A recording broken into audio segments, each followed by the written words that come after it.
Good morning. Good morning, friends of the channel. I am in my hostel cooking some scran. I've handed in my key card, but I've got ready to go. I worked out at the gym as well this morning. I literally just did bench press. I did like 6 or 7 sets and then came out. That took me 40 minutes, I think, to do those. But I really went to failure on my chest, so I feel good about it. I remember being told by the fucking, literally the biggest guy in the gym, who's on the most steroids, the most scientific. He said to me, you don't need to, you're doing things way too complicated, just do heavy compounds. In fact, he said to me, at my stage, I'm so skinny, I might as well come in, do like one fucking exercise, do it really well, focus on getting extremely good at that, and then call it a day. Do something else the next day. I hope to see these people, to be honest. It's slightly embarrassing, seeing them and them looking at me and going, how are you still skinny? How are you still a little guy,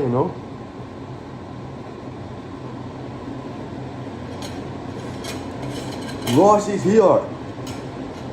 I know, it is a nice kitchen, isn't it? This is the hostel kitchen.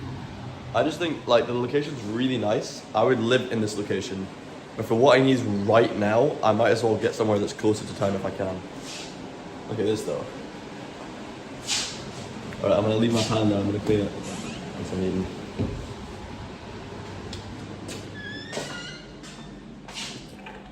Oh, okay, nice. Good. As Koreans say, good. Nice. Right, let me fact about this. What is that? Is this just a huge pile of mince, buddy? Just mince on mince on mince. That's all you need in this world. When you're healthy. This Angus beef steak mince. And then I've got lamb liver. So no, it's not just beef, it's lamb and beef. I should turn off the extractor fan here. This is such a nice hostel though. I don't know if you saw the Instagram live earlier on, but it is such a nice place. You can see all the way up the stairs and things from the bottom. It's just awesome. Especially when I was wearing my cape, I was properly felt like I was Bram Stoker or whatever. Dracula. Do you guys know I visited Dracula's castle when I was in Romania? Did you know that?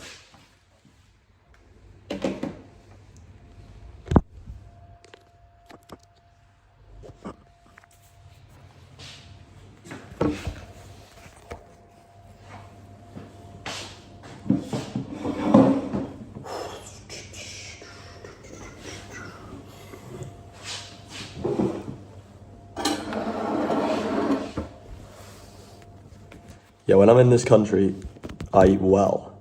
I eat fucking well when I'm in this country. I've got 10% fat, authentic Greek yogurt, which probably means they made it in Greece. I don't care about them making it in Greece, but when they have to say authentic, it means they make it way better. And then also, wow, this actually smells like haggis. I'm not kidding, this smells like haggis.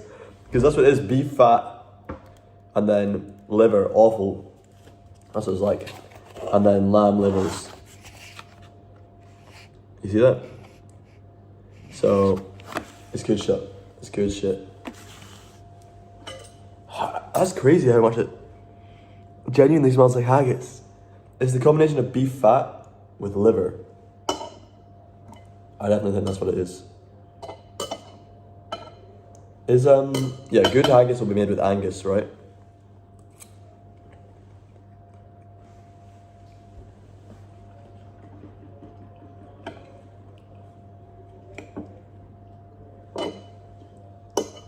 Actually, I think the coconut thing, it kind of smells a bit like butter.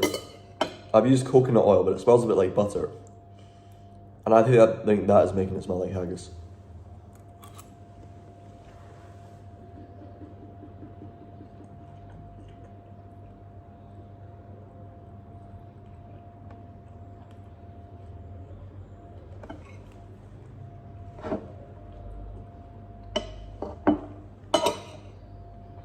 when I was in my hostel, people used to just sit and watch me eat.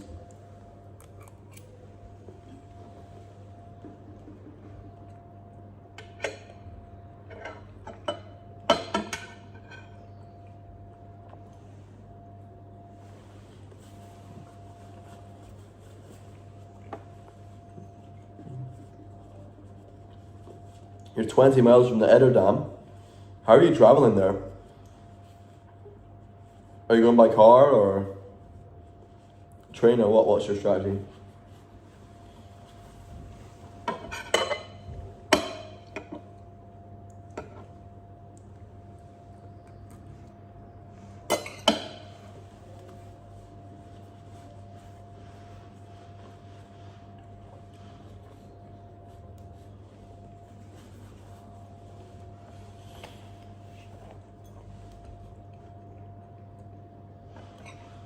That's actually a fucking good meal. The coconut and the garlic is like cured the liver, because normally I really find it hard to make liver not taste, kind of powdery and just unpleasant. But the garlic and coconut combination seems to really flavor it well.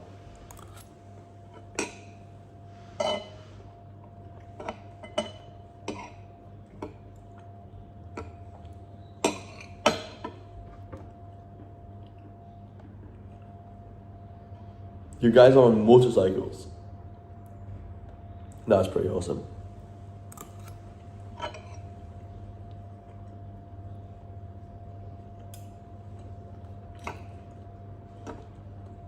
You know what's so weird is I give so few shits about restaurants, man. I mean, it's good you guys are in one, but bro, I cannot be fucked. I just want to eat meat.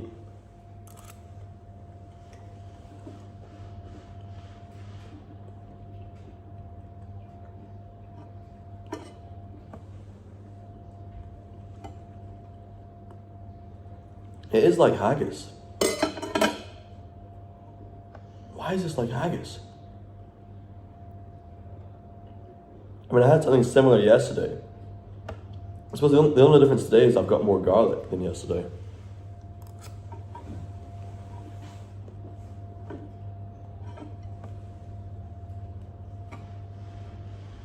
Because I didn't think that yesterday at all. But now I do. Seems a lot like haggis.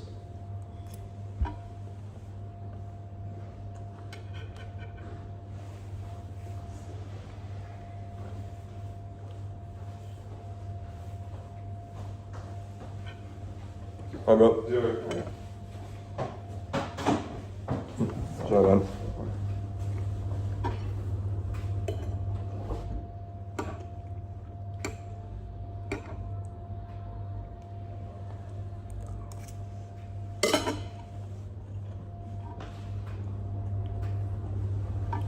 Thank you.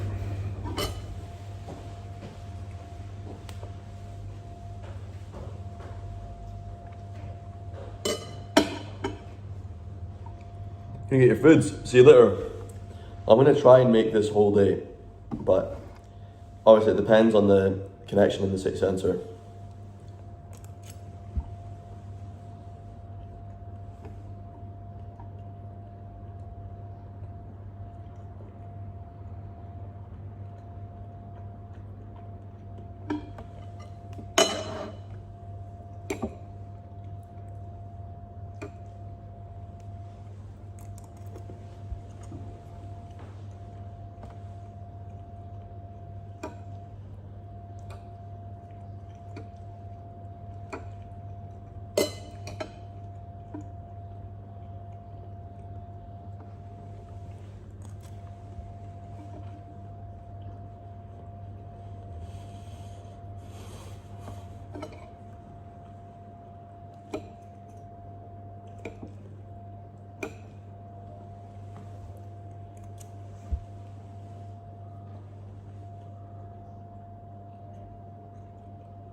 In school, we had a thing called accelerated reading.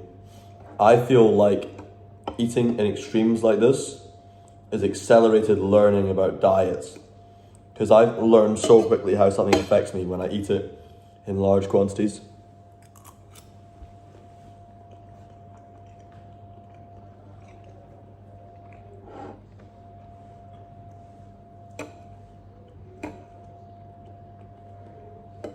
I have such a big appetite anyway, and now I've just worked out at the gym as well, so I've got even slightly bigger appetite than otherwise.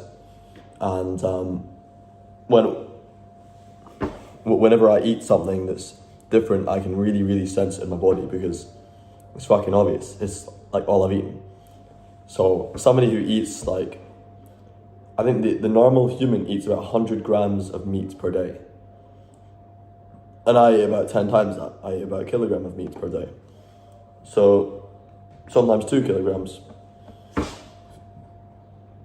Well, that's the average person in the UK. I'm eating 10 times the amount. Yes, I eat 10 times the amount that the average person eats of meat in a day.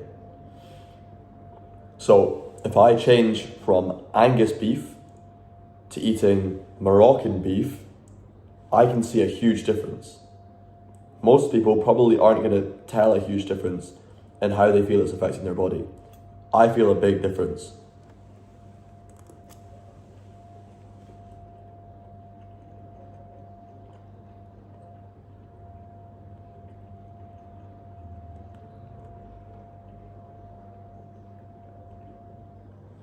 People tell me, when I say, nah, I'm not having that. When I say that, when I reject something, when I say, I don't want to eat that, I want to eat this thing instead, they always react funny. People find it hard to understand why I would know that if I don't have any scientific evidence or any backing. But my personal reaction within my own body is better evidence. Because obviously, for me, the NHS has not worked for so long. And so many other methods have not worked for so long. I know what works because of what happens inside me.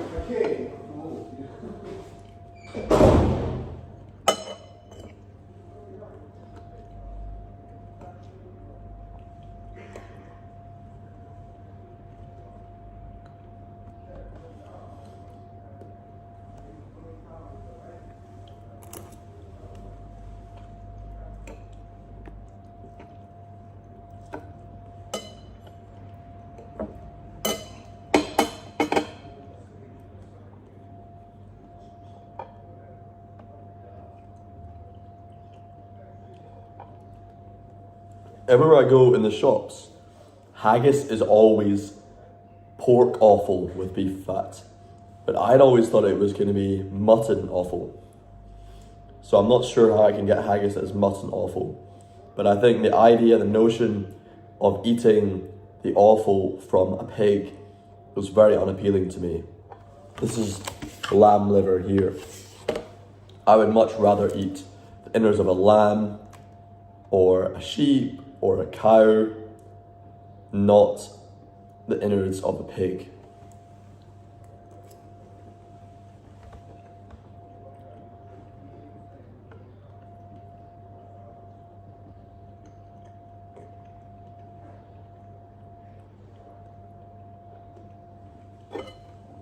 Pigs are so disgusting in their habits and their ways of life.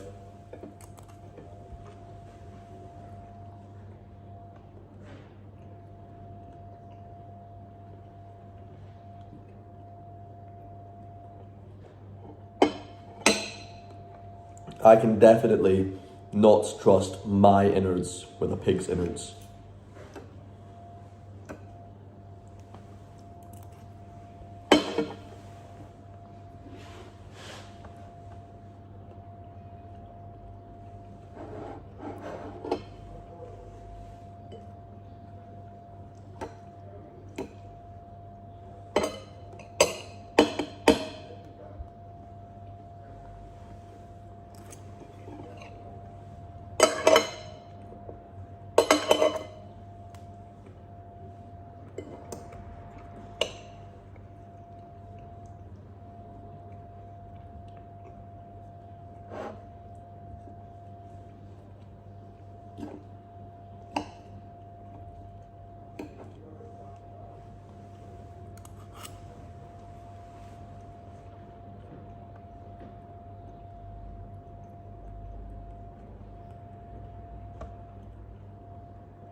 I mean, this yogurt, I should really keep it for later, but I don't think I'm gonna want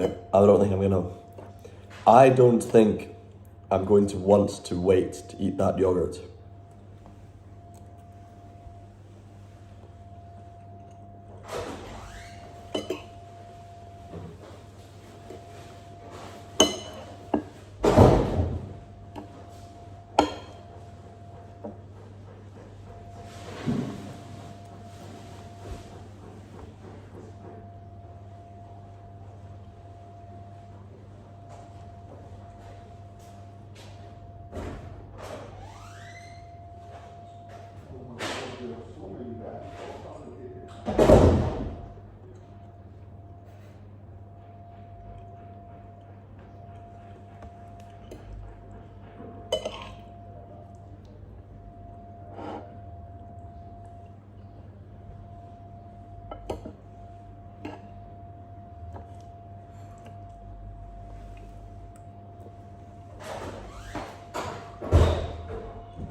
Honestly, outside of busking, I actually don't know what I'm going to do today.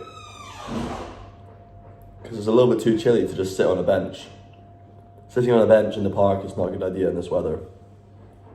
I'll chill myself down. I need to warm myself up for playing.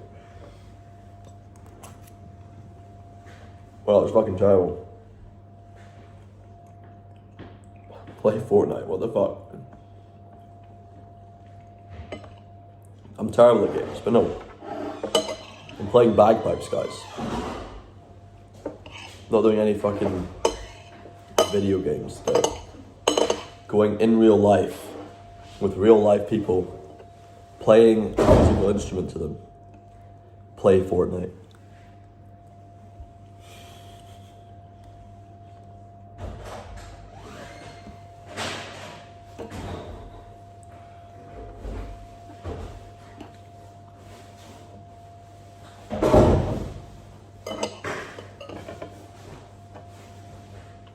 I don't even have a gaming console. I have no, like, can you get Fortnite on a MacBook? No, I don't think that's a wise idea. Macs are not good for gaming. Are you playing the bagpipe in the hoods? Nah, in the city centre with the tourists. But if you want to see, I played bagpipes in lots of dodgy areas beforehand. Not today though. Not while I'm in Scotland, because I can make money from doing this stuff. Make money from tourists in the cities. Tourists are the people who pay me, not hoodies.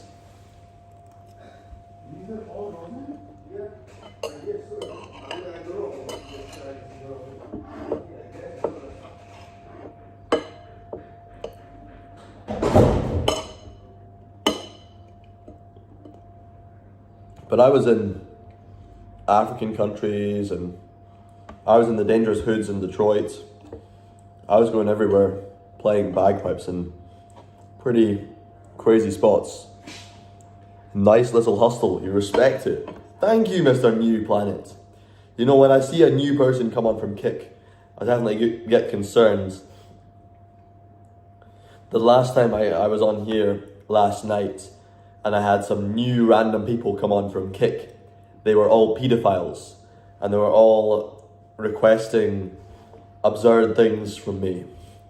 So now I'm very, very glad to not have paedophiles in my comment section. He's respecting my hustle.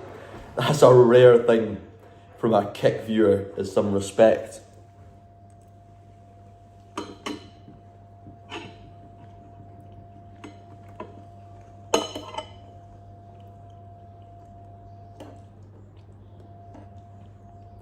On my Instagram, I get little other than respect. I join a live there and I'm trying to have a genuine conversation, and all people will just do is just keep sending me respect after respect after respect, saying, "Oh, we love you. Oh, you're a hero. Oh, you're saving our culture. Come to Brazil. Come to Argentina. Come to Iran." You know? They're so kind.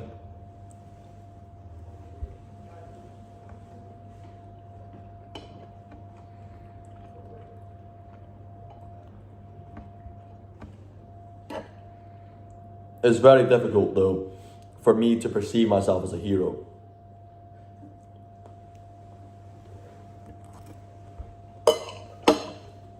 Hello, No Words. Message No Words from Thailand, just watching from YouTube.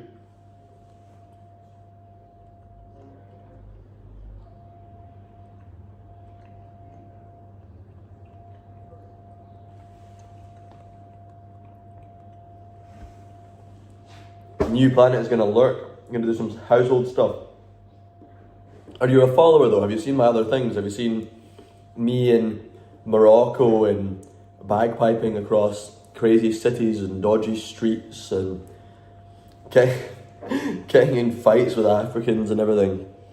I recommend you take a little look at my stuff, because, I mean, to be honest, the stuff today might be pretty interesting. I don't know what's going to happen, but if you look back, there's a few of my streams that just mental shit has happened, you know. If you're new, then I recommend you getting a little bit of context, you know.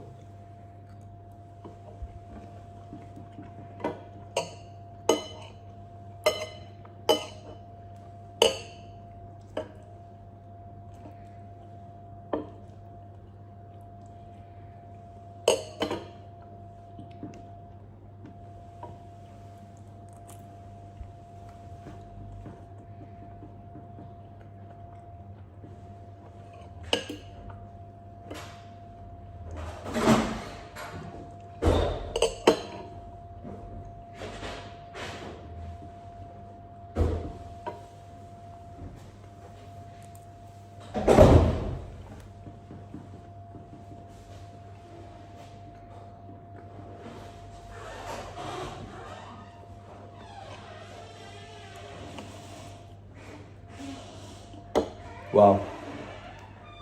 The Thai girl who is watching from YouTube is eating her dinner right now. So I am now sitting across from you having dinner. There you go. Your deepest, darkest wish has finally came true. You're having dinner with me. Although this is technically my breakfast. Normal people in this country would eat this type of meal at dinner time.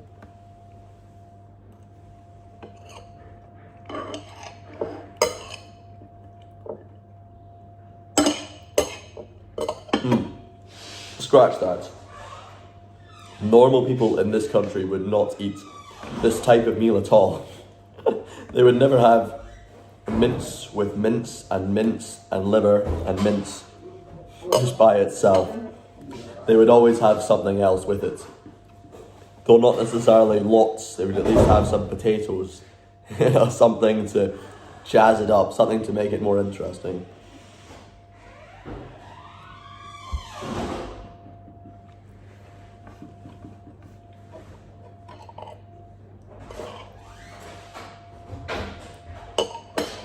I'm saying I'm not eating dinner, this is breakfast for me. But I'm saying it's similar to what I might eat for dinner, what a normal person would eat for dinner. But I eat very weird meals, so I don't eat like a normal person.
Oh, this lighting is really bad in here.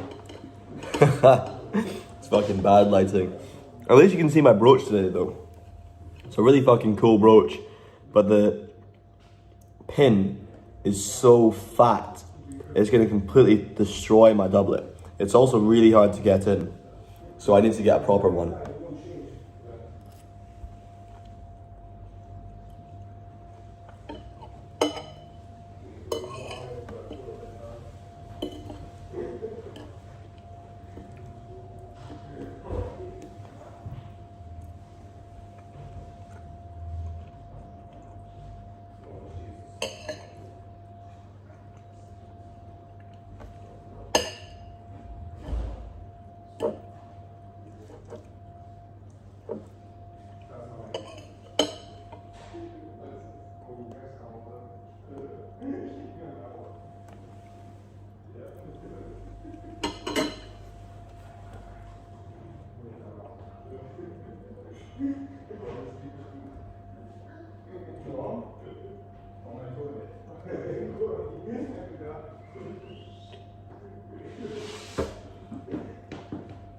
Honestly, it's crazy, but my dream life, when I think about this, even though the potential in this is so high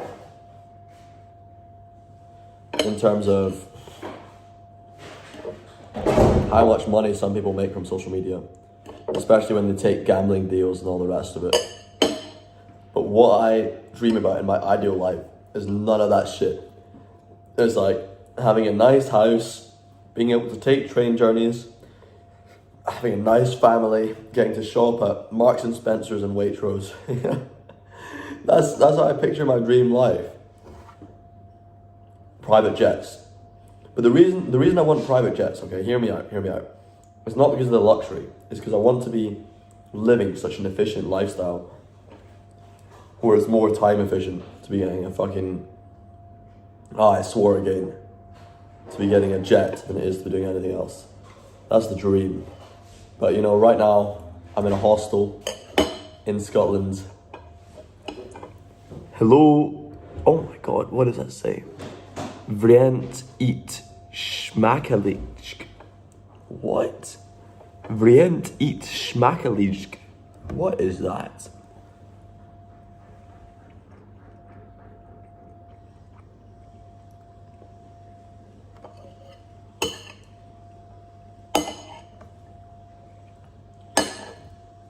Tor Osterwalder is a crazy name as well. Tor Osterwalder. That's such an interesting username. Why are people not having interesting usernames like that? I really hope at least one of those names is your actual real life name. That's pretty awesome if it is.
Ik kom uit Netherlands. This guy is Dutch. I'm a Dutch person watching me play bagpipes. Well, the good news for you is this stream is not going to have as much talking as most streams normally have, because I'm going to be in Edinburgh playing the doodle sack. I'm trying to signal so you know exactly what I'm going to do. Just like that, and you'll be able to understand without knowing any words.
Well,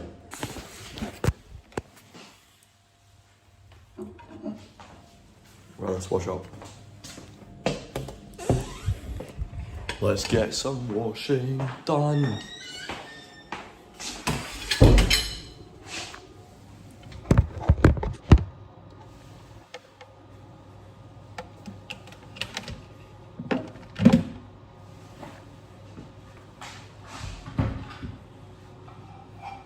Oh yeah, there's some fat left in here.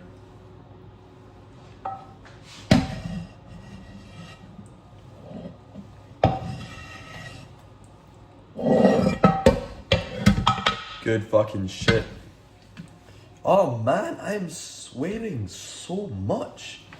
I really want to get this out of my vocabulary. It's so funny, I would not be aware of this stuff at all if I was in a normal environment speaking to normal people. But here, where I'm speaking to a camera and I know I'm going to see the recordings of this again, I know I'm going to try and make clips from this and post them to TikTok, post a fuller length vlog section potentially to YouTube. I know the swear words just take away so much from what I can potentially be communicating.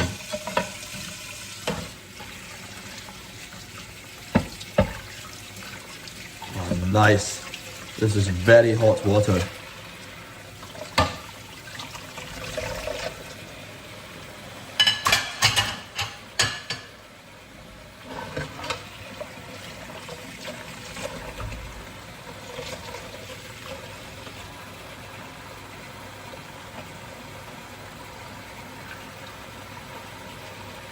It's always annoying when I'm trying to cook dishes which are covered in fat and the water is very, very cold. As you well know, the cold makes the fat get harder. Many hostels I'm in do not have proper working hot water when I'm traveling in the crazy places that I do travel to. This is a nice kitchen. It is a nice kitchen, isn't it? It's not my kitchen, it's a hostel kitchen. I'm staying in a hostel, or I was staying in a hostel last night. And it's very, very nice. The whole interior, I would say, of this hostel is very nice. I've been very impressed by everything from the stairway, the staffing, the bar, even the bathrooms are nice. I think it's comparable to hotels I've stayed in. It's a big chain as well. You've probably seen, I think it's American, I guess, because it's called Revolver Hostels.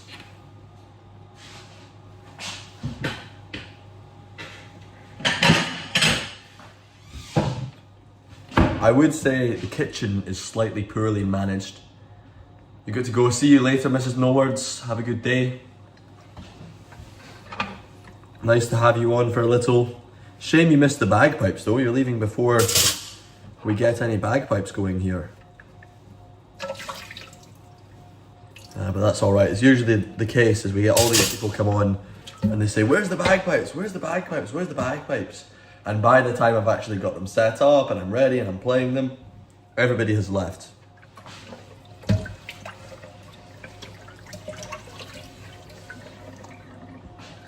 I wonder if there's a better way to structure things, or if I maybe just hype things a little bit too early on and I should hype them close to the time that they're actually going to happen. Right now though, I'm not going to hype my walk. Actually, you know what, my walk is going to be quite interesting because you're going to see Edinburgh during the morning time for the first time, because I've only been walking around on a stream while it's been very dark. When it's dark at night, you can see a very good view of the castle and many of the historical buildings which are well lit up, but you don't get such a good sense for the overall environment as you do during the daytime, especially during a nice cloudy day like today. It's very overcast. This is my favourite type of weather, dry and overcast. When I'm cycling though, I don't like dry. When I'm cycling, my favourite type of weather when I'm cycling is when there's some rain comes on. Dry, overcast, and you just get a nice sprinkle of rain. It's such a nice feeling. When you're just going a long distance, you're feeling sweaty, all this stuff. Where am I at the moment? How are you doing, Mr. Achim Schmaltz 672. Achim Schmaltz, is that how you say it? Achim Schmaltz. Oh, Schmaltz means chicken fat, doesn't it? Is that alright? Schmaltz is chicken fat, I think. Maybe I'm getting mixed up with something. But yeah, so the place I'm in right now is a hostel. It's a Revolver hostel, which is a chain of hostels, I believe. And it is very, very nice. It's very, very good quality. Just take a look at the kitchen where I'm in right now. It's very good. That is right. Schmaltz. So you're named after chicken fat? What? Why are you named chicken fat? That's a very unusual name. I have somebody watching me from YouTube who is called Named After Chicken Fat. And somebody watching from Kick right now who's spamming Pepe Frogs called John Shrimp. John Shrimp. I hope that's your last name. If that's not your last name, I will be slightly disappointed. So yes, this is the hostel kitchen. Look at that, and they have a whole smoking area outside. I don't know how well you can see out there, but there's all those chairs here. See those chairs? It used to be a troll account, so you named yourself after chicken fat. Very interesting choice of presenting yourself. Very interesting.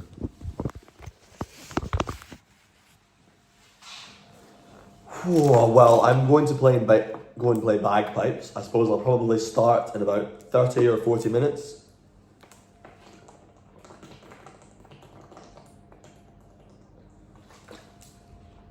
I'm going to walk from here to the place where I'm going to play bagpipes, and then once I get there, it's about 25 minutes walk, but once I get there, it'll take some time to get set up, and then I'm probably gonna have to warm up a little bit, and my drones will be out of tune, so I'll need to tune my drones. There's just a number of different processes I need to go through.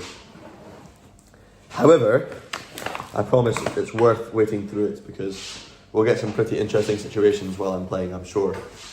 We usually do.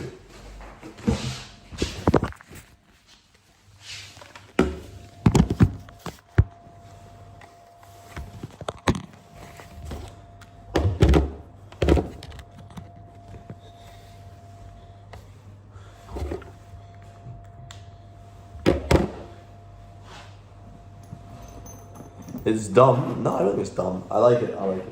I think it's a good word. I remember finding out, like, trying to go, well, if beef is tallow and pork is lard, what is chicken? And when I found that out, I thought, wow, that's a fantastic word.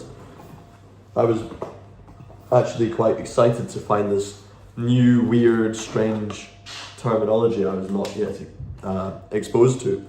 And I thought, I'm assuming it's German, is it? Is it a German word? I'm assuming it has German origins of some kind.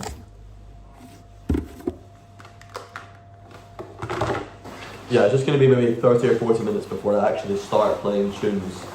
Because I have to walk there, then I have to do the setup, get tuned, do all of these little other faffy little things we say. Faffing means just all the little stuff that doesn't really... You're not doing the actual task, but you're doing little things that are little bits of work, faffing around, you know. My mum would often say to me, Robin, stop faffing around. Get on with it. Start work. Something along those lines.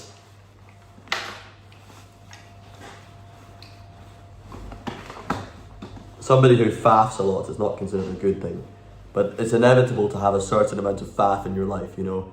I have a lot of faff in my life for sure. It's an inevitable part of doing anything, I suppose. I'll be right next to a place where I can fill up my bottle and use the bathrooms and all of these things that you need to do on a regular basis as well. And when I played for a lot, and I get a little tired, we can go and walk around the city and I can show you some things in the city, and then I'll go back and play again. Yeah, that'll be good.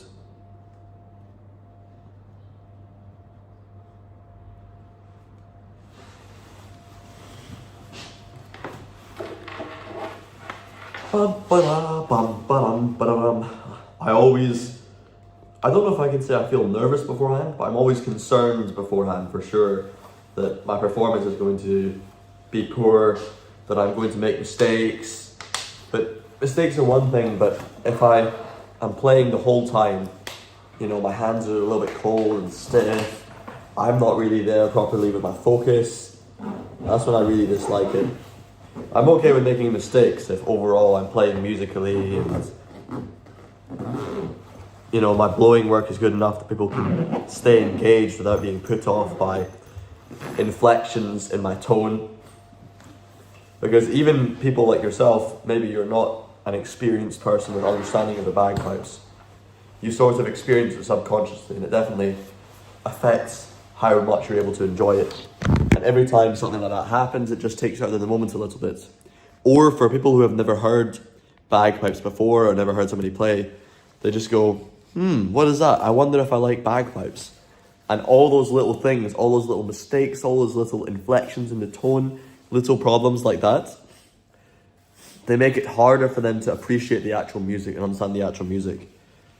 And the more that those things are present, the less likely it is that any complete ignoramus will find it easy to enjoy listening to me performing.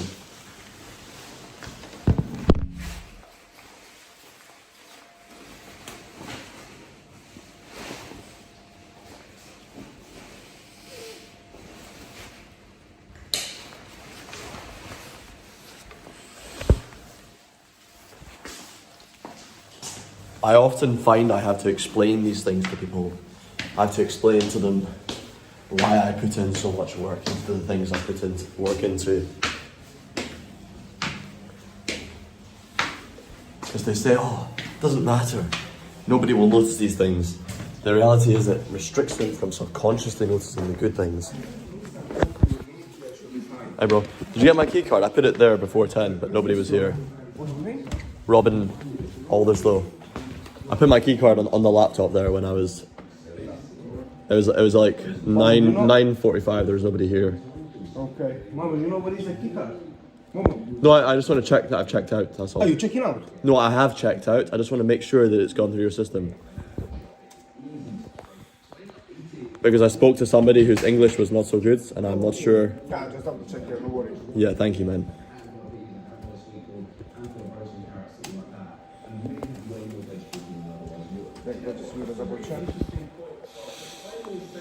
It's a really nice place, and I really enjoyed it here. Isn't it nice? Go Yeah. back, no, we've got a kitchen, back And it's so cheap. It's so cheap, especially during the summer. Like right now, it's cheap. Yeah, You play yeah, the the park, winter. guys, so during the summer you can play, you know, I'm a musician as well. So Yeah. On my free time, I just play on the back garden, on the front door. You close to the park there, or Yeah. to play and back. But I imagine here it's very expensive during the summer. Yeah? It's quite expensive. But yeah, it's How much is it in the summer? in the Stay summer, here. well, during the French, it's really expensive depending on the day. But on the rest, you know, in max Yeah. £20, 25, you know what I mean? Really? Not too bad, you know. Do you know what, in July it's like £25? Yeah, 25, 13, 18. That's still cheap. 18, so that depends on the day, you know. But max £25 is not bad, honestly. Yeah, but you must be like fully booked. All the time it's full of people, but you can always Not find a full- place. Really? Or here or just down the road as well. You can Really? You can find a Wow. place all the time. Okay, alright. Except in the fringe. Because Yeah, the fringe is crazy. But I leave Edinburgh during the fringe. The fringe is. I'd get out. I'll never play on the fringe. Because that's kind of they use a musician, you know what I mean, just to play for free, for sponsor, I don't pay you anything. That's the thing. That's why I never play on the fringe. Because they really that's a job, you know what I mean? Like, but Well, what do you play? I'm graduate in classical guitar composition. I play piano, harp, Celtic harp, cello. Wow. Yeah. You play piano, harp, and cello. Yeah, a classical guitar and fingerstyle guitar. I write Wow, music, man. just more classical and Celtic traditional school. That's so cool. Man. What's your name? I'm Marco. Marco. What's your name? Robin. Robert, that's me, Robin. Robert. I play all this kind of stuff, so I really enjoy it. You know, I write more music. Now I have a project around. You know, basically I want to write history of Celtic poems from Scotland. Okay, in music with traditional instruments. Yeah. Put them up with all the history of Scotland. You know what I mean? And going up with that. Oh, cool. I Man. really love it. You know, Like yeah. Robert Burns poems? Is that or Kinda, yes. other poems? Poems like, for example, music in yeast. You know, yeast. Yeast Yeast? is a really old writer. No, of no. Scotland. But that's great, man. I love that. That's so I cool. just love what you start. And you're Italian, are you? I'm Italian, yes. Yeah. I mean, I love that you're coming here and you're incorporating the Scottish culture and history into what you do. I came here not for work, not for money, because money is not the best. I just came here because I love the place, you know what I mean? I happy with what I have, you know what I mean? Just play music, live on writing the music, arranging the music with the head, with the place that we've been working and everything. It's much better, you know, when you are on the place, you know, and writing, working the music on that place. Because when you write music and when you are on the place, it's everything fine. Yeah, good stuff. Everything should check it out. Oh, it's good. Great stuff. Okay. So all right. We'll back here, Thank okay? you, man. Hi. Yeah, I'll probably come back here another time. That's perfect. So do your playing. Yeah, of course. All the time. All right, see you. All right, see you mate. Awesome. Awesome. So funny what kind of interesting people you meet when you just listen to them for a minute. Yeah. Well, it's a skill. Like, it's something I want to always improve on. I treat a lot of things I do like a learning a skill.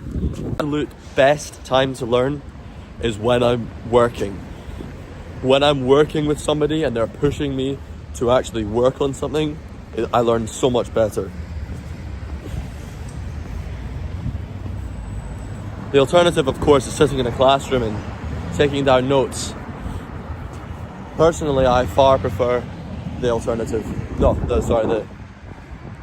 working option, not the sitting, taking notes option.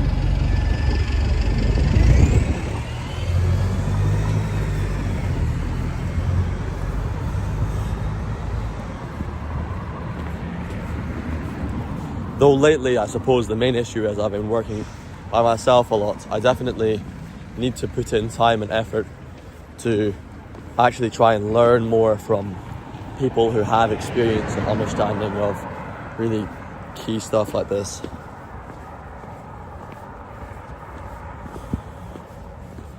Guess what? This vehicle runs on electricity. You know, electricity is measured in watts. You know, that's named after a Scottish man. James Watt was Scottish. I'm fairly sure he was the guy who pioneered the steam engine, but I'm not 100% on that.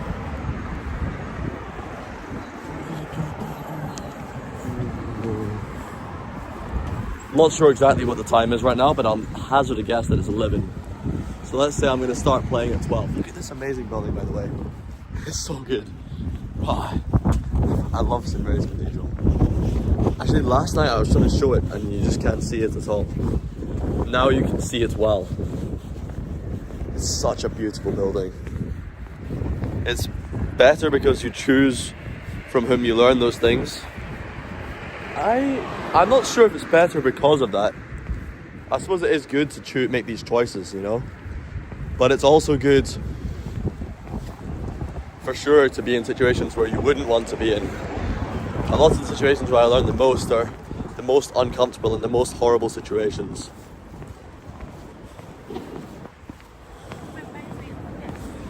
Rarely have I been in a position where I feel I can get a really good, genuine amount of value out of a situation where I feel at ease.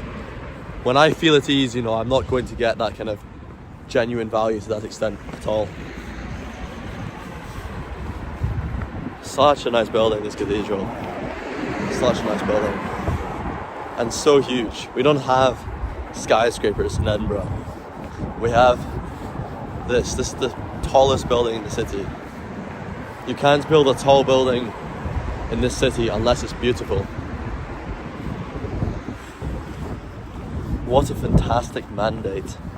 A beauty mandate. I love planning permission. So funny. People I know who are real estate developers, they complain about planning permission all the time. You know, it's their enemy. They're fighting against it. As somebody who appreciates beauty, however, I feel indebted to planning permission.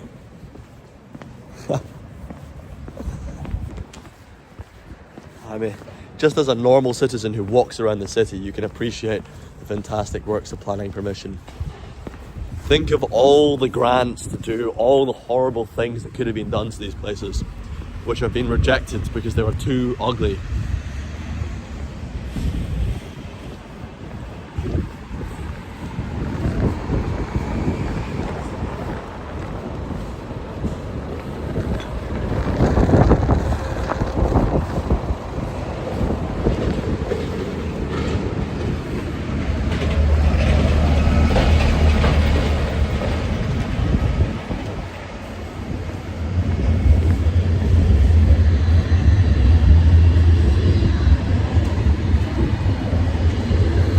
interesting contrast to here is that when I used to busk in the old town. So when I busked in the old town, I would walk from my house that was on the south side of Edinburgh, walk through all these dwindling streets, up this cobblestone, through narrow alleyways, up steep stairs. Now I'm busking on the other side. I'm staying in a hostel on the other side, and my walk is in a big, wide open street. It's all through the new town, and my destination is also in the new town. So both times I'm sort of symmetrically opposed to my previous position.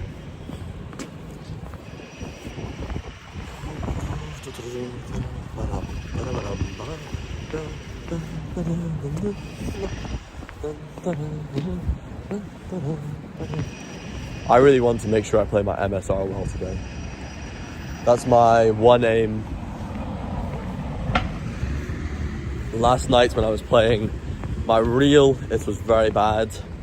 This Bay had massively improved, but it still has lots of work to go. The march actually was similar. The main thing was like the starts of each line. I noticed I was rushing a little bit.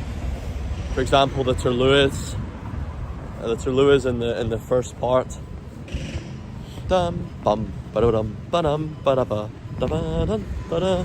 That's how it's supposed to sound. Dum bum ba-dum ba-dum ba-da-ba. But I was rushing straight into the Turluas. So the Turluas were coming in way too early.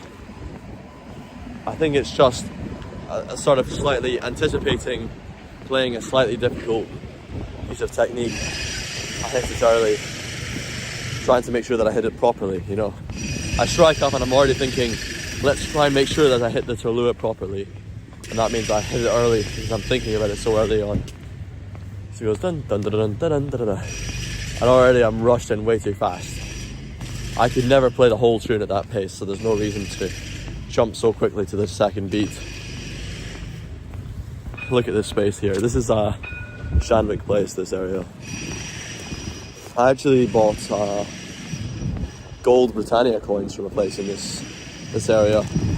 Just over there, there's a gold bullion dealer. But they actually charged me a not very good price because they had additional taxes I wasn't anticipating.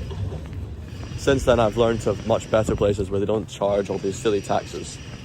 Also, the other thing I found out about this place is whenever you spend more than £8,000 on gold there, they report it to HMRC.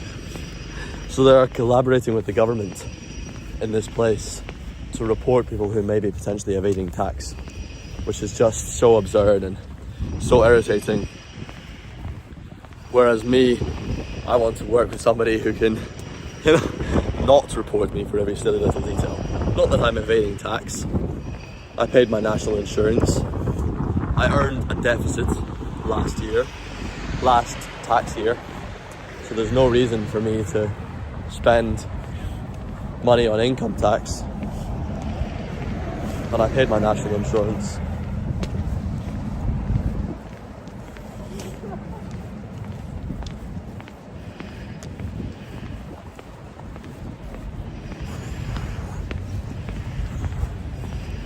You know, when I was traveling the world, I had people ask me where I was from, and I tell them I'm from the countryside. And people actually, somewhat surprisingly, often guessed incorrectly that I was from Edinburgh. They would guess that I had grown up in Edinburgh. And obviously I did not grow up in Edinburgh. I lived here for a year and a half. Though it did push me to the conclusion that maybe in that short period of time I'd somehow adapted and picked up a portion of the accent and sort of code switched a little bit into the Edinburgh dialect. So I went almost a year being under this impression that I had somehow adapted this city's dialect into my language. Then I came back here and I actually hear people, how they speak in this city, and I realise I'm very, very, very far from speaking like how anybody for the rest of my life. I'll make the assumption the kind of west coastiness that's just internal now. It's internalized. I don't think I'm going to get that out of me, whether it's Dumfries and Galloway when I do my squawky ahs, or when I'm speaking much more angrily, and I'm leaning more into my early Glaswegian childhood.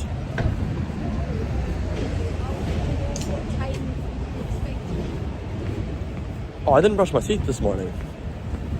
That's disgusting. That's terrible.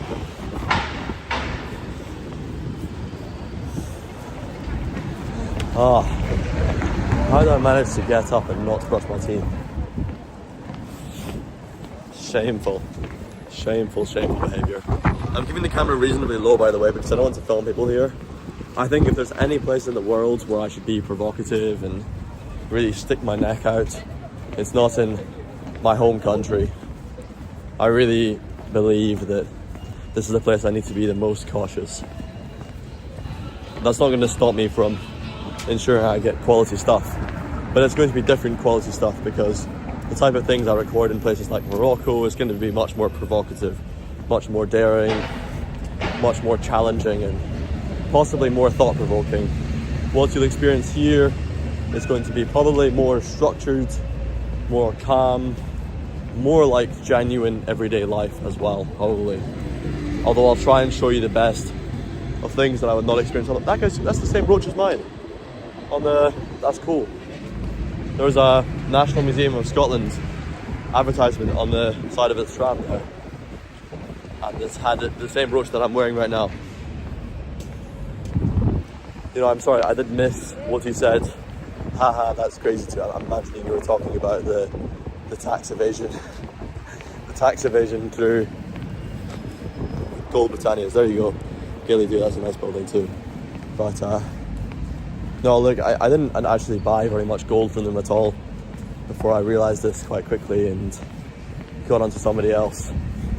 The issue now is that the other person who I bought gold from, who I later sold it back to in order to buy stocks ahead of the election, was unfortunately a little bit of a difficult character whom I slightly regretted associating with. So it's a choice between, you know, associating with dodgy people who speak to drug dealers and paedophiles, or speaking with people who are going to report me to the HMRC, which is also not optimal. Obviously, that's alleged and hypothetical that they would report me in a hypothetical situation, which of course I would never find myself in. Lothian Road up here.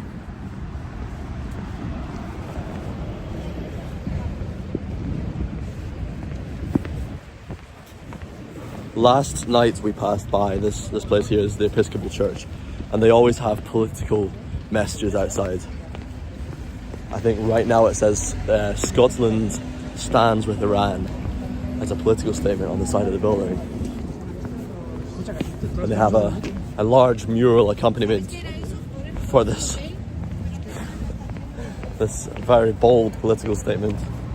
And it's not that I disagree with the statement in itself, but it does annoy me that a church can demote itself to some shallow message. Oh, he's repainting it.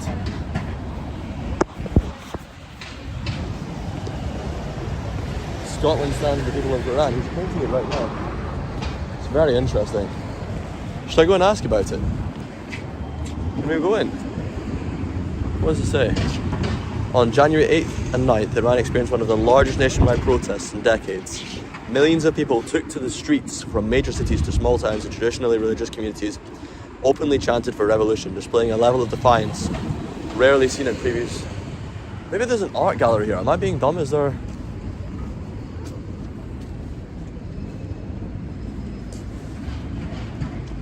From the blood of Iran's youth, tulips grow. How are you doing? Are you involved in this as well? Are you involved in this too? No, I'm just a professional photographer, so I'm just capturing what the gentleman is doing. Because I've seen like political murals here before, and I was wondering, is it actually associated with the church, or is it for the cafe, or do you know the story?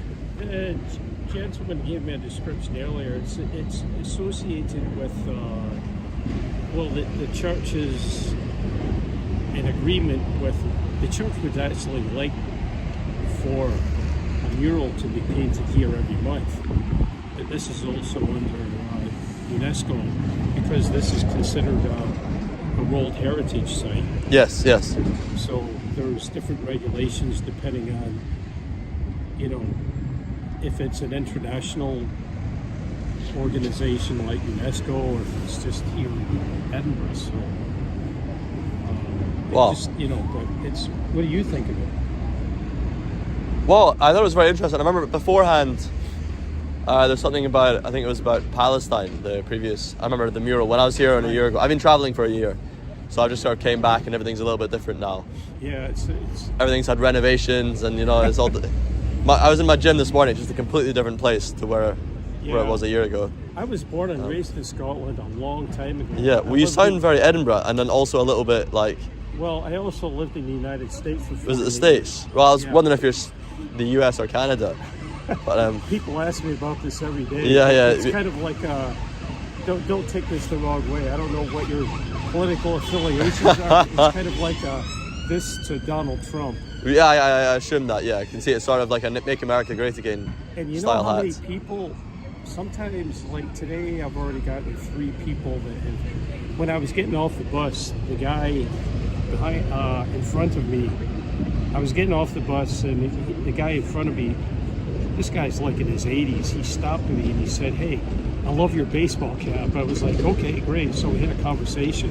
But I've had teenagers from 15 years old to people in their 80s and 90s say, "I love your cap." And it's like, I could dress like I'm a movie star. Nobody would ever notice. But wear this. Yeah, it's a statement. I've gotten more. The other day, I think it was yesterday or the day before, it was at least 12 or 15 people commented on this baseball cap. There you go, just man. in that day. Wow. And it happens all the time. But you must have some negative interactions as well. No, actually I haven't. Not Really? one single negative interaction. And Do you wear it in America? I've been wearing this for at least 6 months. In Scotland?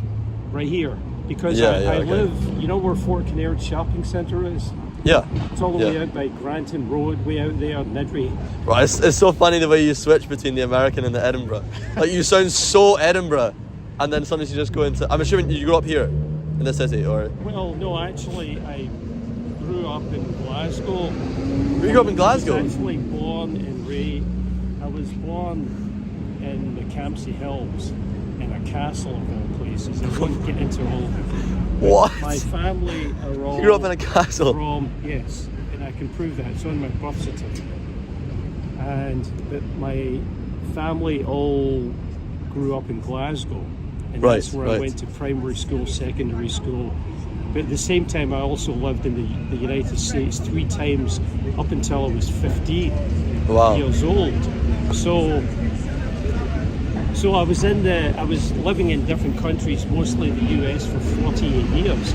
I came back 2.5 years ago because my uncle Sidney, my father's brother, asked me, if you ever make it back to Scotland, would you take my ashes back and bury them next to my mother's grave?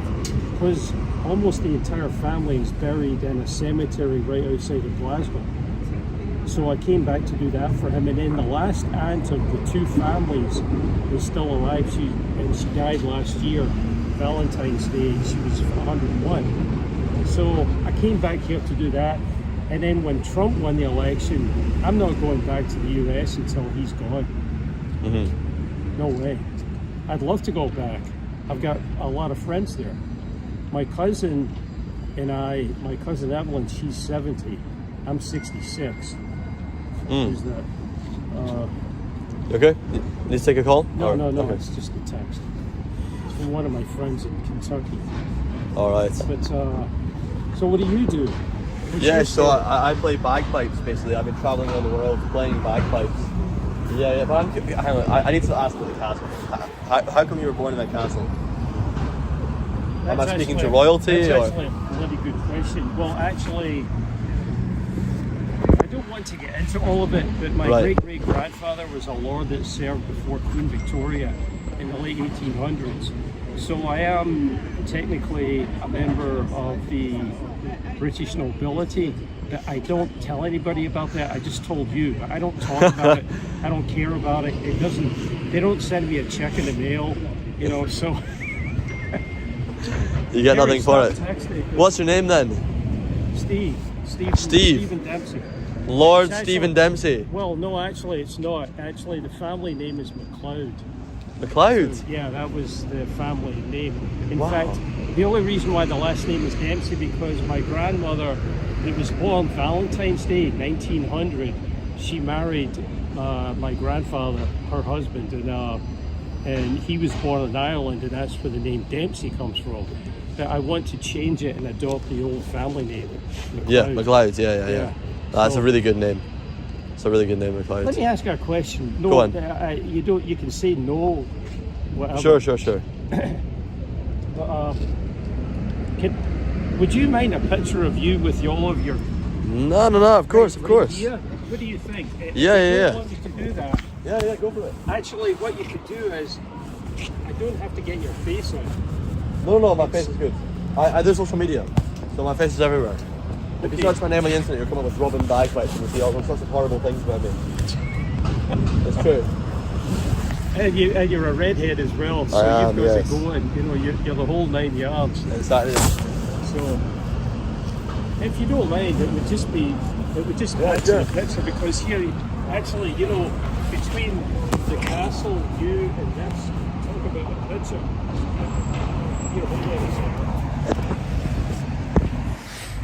No, but it's just so obvious why they choose to take a side politically as a church. That's just sad. Yeah.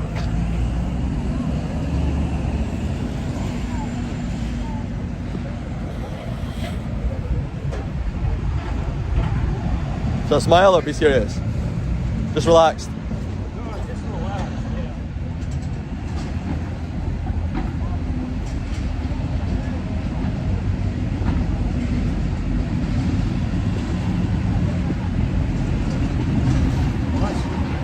I did fashion photography at one time, and the whole time all they could say to me was just, "Can you relax more? Can you relax more?" I'm like, I'm trying to almost fall over with trying to relax enough for this guy.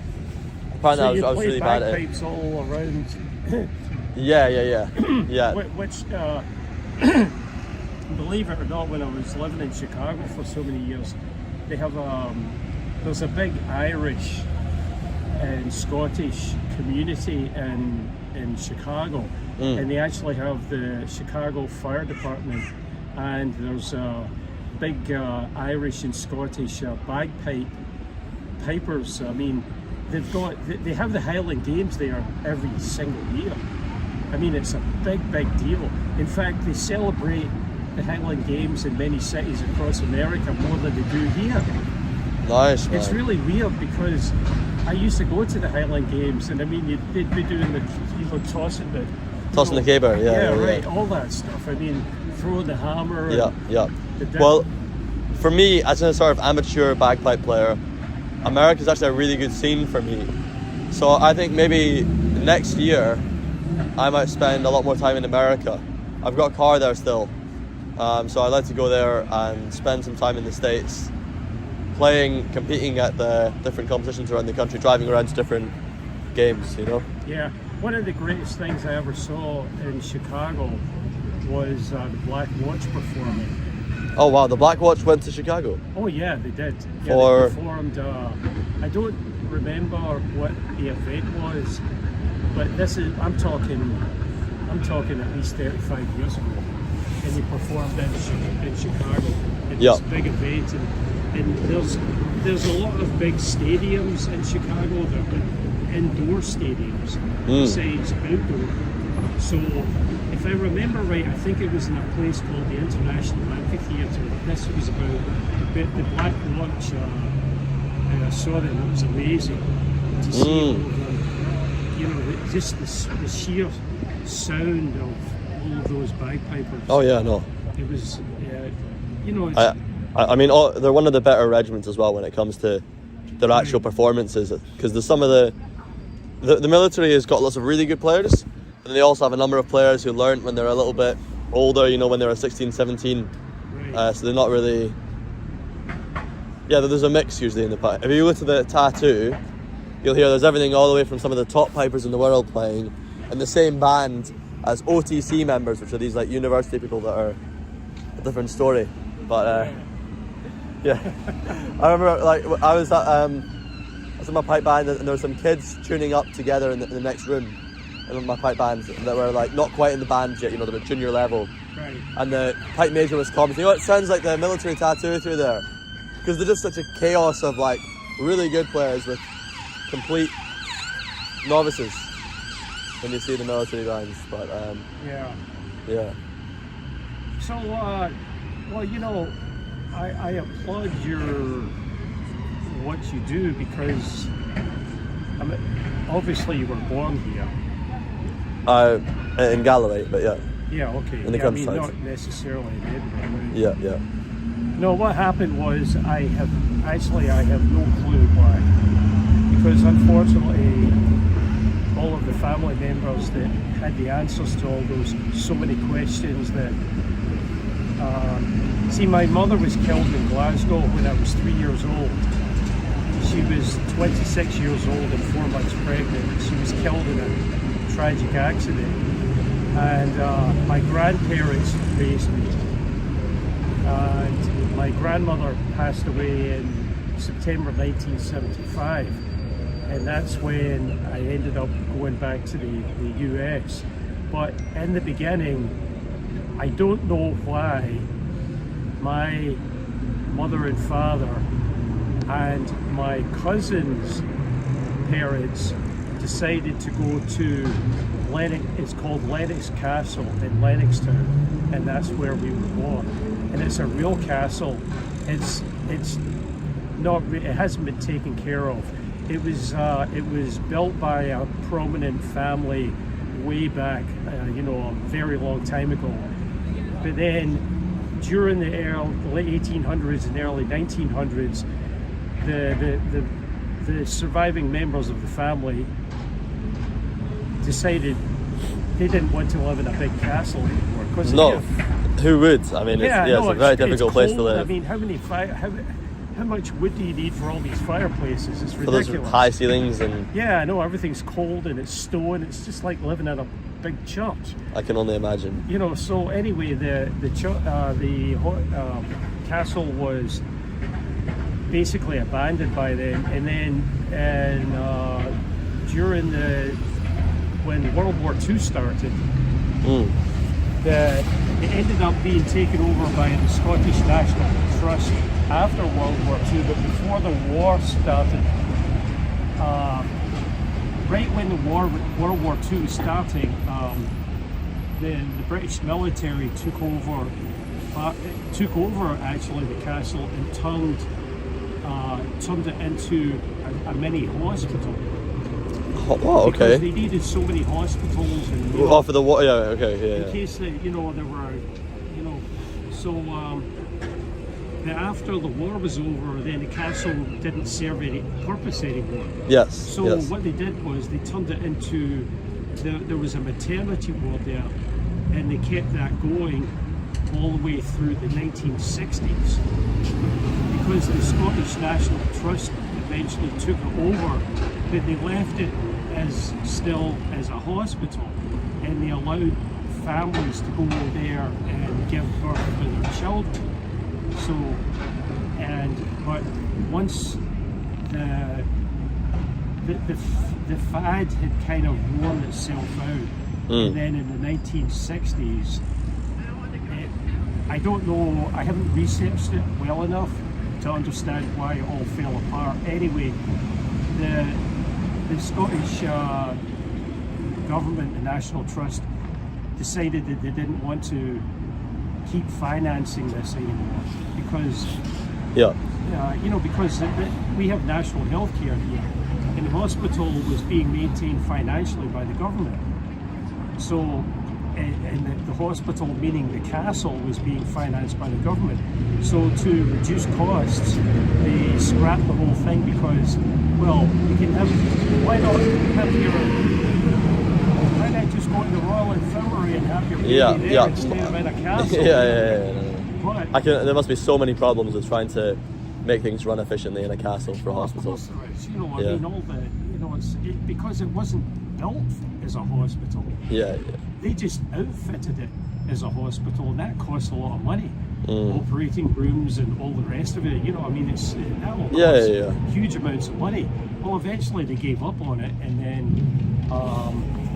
then it just fell into disrepair, and over time, you know, it's still there, but it's, you know, it's just it's a big shell of it's just a big stone shell. And what's it called? Lennox Castle. Lennox Castle. And see, here's the other funny thing I forgot to mention. Here's the funny thing, when I tell What's people that? that are old enough to understand the history of it, Right. during the 1930s up until World War II, they had turned, I think it was started in 1929, 1930, they turned the castle into a mental asylum. What?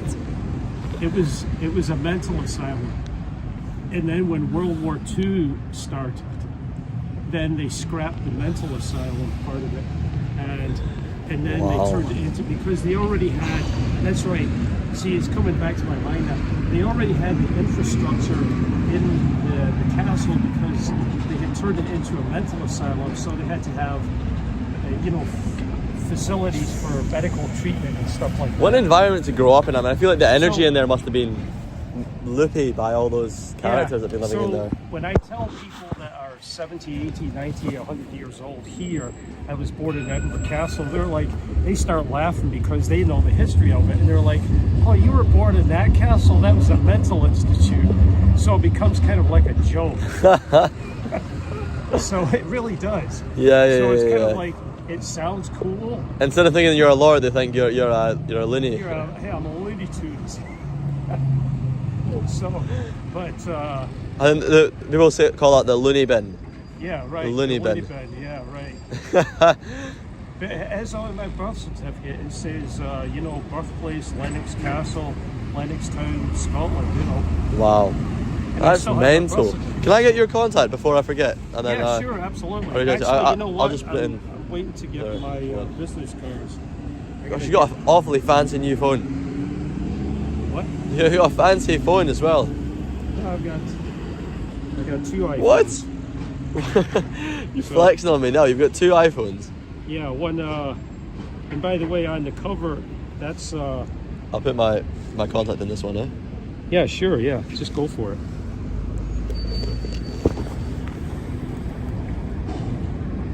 So my name is Robin Alderslow, but I'll put Robin Bagpipes Alderslow, because if you want to Google me, you can see I'm Robin Bagpipes on the internet. That sounds good. And I'm just going to go there a bit busking today, and then I'll go back home maybe tomorrow. Let's see, there we go. Alright, Robin Bagpipes Alderslow, there's my picture. Okay, wonderful. That's where I grew up, my house, just in the background there. I see. Now, that's how far is that from here? Well, I mean, I don't drive yet, I'm still getting my license, but by bus it's about an hour? 4.5 hours. Oh, 4.5 hours. Way up north.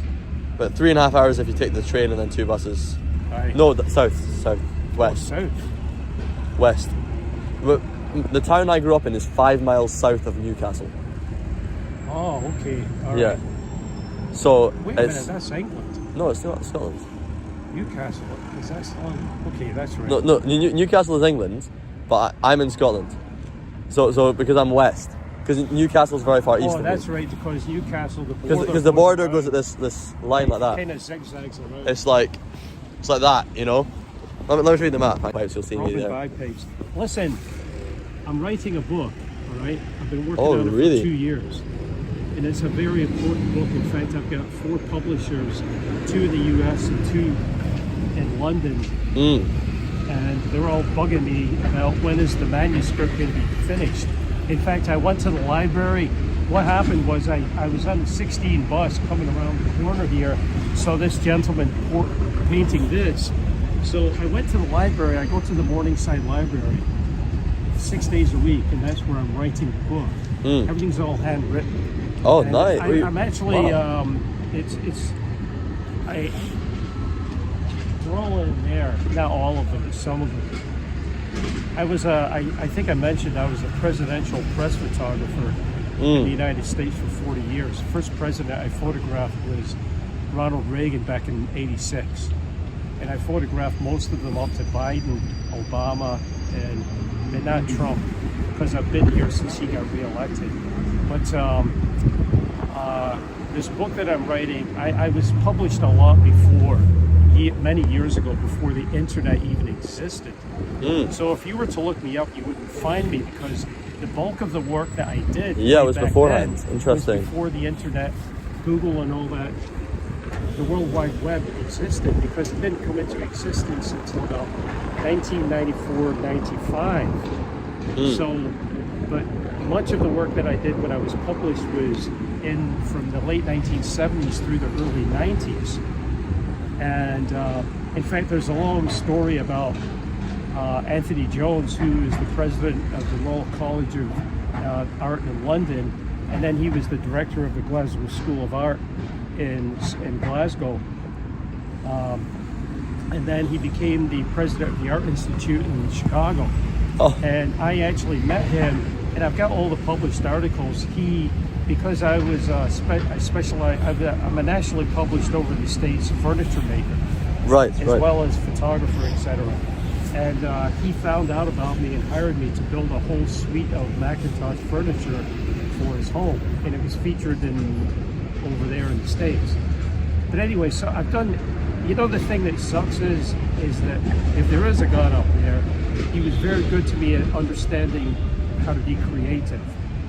And the thing that sucks is coming back to Scotland is I don't have my tools here. So to be creative with like hands-on stuff.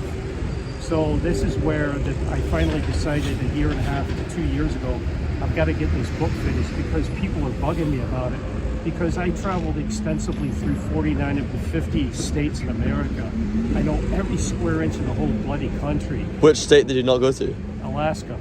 Ah, interesting. Okay. So I always wanted to go there, but never made it. But I've been to all over Hawaii and all the other 48 across the whole. Yeah. And I know every square inch of the whole country. I understand its politics, the culture, the people, the music. I mean, everything about. So I'm writing a book. It was originally called Democracy is Now for Sale. But I started to think that sounded a little bit too negative, because that's what Donald Trump and all of his cronies are trying to do, is to dismantle democracy.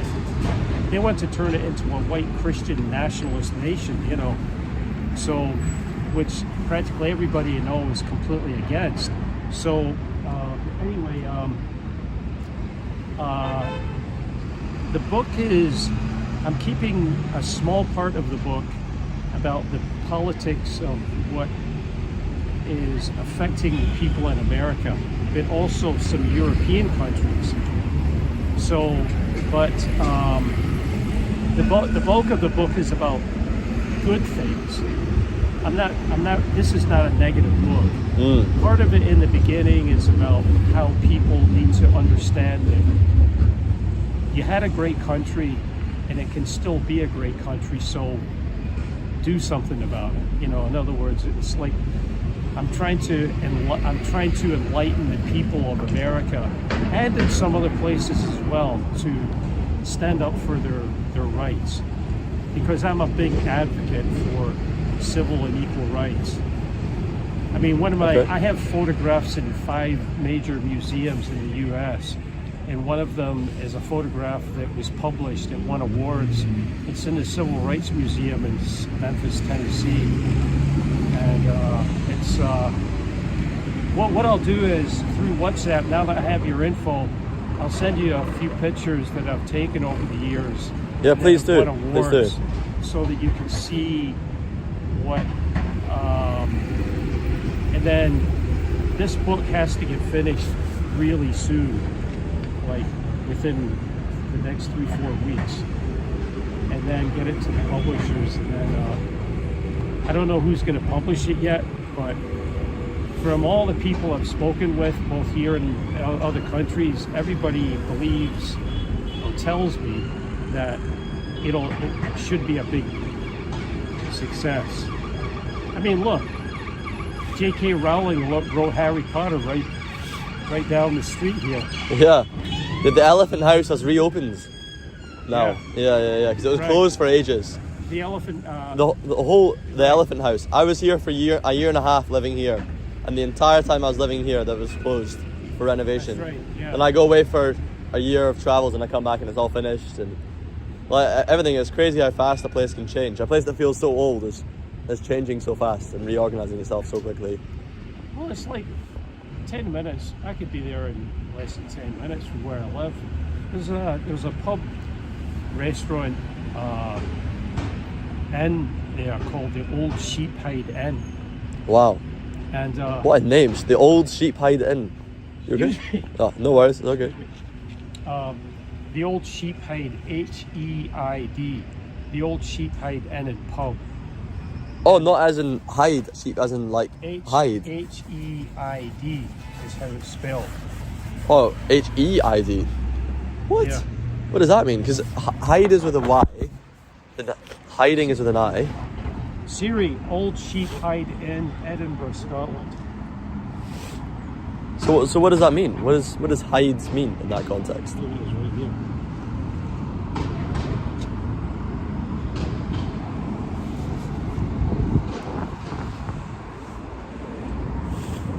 This was built and it's been open continuously since 1360.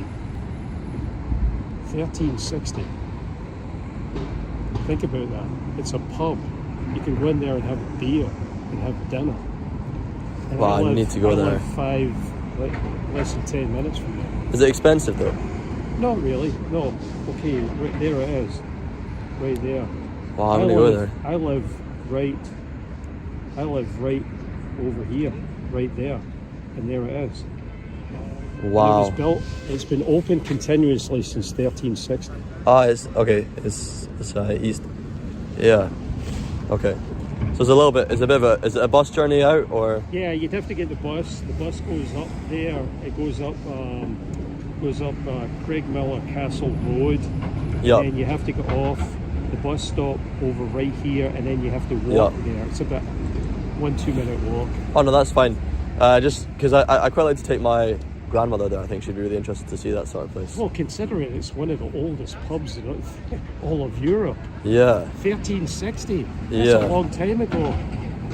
I mean, she's probably been there, but she might know about it. She's lived in Edinburgh for about 60 years. Yeah. So she might well know it. I mean, there's so many historic places in Edinburgh. That's why I love this city. You know, I mean, but yeah, so like I say, this book that I'm writing it's part of it is controversial, but the rest of it is going to be about positivity and about finding the spirit and the soul of the people again, so that don't allow these politicians to drag you down, because that's what they're doing. They want too much control, you know. It's mad. I mean, Trump and all of his cronies, I don't know what your political thoughts are. I mean, even here in Scotland, we've got issues here. So, I mean, not necessarily in Scotland, but Britain as a whole. I mean, at least it's, you know, you feel safe here. There's places in the United States you wouldn't feel safe. There's a lot of places in the United States I was not safe.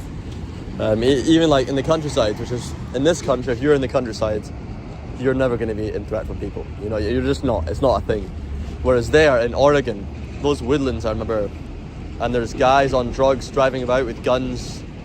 I mean, it's just, it's a different kind of environment. It's a whole different scene. You'd be okay because you're a white guy.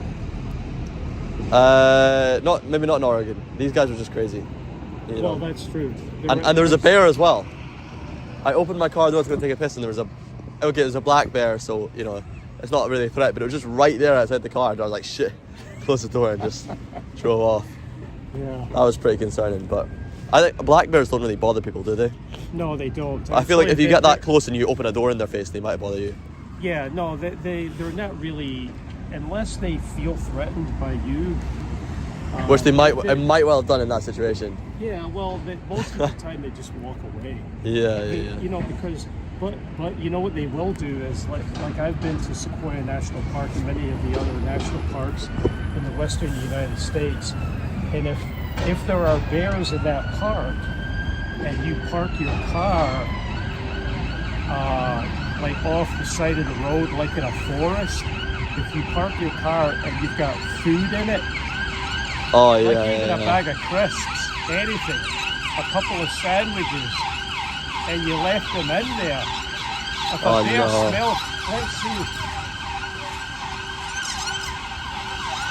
let's see you go for a hike for an hour and you leave your car by the side of the road and a bear sniffs it out, they'll come and they'll break into your car. They'll tear the frickin' door off. I can only imagine. And there's video, you could YouTube it, bears breaking into cars. And it happens all the time. Crazy. Because a bear can sniff us like a sandwich, whatever it is. If it's anything, a bag of crisps or potato chips or any kind of food, you have to have it in a sealed, airtight container in the trunk of the car, you know, not inside the car, because they'll break the window, they'll rip the door off just to get the food in there. That's magic. That's mental. So, but on the outside, like my old girlfriend and I were driving up through Sequoia National Park, and we're going up the road. We're driving her Mercedes convertible. The top's down, right?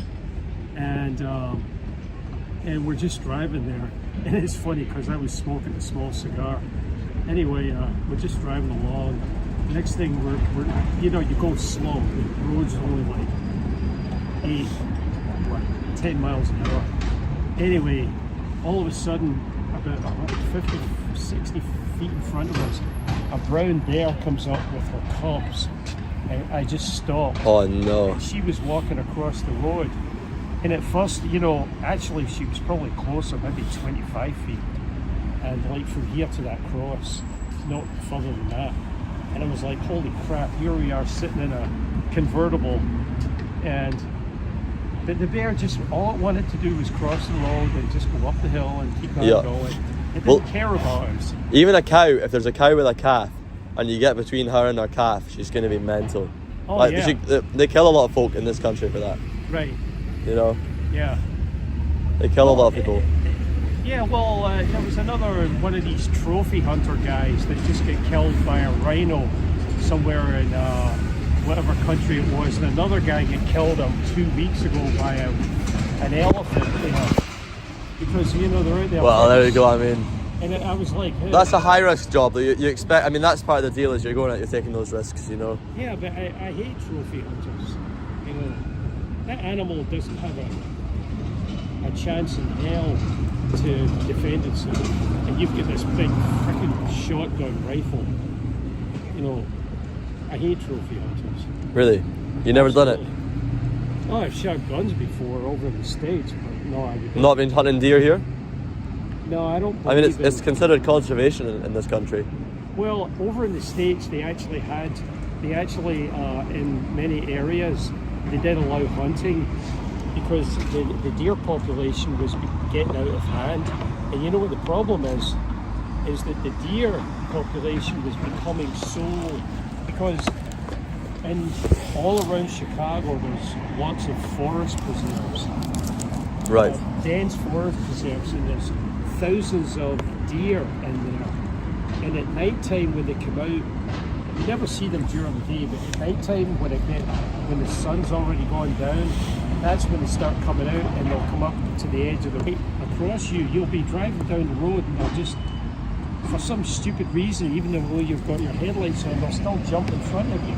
So but anyway, there were so many people there were so many crashes, people's cars were getting wrecked from hitting a big deer.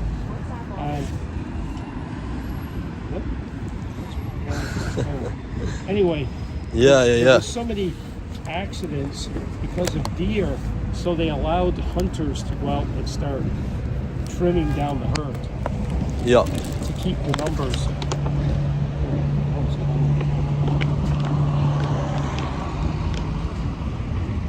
Look, I better head off and try and get some busking in, but real pleasure to meet you, Stephen, and hope probably see you around, Absolutely. maybe. Yeah, it's Maybe I'll see you at the Sheep Hide Inn sometime.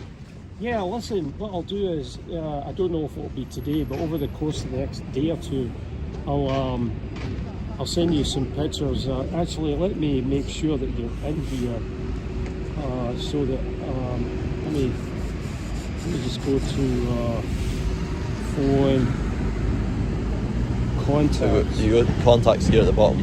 Right, yeah. And I should be near the top because my name's Alderslow. A-L-D... No, it's not there. I'll just search for it. What? Oh, I know why. It's because I'm only in WhatsApp. If I'm in WhatsApp, that's where. So if you go to... No, that's me. Okay. So right. you can, if you buzz me there. Right. Okay. Right. I'll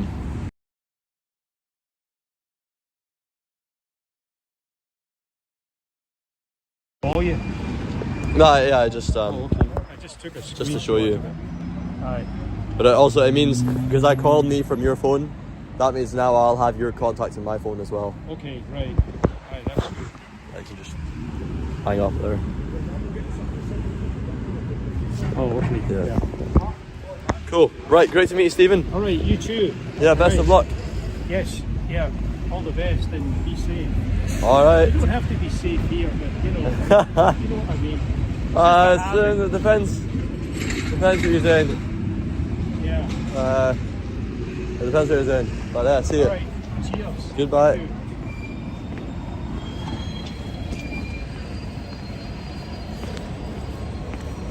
There's a lot of discussions and debates to be had there with that gentleman. It was definitely not the time when he was keen to continue talking. I knew if I was to raise any alternative perspectives to his, he would likely go off on one. Nonetheless, one time I'm sure we'll meet again and we'll have that conversation. I think he's a very valuable person with a valuable perspective that I would absolutely be open to listening to more of. It's quite funny to me that he can talk about the safety of this country and then contrast it with the safety of America and not acknowledge one of the biggest demographic differences between this country and the United States of America. I mean, the places I was in Detroit, I don't know if he thought I was under threat by KKK members in Detroit, but I'll tell you that was absolute bottom of my concerns. What's going on there? Did they remove the... Oh no, I don't know what that area is. Is that the showground? I thought they removed the fountain down there for a quick second. I often would wake up during the middle of the night with a terrible calf cramp. Just that absurdly sharp shooting pain. No, there's no accents there, so I don't know what the tones are. We're disconnecting. Sorry about this.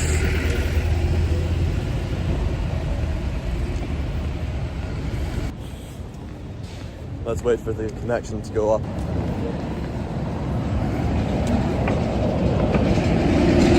Still 100 kilobytes.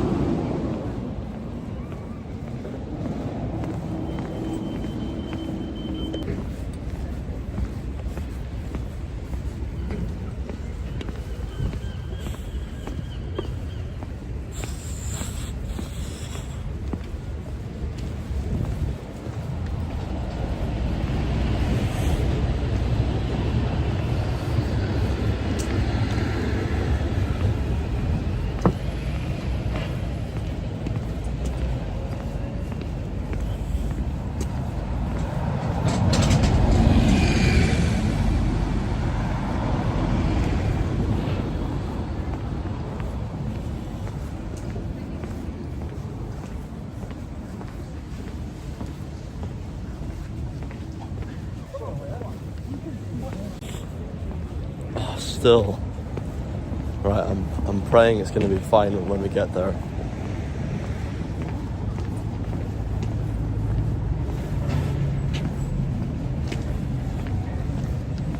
Oh, we're coming back on. No, we're away again.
It's not even busy. I don't know why the connection is so terrible. Of all places, the absolute centre of town should have internet connection.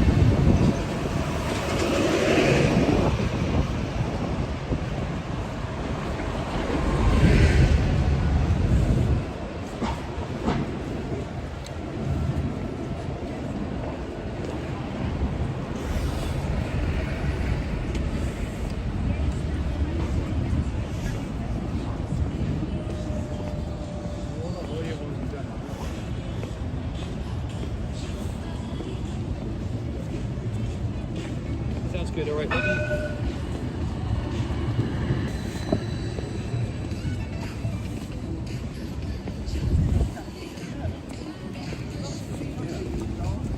you.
Oh, we have connection now, do we? And it's dipping down again.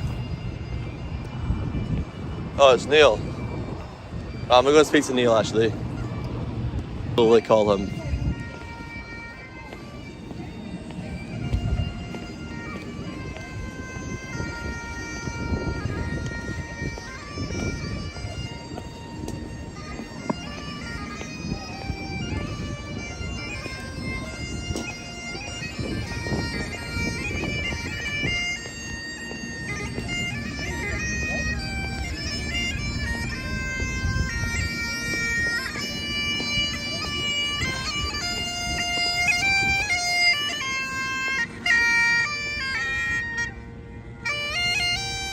No worries.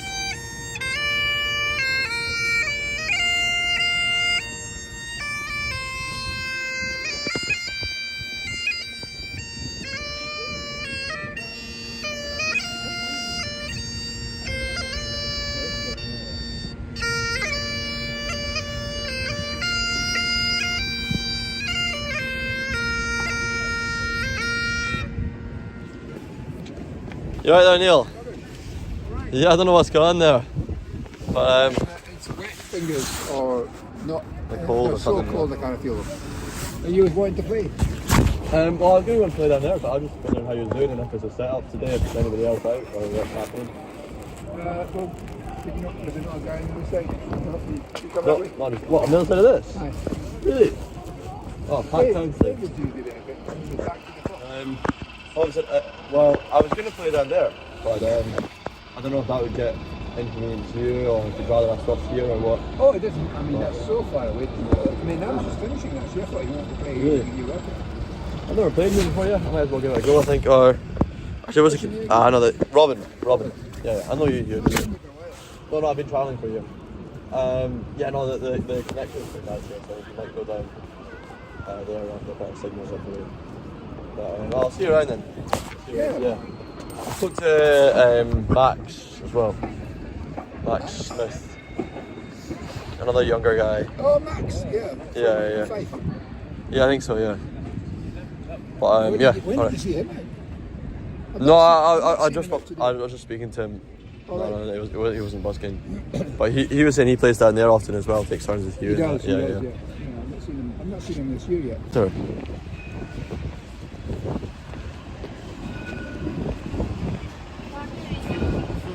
Oh, what? Working really, really well for a quick minute there. Like just about here, it's working really well. Hang on. Yeah, it's a really, really good connection here. Can you see me?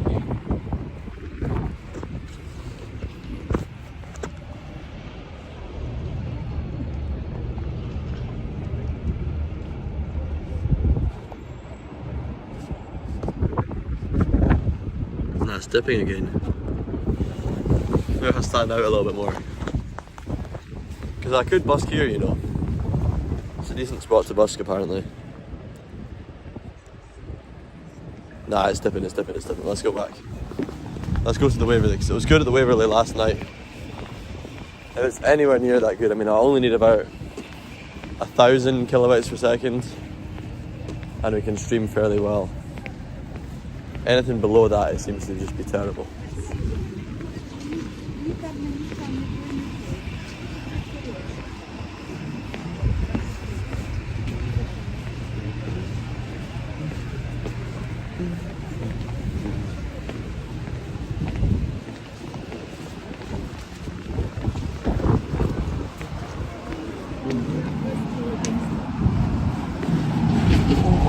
Oh, I can actually do with a tea right now.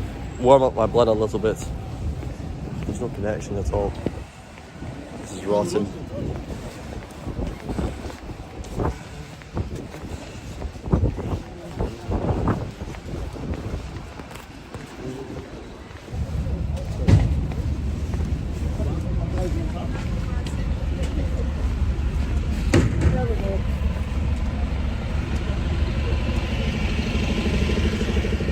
This connection going somewhere down here.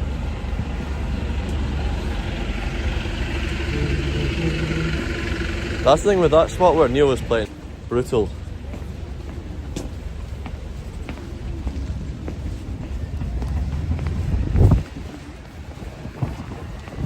Absolute brutality. Was I see? Sure. See. I don't know what tone the lie is. I don't know what lie means. I don't know what tone that is. lie.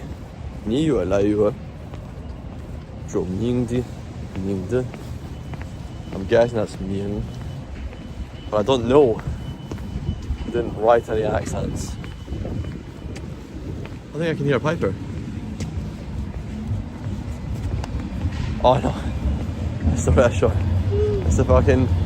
It's a tourist shop playing the bagpipes. Alright, we have connection here. Come on, 1500 kilobytes. Playing Paddy's Leather Breeches.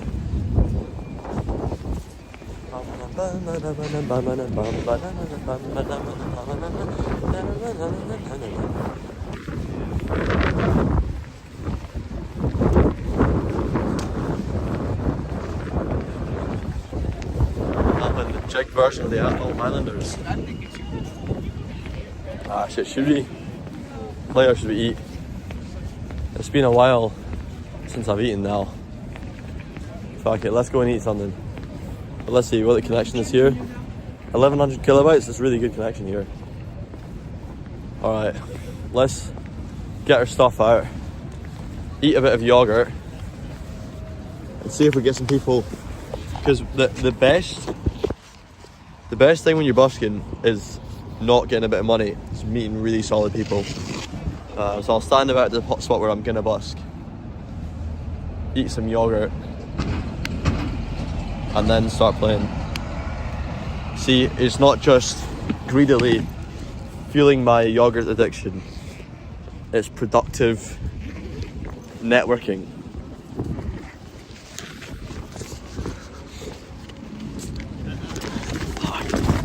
My coke is out hard.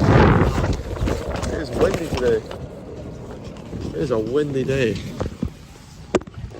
Let's make sure the yogurt warms us up, it doesn't cool us down.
Neil heading off.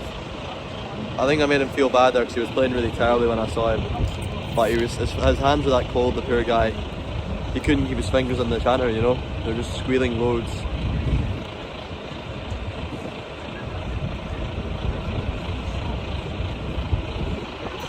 Oh nice, some good fatty yogurt for once.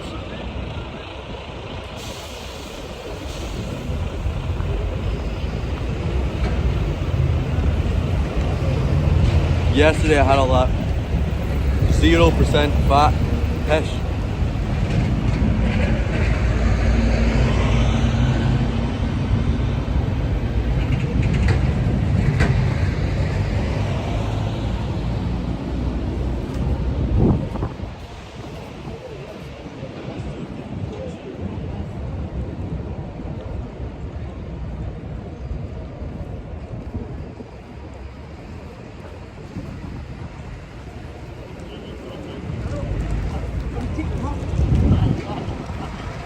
Texture is so much better in fatty yogurts.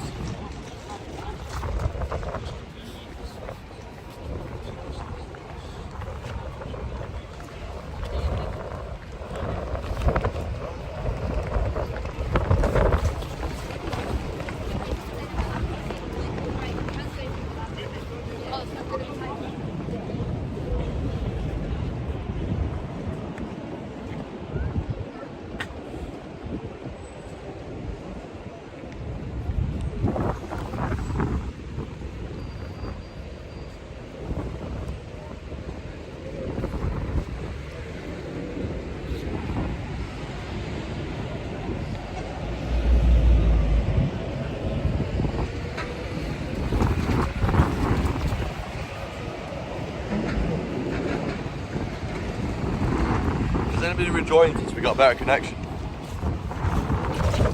Everybody's left YouTube.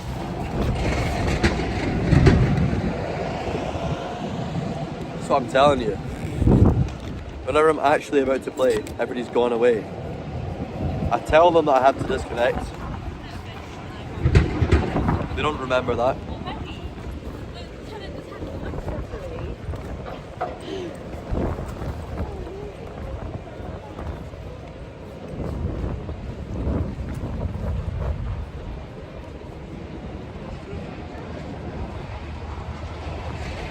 Good thing I didn't start playing straight away. What a waste it'd be.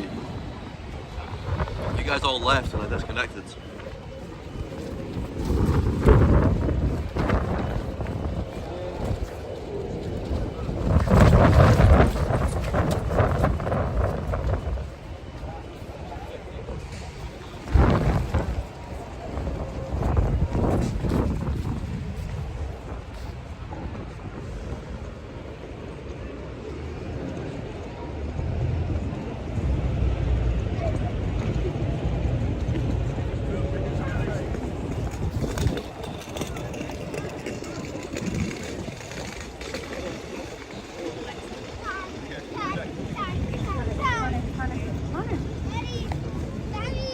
Wow, that is good yogurt. M&S authentic Greek yogurt is really good.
Right, shall we do a loyalty test? See if I can leave my case here while I walk over to the bin. See if anybody tries to take my case. Let's do it. Let's see.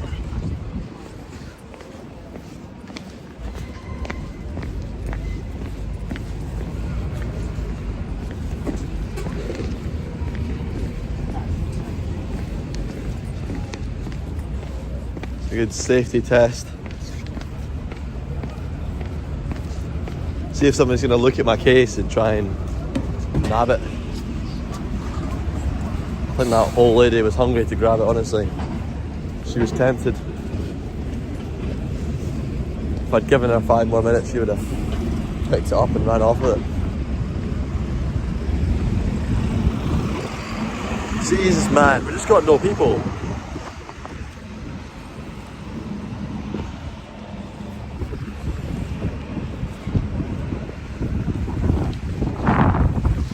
We are about to play, okay? We are about to play. Come on, reconnect. Please reconnect. Please. Come on. Come on. Yeah, exactly, it's too... And I was just thinking. Come on, bro. It's rising? It just rises and sinks with like no reason, it seems. On my end it looks really good quality, but I'm guessing for you, if it's lagging this badly, then it must be poor quality. Wow. 800? What? Why? How? What's the scam? Oh, now 100. Wait, if I stand back, is it working here?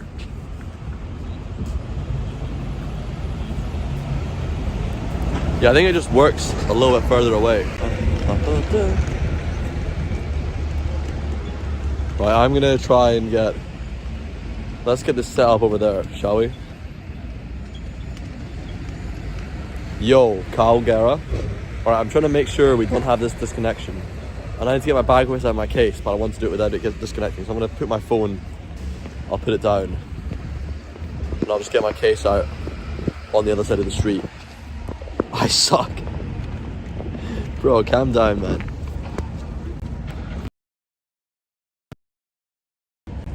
– 500 kilobytes. 21 frames per second.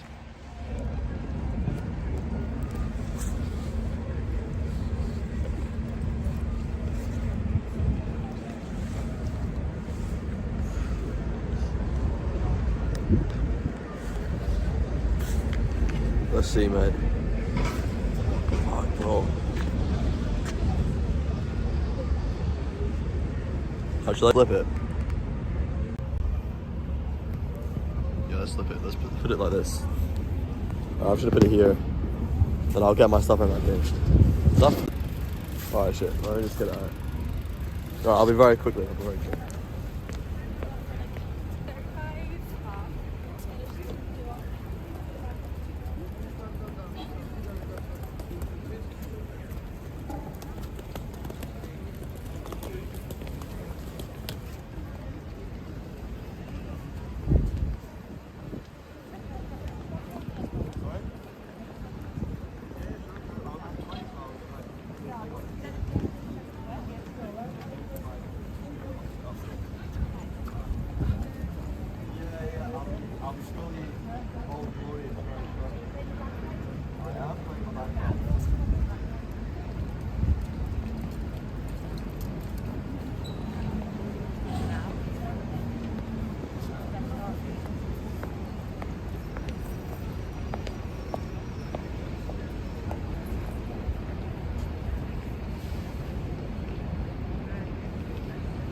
Most messiest setup ever done.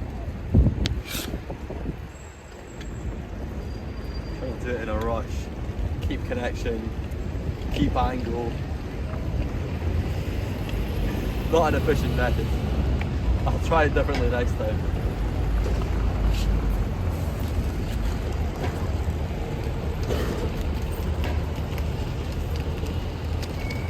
Put some money on there. That way they're not uploaded, huh? See all the wee pennies. Look at that guy. All of his wee pennies.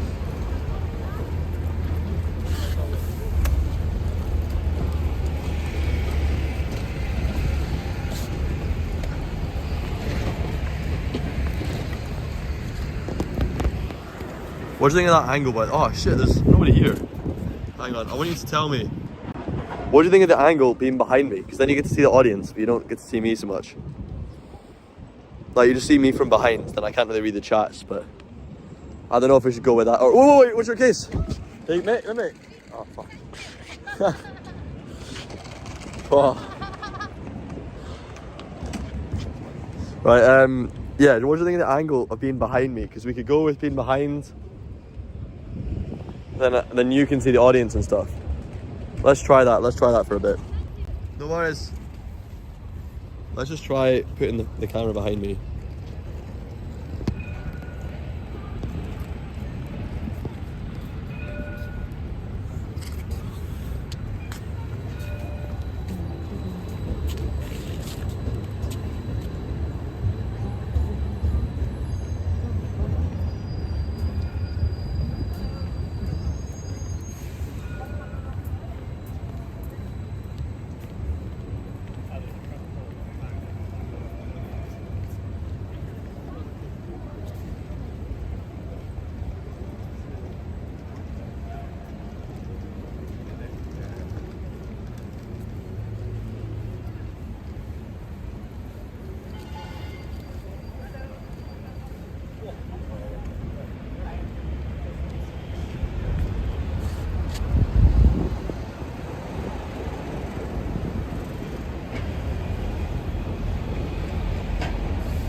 How you doing?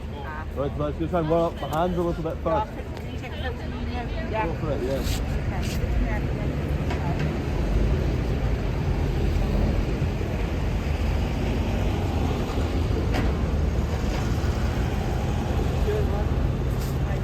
I'm about to play, but I need to get my hands a bit warmer first, you know? Yeah.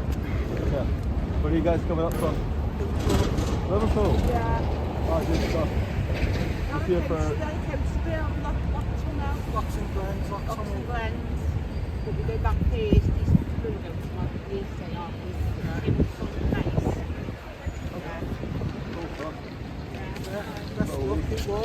We managed to get here, but it's quiet and cheap. Is it, yeah? Sunday to Thursday, yeah. Okay. Cheaper days, are Yeah. That's why I come up during the week. Are you playing now or after? No, I don't play, but I just yeah. get my hands a little bit warmer. But yeah. Well, how long do you think we'll come back and watch you play? Yeah, I'll be here on and off throughout the day. Alright, go on then, lad.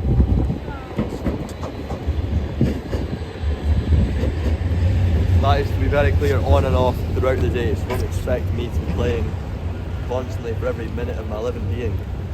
How clear is the shot, by the way? Can you see things well? I think 0.5 is better, huh? Yeah, that'll be better.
Oh, no way.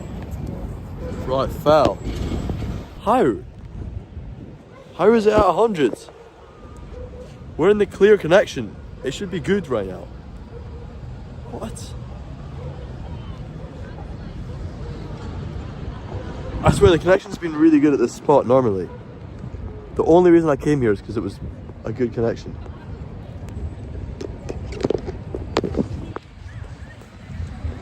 Let's see. Nice, staying at 100. Oh, come on. Come on, come on, come on, come on.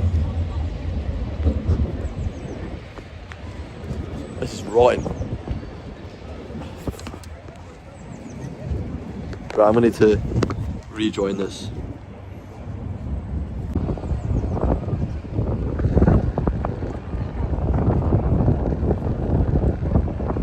Yeah, it should be good right now. There's no reason for it to be saying 100. It's clearly not that low here. We've got 6 people as well on YouTube. Good stuff. Great. Great. People are watching the bagpipes. How's the angle though? Did you prefer being behind or would you like to be... Let's see, what's the signal like if I put you down there? Is it worse? Yeah, I can't put it down there. That's too bad. It's too bad.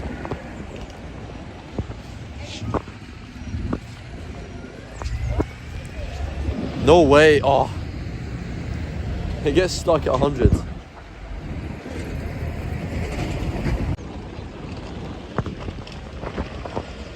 Right, come on, be good. Be connected. 2,500, there you go, see? 2,500 here. No reason, it disconnects for no reason, I'm telling you. It just goes down, the connection just goes down when I'm standing here, I don't know why. I don't know, something about competitive easing or some weird technical shit that I don't know about.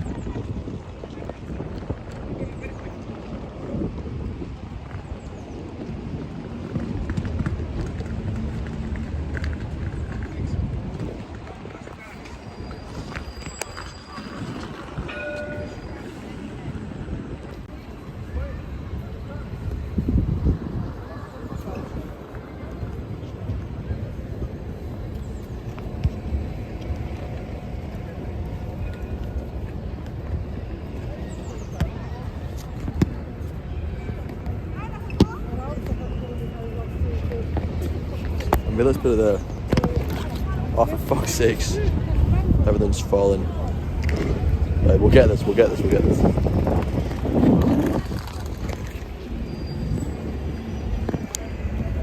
We'll get it perfected soon, don't worry. There we go. Fine.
How long you take euros?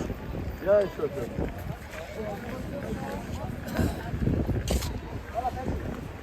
And also, I was one of the first ones on the first. So, like,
Right, this is terrible. This wind is absolutely tyrannical.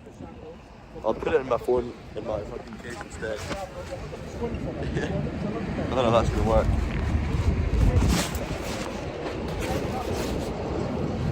Something like that.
Look. Happy Busking cheers. So thank you, sir. Thank you for your happy Busking cheers. I appreciate it. I don't know if it'll stop the wind like, but it'll do something.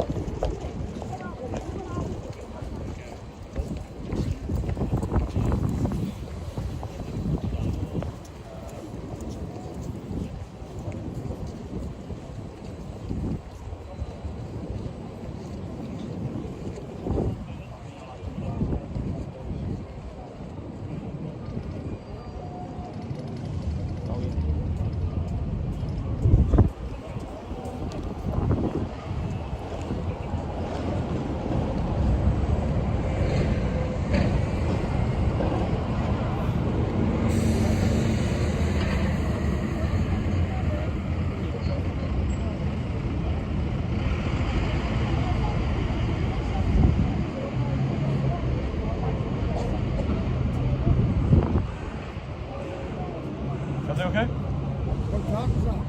Buchanan. Buchanan. Yeah. Buchanan. Is that what you guessed? No. What did you think it was? Wrong. What did you think it was? Wrong. McLaren. That's such a thing. That's not McLaren. I've got the black watch, Black watch, yeah. and it's currently away getting expanded. It's a fight. Sorry, one second. A little bit cheaper than buy on your car. Probably.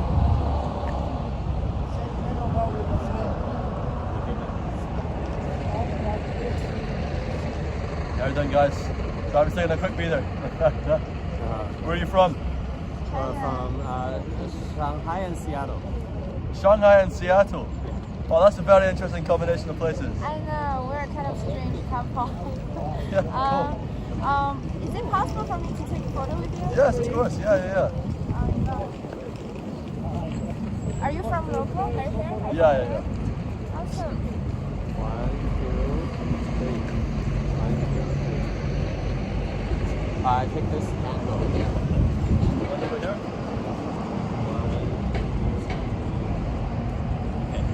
All right, cheers, guys. Thank you. You know what I've seen on TikTok? Sorry? You know what I've seen on TikTok? Probably, yes. When one of the man who goes to India plays a bagpipe. I've been all over, mate. I've been Korea, America, Australia, Southern Africa. Oh, yeah. Thank you, man. Appreciate it.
Alright, I've got some new goals set out for today. I just had an idea, right? You know, I've been learning Chinese. There's a huge influx of tourists from that part of the world here. I think I might try and learn enough to do a tour here. If you think about it, you can kind of do it basically from a script, but then begin it from the real experience, speaking their language. I think that could be a fantastic performance. And like mix of, I can play the bagpipes, I can direct them around and everything. I definitely want to do that. I think that'd be quite fun. It'd be a really good way for me to learn more about the place as well, you know. Who's that? Sasha Itomi. Who are you? I can see you here. God bless my mission to culturally enrich the occupiers. Occupiers! Alright, thank you. Bravo, Kilo Zulu. Bravo, Kilo Zulu! My man's a Zulu and he's telling me to... Alright, whatever. I'm an occupier, guys. Occupy, occupy, occupy. Well, what I'll do is I'll look into it. So today, I'll go and speak to some of those tour guides and ask them a little bit more about what they do and things. You right, man? Hello. Can I jump on when you're having a break or something? Yeah, sure. What are you doing? Hi. Oh, you're a piper? Hi. Oh, shit, bro. What's your name, man? Charlock. What? Chala? Charlock. Yeah. Charlock. What's your name, man? Robin. Nice to meet you, man. Yeah, if you're wanting like a break or anything. Yeah, no. What, you want to do like 45 or something like that? Or? Oh, yeah, that sounds So I'll do another 20 minutes and then... Yeah, that sounds good. What do you get the time to? Hey, quarter past 1. 1:15. Well, why don't you just come on at 1:30? Yeah, that sounds good. Alright, and I'll do 45 and then I'll come on at 1:15. Right, good to see you around, Charlie, because I've not seen you here before, but... No, I live in Glasgow. Ah, okay, cool. Yeah, it's a bit boring. Edinburgh's best. I'll tell you what, normally February's dead as fuck, but lately February's been pretty, actually today's been pretty dry. But I think the main thing is other people around, these other people around today. But yesterday, was actually, last night I was playing in the dark. Really? Yeah. Like for February. I used to work in Edinburgh, and then I would like come sort of around here afterwards, and like honestly, post like 5 p.m. is good because that's when all the tourists kind of kick about. Yeah, with the capital. Yeah, exactly. Yeah. But I'll leave you to it, man. I'll leave you to it. Yeah, I'm planning to probably go on and off for the day, so I'm going to do 45s throughout. But just take my WhatsApp or my Facebook or something. Yeah, cool. And then basically, what will happen is you can message me and somebody else. Have you done much like staying with other buskers and stuff? Or you? No, really. I usually go and like play for like an hour and then leave. Yeah, so what we usually do is, I used to work with guys there, and we would basically do basically like a maximum of 4 people on the spot, and then like basically whoever comes up first, go on from them, so if somebody else comes along, then they can play after. Right. Yeah, okay, that's good. It's, and then that kind of gets more... Just message me. Like, so if somebody comes on now while I'm playing, then I say, okay, well you can go after Charlie. Yeah. Right? And then if they get on while you're playing, then go on after. So. Yeah, that's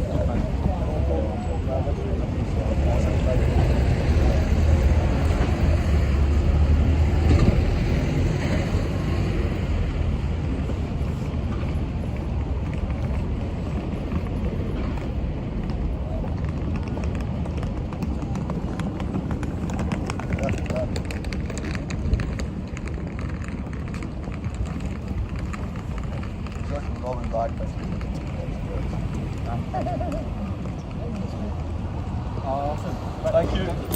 Cheers. See you, Charlie. Can I take a photo? Yes. Hello. How are you doing? Nice hat, sir. Are you a piper yourself? You could say that.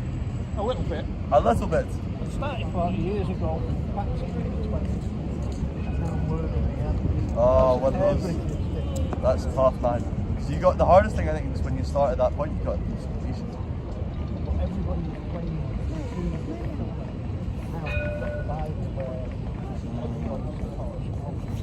Yeah. So I'm having to learn different things. When I was taught as a kid, I weren't taught about. Are you in here through the day? Am I what? Are you coming here for the whole day? What's you just visiting Edinburgh? Do you stay here? 3 days. 3 days, nice stuff. Yeah, cool. So look, I'm just gonna keep playing right now. I'm happy to chat to you if you want to. Yeah, I was just waiting away. I've got 15 more minutes and then the other guys are gonna come along. But I'm curious to learn about your journey, what it was like playing. When was that? Like what decade was that? Right, so late 60s, early 70s. Wow. Yeah. Well, I mean, my dad was born in '65, so you know. 57 now. 69 now.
Yeah, that's hard. Till I get that one competition ready.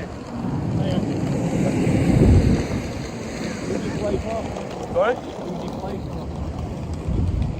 Not playing for anyone at the minute. I was playing for Stockbridge, but I've been travelling for the last year.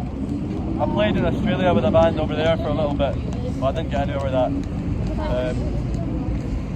For whatever reason in Australia, I had like some sort of issue with the climate or something.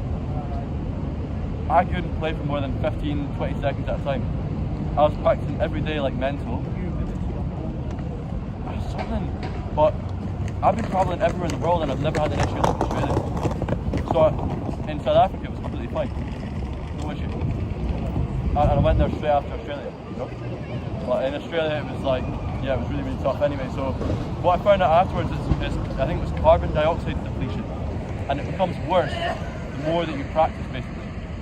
So the more that you get low on carbon dioxide, the more your body goes into shutdown before getting into carbon dioxide.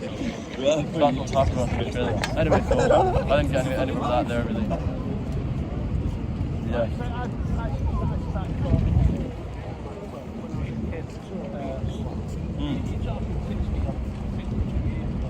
Wow.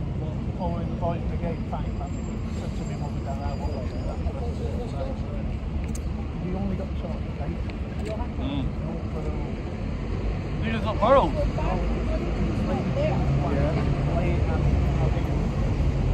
Play that game Really? Yeah. I've never heard of that happen.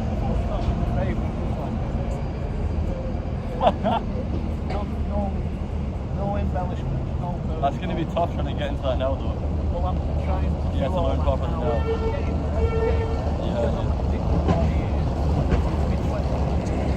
Yeah. The tough thing is,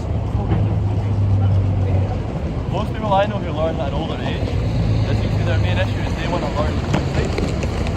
Whereas, like, young people I know, like a kid is like, okay, it's going to take me 10 years. You know, it's like, okay, well, structurally it's going to take 10 years. But, you know, I think it's pretty tough to have the patience and time. I mean, I don't know maybe what your time's like. You've got the time to practice regularly and actually get it in, but I know it can be very hard, especially to think of a long time span.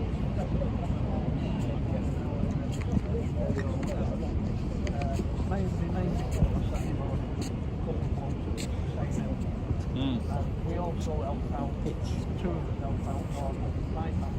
Yep. When we can and want to. I don't want to get involved. I love Wait, so you didn't play barrels, but you had number one? That's hilarious. That's so funny, man. I can't believe that. I mean, that's really hard for me to believe. See this boy over here? He's going to play after me. He's going to play at half past. What's his name right now? Oh, it's half past. Hey, Charlotte. You're good to go? Yeah. Okay, you're away. I was in my own little world there. Oh, good, man. So you think you're going to come in here more often?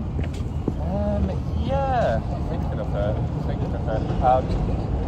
Yeah, it's good during the summer. How is it like? You have to kind of get here quite early. Or... Mate, I never used to play this, but I always played on the Royal Mile. I sort of fell out with those guys a bit, so I don't play up. But I went travelling for a year. Nice. So I just came back here. That's what I'm saying here. But I'm shocked by how good it is. Yeah, it's good. There's also like down there by that statue. The Waterloo place. It's alright. I think like this tends to get the most traffic. Over there as well. And sometimes you can get more over the flower clock and things. One thing as well is during summer, the guy who has like a stall thing, which is like the bit, it's just right here, it's a bit harder. Yeah, well, the Royal spots are permanent all year round, the Royal Mile spots, and they're tough to get onto. If you don't get on with them and everything. Yeah. Oh wow, that's a different kind of place. Yeah, it's like a long line. Right, that's sort of what drummers do. I have got Oh man. That's a bit bandage that. Properly got your moustache and everything all done off it. Oh yeah. Nice stuff, man. That's a piper from the 1970s. 70s jazz. Yeah. Oh. Oh. Kenzie, yeah, nice. Right. Similar colour scheme to this. Well, that one's the Murray tart. Murray back. Murray, The Apple Island is where that. So the woman who was making the gilts with the Apple Island. I think Barber uses the Atholland District Park, don't they? Barber? As in the company. Oh, yeah. I've seen some adverts like that. I'm sure they're using the Atholland District Park. Right. Alright. We're going to get through a bit and behave yourselves. Right. Yeah. Can I see you quarter past then? Yeah, let's go, man. Let's go. You fall out with the Royal Mile guy? Sorry, yeah, I don't really know what the situation is, but I'm not really in contact with them, sorry. I stepped on their toes at one point. Alright. Just coming through and then like setting up. This is like a year or so ago. Yeah, you gotta be careful, man. Guys, like, there's a system, etc. I'm like, Yeah, I'm sorry, man. Well, I've come through the thing is, all the local businesses deal with that many. The thing that you don't see is the fact that there's kids out all the time being pestered from the local businesses there. Right. So the only way they're able to keep things in order is by them being strict about who comes on at what times. Because the businesses aren't going to do it, so the bagpipers do it basically on behalf of them. Okay. Anyway, best of luck, Charlie. Right. Charlie.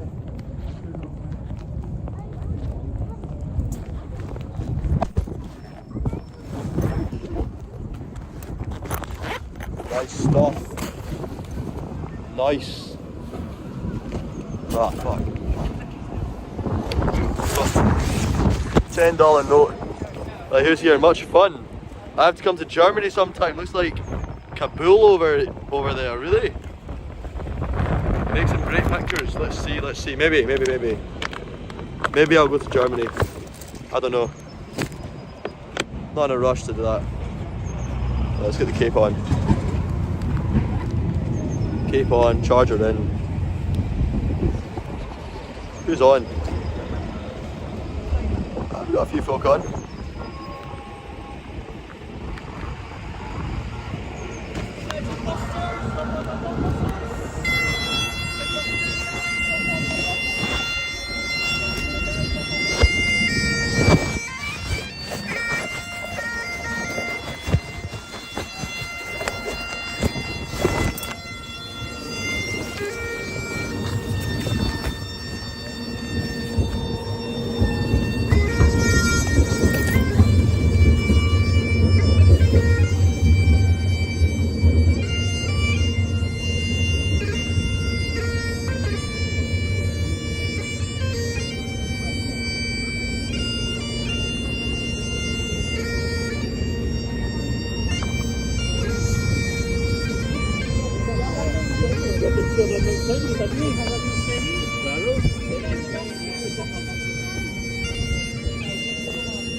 Right, let's see how well we can keep this connection, because I feel like my odds are pretty terrible for maintenance. Last time I was on Coburn Street, the connection was absolutely abysmal, but it's pretty good going over this bridge at the minute. I was going to comment on that guy's plane, but you know what? You guys have been very polite to me, so I'm going to be polite to him. Hey, we've got a decent view as well, so I'm not going to be complaining. It's been abysmal the last few times. Only getting out at midnight, and it feels like I've been locking myself inside all day editing, and then coming out at night time, going to the shops and stuff. I know I can't go to Waverley, but anyway, you can see over there, that's North Bridge. We're going to go up to South Bridge, up past South Bridge, and oh no, that girl was pure greeting. I don't think it's really my place to speak to her. She'd probably get more uncomfortable.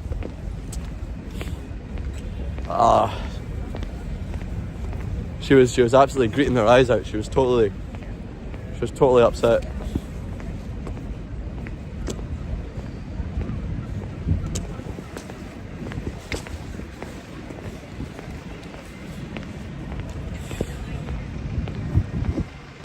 Wow, it says it's still maintained. No way.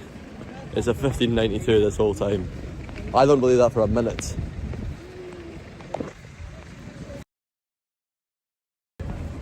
Nah, bro, that's nonsense.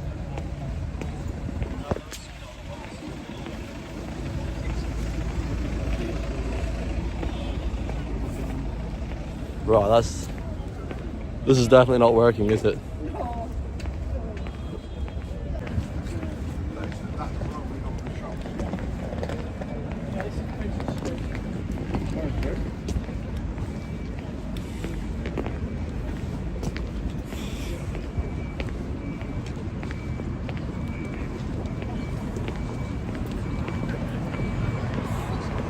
What? We've got a good connection, that just seems absurd. Alright, we'll go up the Scotsman steps. Apparently the connection's working just fine. It's Edinburgh Dodger. Look, every single thing here is just, it's either old or it's badly designed. Is that just the world now? I mean, what is... It's such a fine example of how ignorant the university system is right now. Mystery connection. What? How is it so good right now? It should be terrible right here. It was terrible last time I was here. It was really, really bad actually. There's a lot of backpacker hostels. They're all very good here. They're very good prices in Edinburgh. There must just be so many that they're competitively pricing each other out. That's the only explanation I could consider. So right now I'm going to go and buy a new drone read, or try and get my current drone read fixed. I'm going to go to the place where I got it from, who I'm just going to tell them, you know, I've had loads of issues with it. I'm hoping I might be able to swap it out, because it's just a rancid reed.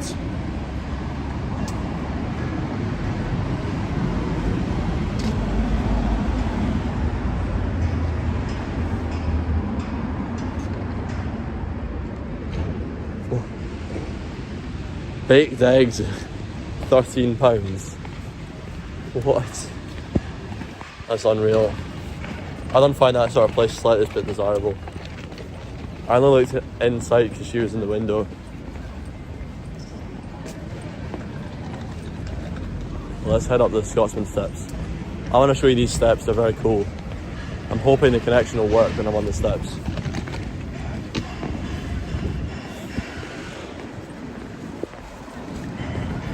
I mean, this is kind of cool actually. I quite like whatever this thing is.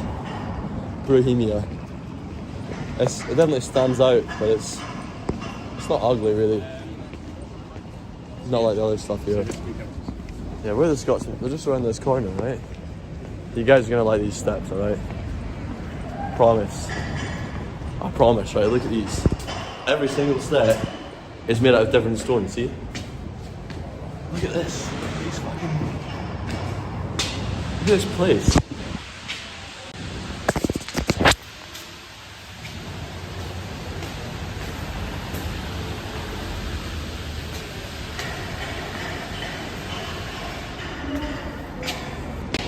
Just a random public stairway, but it's super cool. Unfortunately, it's often very dirty. See, there's a very reputable hotel here, the Scotsman. They've got a cinema and a restaurant too. Cinema's really cool. And you can see they've been doing up the Waverley Bridge lately. Look, it's all painted. How nice is that? They've done a really good job painting that. That bridge is going to look fantastic. It's such a shame. So many of these old buildings and structures used to be so colourful, and they've just dulled them down by trying to, I don't know, just leave them bland. Not this bridge. Look at that. Look at this bridge. That's a good bridge. They've generally done a really good job there.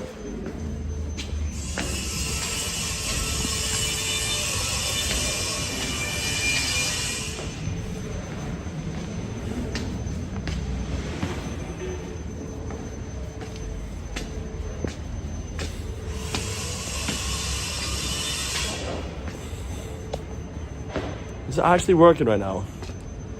I don't believe that it's working.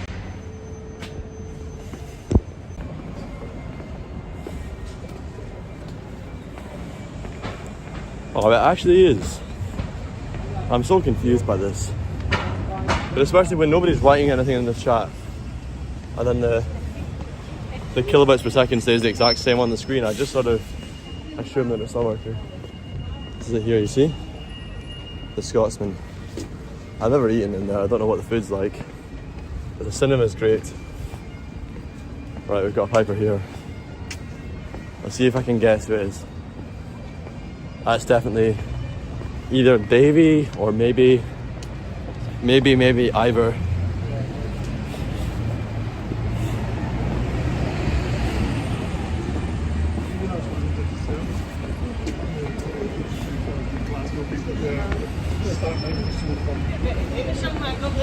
Thank you.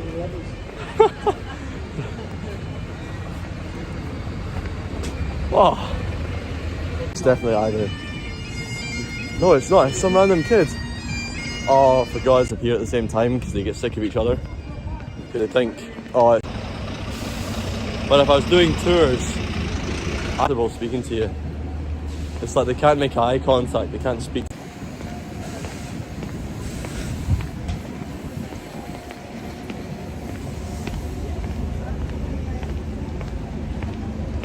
Yeah, we'll see. Because if I go home, I can...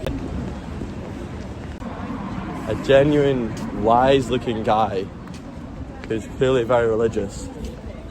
And he says to me, "You're a very famous young man. Hats off to you." That means a lot. Because it doesn't say, "Oh, you're very famous." It feels like he's saying, "You deserve what you have. Congratulations on achieving it in the way that you did." That's the reason that feels so good. Cut this off. Nobody's here. Hi, mate. You alright? Did I drop that? Yeah. Oh, €5, sorry. Thank you, man. €5.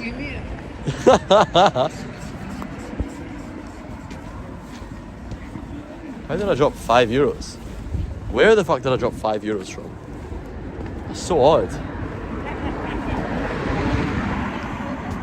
Can we tell you what we're doing? Is that okay, yeah? Cool, we'll make it. This is Shay.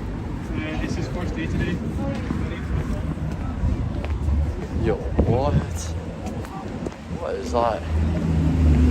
Oh man.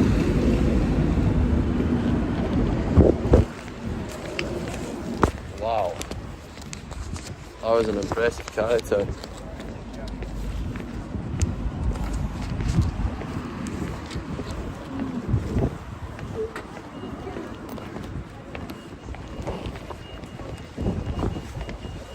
let's go to Lidl. Call Elon and get yourself a Starlink. Yeah, that's what I need to do, honestly. This connection's atrocious.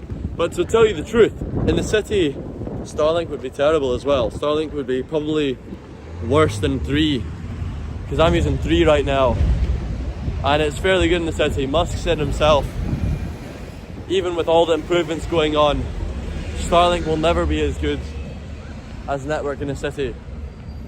Never be as competitive. Like, even you see the top streamers coming here and they've got kit that's worth literally 6 figures. Hundreds of thousands of dollars are spending on expensive kit, and they still disconnect when they come to Edinburgh. So it's just not well designed infrastructure. They need to improve the infrastructure here. And unless I'm paying literally millions to improve the infrastructure,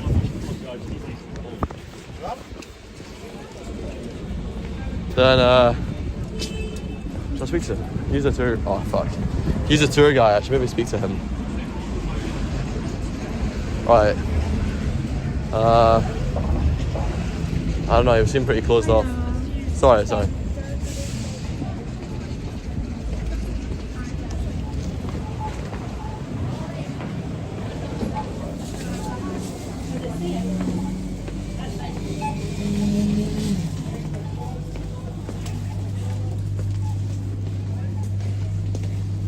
Let's get something.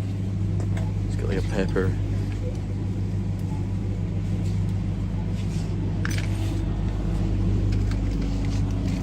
Let's get those.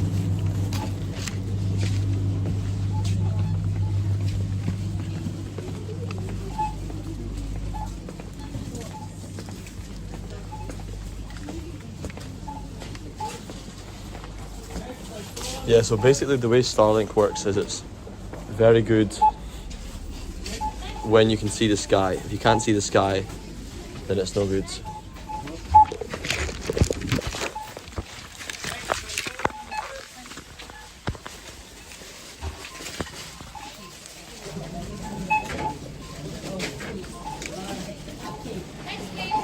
Are you working a bit with cash?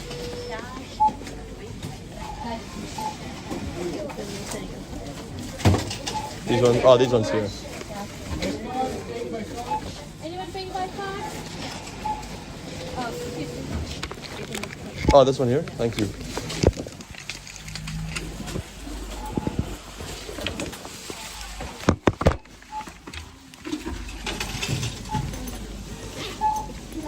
Next by card, next paying cash.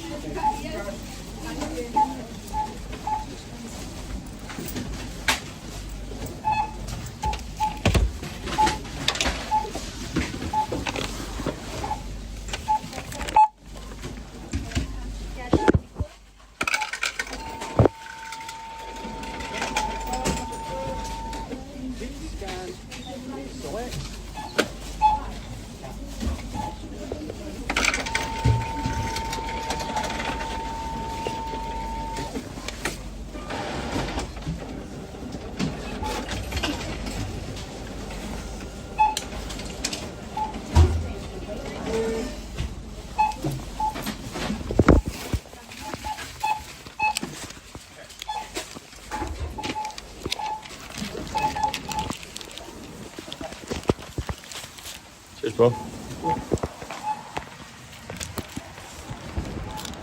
So really, Starlink is best in stuff like deserts, wide plains, you know, all sorts of things like that. That's when it's going to work the best.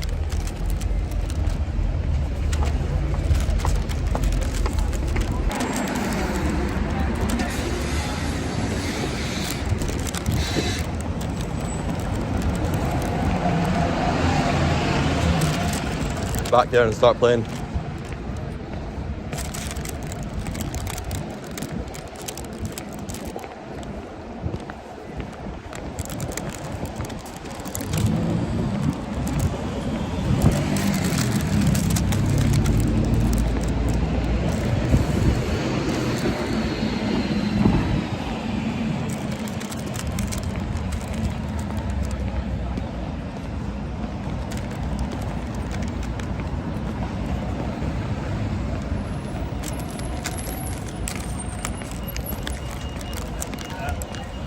How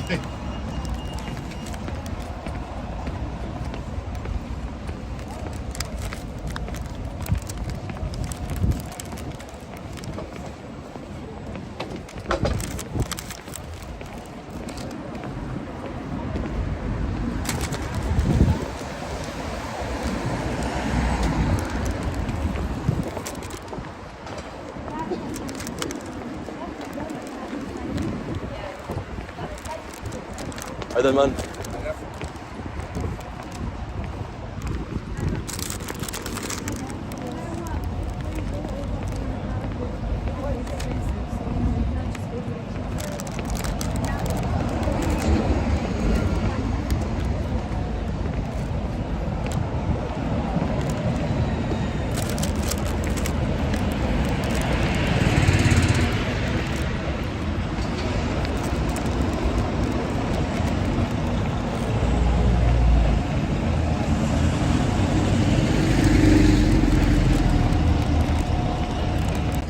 Surrounded by really solid old buildings and really ugly shop designs. This is it. This is it.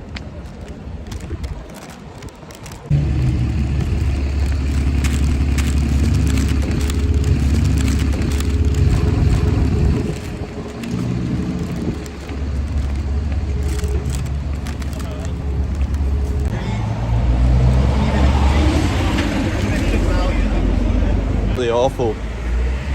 I just kept missing stuff. Not sure what it was.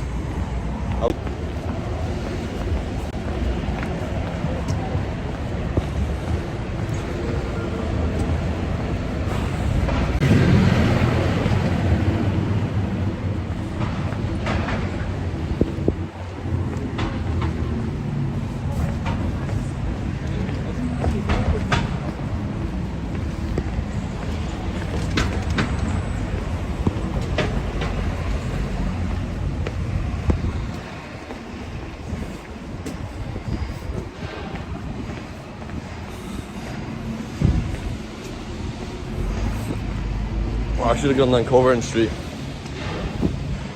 It's much faster. Well, I do love these steps.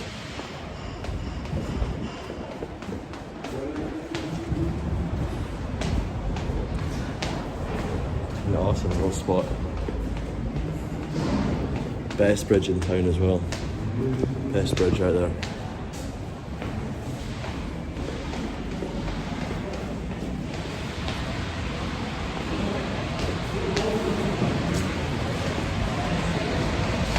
Sorry, man.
He's playing Flower of Scotland.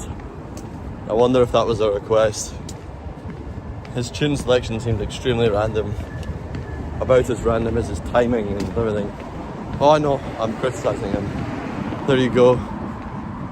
This is where it goes.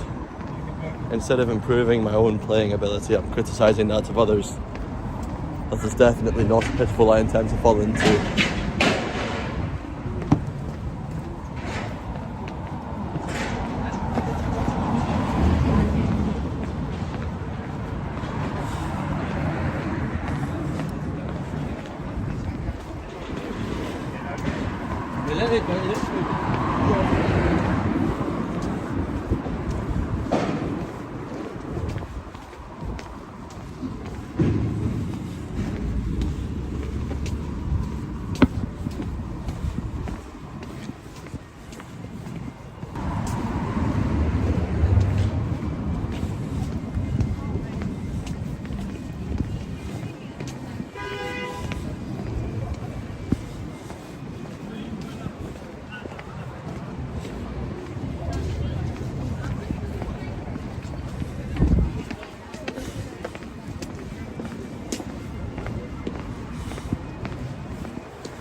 Fuck, I'm 5 minutes late.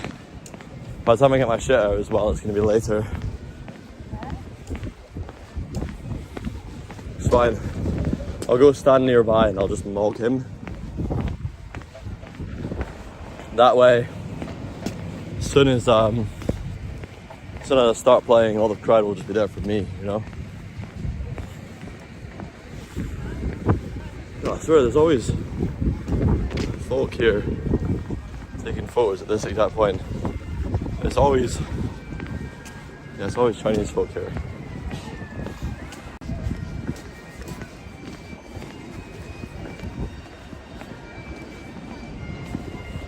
Quick as we can.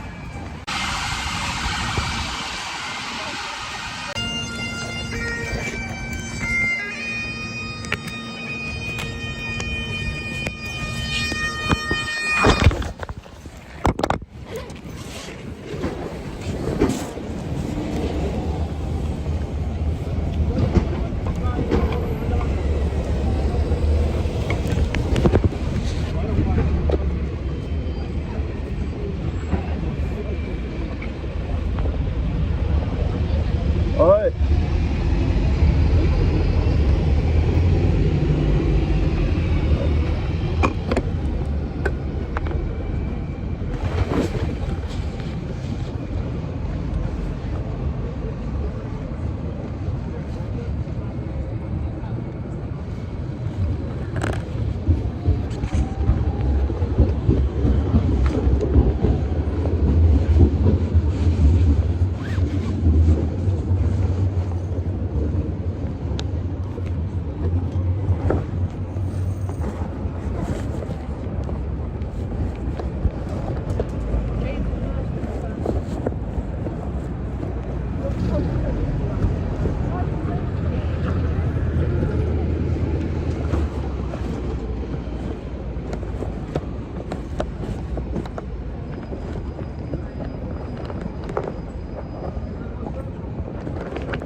How'd you manage there?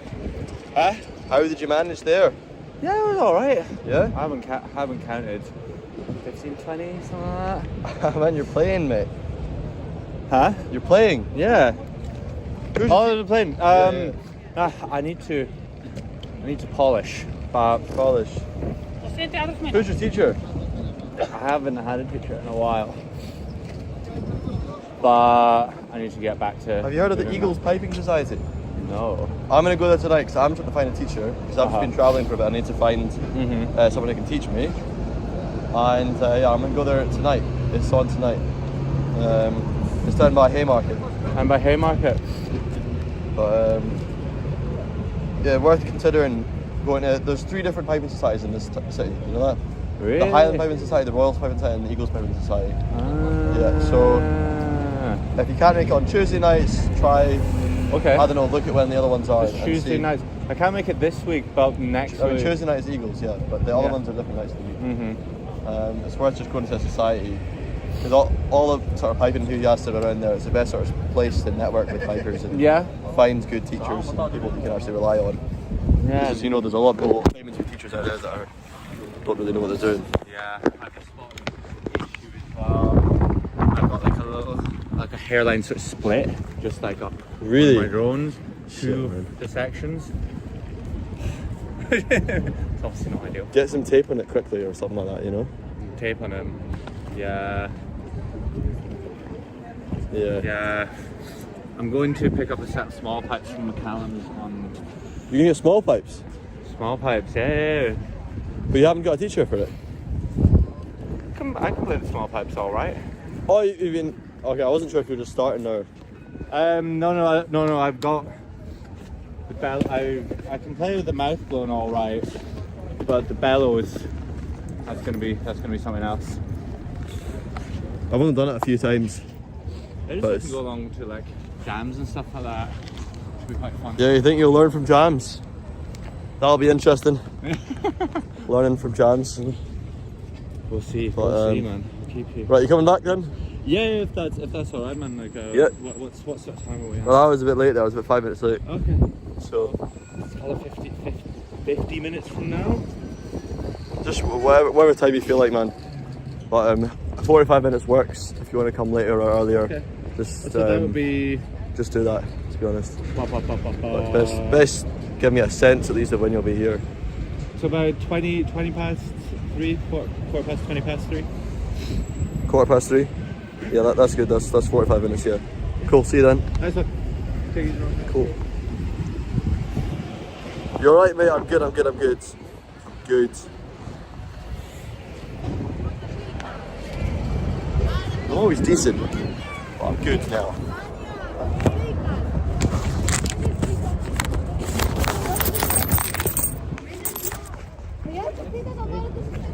Even if you stood on the corner or something.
Thank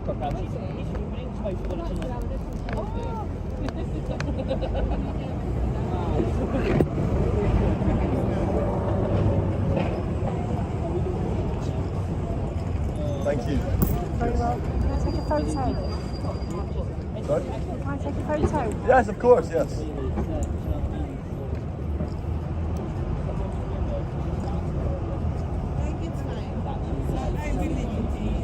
Just catch my breath a little bit.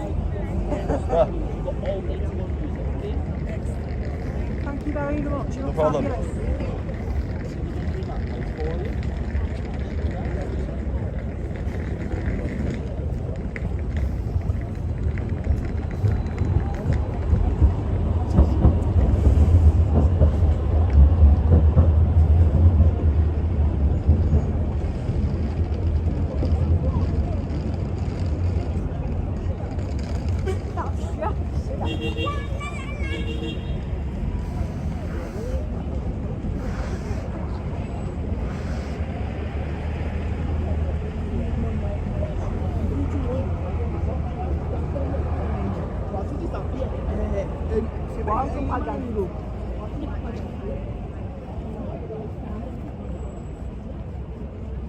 Yeah, I'm sorry. See, when somebody says they want a photo, I never know what the fuck you mean by a photo. I'm like, oh, a photo. Oh, right, okay, a photo. Photo always throws me off, you know? Photo. What a word. Photo.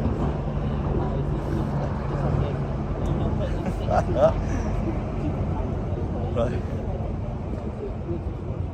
I'm trying to give myself a minute to catch my breath because I'm getting properly tired there. There's so many other pipers around today, honestly.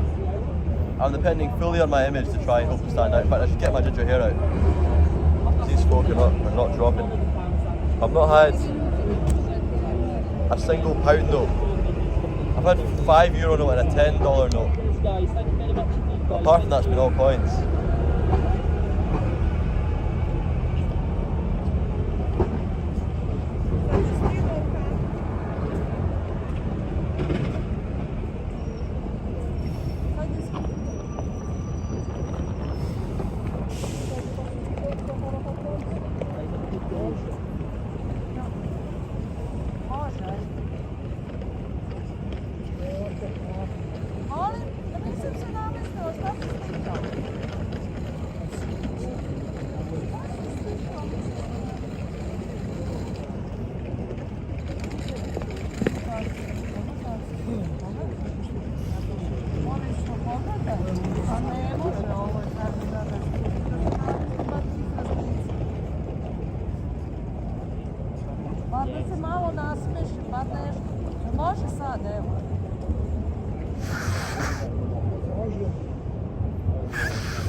130 or 140 BPM.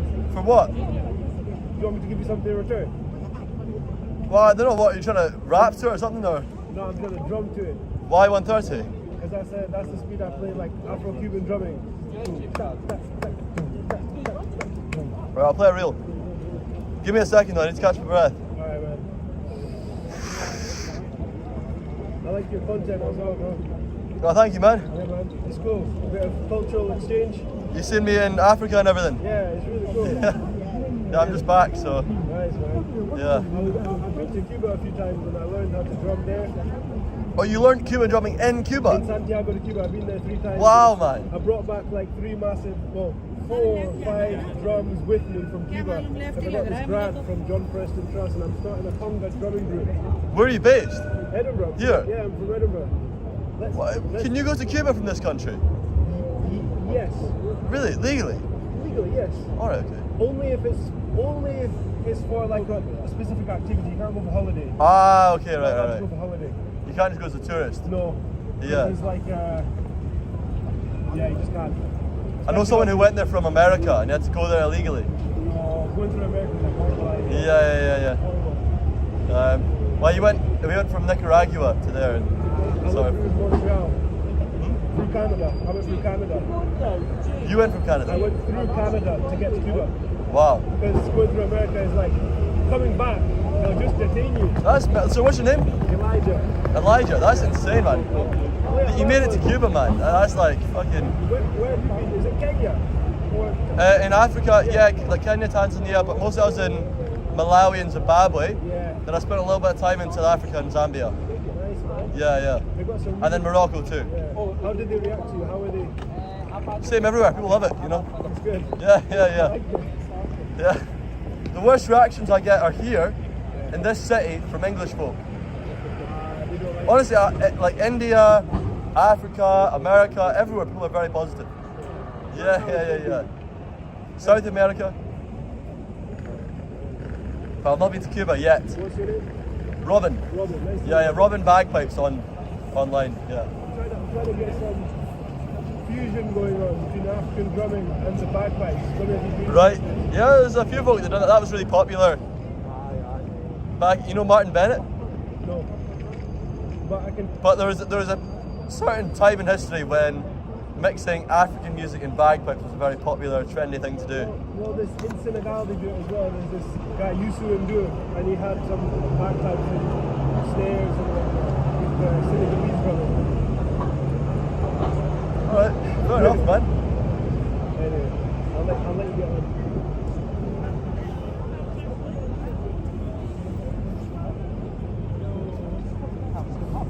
So I'm not locked up.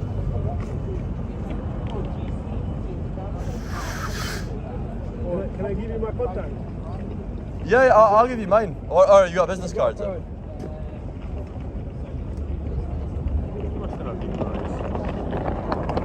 There you go. I also do, these bikes are great, aren't they? Yeah, man, they're good to get around. There you go. It's the same in Glasgow. I've been using them in Glasgow. You got boys in there? Yeah, it's the exact same app and everything. I've only used them there. I've not used them here. Yeah. I mean, I want more e-bike to be fair, because this one's very. It doesn't go as fast and it's a bit heavy. I prefer to have something I can just. But it's good economically. They restrict you as well when you're in the zones. Yeah. Especially for me, because I travel that much. Yeah. For me, having a bike is a pain. Because I've always cycled a lot, but trying to maintain it when I'm just barely leaving a country. I leave it for ages and I come back and it needs oil, it needs all this stuff, and it's got all these issues. I need to keep it out of the rain obviously while I'm away and let somebody look after it. It's a pain, but what is it you do? What's your... I'm the festival coordinator for Edinburgh Festival Carnival. We put on an annual event here in Princess Gardens. It's like all the different kind of cultural minority groups that are in Scotland. How long have you been in that for? 5 years. 5 years, man. 5 years, yeah. Shit, you're older than I thought you were. How old do you have? I thought you were like my age, but... How old are you? 20. I'm 25. Alright, okay. Fair enough then. But yeah, I mean, I do bits and bobs, but I mean, my website says it's interesting. Yeah. I've seen what you do, it's really cool. Yeah. Like, gosh, there's so many pipers around today. Yeah. I just cycle past, I'm like, I recognise that guy. Yeah. Yeah, I know when I take my hat off, everybody recognises me. Yeah. When I have it on, nobody knows who I am, you know. So. And it's also the coloured outfit is different from like what I see on my own. Well, so the reason for that is because basically there's like trends. So everybody's wearing different tartans, but they all kind of look all the same. Because right now, generally for the last like 30 years, the trend has been getting sort of duller. Right now they're pushing into more like blue and green kind of hunting hoodies and stuff like that.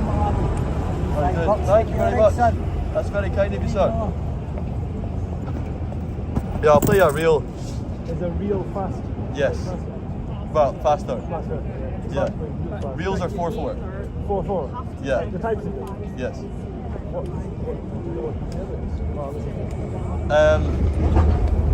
The thing is, I mean, I say 4/4. They're actually 2/4, but you can play them rounds that they're 4/4. Most bagpipe music is like compound time or 2/4, and like yeah. So it's not meant much bagpipe music. It's actually 4/4, and if it is actually 4/4, it's so slow that it wouldn't match with pop music or anything anyway. Somewhat. Sorry? The 2/4 does a bit. Yeah, so basically if I play a reel, I play it evenly. Yeah. So Little Cascade, I would play that. That's actually a lot faster. I'd probably play that about 150. Oh. Wow. But that's like, I mean, that's every single note. Is that a note for? I'm not even sure if it's 2 notes per beat. But anyway, that's at the metronome too. If I was doing it double, if I was doing double time, which is what we call it, if we do a reel rounded. I'm applying for a little grant right now. I'm going to try and find some money to pay you to play with us. Yeah, sure, man. Just let me know. Have you got like a WhatsApp or something? Yeah. I can give you my WhatsApp if you want. Yeah. Exactly. If it's a serious thing, I much prefer. I use WhatsApp for all sort of more businessy things and family things that actually matter. You know, Instagram's like. I get people. I meet them all the time, and I say DM me on Instagram, and they'll send me like. Or like a full stop or something like that, you know. Yeah, that's me. Robin, is that with an R-O-B-I-N? Yep. Nice, Robin Bagpipes. Robin Bagpipes. Alright, man. Let's stick it out for the reel. Is she sure, Elijah? Yeah, hopefully I'll run into you again sometime. Is that a religious thing, or you? No, my parents are religious, but they just like favorite. I mean, I'm Christian. You're Christian? Yeah. Your parents are? No. What church do you go to? I normally go to St. Mary's, but I sometimes do like an online church. St. Mary's the Cathedral? Yeah, St. Mary's. The big one? Yeah. Really? I just go where. I stayed in a so I stayed in the countryside, right? I stayed in a hostel here, just near St. Mary's last night. Oh yeah? Yeah, I come up here, stay in a hostel, bus for a couple of days, and I go back to the countryside. Oh, nice. Like stay with my parents in the Let me countryside. know next time you're through. We can do like a rehearsal session or something. Sure, yeah. Shit, okay, maybe I should play a different tune this afternoon. I'll send you on WhatsApp the stuff I'm doing. Not now. Yeah, sure. But you got the number, Frank? I've got the number, yeah. I've got the Cool. number back there.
What timing was that?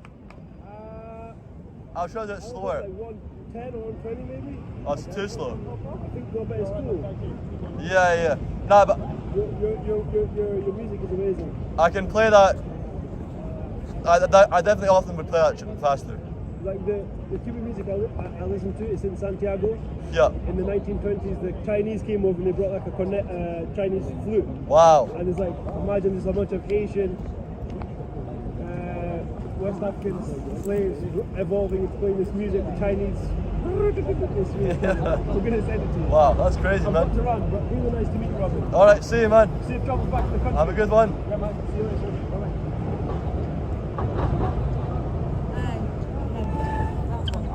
I always see folk like that, and I wonder, people say, "Oh, I recognise you from your content, mate," and you always gotta go, "Which content?" It's like, "Oh well, nice you're spreading the multiculturalism, alright." Sure, man. Sure, the multiculturalism, alright.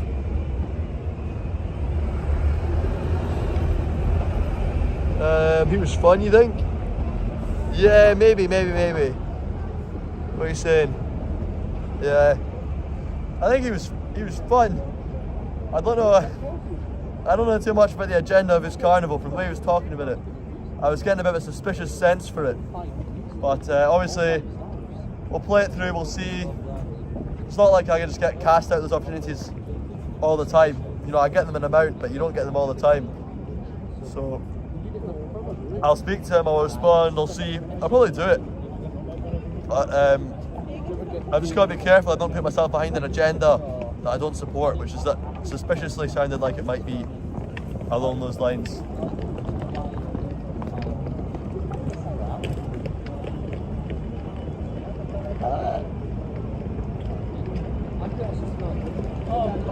I suppose in order to answer that question as to whether it's an agenda that I want to support or not, the main issue is I have to introspectively consider exactly what my moral stance is and what things I can accept and which things I can't. Because that's the hard part, to actually decide and identify, you know, well, what things are my values, what things will I not stand behind, because I don't really have a clear answer for that, to be perfectly honest with you. And I probably should have a clear answer for that.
bad. My technique was really good that time, but the timing was falling to pieces.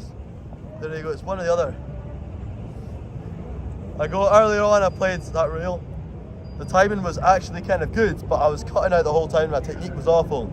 Now this time I play it, my technique is absolutely bang on. I'm focused on it, but I can't even mind what part I'm going into, let alone keep a beat.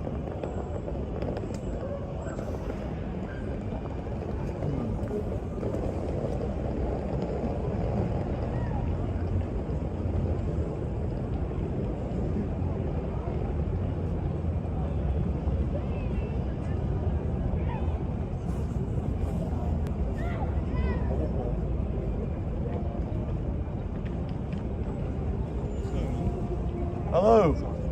How you doing? That's me, buddy. You found me. Yeah, go and take a picture. Yeah, might as well, you know. How's Africa feeling you? Africa was fun. Yeah. Good? Yeah. Morocco was much better food because the place I was in before had pretty rotten food. Can I take a picture? Yeah, come on, get a picture. First time in Scotland anyway, so. Yeah. Awesome, yeah. Where are you guys from? She's from Ukraine, I'm from Poland. Nice. I'll be heading that way soon, actually. Will you? Yeah. Maybe. I've had a friend. I know this posh guy. He's always going on trips to Ukraine for some reason. So You get a warm welcome because we are nationalistic as well. yeah. You It's very interesting. I've never been to Eastern Europe. So no. No, I mean I've been to like Romania. But I mean, in Poland, if you see, because here it's common thing for like in England for someone to come and take down an English flag because it's comfortable. In Poland, if someone takes them down, everyone. No, there's no such thing as taking down the Polish flag. Imagine, yeah. No, I've seen.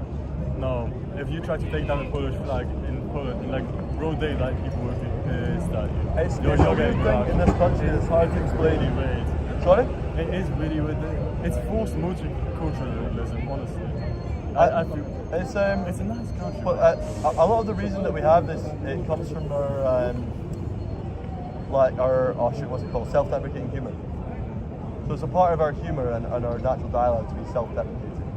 So to be too patriotic has always been seen a very negative thing. When somebody goes over that line, it becomes distasteful.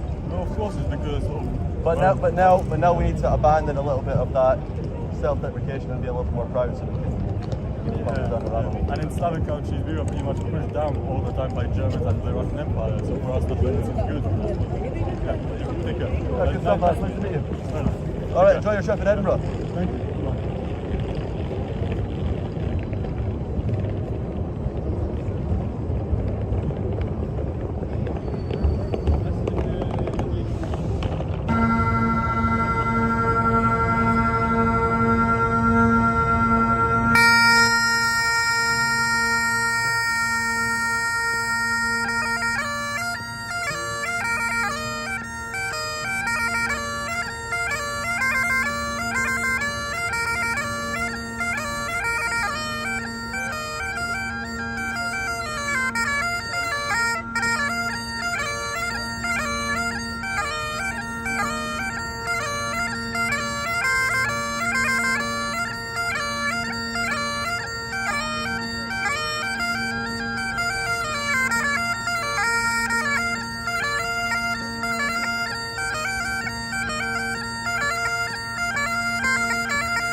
love it. Thank you. Appreciate it.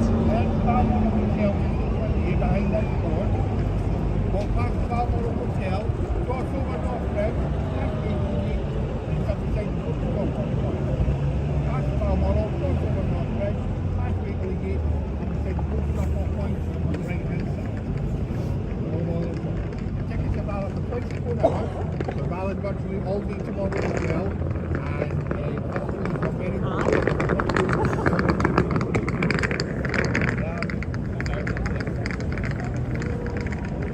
Yes. Next bus leaves in about 7 minutes to bring you online. And then after everything. Have a time. Lovely stuff. So, give you another welcome.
He said, oh.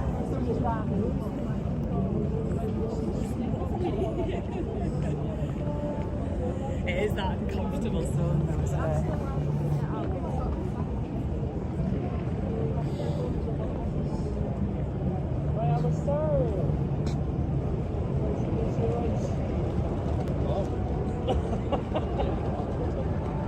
He loves Oh,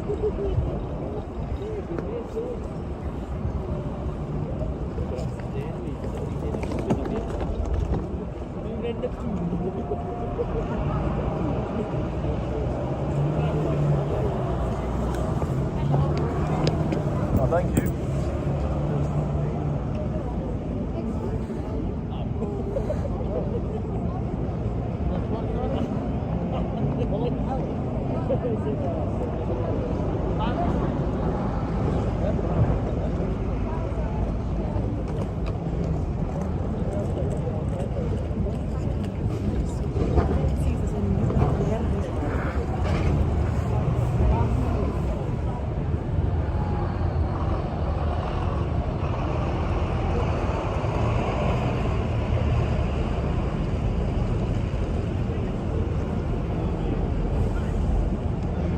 Hello. Hi. How long have you been playing? 10 years.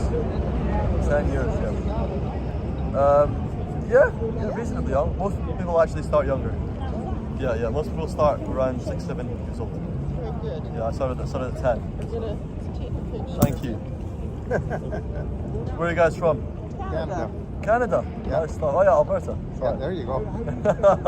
I had to wear my Alberta hat. Yeah. Yeah. Do you get annoyed when people ask you, like, come on? People ask me this all the time, that's why I got the hat. Well, they always say, we know somebody in Toronto, but we're a long ways from Yeah, Toronto. we're a long ways from Toronto. Maybe we should try that, like sell merchandise that has all the details people ask you. Like for me it'd be like, probably how long you've been playing for is on there, what country are you from when I'm in other countries. It's like, is it hard? Oh yeah. People ask it all the You time. could have that on your hat. Yeah. Yes, it's very difficult. Yes, I'm from Scotland. This is how long I'm So you're targeting Buchanan. Buchanan. Buchanan, yeah. Hey, we have some Buchanans that live not too far from us. Really? Nice stuff, yeah. Who's that? Buchanans. Oh, Buchanan, yeah. Yeah. I always say it that way for like Americans and Canadians because I know you wouldn't understand. Like when I say Buchanan, people are like, what? They go, oh, Buchanan. Oh, right, Buchanan, right. Yeah. Well, it just means of the cannon, basically. Yeah. Yeah, because they had it. It was around about near Loch Lomond. You know where Drummond is? Yeah. Yeah. Yeah, that's where they're from. Okay. Nice. Yeah. Well, thank you. Bunch of cannons there. That's good. We heard All your right, plan. You're have a very good one, guys. Thank you. You too.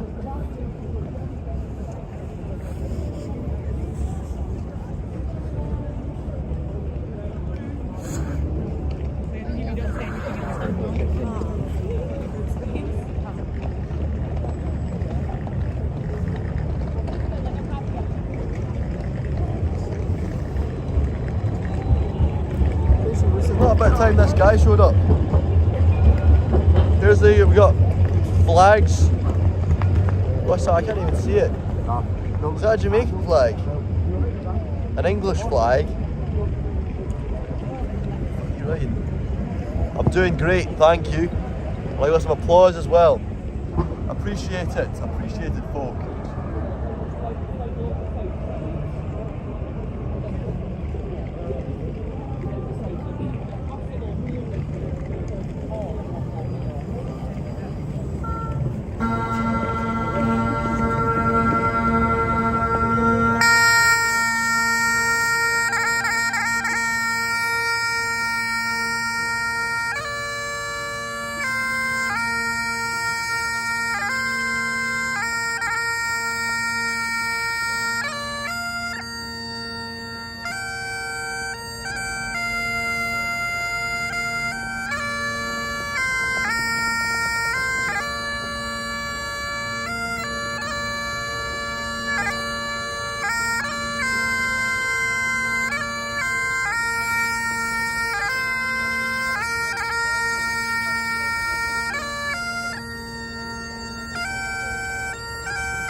gosh.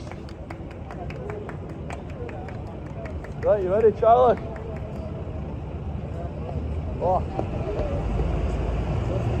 I got my things under my brooch in you. See this brooch? You look at this, that's a medieval brooch. Christ, man. The pen's like a fucking tadger.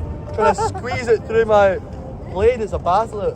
Dude, it must be quite the ordeal getting ready. I'm gonna get a new one because it's gonna destroy my farm, unfortunately.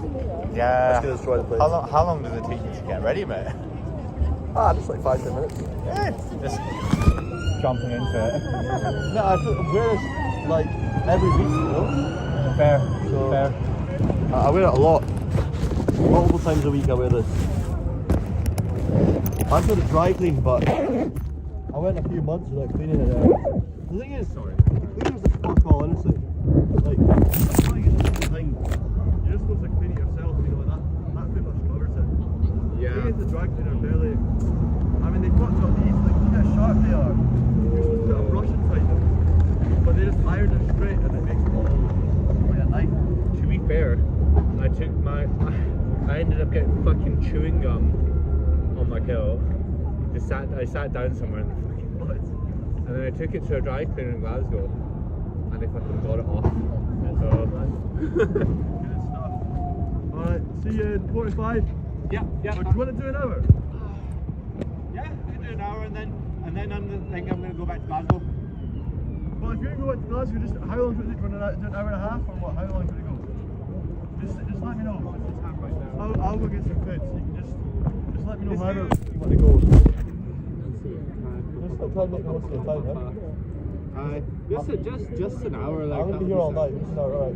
Yeah. Because it's been pretty shit today, like money wise, and it'll get good when all the kids go home and get bored of being shit. And then fair. That's the way it works. Yeah. Some kid up at Bella Italian right now. And everyone's about to do. Someone's over there in the square too. Neil was out this morning as well. You know Neil? You know Neil? Neil the Squeal. Yeah. Yeah.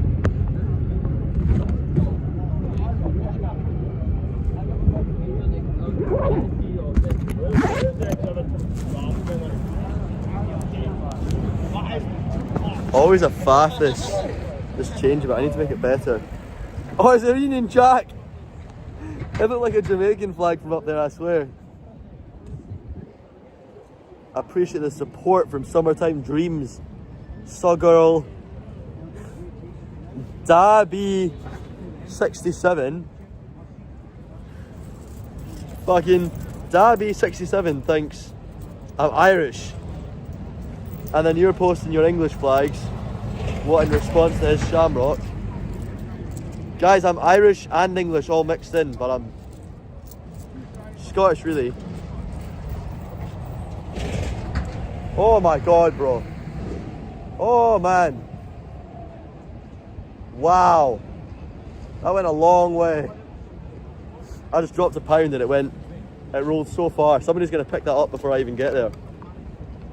I don't know if you've heard this, we've got a joke in Scotland about stingy people. People say this about me, they say, oh Robin, he's so stingy. If you drop a pound, then it'll hit him on the back of the head. That's what they say about me.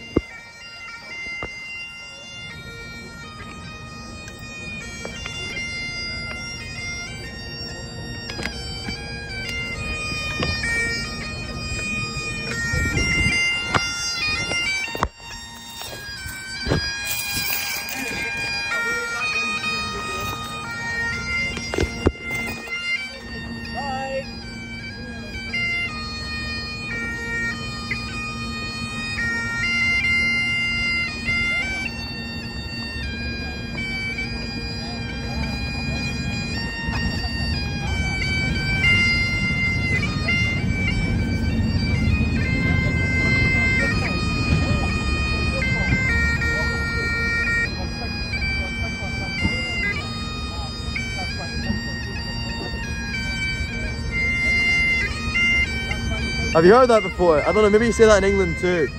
People say that, I've heard that so many times in this country.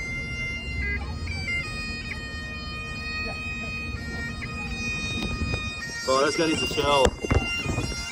Fucking sound as bad as I do. Nah, come on, I'm not that bad. Somebody back me up here. Somebody tell me I don't sound like that, holy shit.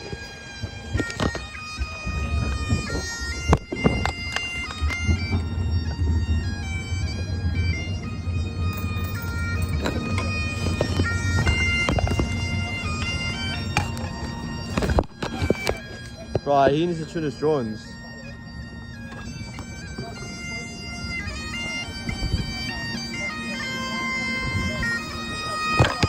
Fuck, I'm gonna tune this guy's drones.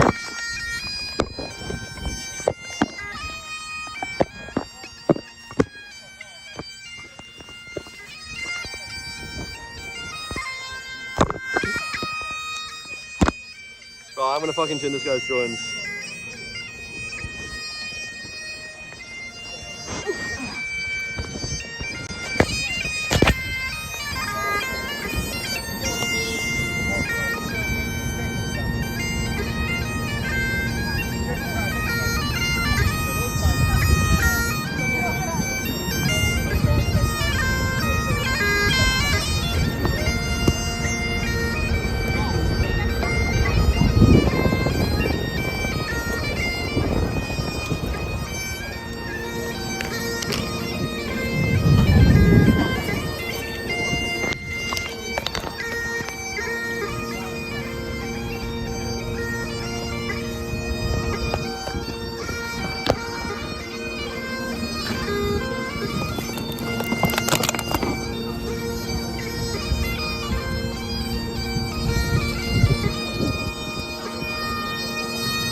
Saying many casino site is a scam, don't trust it.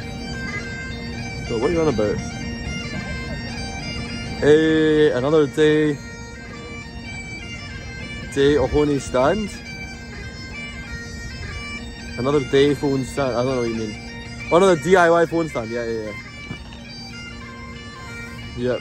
What's good, Rossi? How you doing? I'm busking. I'm busking.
Let me see if I can get onto the internet in this place, because I want to use the bathroom here. I'd rather not disconnect the whole time I'm down there.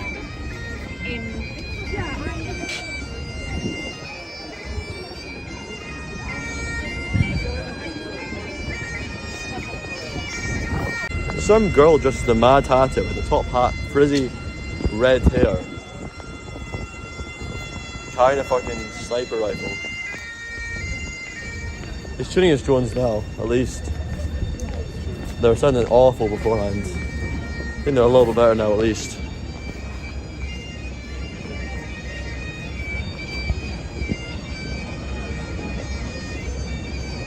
He was squeezing harder or something when I started. Tuning his A initially, because his outside tenor went completely different.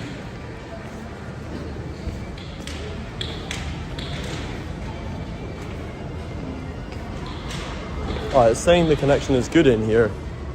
I find that very hard to believe, really.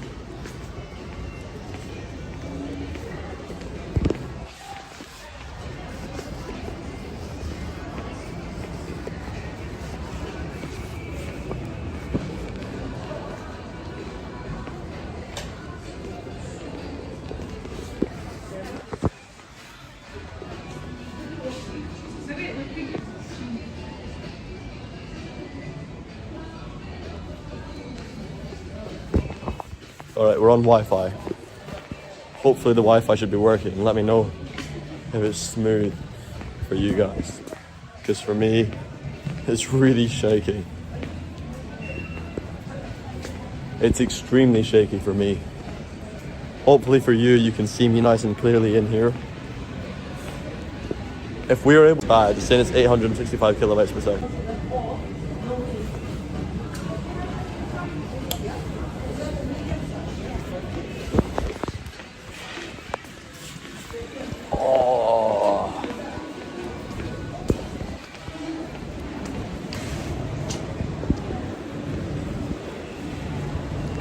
Seeing all these. Can you see me right now, by the way? Tell me if the connection's good or not. Because I was about to drop some banger info and knowledge there, then I realised you might be not picking up on anything. You know, I just remembered something. There was actually. So when I was very young, or not very young, but about 10 years ago, I used to have very long hair, and then I got it cut. And I did have short hair at the time, but I was mistaken for a woman one time. And I think it was the only time I've been mistaken for a girl after I had my hair cut. The hilarious thing was, I wasn't just mistaken for a girl. I had like some genuine, authentically lesbian person attempting to flirt with me, who messaged me on some, I don't know, make friends app. I can't remember which one it was. It's one of these cheesy apps that we use when we were in school.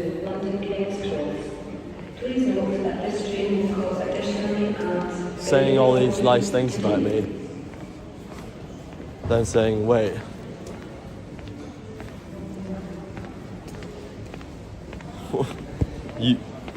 Oh bro, I need to kick this person, he needs to stop. I mean, at least they're not promoting anything.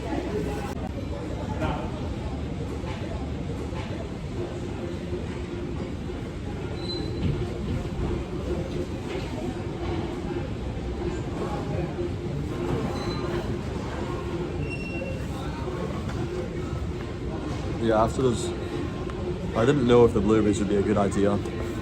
I thought maybe they would be a good idea. I tried them, I ate a bunch of them, because I had blueberries recently, and they didn't seem to be very sweet, they didn't seem to be very high in sugar. So I thought, probably these blueberries will be fine. But eating a whole pack of them, certainly, I can notice the effect of it. So unfortunately, however nice blueberries are and how much I'd like to eat them, they're not entering my diet.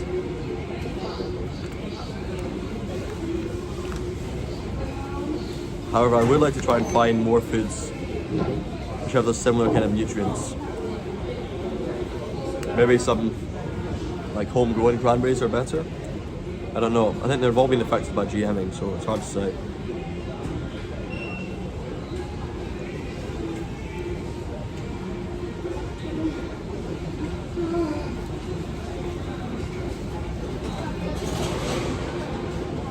I should get sponsored by M&S. I love their asses. I fucking love them. Who also get sponsored by? ScotRail, M&S, TransPennine, Jeffrey Taylor, Craig's Bullion, Skyscanner.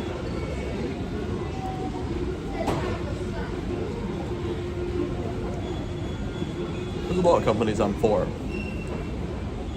But most people have offered shit to me, I'm like, I don't do that shit. Like some cheesy AI image generator or another casino.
Should we do some desktop?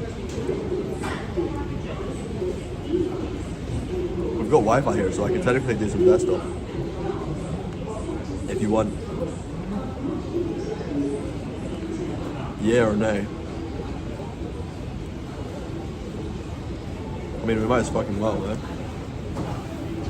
Oh, why am I swearing so much? It really winds me up that I swear so much.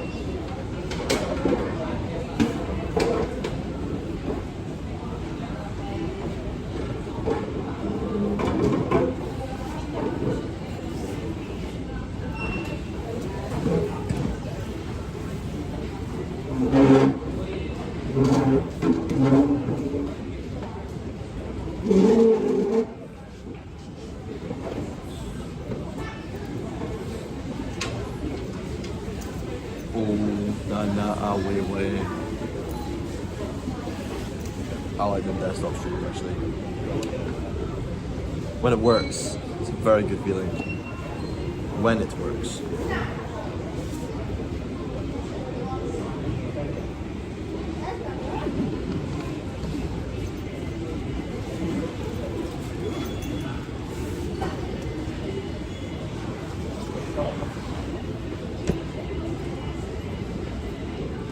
All these young guys around my age taking their girls on dates to this place.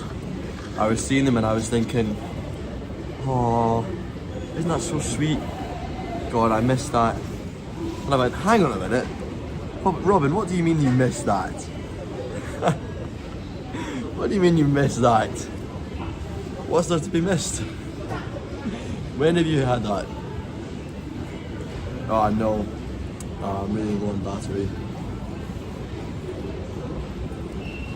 Not sure if I can plug in anywhere here.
I am genuinely going to run out of battery though. Pretty serious concern. I need to find a spot I can plug in a phone.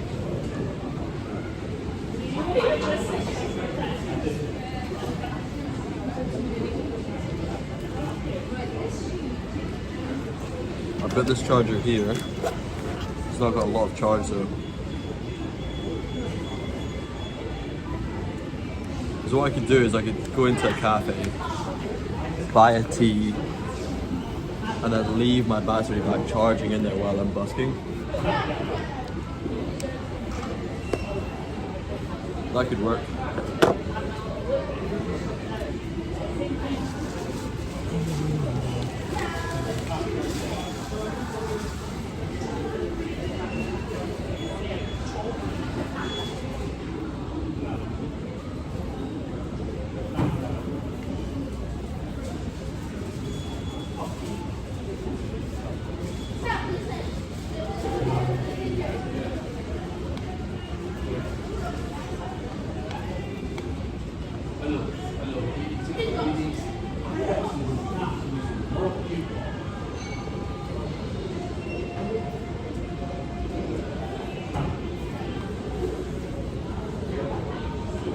Do you know Keir Starmer's wife is Jewish?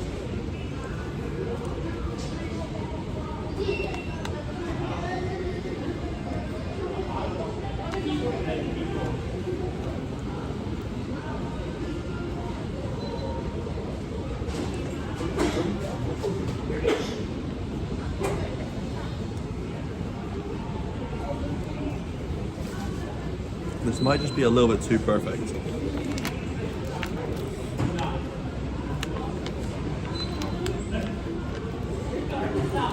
I wonder what Waitrose yogurt is like. Should we go all the way to the absolute luxury end? That's luxury cuisine. Waitrose yogurt.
So many people watching me right now. Watch me, my yogurt.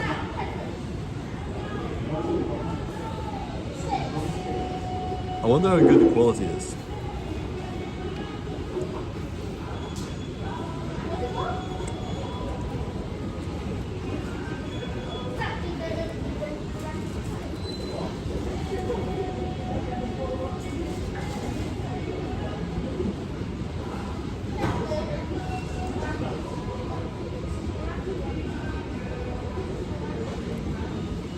Peak cheesy music for real.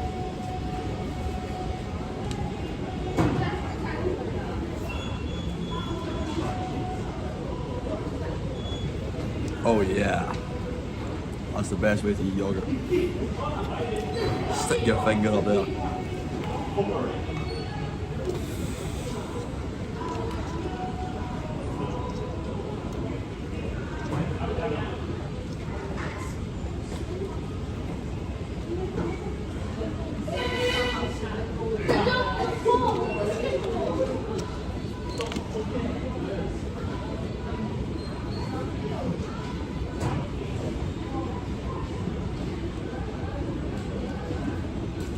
You heard about the Irish dancer Lachlan Howard, sorry, not Howard, Wood. Gosh, my eyesight must be terrible. How did I read? Alright, I got ahead of myself. Sasha Itomain. I think I've seen messages from you before on here, but I've never really engaged with you. I don't think you've introduced yourself, but I'll just call you Sasha for the time being until you tell me, stop calling me Sasha, it's Sasha. And then I'll call you something much nicer, like Sashite. I've never heard personally though of the Irish dancer Lachlan Howard. My bad. I've never even met somebody by the name of Lachlan before. But I've never met somebody by the name of Charlock before, and that's the name of the guy upstairs. So there's obviously plenty of names for me to learn in this country. But Lachlan is quite a common name here. Lachlan is quite common. I know a number of people in this country called Lachlan. Lachlan, we'll see. We'll bring in some Lachlan soon. I'd love to spend some time in Ireland. I plan to do that maybe soon. But if I go to Ukraine and stuff, then I'll not do that. I'll not do Ireland right now. I need to be here in Scotland. I need to get some damn viral videos on TikTok. I mean, it's insane how close I am. It's insane how little difference there is between me making the minuscule amounts I'm making right now and me making what I could potentially be making. On Instagram, it was always the case. You get no views, and then you get millions. Right now on TikTok, it's pretty much every single view is about 1,000 views. 1,000 views, 1,000 views, 1,000 views, 1,000 views. And then you just don't know. It could be that next one. I do genuinely believe, however, that my content is not at that standard. Even though luck is clearly a huge element, and it is possible that any one of the videos I have posted could get to that extent, I've been posting less lately and trying to consume a little bit more because I really want to try and find a way that I can really craft something worthwhile. There are some videos I posted and I've just kind of known it was going to do pretty crazy. I knew playing bagpipes during the call to prayer was going to do crazy. At the time, I was in Israel when I did that, if you don't know. At the time, there was these people filming me and I was like a little child all hyperventilating. Because I heard the call of prayer and I just got so excited. These people I was with were helping me film. They had a drone and everything. They were filming with a drone. I don't know if you saw that. To be honest, the drone footage was kind of not very good. I think the guy hadn't got much experience. Nonetheless, I really appreciated that he actually got it out and tried filming with a drone. That's pretty cool. I think that's the only video where I got the drone footage of me. I did go in, I played in a historical location, which is the Roman outpost in Israel called Caesarea. And he had the drone there and it was really, really cool. But when we were in Tel Aviv trying to do the drone, was it the same day or was that maybe the night before? But when we were in Tel Aviv and we were trying to film with the drone, it did not look good. Come on, laptop. Come on. Turn on.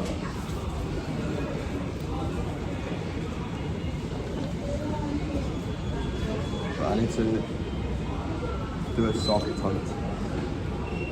Find where these TVs are. Oh, they're plugged into the ceiling. Oh.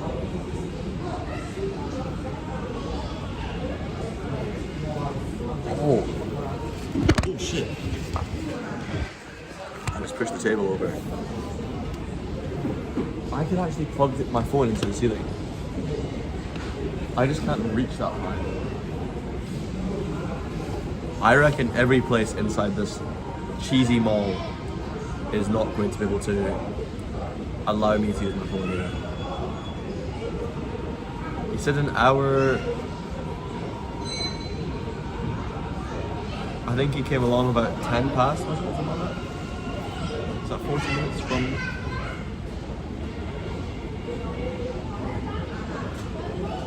No, he was saying quarter past.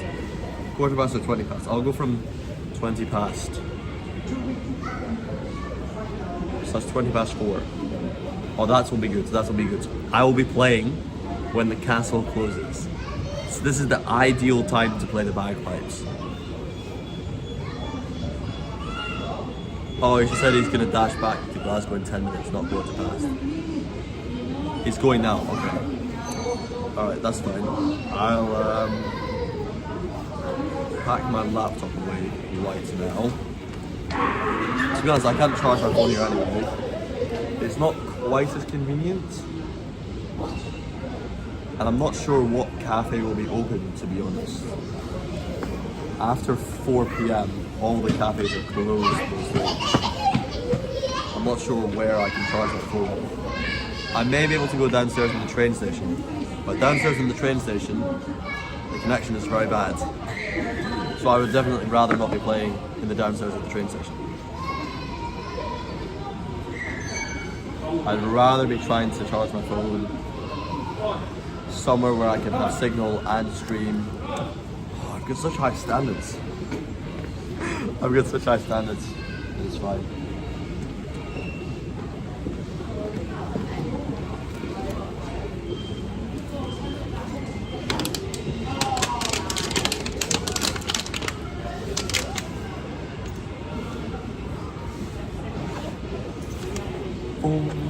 Robin Van Park.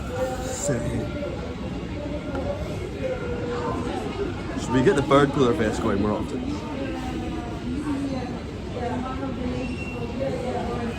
So incredible, man.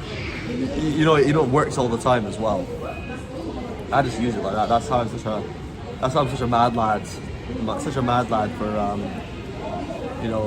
getting all the birds because I did the bird cooler face.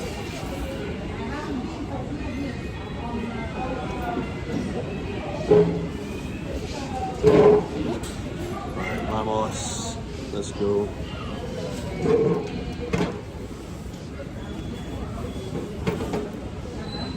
Quintessentially McDonald's.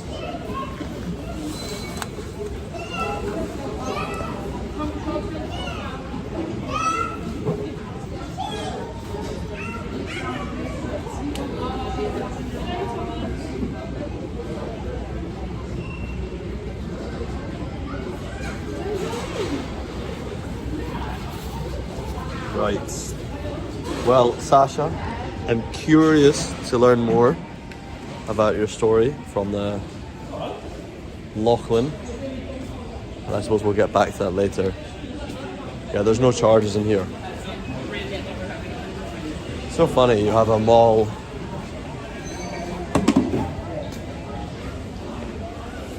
And directly beneath the mall there's a train station. In the mall, you have to pay for the bathrooms. You have no charging ports. Oh, maybe I should go and eat there. Hang on, let's just check out the food here quickly. I mean, he's finishing early. He can't expect me to show up immediately.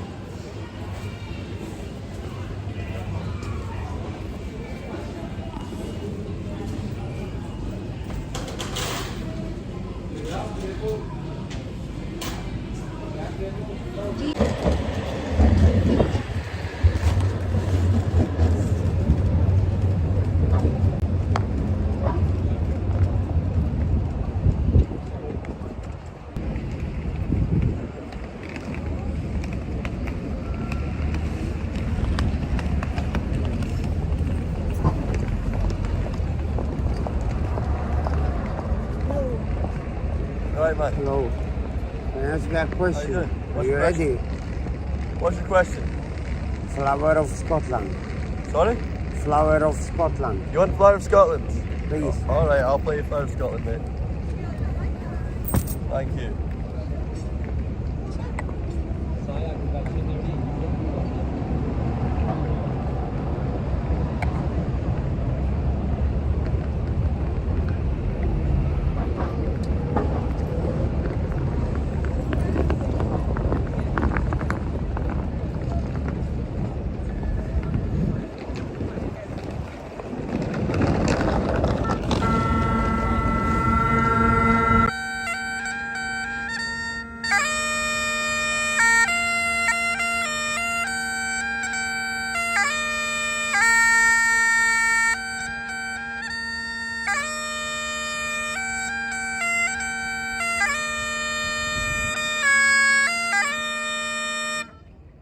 Alright, thank you, sir.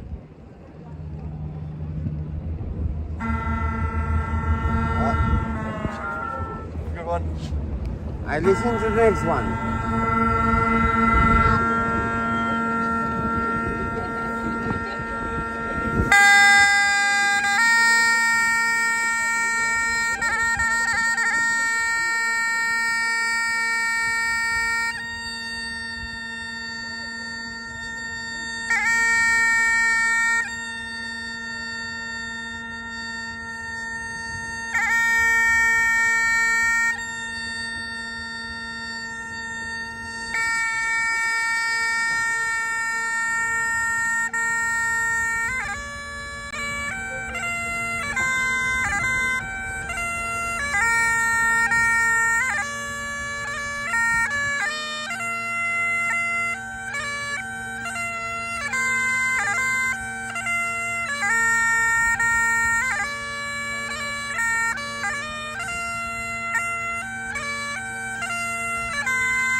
Nice to meet you.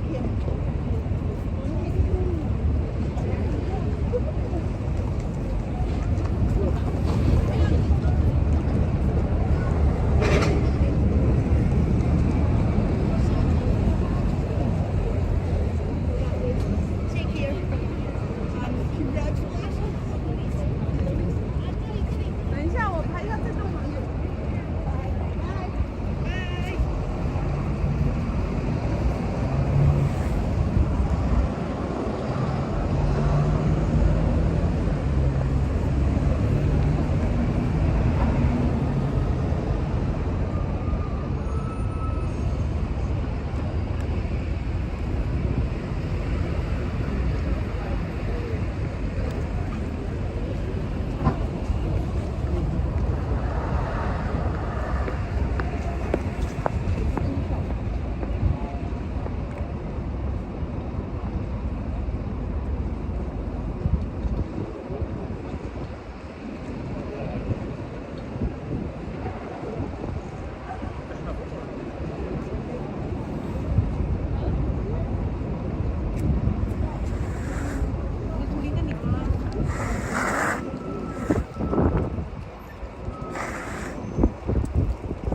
watching?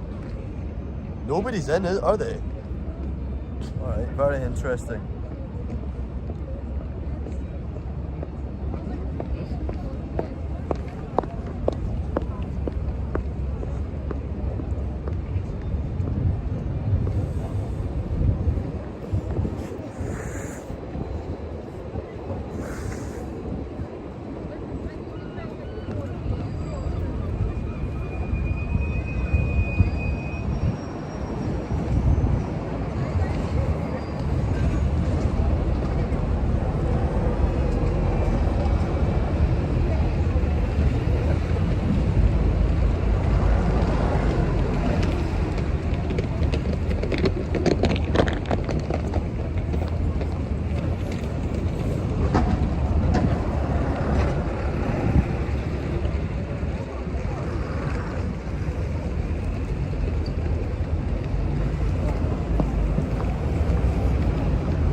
man.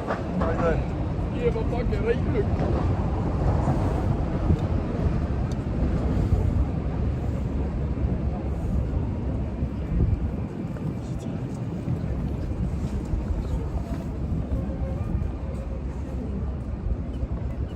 We're playing live in Edinburgh. Yeah, it's good to be here. They're playing the exact song I just played. They're playing Paddy's Leather Breeches in the tourist shop right there. But of course it's the Red Hot Chili Peppers version, which is basically means they take the bagpipe song, they pitch it to a piano, and then they throw in a bunch of MIDI drums. It's a bit of a weird setup.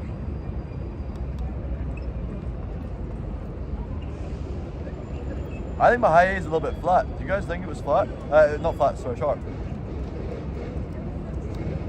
It was in tune with the drones though, that's the weird thing. It sounded in tune with the drones, but it sounded sharp at the same time.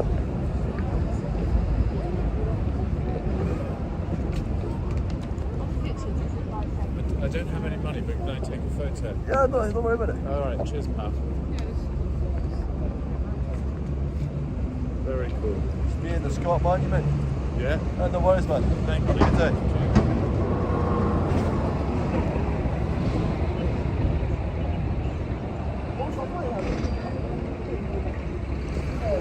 Oh, thank you. Cheers, guys.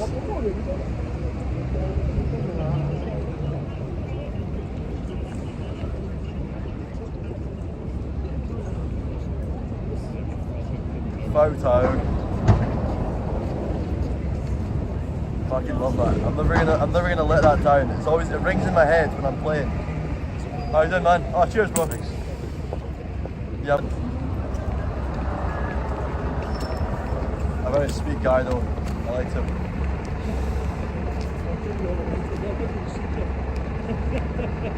Okay, speak to you soon. Cheers, bye-bye.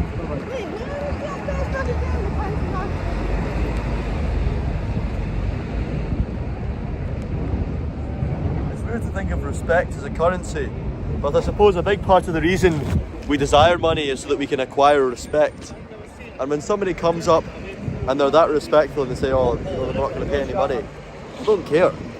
You know, I couldn't care less if they're going to be a £5 or a £50. The fact that they're genuine and sincere in the way that they approach me is the only thing I'm going to focus on, you know. That's all I notice, that's all I pick up on. It's much more valuable to me than anything else. Because I'm sick of disrespecting people, right? And the fact that most people here have been great.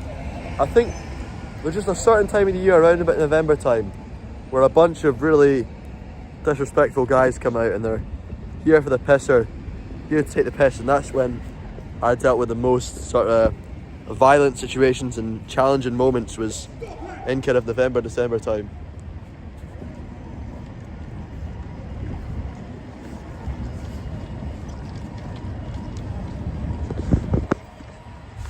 Holy shit. I'm just saying that and some guy just screamed at a lady. Bro. What the fuck happened there?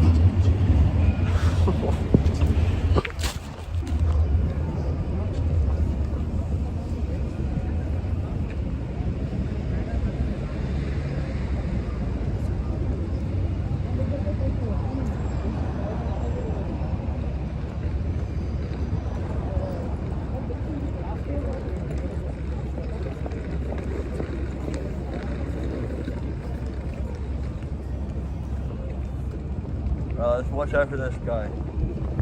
Let's see.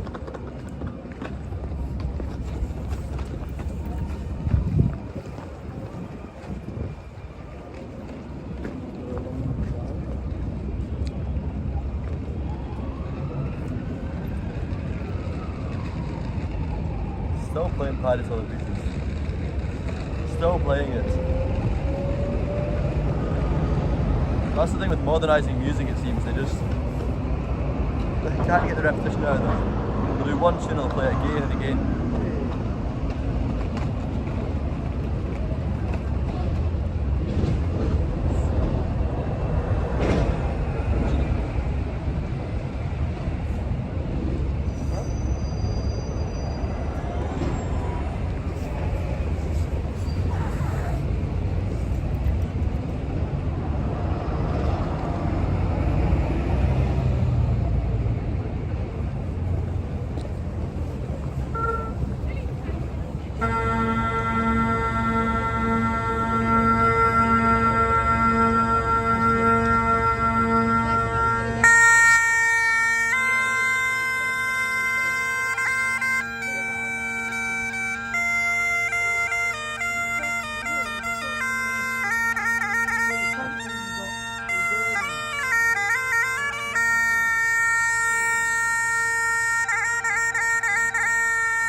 Yeah. I don't know what you're saying, sorry.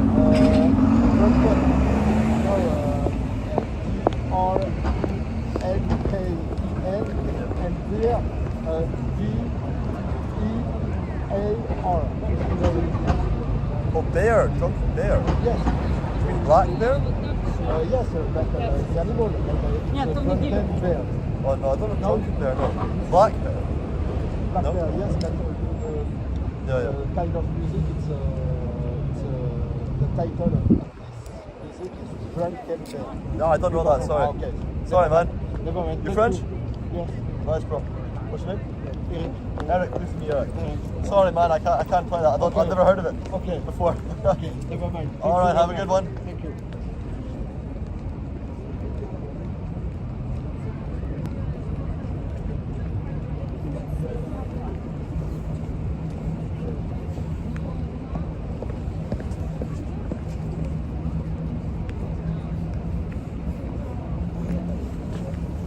Bro. Wow. Whoa. Well, I really tried there. I'm going to do that more often. Like when I'm exhausted and I play the tune badly, instead of stopping at exhaustion, I'm going to just play the tune again and try and do it better. Like I need to be able to do this stuff while exhausted, you know? If I don't train myself to actually play while exhausted, I'm not going to get anywhere.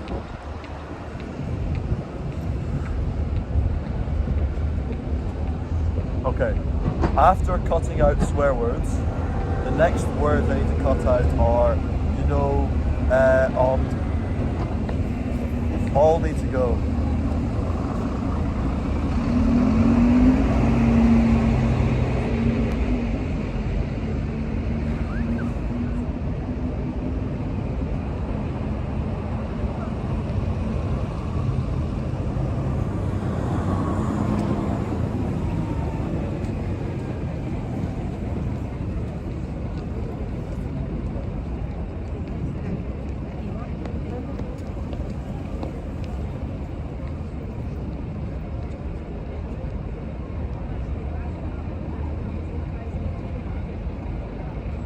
Oh, they're still playing the same song in there. We'll just take the comments to London office. They're still playing the same song in that shop. That's been out 20 minutes, I swear.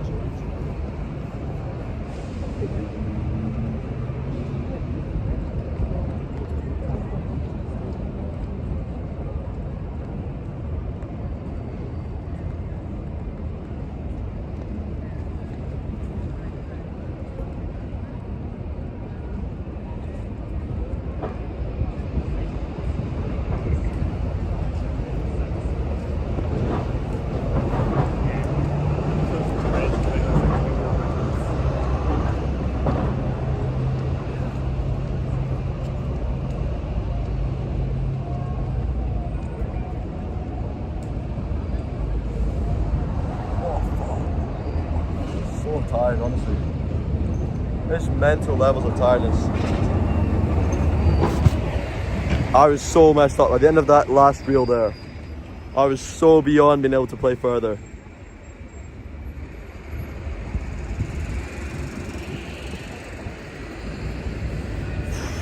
I know you guys just want to watch me suffer.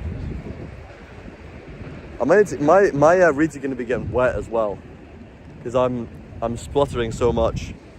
It's going to be getting absolutely soaking inside there. I'll try and...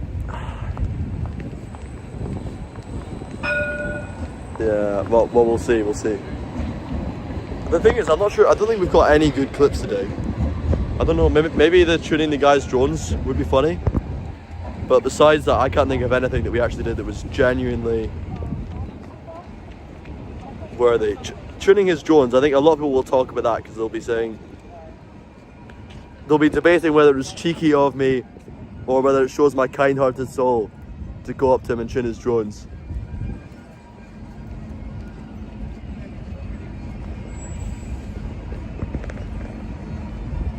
Well, they've at least finally changed the tune there. Finally changed it. That's a relief to see.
guys, thank you.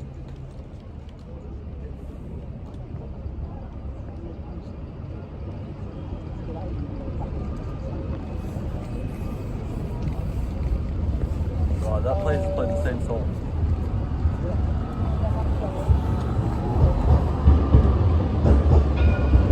I can't escape it. Nobody's doing anything, huh? Just peacefully watching the bagpiping. Well, I'll take that.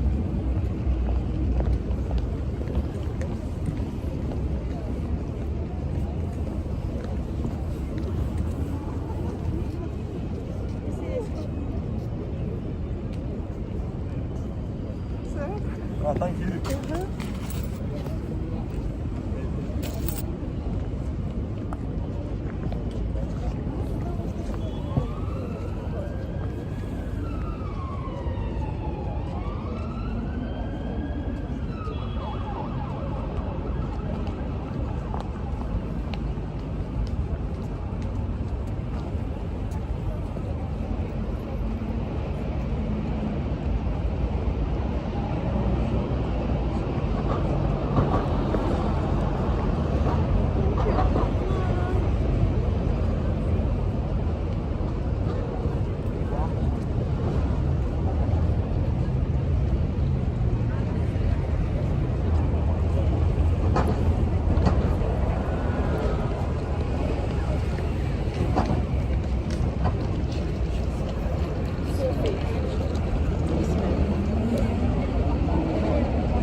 What time are we at now?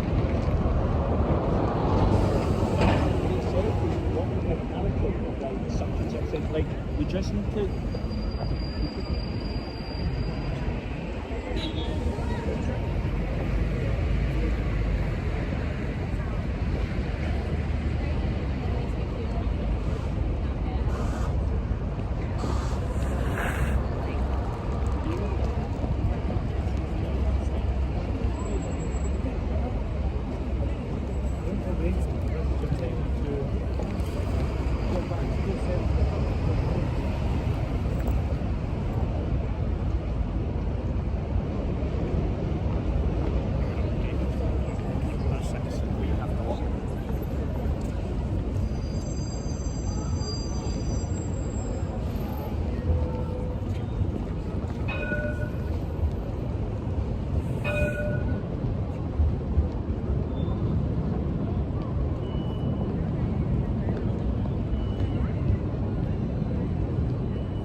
they're going to make 9 shows up here for Right, so if you're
It's seriously big a hostel.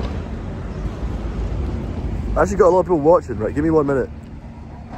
A lot of people on kick, but we can't live our lives for them. I'll be honest with the pun there. We can't live our lives for them. Yeah, it went to 0. Ah, damn it. I had 5 people there. Oh well. They'll come back, hopefully.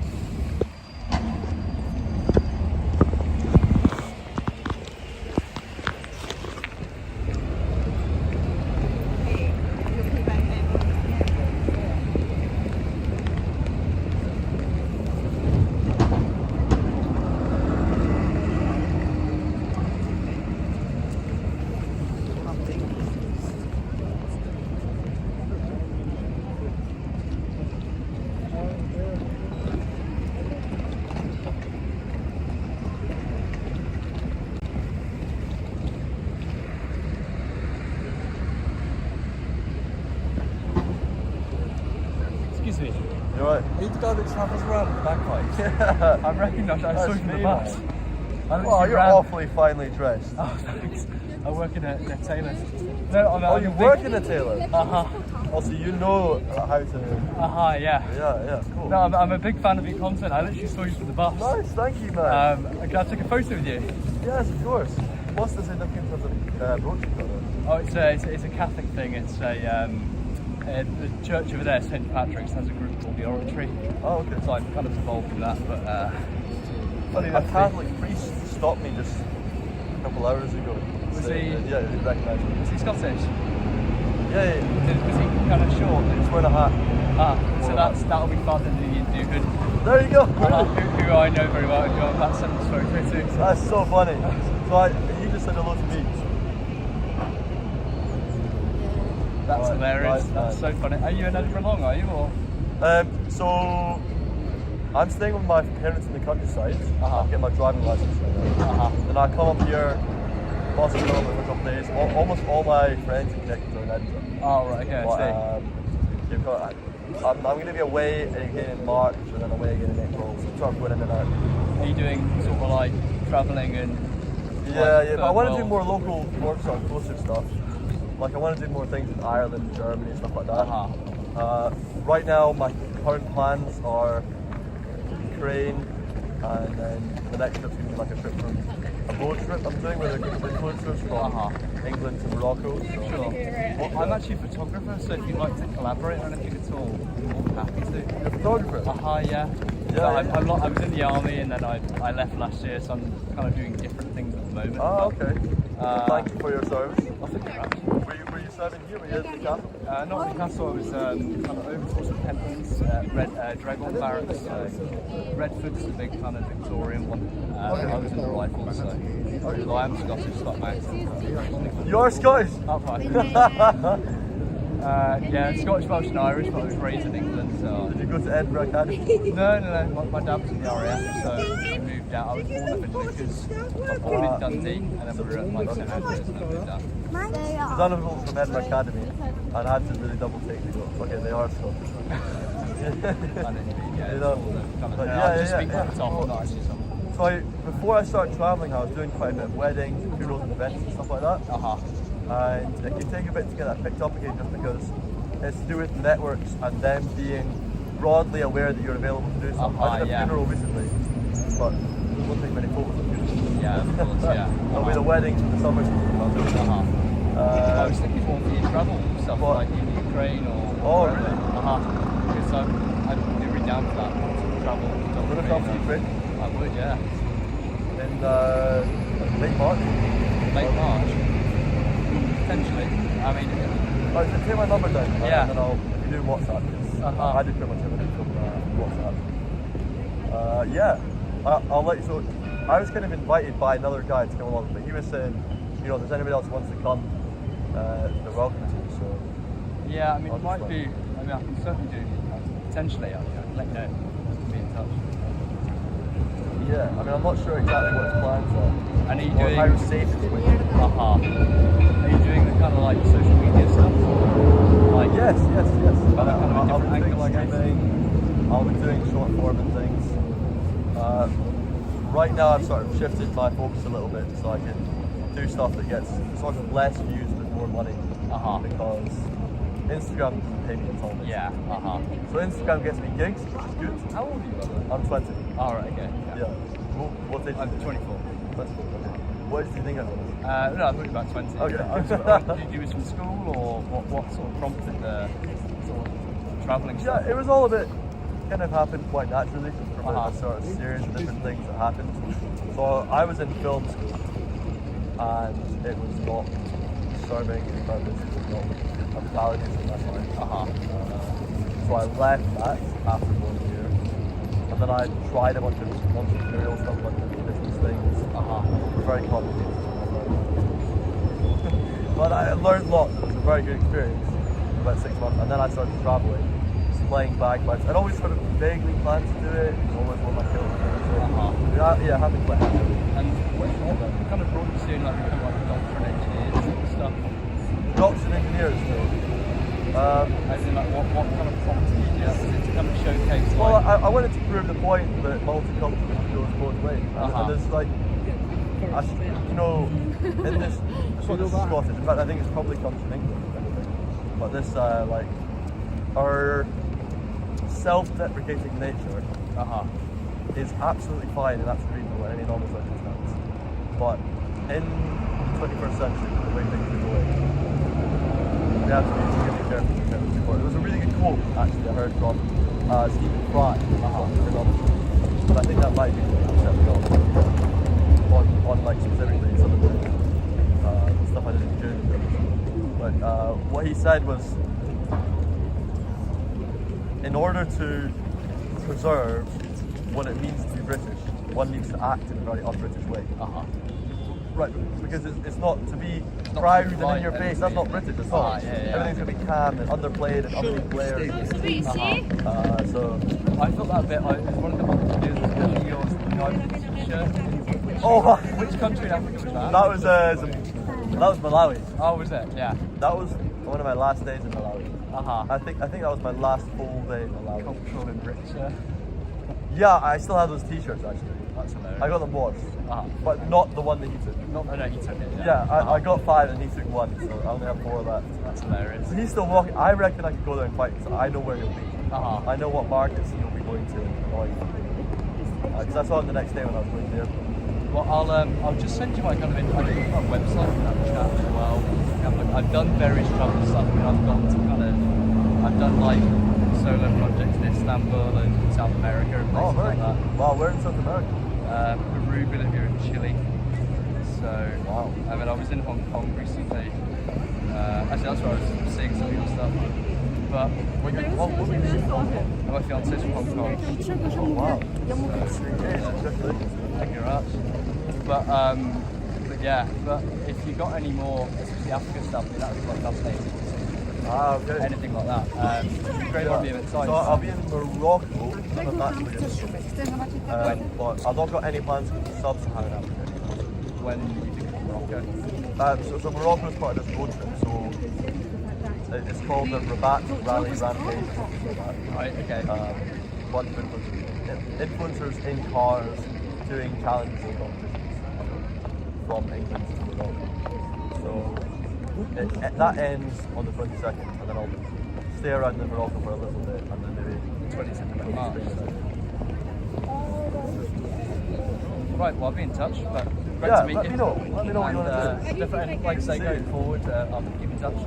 Mother Ginger as well. Exactly. Is your fiance Ginger? No, she's half Cantonese, half Filipino. So, oh, what? Oh, okay. Yeah. Do you think the kids are going to be red-haired, or? I'm just reading us out of existence. You know? Oh, damn it, man. I'm a traitor. Anyway, I'll I'm joking. No, I know. I've got to go. Right, I'll see you soon. Yeah, have a good one. He's good. He's a good guy. He's a good guy. You guys saying, let's go. Go on, Robin. Play us a tune. All right. Okay.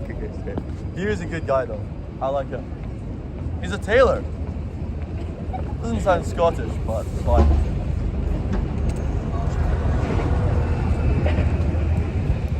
A tailor's a good flex.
Vendredi, non, parce que déjà on est... Si on...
out there, man. Mate, it's already 12:30 a.m. What? Craving Vic has his priorities sorted. Good go to school. I didn't pip smoker. You've got everybody coming in here. Wow, I'm impressed I can read this from here. I'm impressed I can read it. It's so far away, it's so small. Just squeezing this out. This is just full of my saliva.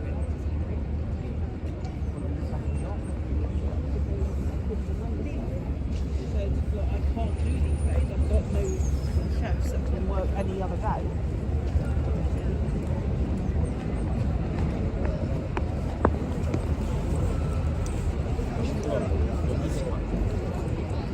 What snacks do you have?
Your parents are coming. Man, you have such great priorities. Choosing to watch Robin Bagpipes instead of doing your Chinese practices. Great shout. Getting the right type of cultural education here.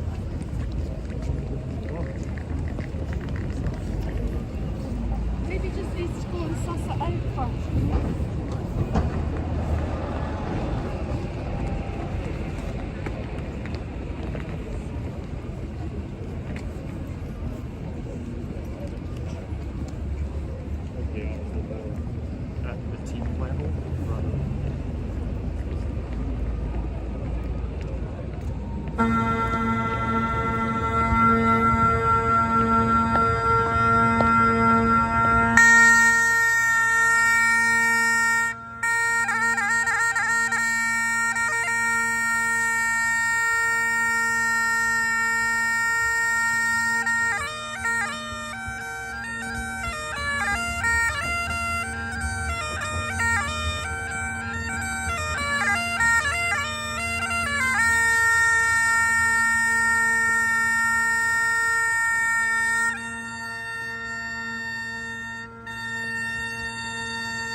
damn tired. I'm getting too damn tired, man.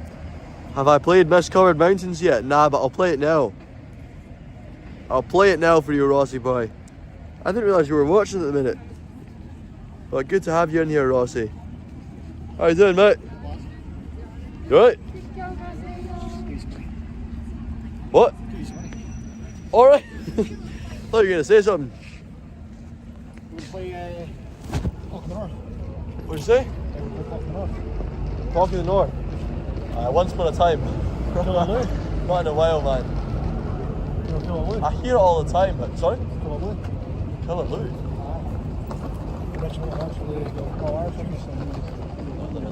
Never heard of that. Irish. Yeah.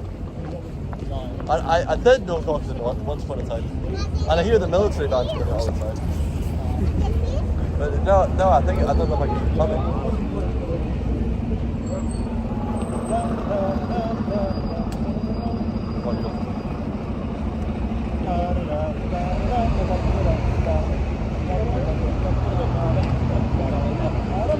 I'm not going to remember that now, man. I'll be a mess. I'm going to play Mist-Covered Mountains. We got a request there. Yeah. Sorry, man. I appreciate the request anyway. Are you a piper yourself? Drummer. Oh, you're a drummer? Nice. I was playing for the Royal British Legion in Brest. Who? Royal British Legion in Brest. Oh, the Royal British Legion? Wow. Fair enough, man. I was trying to get them to the new hub base. We played them. That's a nice one. It's just like... What? Sorry? Oh, right. Because of how small their quarters. They used to have the largest in the Highlands. But what's so bad about being a smoke cover? You want to be bass? I suppose bass probably feels pretty awesome, being the core of the band, doing your most popular. Oh, importance, yeah. Yeah, that's true. Yeah, I should get back into a band, but the thing is I'm travelling that much now. I'm barely really bad. Well, I'm Galloway. Mum's got, you know what I mean? I would never do that. Inverness. I just met somebody from Inverness. Yeah, actually no, actually it was the other piper was playing just here. Wednesday 5? Yeah, we're taking shot, he's from Inverness. His name is Charlotte. What's your name? Aiden. I had a couple Aidens in my street. That's a big name in this country. So many Aidens here. Oh, right. Really?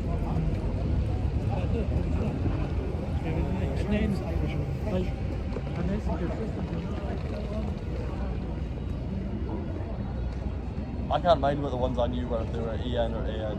I thought they were IN.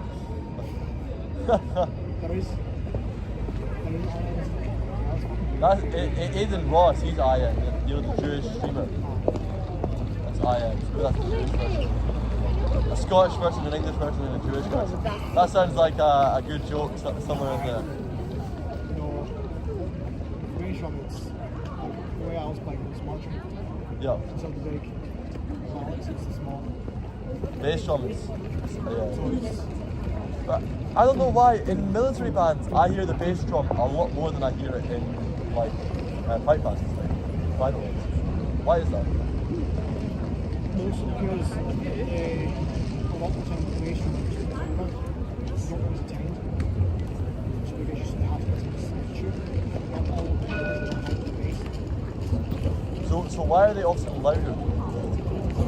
Because they do not use hard mallet, not soft mallet. Oh, right. So hard mallets and marching mallets. Right. Soft mallets are Right, soft. music, yeah. So bands with the marching bands, they use the hard mallet for marching. That's why I use it. So 1, 2, 3, 4, 5, 6, 7, 8, 1, 2, 3, 4, 5, 6, 7. That's 12:36. That's how you do it. It's 8, 8, 8, 8. Whilst with private mates, 1, 2, 3.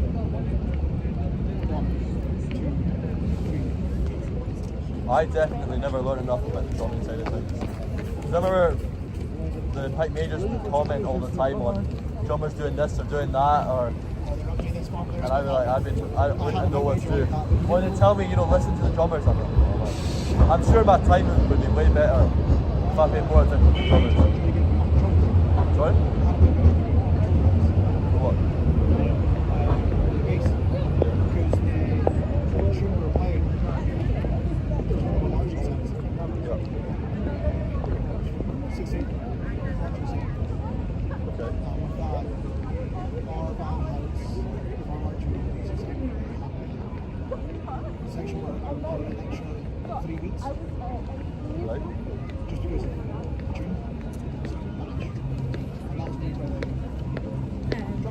Like it's stunning.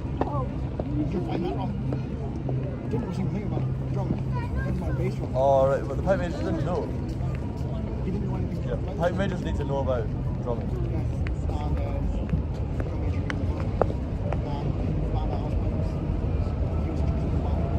What grade was that band? Sorry? Oh, like a parade band? Oh, okay, that's it. Most parade bands, if there's a compete, they're probably like 4A or 4B.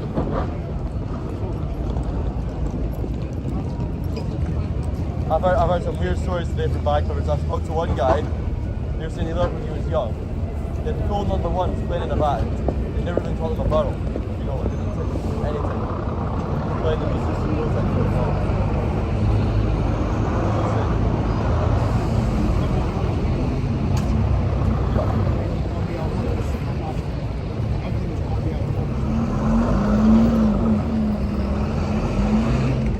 this is all like just like basic dismissal.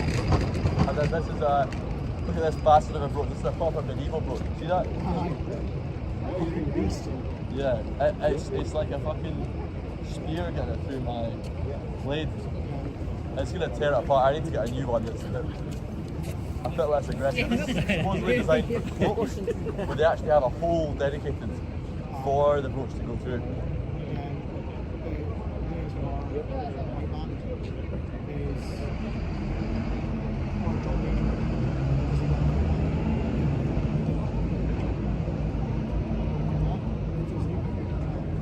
You're a drum major and a pipe major.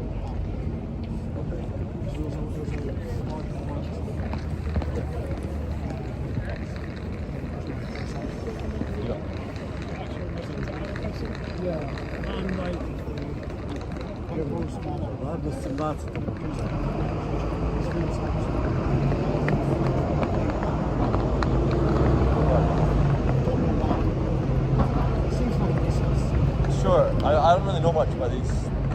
These kinds of bands, but I should play more and I should probably find a band that's alright with me just coming in temporarily, because it helped me a lot. Like my main issue is my timing, right? That I need to work on probably the most. I run out of things. Sorry? No, actually, when I'm playing music, like in terms of my technique is much stronger than my ability to, hold the right notes and stuff the right amount of time. But yeah, playing in a band accelerate that dramatically.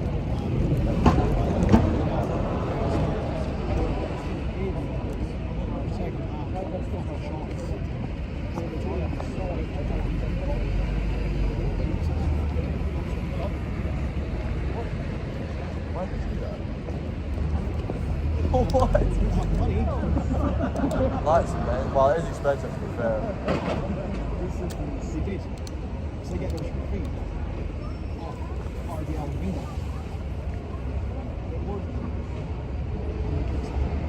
So it's just pure laziness? Wow. That's terrible. That's terrible. Yeah. You want to learn pipes? From scratch? What age are you? It's possible. I know people that started at that age and learn, but it takes a lot of patience. Because it's not, you're not going to learn it any faster than the 10-year-olds can learn it, you know what I mean? Right. Oh, I see that. Yeah, that's why I thought. Best to get on it as soon as possible, right? Get a teacher. Yeah, I need to get a new teacher. I was going to go to the Eagles Piping Society tonight, but I've not got a reply to their email. And I realised I wrote the name of the guy wrong in the email, and I wrote Dear. I wrote the wrong name, so I might be annoyed by that. But,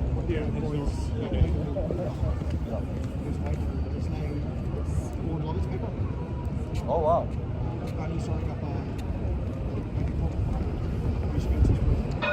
Oh cool. Where's that?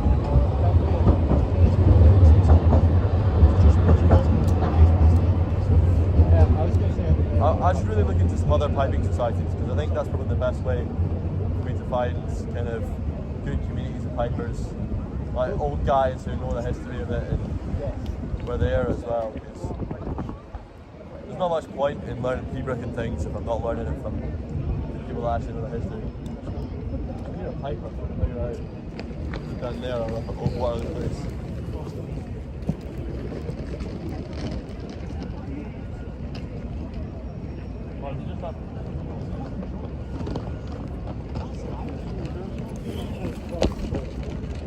Separate, but yeah, I think it is. They keep playing the same like 3 songs. Just one English people accused bagpipers of playing the same 3 songs again and again. But they're playing the same 3 Red Hot Chili Peppers songs. It's pretty mental. Sorry?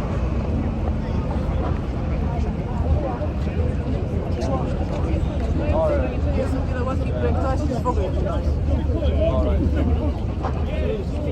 Yeah, I've heard there was a lot of personality issues with the Red Hot Chili Peppers.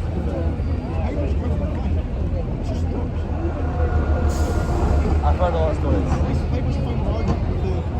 Yeah.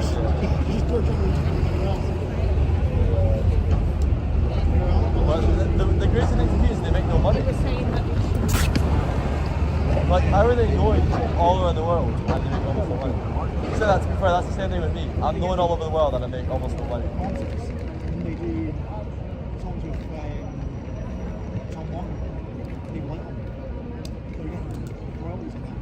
But they're not making much money off it. Those guys don't make much money. That's what I'm saying, yeah. I think most of them work other jobs. Or they do the best of teaching and stuff like that. But that's like me, like, I do alright from, like I was looking at angry, I thought I was going to kick someone over or something like that. Sorry? I do, but I get more money when I have my gym. That's true. One time, I was wearing my Glengarry, and I took it off and I got a round of applause. Just for taking off my hat. What? Yeah. I'm not getting a feather money. There's no point in me investing in a hat when a hat is... Well, I earn less money when I have a hat. We had one Glengarry each.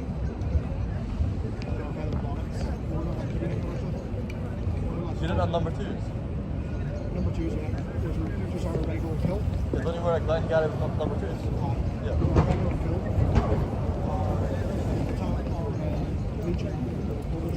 Yeah.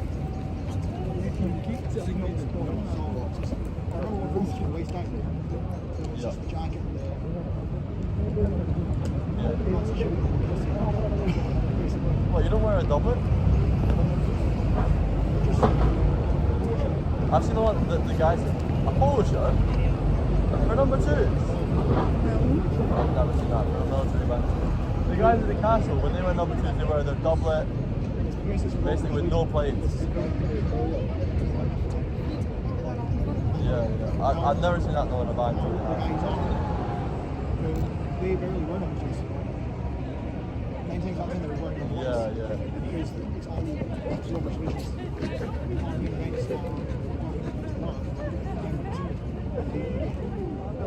It does seem pretty mental. I suppose if you basically never wear it anyway, then it doesn't matter.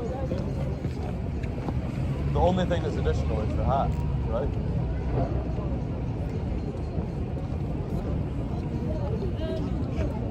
Oh man, see, I know some of the guys, like, almost all the guys out there wear feathered bonnets. And it's the hardest thing to get odor in.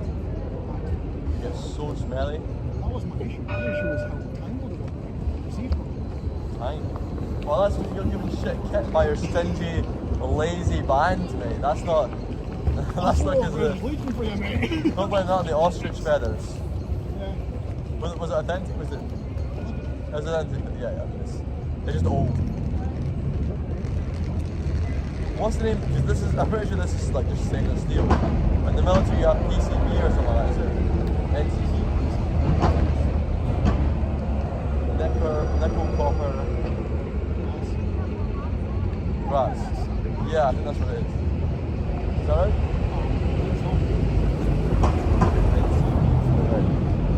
I should get some serious stuff because I know my main sort of mentor currently actually can't play the pipes due to his health conditions. He's always talking to me where it's in the steel.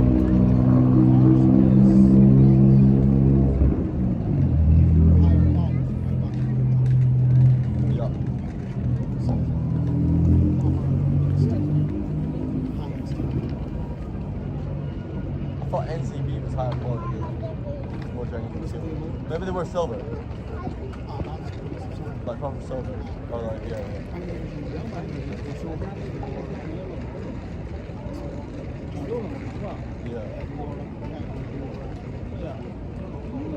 Yeah.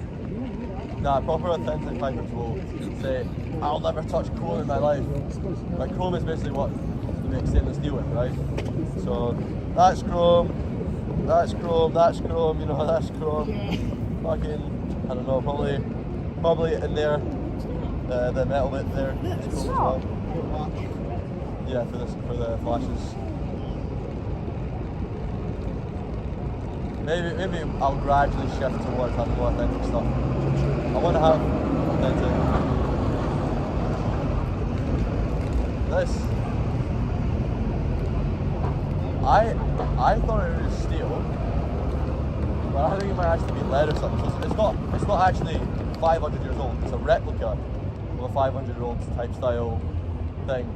I think it might actually be lead or something like that. Yeah.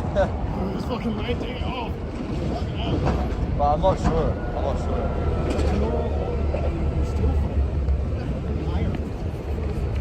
Iron. I don't know what that would look like. I reckon this is probably made 50 years ago or something like that, as a replica of something that's 500 years old. So I'm not sure what they would have made it out of back then. But it wouldn't have been chrome, I don't think.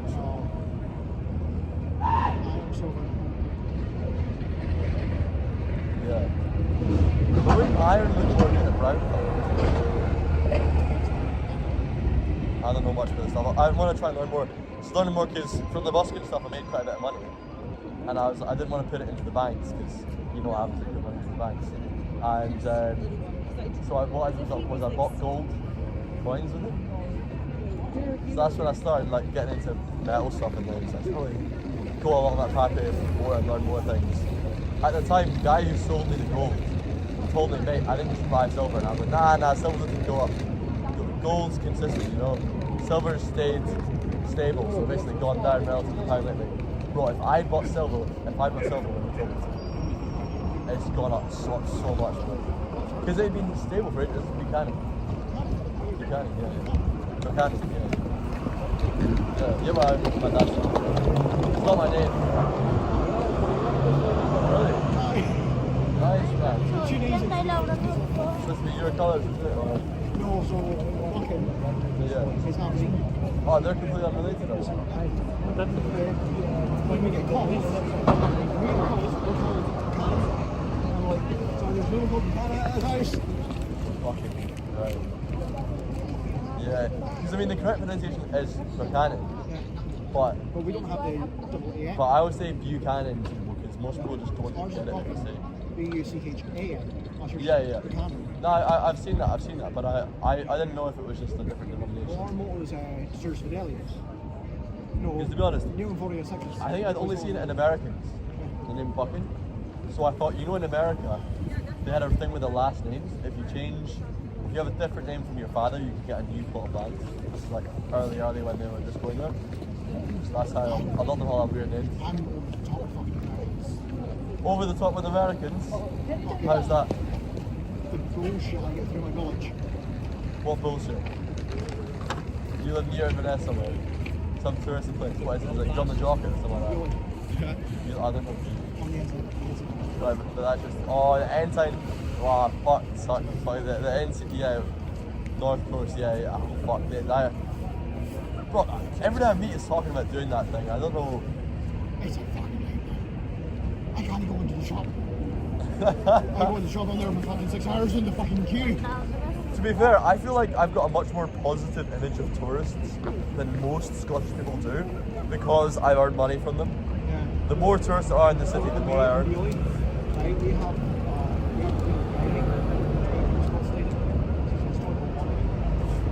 Right. There's 2 gates. One goes to the right gate. One to the opposite. On the same wall, there's the road.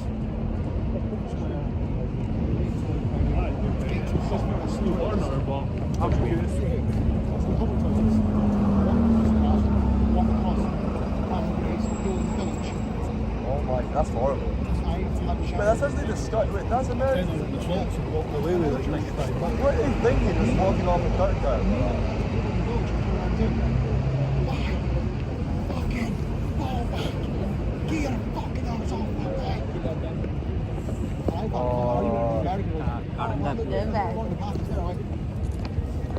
The path is fucking travel, no fucking tumble. Crash to your fucking class. Oh, that's annoying, man. That's annoying. That's a good example of something where people are doing something wrong and they're thinking it's okay almost because they're just copying others. They're seeing other folk have walked that way and they just do it. So I walked over to the Americans and I just walked away. That there is a fucking grave. It's all stone. It's just a initial one. It's all stones. That's a grave. That's a fucking tombstone. It's fucking taller than you fucking fat bastard. It's skinnier than you somehow. That's mental. You know, I'll let you play fucking. Yeah, well, look, good to meet you, man. Sorry, what's your name again? What's your name again? Robin.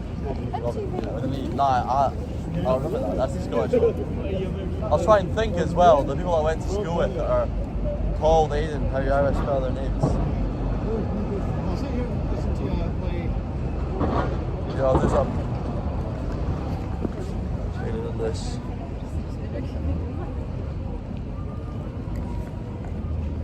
Got some light on me here actually. Where it's coming from. Kind of a little bit illuminated. Excuse me. What's that? Oh, bro. Are you about to start playing? Yeah. Okay, sorry. Just before you play, are you the guy that goes around to different countries and spreads Scottish culture and all that? I've been in lots and lots of countries all around the world. I see your content all the time, and my dad absolutely loves it. Really? He sees your content all the time, and he absolutely loves it. That's so funny. I mean, you've dropped something in there, so you might as well. Just be careful, because they'll poke through your shoes, pal. Why don't you just get like a stick or something?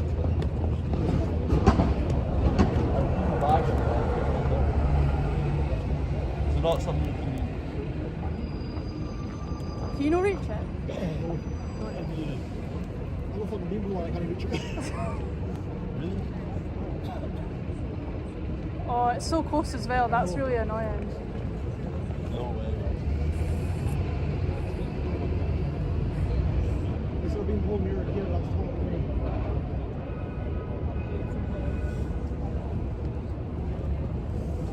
This is bullshit, son.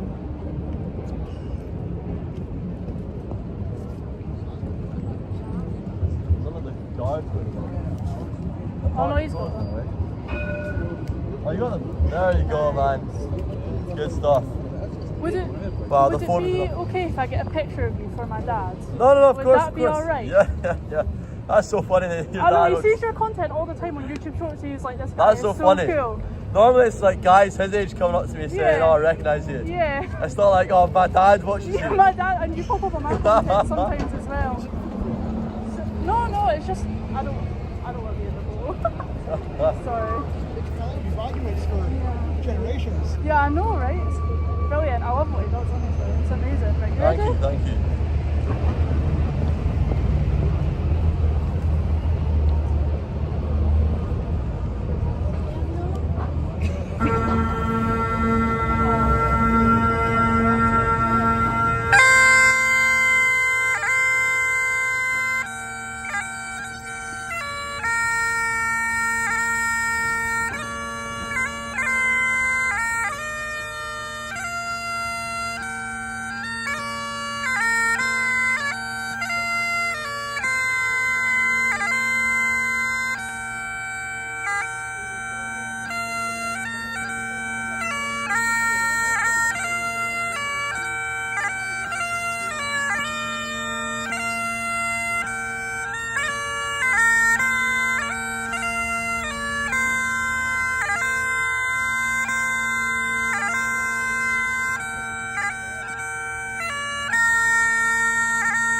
Nice, thank you, man.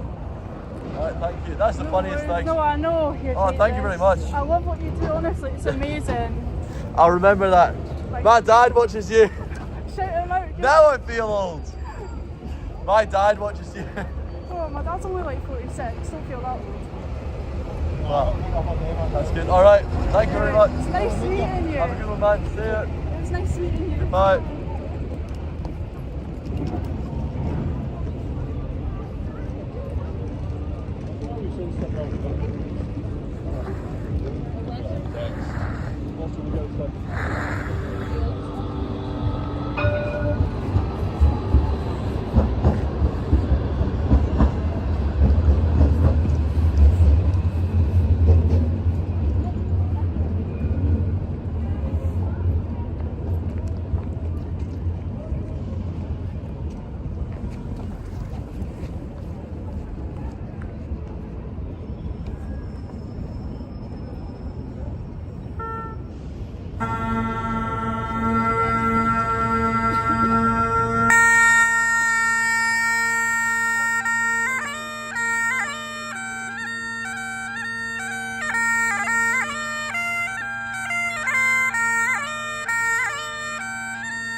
you. Thank you, man. Cheers, guys. Would it So be can possible we- to take Bro. photos with you, mate? Wow, what? Sorry? Would it be possible to take photos with you? Yes, of course, of course. What currency is that? Pesos. Pesos? So it's Oh, wow. £5. All right, wow. I've never seen pesos before. Mexican pesos. Cool. Have you just been in Mexico? Or? Yeah. Wow. Yeah, these guys are just Oh, you guys are Mexican? Yes, these guys, yeah.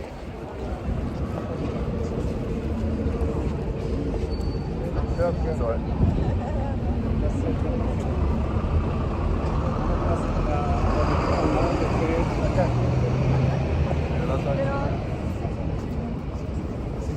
Sí.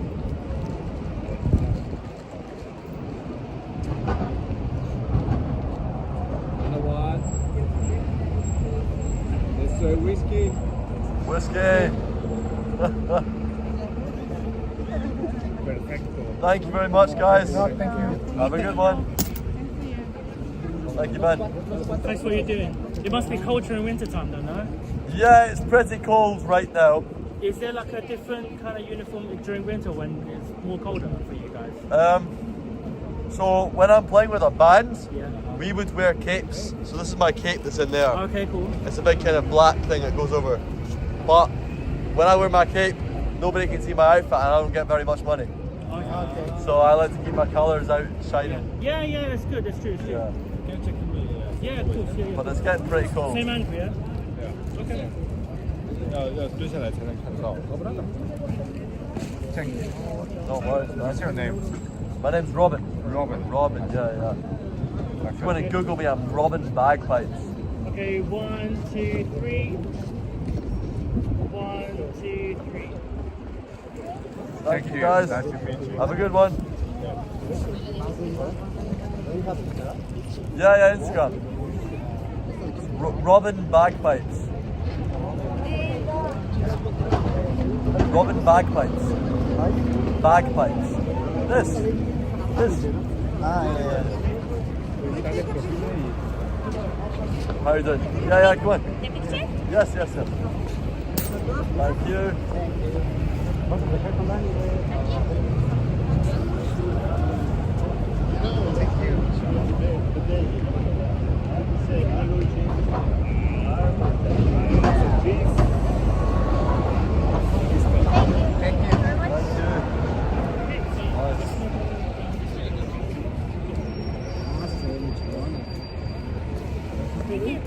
Have a good one. Thank you. Enjoy.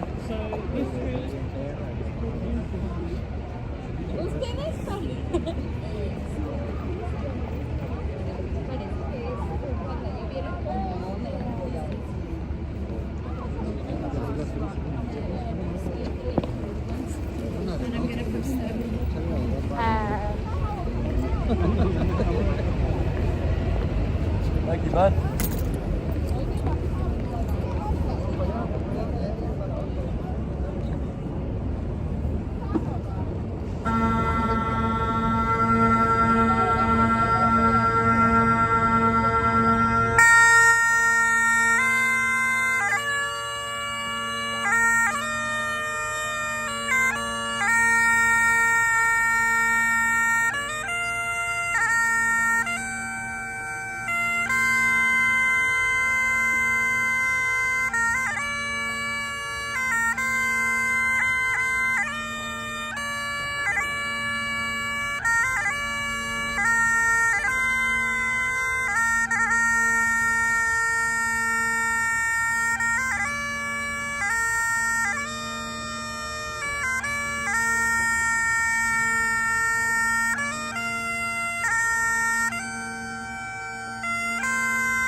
Right, let's respond to some of you fools.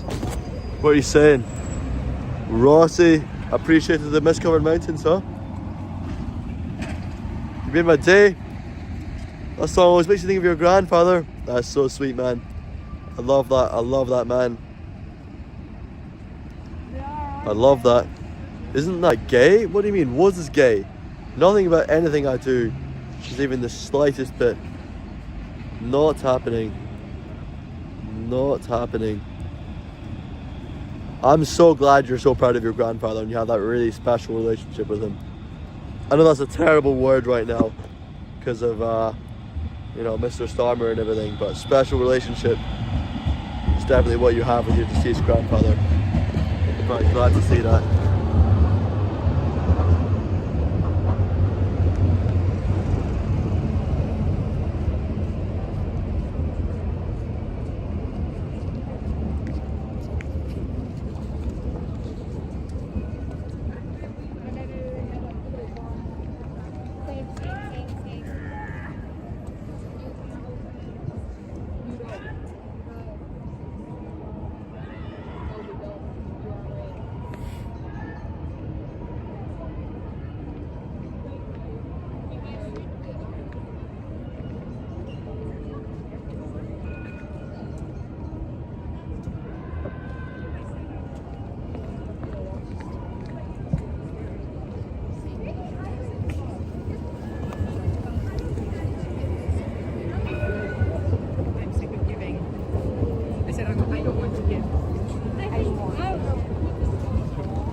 Maybe I should get like from the colleagues and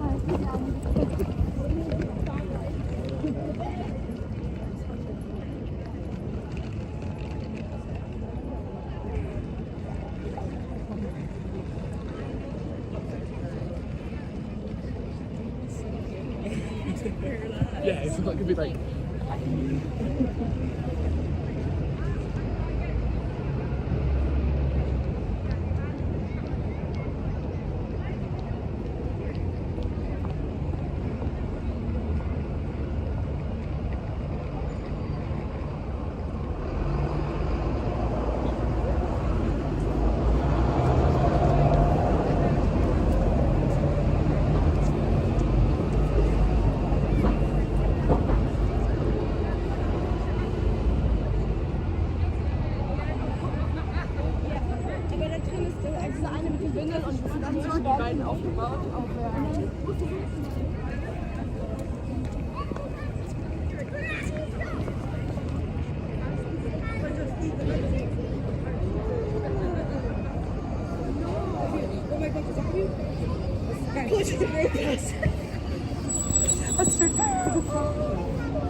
Three. I know, but I'm really happy I have 4 of you too.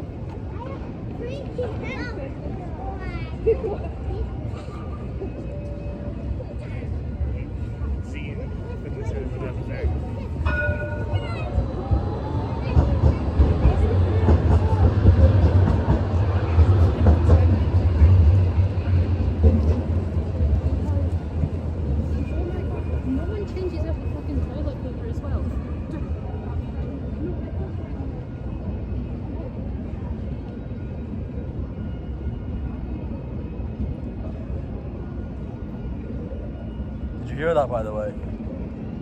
Just went by and said, "Are you? Oh my God, is that a real person?"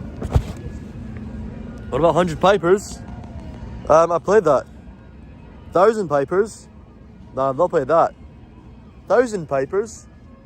I've never heard of a tune called 1,000 pipers. Play 100 pipers. It goes. It's actually got quite a weird structure. I think there's a keychain in it. It goes. What are they laughing about? It goes. Fuck. Dun dun ba ba ba dum ba da da da da da da ba da ba da da dun dun dun dun dun dun dun ba da da da. And the second part, I'm pretty sure it's a keychain. It goes. Da da da da da da da da da da da ba da ba da ba da da. Dun dun da da ba da ba da da da da da da da. That's how it goes. Nah, that's 100 pipers, mate. Never heard that called 1,000 pipers. Well, I mean, to be fair, it could well be called it myself. I'm not exactly a piping expert. Yeah, so what I do is I play a set of 4 or 5 tunes. So I play The Mocking of Geordie's Buyer, Ken Muir's Up in a Wall, 100 Pipers, Athol Highlanders, and then sometimes I'll throw in some jigs at the end as well. But by how cold I am right now, I think I'll do Mocking of Geordie's Buyer, Ken Muir's Up in a Wall, 100 Pipers, Athol Highlanders, max, and stop. I was playing it earlier, but that was a while ago, so I'll play it now. Honestly, I might go and get some food after this though.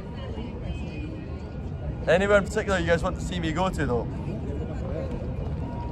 I'm open to recommendations and suggestions. I've got 100 pesos. So, whatever I can get for 100 pesos, we'll get that. Honestly, I made almost no money today. The money's been so dead. At night it's been good, but I'm that cold and tired now. I'm not really going to make very much. I'm not going to make very much from playing every 20 minutes, you know? Being this tired. It's that cold that my chanter is getting flat. See, when it is this cold, the actual reed in here starts to harden up and it gets more flat. So I'm playing a flatter chanter. That means I need to shift the drones up. And if you look at this one, especially on the outside, you can see all that hemp there. It's already very high. So I'm going to move it even higher to match the coldness of the chanter.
hands are too cold.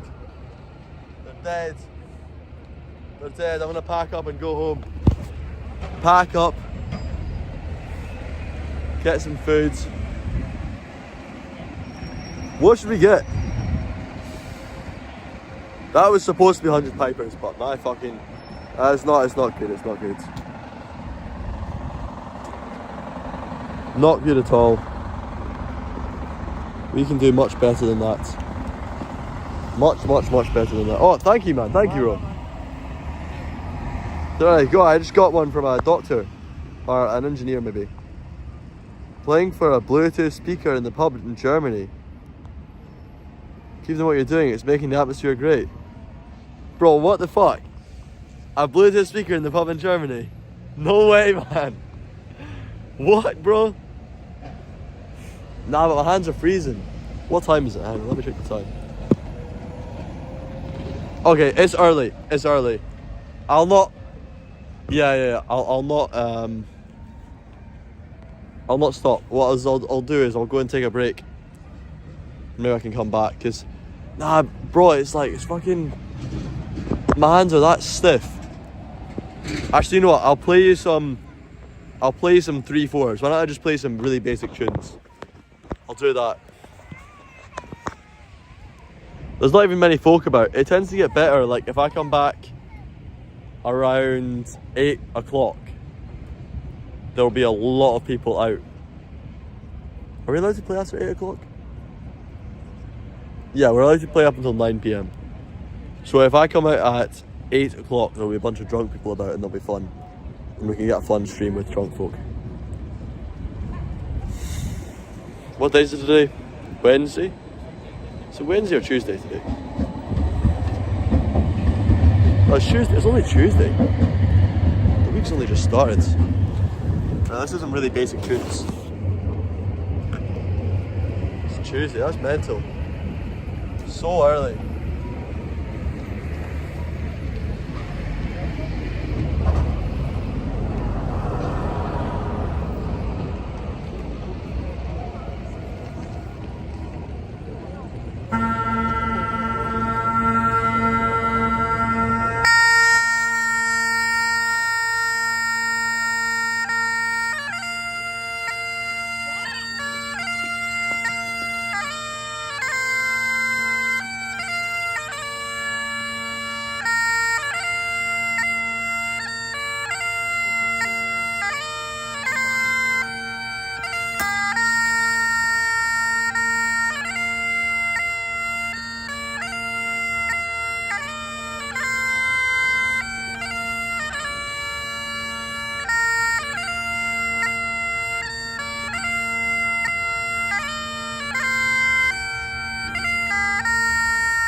Thank you. Cheers.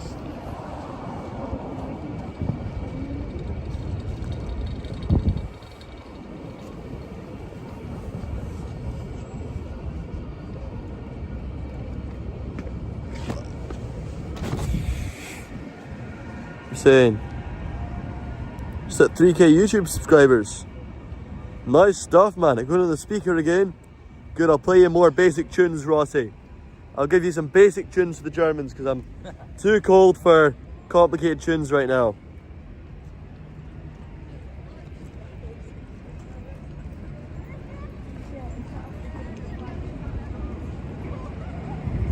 Are you still playing on the speaker? But 3k subscribers on YouTube is good. Actually, that's really good. I think most of the growth, it all comes from short videos. I probably should post more short videos. I love how drunk that post was as well. I'm walking back home because too drunk. And you got the emojis in. I'm impressed. Able to, hi then bro.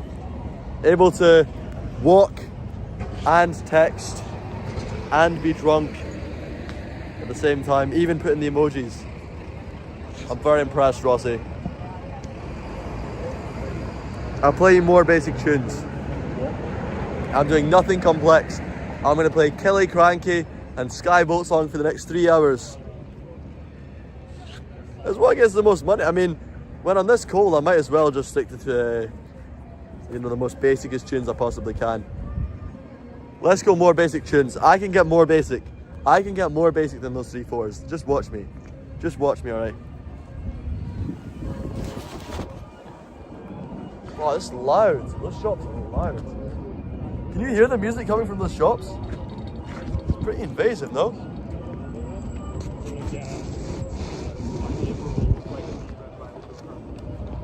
Get the Scott Monument in there.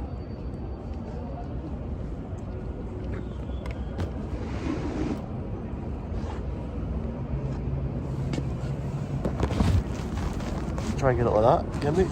I just want to get the Scott Monument in there.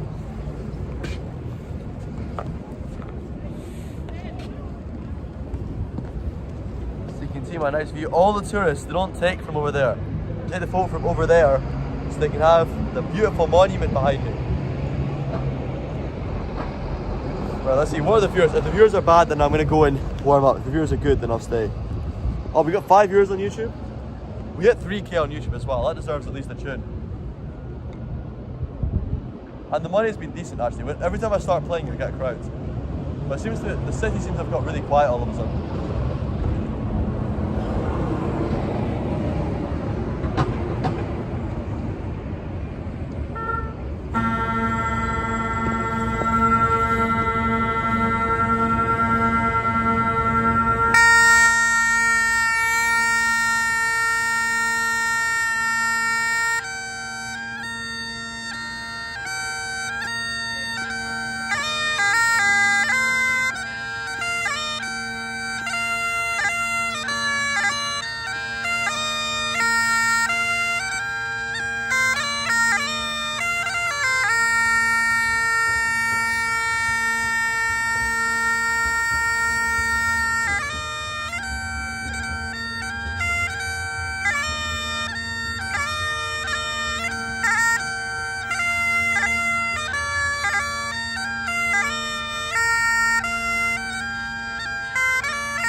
Drones are fucked. We're done.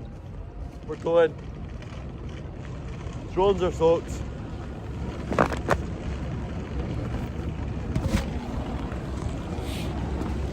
Drones are done. No playing with soggy drones today.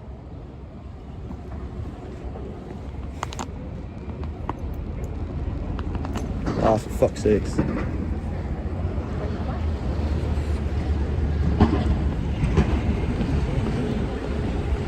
Ah, drones are soaked. I'm sorry, the drones are soaked. We're not going on with wet drones. Not happening.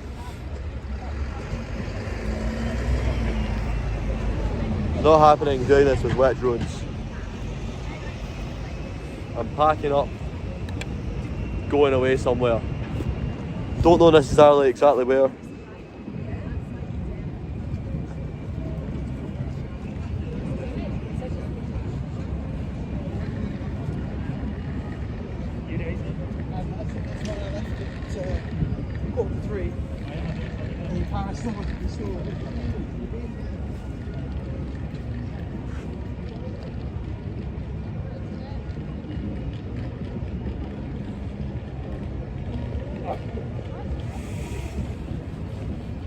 Oh, it feels so good to be finished.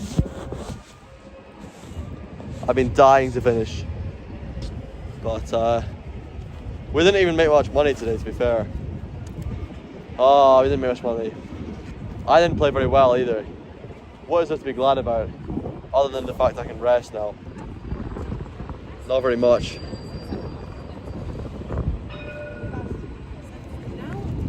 Should we just go home? I don't know, man. I'm debating it. Or should we get... If we get food out here, then I'll have to... Maybe we could go to the Wetherspoons. There's a Wetherspoons right here. I just want to warm up. Go to Wetherspoons, get a drink in Wetherspoons. I don't know, is there a good pub near here? Decent ones around the corner, but then again, they're premium pubs. They're like, you know, pubs which are expensive. So you don't just want to, it's disrespectful to go into those places and just buy a soda water, you know? Because I don't drink alcohol, there's nothing in those places I can drink. Unless they're serving tea. Can we get a cup of tea? A cup of tea? I keep dropping my pennies.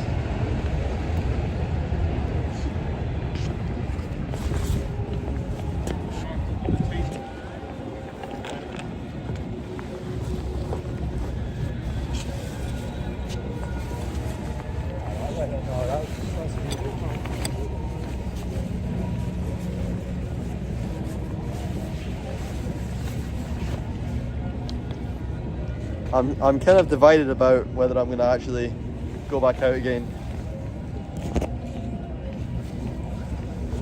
If I go all the way to Haymarket, there's no point in me coming back out. Oh, I'm just earning no money right now. Well, that's this really silly thing. It's like, bro, I've got everything in line to make money. But my TikToks are not working. Nothing's working at the minute. Busking's too competitive today. Way too competitive. I don't know if I can get any decent food from Wetherspoons. I mean, Wetherspoons is kind of so trashy. The only thing that's nice about it normally is they've got nice buildings, but this one's not a very nice building.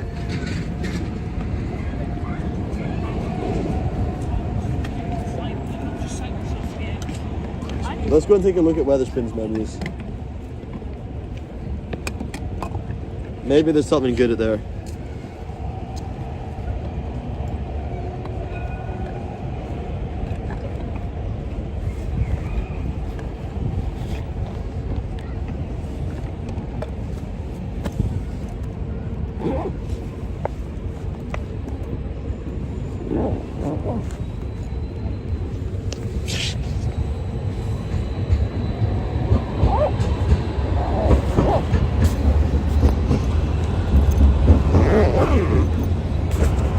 The good thing about somewhere like that is it's the kind of cheap place where you can just whip out your computer. Because a premium pub, there's expectations and community and all this sort of stuff. You don't want to mess with that. Or maybe you do, but I don't want to mess with that. I've got a firm belief in, you know, how these types of spaces are supposed to be.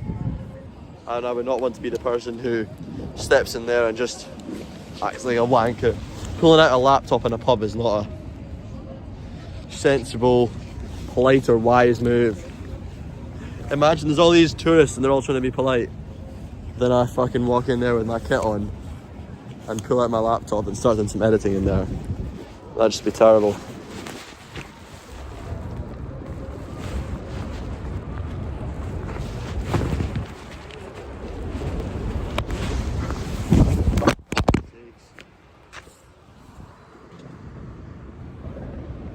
Yeah, I used to reward myself. I remember I'd go out playing for hours and hours and hours, and I would reward myself by having a decent bit of scran, like a nothing fancy, but like a Mexican or a doner or something. But a warm meal where I get to sit inside. Barbaritos where I used to go to, but that's really far from here. To go all the way to Barbarito would just be crazy. There's a little street food area. It's not too far from here. That's in the St. James Quarter. But usually these things are tacky, overpriced, and just full of like fries and things. I'm not here to eat fries. I'm not here in one of the most efficiently priced cities in the world to eat some bullshit that they're, you know, I mean, the portion of meat that I'm actually going to get in that food is so tiny, so minuscule. I then need to fix my hair as well. You know, it's important. I'm not just busking, I'm also looking good for the ladies. That'd be tragic if I wasn't. Oh, my hair looks rotten. Pure rotten. Right, let's see. Let's see the Wetherspoons menu.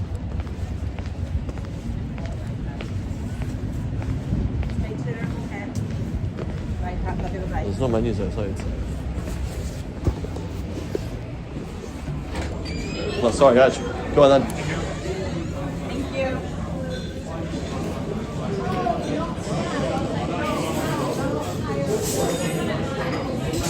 Let's see.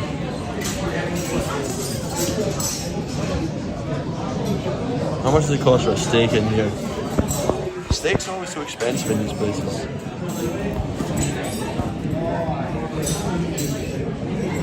I don't know, what do you get? Honestly, I wouldn't even mind a soup right now. I could get a curry.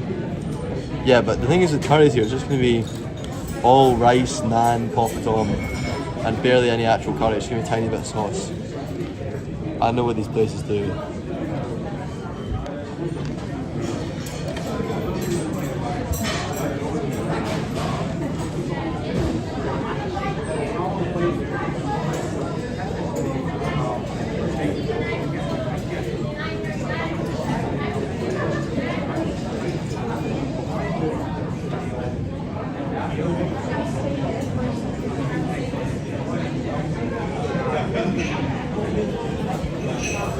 Everything here is pretty terrible.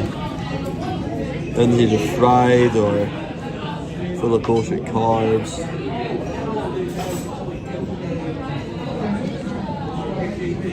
Like, it's all like fried chicken, not just normal chicken.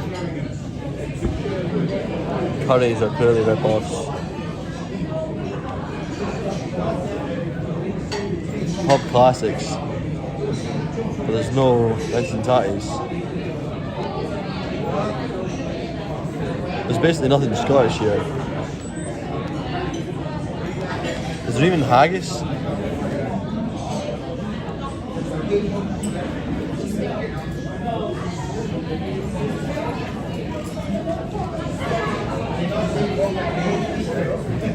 Nah, it's just all made up bullshit. What a rotten menu. That's terrible. Right, screw Wetherspoons. They're trying to poison us.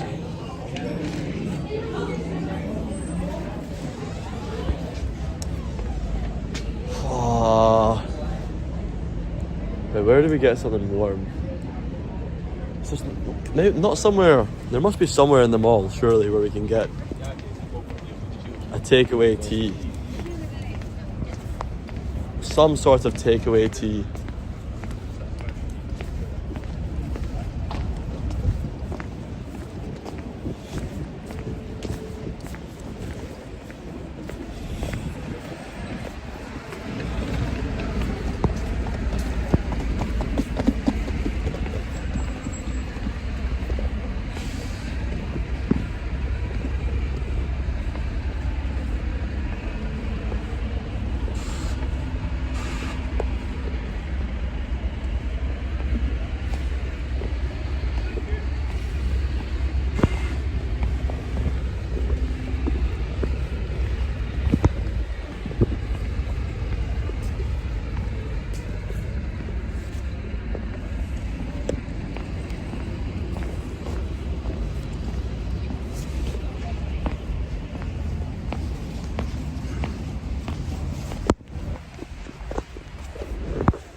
Oh, I know, it's all shut down.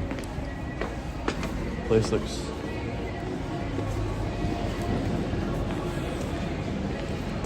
Place looks so dead. Oh, I can get tea from More Bakery. Nah, but they'll be closed by now as well, I think. Do they close? Oh no, they close at 8. Oh, I just found Charlie Kirk. Look at this. Right, it's Charlie Kirk's Green Lantern.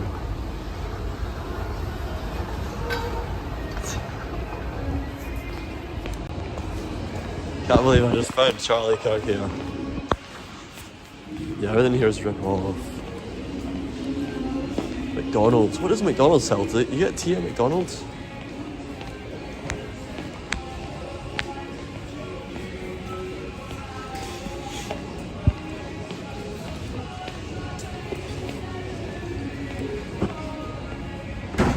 Baked teas full of sugar and shit.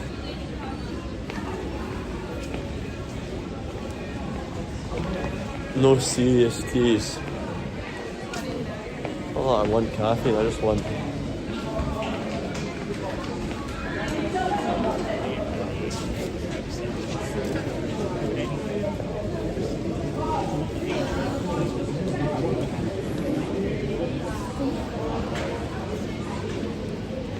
So try more fruit today. Is that a bad idea since I did blueberries already and the blueberries were terrible? It was a disaster.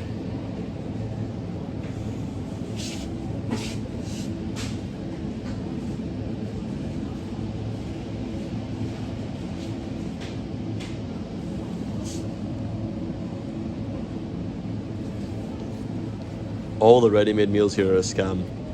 They just fill them with rice or pasta or something like that. They just get a cheap carb and they just fill the whole thing up with it. You guys don't realise your diet's being so fucked by all these companies cost cutting like this. But I didn't even realise until I come to these kinds of malls that it's everywhere. I could get 2 eggs from here. They're so cold, but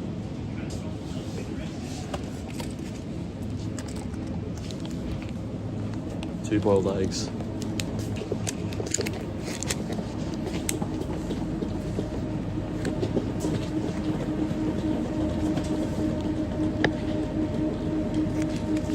I think somebody's getting arrested outside. They just said that, the guards said that. Let's see, surely I can get something fresh. Something fresh. Scotch eggs is tempting, but I'm not eating breadcrumbs, that's definitely not happening. Let's see, the olives are cheap here actually, £2. At M&S it's double for the same amount. But I bet it's still got rapeseed oil in it, yeah. Always has rapeseed oil in olives. I just need to stay away from that shit. Alright, let's get a nice pepper. That one looks good.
There we go. Free range egg pot and red pepper. This is good culinary. God, these kids are being nightmares. Don't know what they're doing. Yeah, what's going on with these kids? It's Harold. What are they doing? Just dancing. Every night. Just winding up the police there. Nothing better to do, I suppose.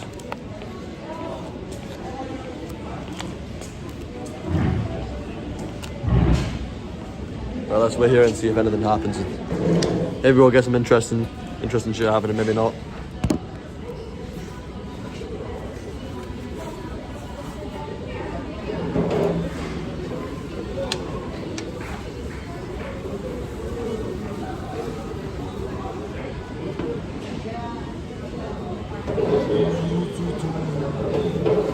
Yeah, there's a bunch of young kids that are being pest to the police.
This is one thing you just don't see in places like Korea.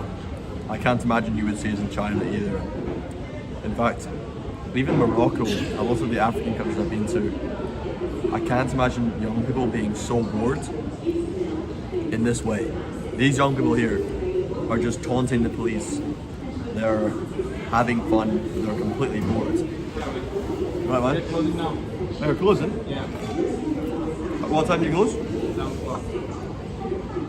Sorry, man. I'm really close. Is there a different nearby place where I can sit down?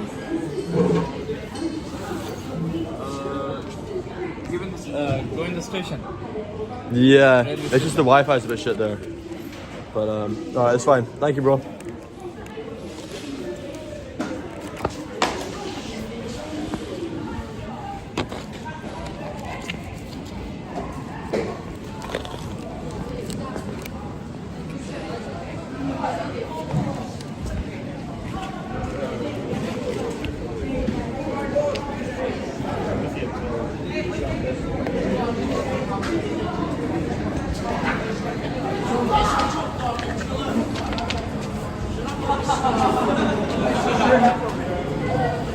Right, guys?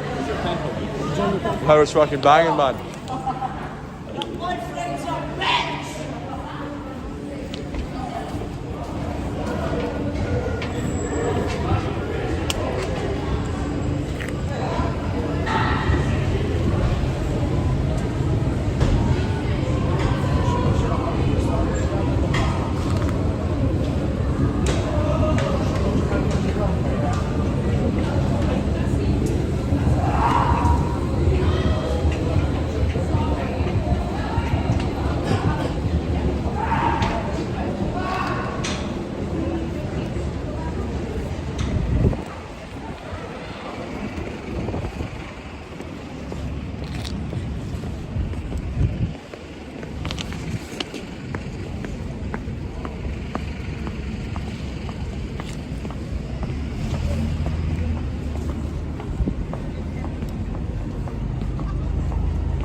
It's getting a bit much now.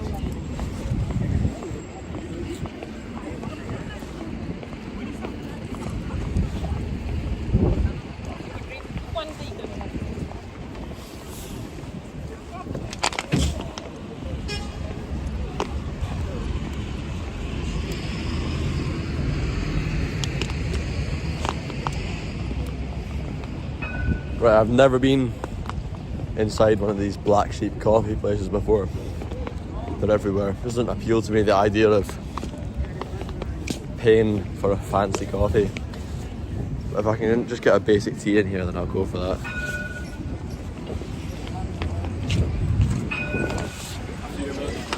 You guys come through. I'll not fit if you're standing there. You. Thank you. No worries, no worries.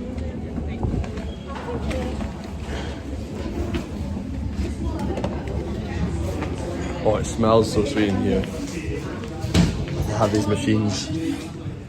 You pay on a machine.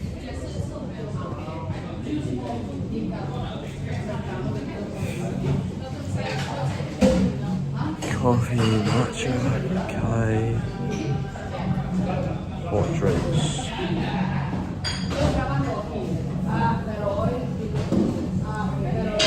There's a lot of coffee stuff here.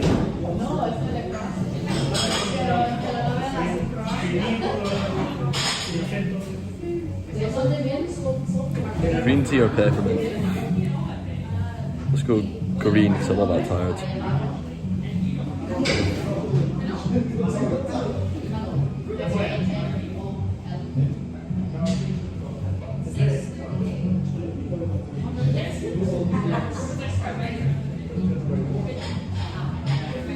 Do you have any food here that's actually going to be appealing to me? No. Do you have merchandise and gift cards? No.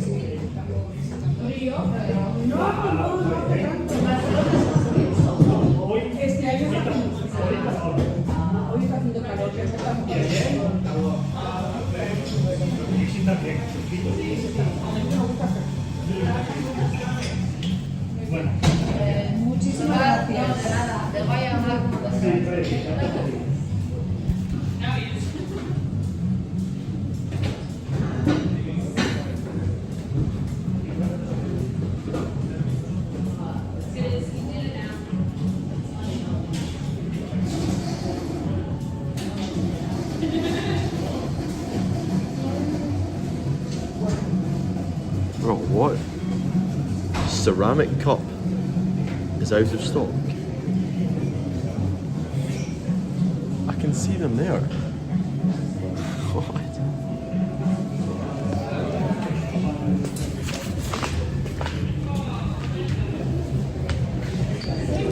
Excuse me, can I order a green tea to sit in?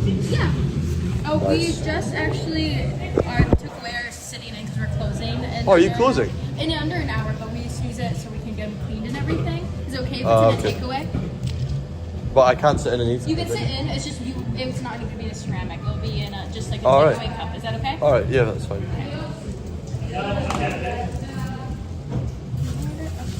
So just a green tea, you said? Yeah, just a green tea, please.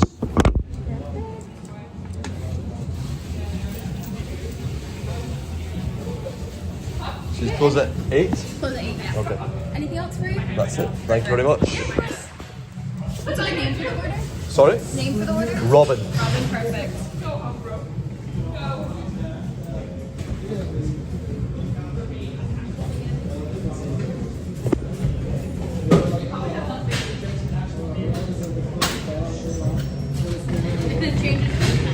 Magic, thank you. Yep, of course. We'll have that right after you. Oh, we can charge us here. This might be better than I gave it credit for.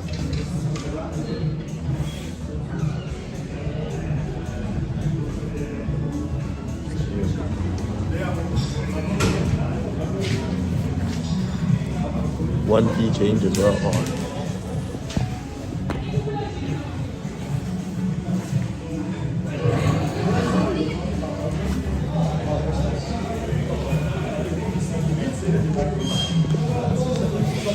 Finally, I can charge myself up.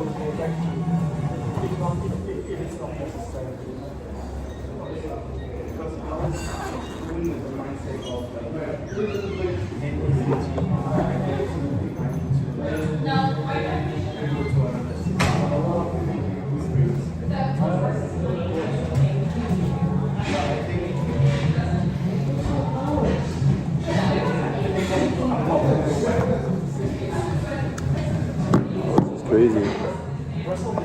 Lots of Americans work here. I wonder, they're probably studying at Edinburgh University on Napier, which is the university I went to. There's not many foreign students because it's not so reputable, you know. Edinburgh gets a lot more of those. Edinburgh, or the uni of, as the posh kids from Edinburgh University like to remind me. It's named. That's me.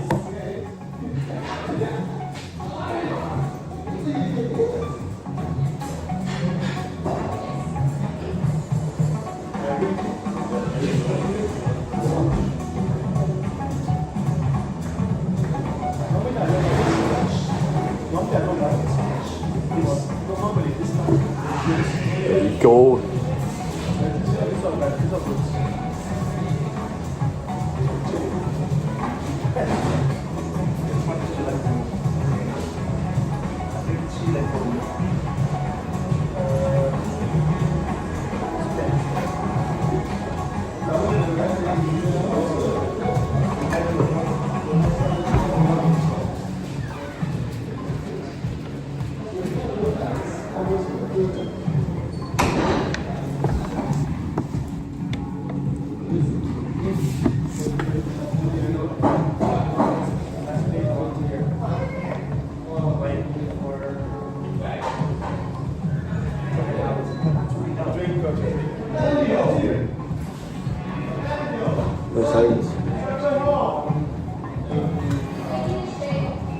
Those sounds when it's in my computer. It's a bit disconcerting. Just slightly. And I've got my eggs too.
Last hour will be good as well.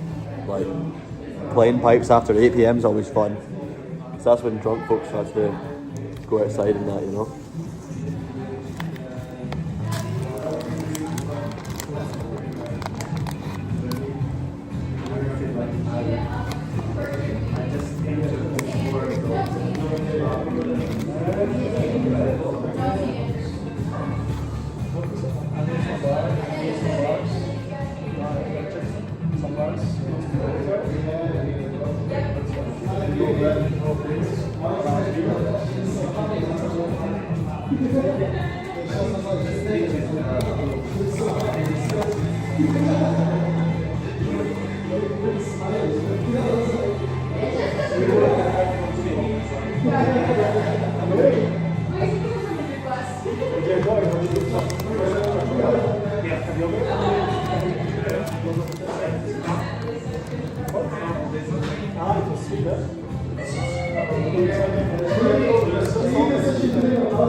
Yes, so we have this place in Lisbon. They, you know all the bakers, they say overnight. Yeah. So that bakery, they are doing all the bases for the next day. But they are open. It's literally, it looks like a freezer. So there's a window. Yeah, there's a gateway to the ocean. You open, and you go, like, this is this. And you go, it's this much. And the cakes are, like, the cookies are warm. Out of the oven. And you can go at 11 in the evening, 1 o'clock in the morning, 2 o'clock in the hours. So like if you ever see a dog place in secure, probably not. You will see there's a shop called like listings, but you will see different things as well. It's always not the people. You go to the web and you can try it. It's not how it's always like it's there's always a few outside of the police. Like the one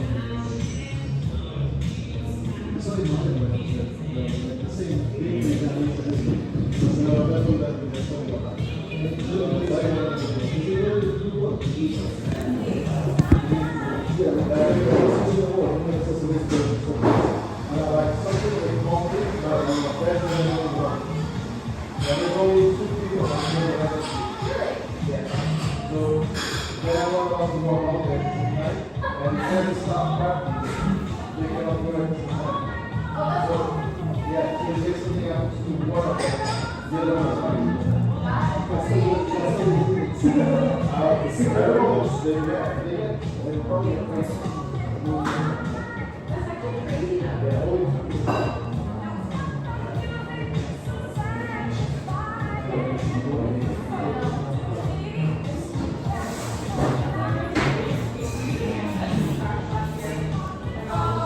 I'm in a coffee shop.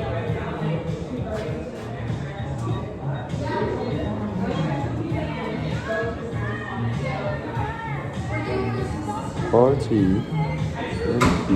come on.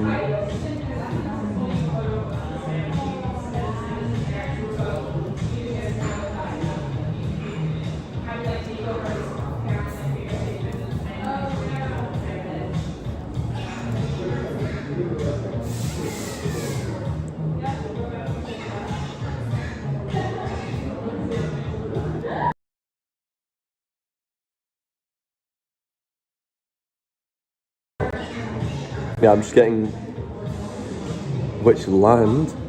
Scotland. No, what the fuck? Why the fuck is it? Oh my god, bro. This thing is so illiterate. I said do not join the fucking hotspot. Oh my god, man.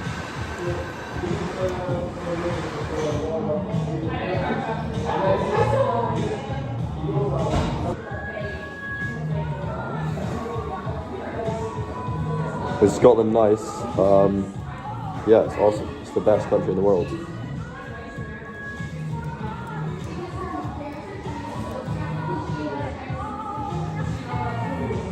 And yes, I'm biased, but come on. What other country are you going to choose over Scotland? I'm yet to find somebody with a valid answer. I've been in Austria. Yeah. It's not as good as Scotland. Did you know that? Yeah.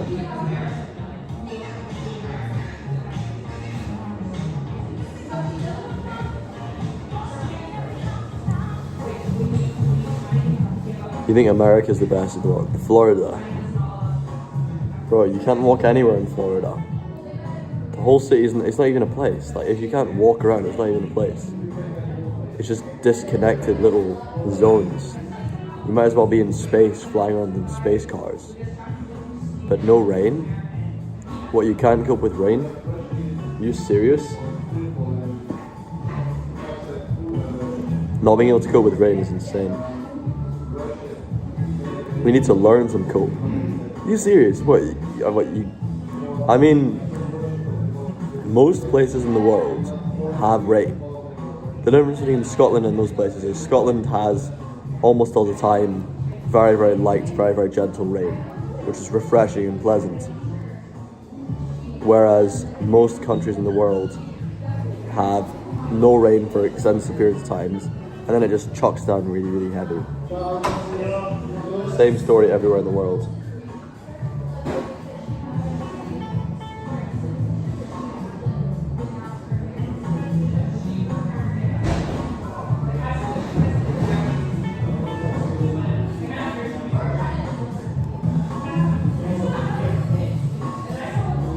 Why is this not connecting, man?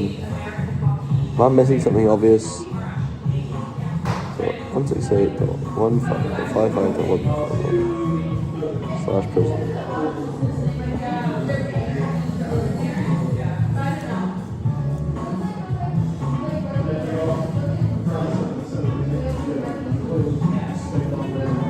This is terrible. Why is there always an issue?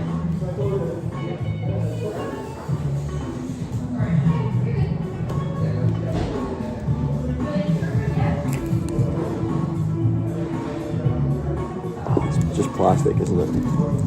Right, it's fine. You're not sure. You've never been to Scotland and you're just complaining about the fact that it rains. Does it? Like, what's the rain like in Florida?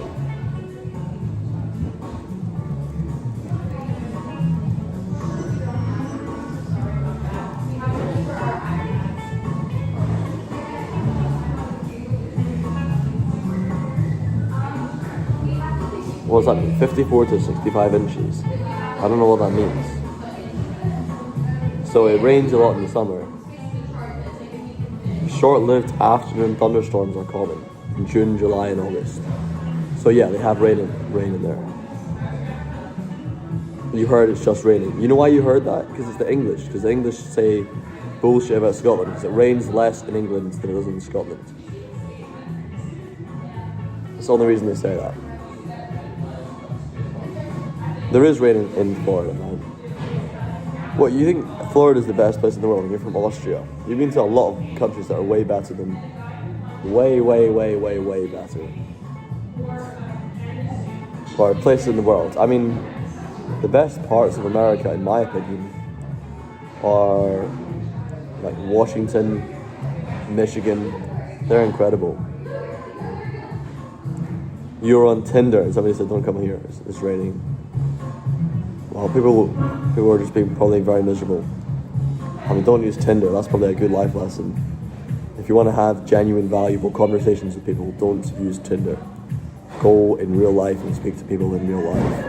Come to Scotland in real life and you'll have an amazing real life experience. Go on Tinder, you can have a terrible experience with fake online people. You're not going to get good value out of people on there. Which town in Scotland? Which town? I don't know. There's a lot of good towns. Just go around and tour them all. Yeah, really bad on Tinder. You were in Tinder for Scotland. That's pretty funny. Why were you in Tinder for Scotland?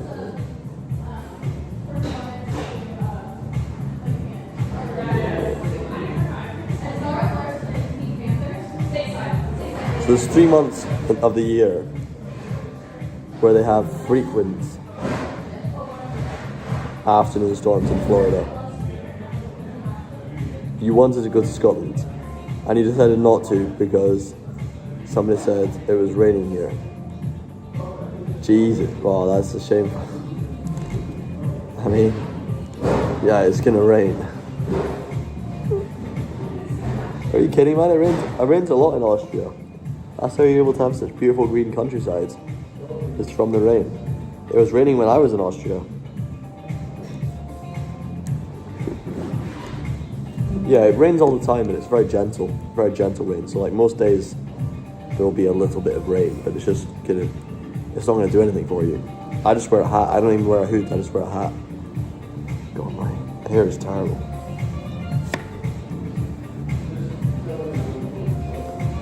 Why are my toes hurting? What is going on? Something's out to get me right now. Did I do something wrong? Am I in the wrong? Hi, Edinburgh. 7 minutes. Sorry? We closed in 7 minutes. Oh, I thought you closed at 8. Yeah, because we are not busy, so we are Oh, you're gonna close early? Oh shit, bro. I wouldn't have ordered this, man, if you thought you were not closed. You're closing at 7:30? Yeah. What a joke, man. You just close early.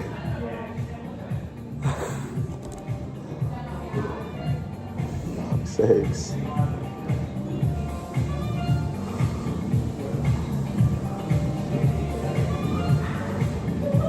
Bro, I would have gone somewhere else.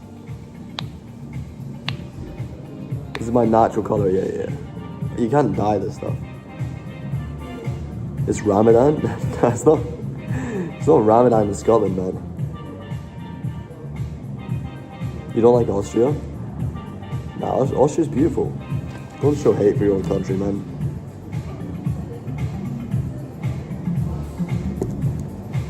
Right, I gotta drink this, or I don't know, where should I go? The mall's closed. There's gonna be a decent place. Or I should just go to a pub, but it's pretty rude to walk into a pub with this. You know, go into a pub carrying a tea.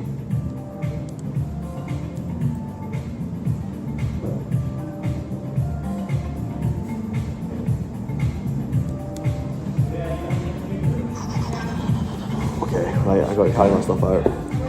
That was so silly, man. That was so fucking stupid. I'm not coming back to this place again, man. Well, that's fine. I don't buy anything anyway. I mean, it's not like I spent like £3 here, you know. It's pretty cheap for a coffee. Yeah, pretty cheap for a tea. I wonder where there is. It's like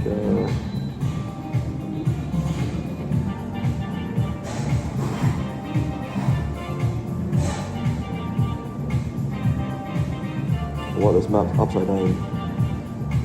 That's Chambers Street, that's Market Street, this is Princess Street. I think of Edinburgh the other way up. I think of the south as being the top. You never drink? Yeah, I don't drink either. I just drink tea. And I'm gonna go to a pub. Right, fuck, I need to pack up. Fuck, where can I go? Alright, let's walk around. We'll find a nice pub to go to. Oh man, but the fucking... Oh shit. Okay, it's fine. No worries. Alright,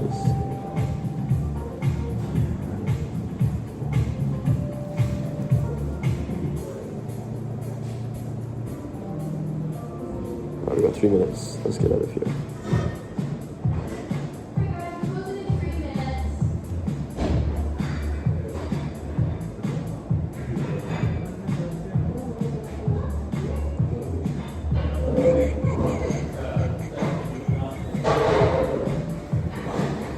Shut down. We're going.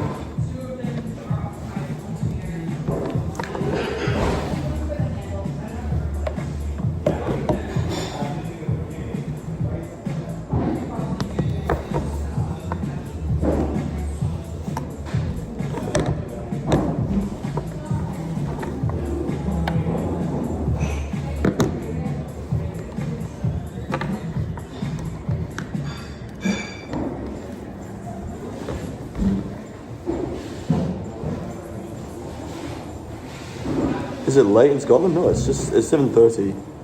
But I mean, most cafes in this country close at 4 p.m. So it's pretty great that they're actually open at this time at all. Really, I'm glad there is a place that's actually open. But it's literally, I mean, £3 is very good value. I'll go to somewhere nearby, or maybe I'll walk around. Try and walk around with the tea. Show you some different places around.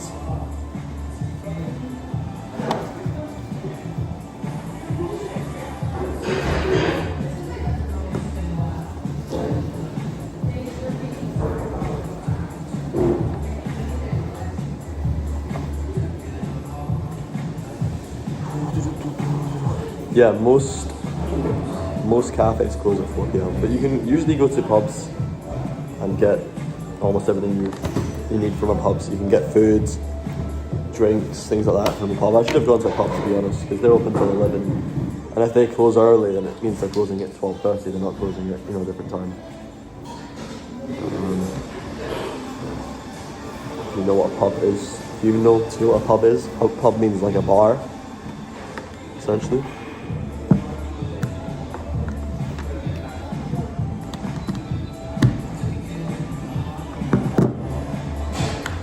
Yeah. I might walk around for a little bit instead. Gonna be noisy, yeah, that's true, and bad connection. Usually they don't have good Wi-Fi either, actually. Let's try and use the bathroom quickly before I go.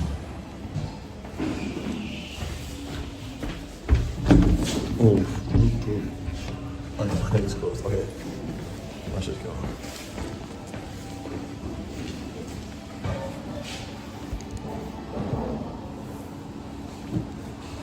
Yeah, I'll find somewhere. But we can just walk around. I can show you. I mean, why don't we?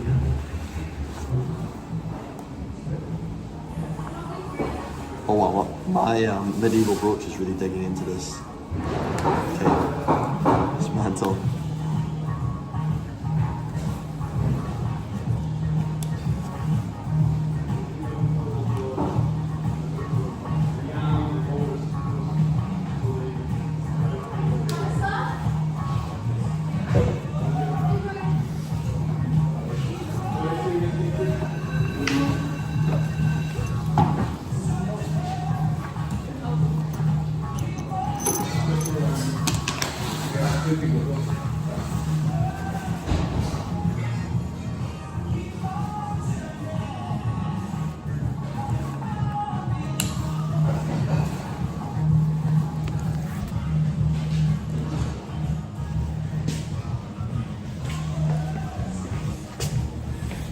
Cheers, man. Thank you, guys.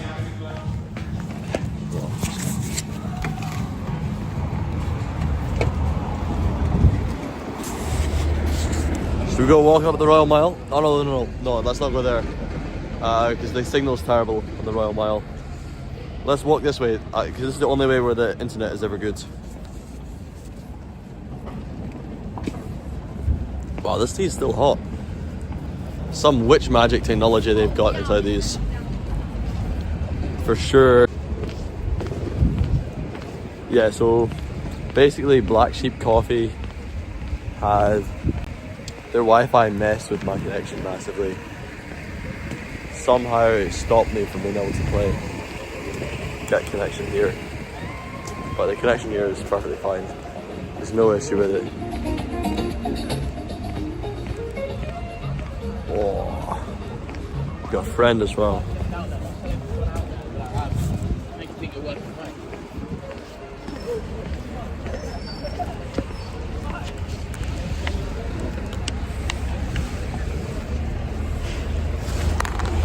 Oh well, fuck you, Black Sheep Coffee. You kicked me out early. I gave you good vibes, but you kicked me out early anyway.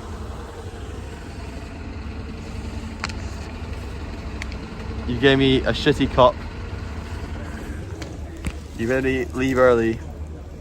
And then your witch magic Wi-Fi fucked my connection, which didn't even work for the stream.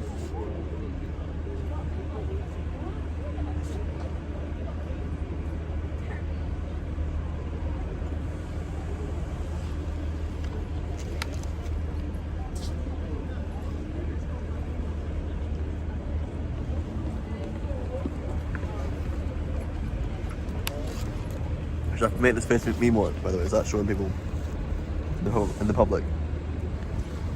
I don't know. Right, fuck it. See, I have a suspicion that even though it's not labelled as ready to eat, the fact that it's obviously aimed at tourists to sell this here, and that tourists are as dumb as me sometimes, they probably made it ready to eat. And if they haven't, well, screw them, because then that's against homeless people, really. Oh fuck, come on. Let me in.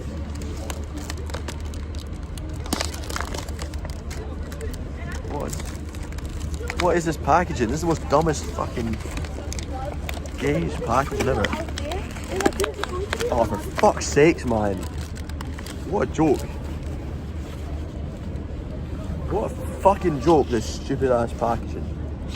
Everything's at me at the minute. Oh, it's just bent my spoon. I'm trying to break the packaging open and my spoon can't even get through it. It's literally broken my spoon. Opening the fucking packaging. Right, let's see. Sainsbury's haggis.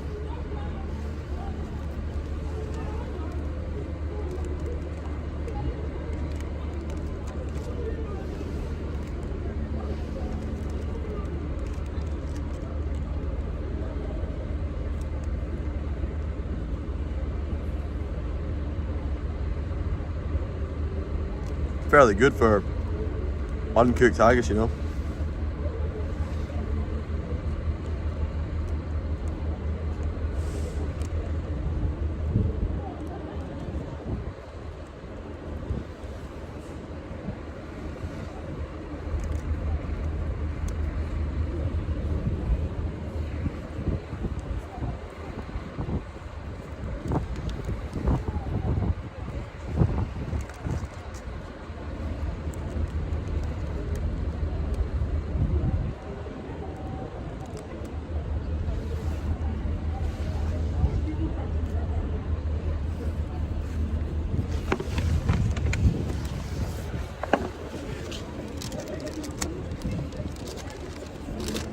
What are the spices they use though?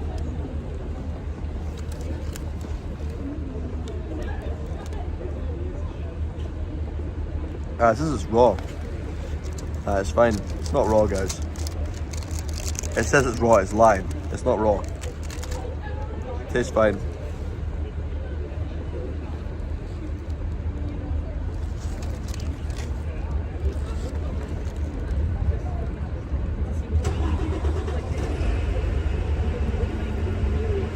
Mate, if I get ill from eating raw meat from Sainsbury's, that'd be fucking so funny.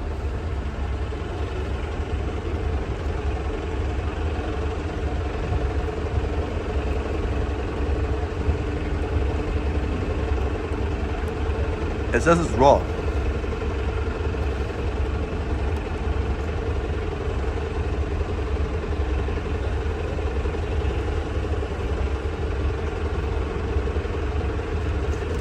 Tastes fucking good for raw lungs.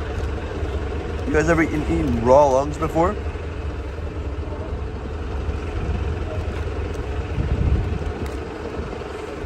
That's what I mean.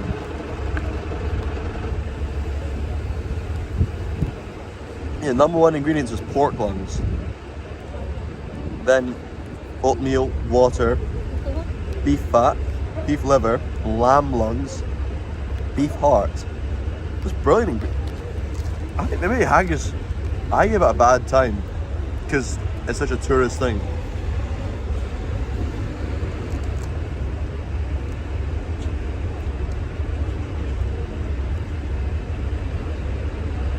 Have I just evolved into the world's biggest stereotype of Scotland imaginable?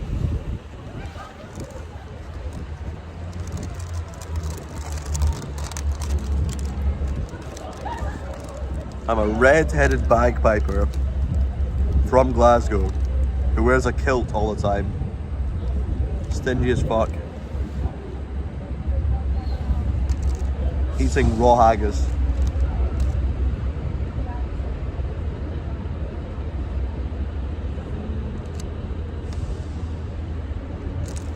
For no reason. I wasn't even hungry. I was hungry. But I did just think, man, eating raw haggis, that would be really based, you know.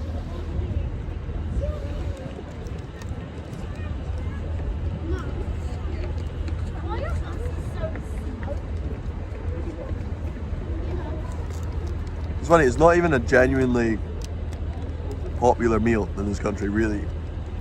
But just by the fact that it has to prove to be original, it has to be traditional, means they don't use fucking stupid ingredients, which makes it healthier than almost every other item in the Sainsbury's store.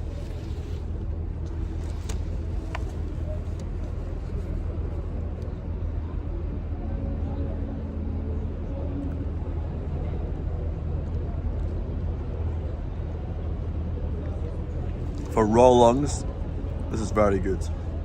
I'm raw bean. I should be able to eat raw food. No reason why not.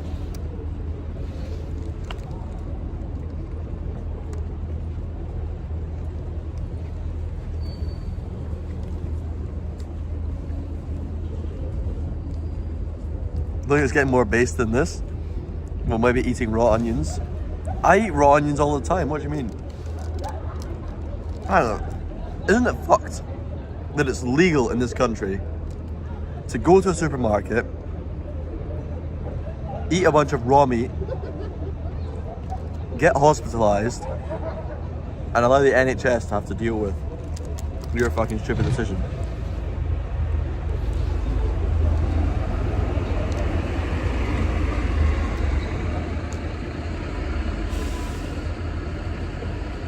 At least in most countries, like America, Australia, Canada, you actually have to pay for your stupidity. But in this country, stupidity is free.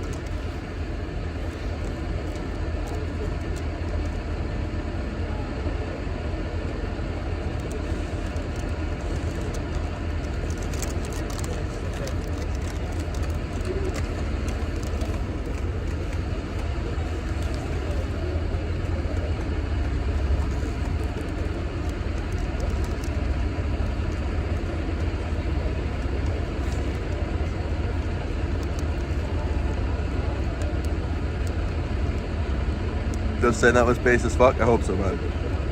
I hope so.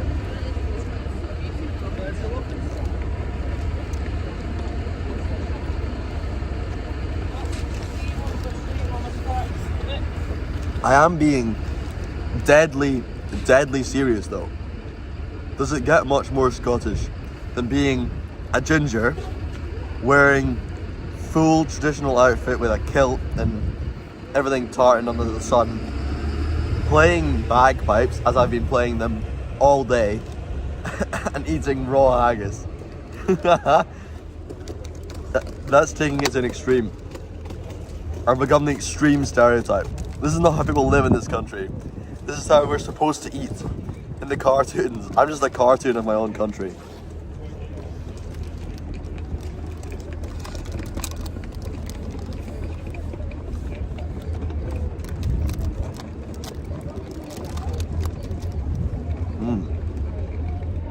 Raw lungs though. Raw lungs is a good shout. I like it.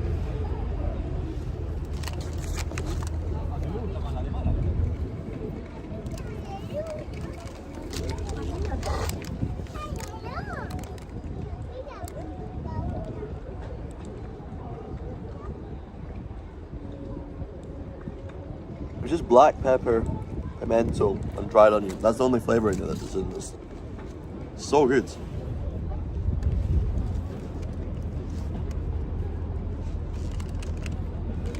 I don't normally eat haggis very often, and I definitely don't eat raw haggis very often, but I do eat lots of stuff like lungs, liver, lots of fat, you know, pure foods, and honestly, that's pretty much what this is made out of. So this is one of the easiest consumable ways that I can go to stores where I could never buy liver. I could not buy liver in Sainsbury's, no chance. Or kidneys. Definitely not getting heart or lungs, but I can get this.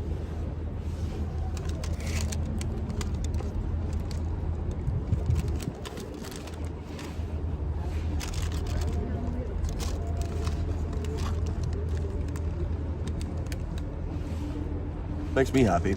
And it was only £2. The one more thing that makes me absolutely Scottish is spending no money. because I bought this from Sainsbury's, an English shop, for £2.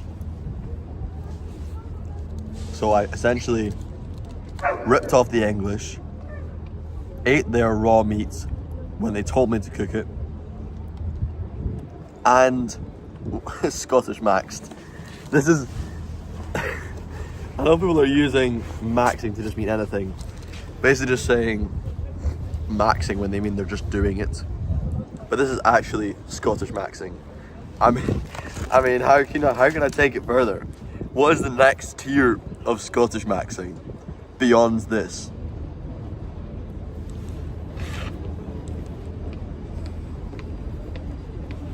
I'm also living in the capital city.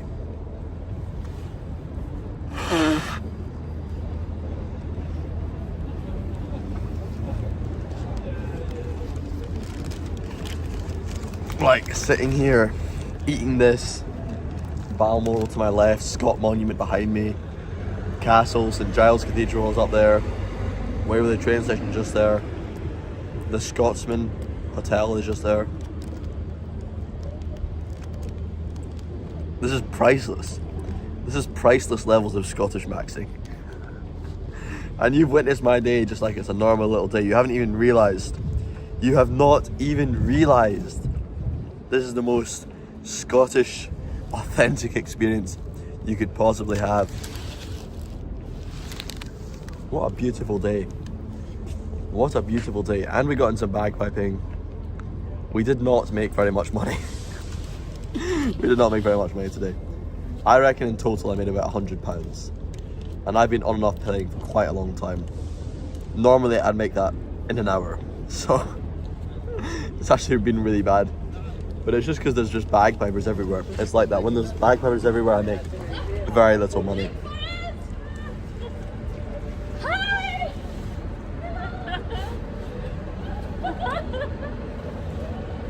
They're getting their bus. And now, to warm me up before I play some bagpipes, I've got a nice green tea from a shitty cafe.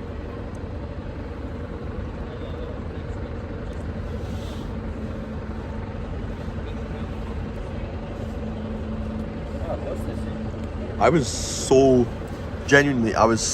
happy to see that they've painted the side of the bridge really nicely, because this is the sort of thing that they always fuck up when they try and renovate something historical. Not only do they slash modern ugly things on top of it, but they don't enhance or embrace the traditional side of it, right, which is actually painting it in the way that it's supposed to be painted. Now they're doing that here, and that gives me so much faith. I feel like there's been such a change lately where so many more people have been pushing for the comeback in architecture. And if there's any place in Scotland that's seeing a comeback in architecture, any one city, any town, I don't know a single town in Scotland that competes. It's here, it's in Edinburgh. It's this bridge that they've spent 3 years on. They're spending 3 years on it, but they've painted it extremely nice. And if shit like this ugly bridge that's behind me right now gets replaced with stuff like that, that will just be brilliant. Because this city has so much beauty in it. Its roots, its core is beautiful.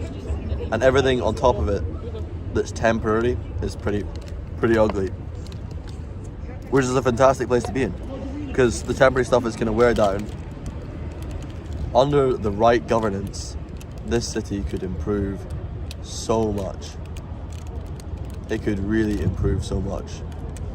I really hope we can see it transform in a positive way, just like how that bridge is transformed.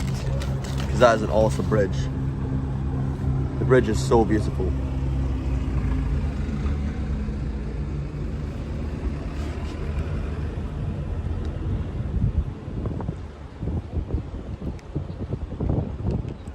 The most annoying thing about the city is just the fact that when you look around, there's always annoying stuff. There's tacky stickers on things, there's ugly signs in the way, there's terrible walls like this. I mean, there's stuff like, over here you've got a really nice view, except you've got a couple of ugly buildings spewed in. Then the zebra crossing things are really ugly and weird. Those like black and white sticks with a yellow ball on the top, they're so ugly. All the signs here. Whereas when you go to somewhere like Winthrop in the USA, it's the complete opposite. I was in Washington, the state, in the USA, and I went to a tiny little town that was the complete opposite of this. Every single thing was committed to the aesthetic, which is a sort of traditional Western cowboy feeling. So things like, for example, the Shell gas station. If Shell company wants to have a gas station in Winthrop, then they can't have an electronic sign. They have to have a manual sign which says what the fuel prices are. Every single little detail in that town was committed to. I see no reason why they don't have a section in the center of the city where they can commit every single thing, be it a sign, be it a shop, be it things like this wall. They would actually commit to not being uniform, but just fitting in. It doesn't have to look medieval, it just has to feel traditional. And I think there's a really big misconception around tradition. And this is at the core of why I do social media. The misconception that I have the most quarrel with around tradition is that tradition means being old. Because the clothing that I wear and the instrument that I play is not old. I'm playing at modern pitch. I'm wearing modern clothing made out of modern materials. It's not replicating an old thing. It's just continually developed. And it's continually developed without taking in complete bullshit from modern fashion. People think I'm wearing some historical outfit. No, it's not historical. It's contemporary. It's a contemporary continuation. It's like a suit, you know? Wearing suits doesn't mean you're dressed like an old-fashioned way. You could wear a suit in a completely modern way.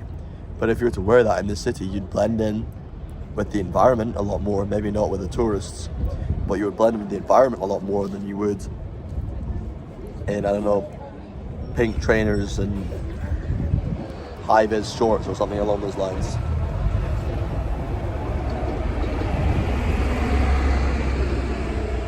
Oh, actually, this is a really nice tea. Oh, I said too many bad things about that place. It's actually a nice tea. Hello. Hello.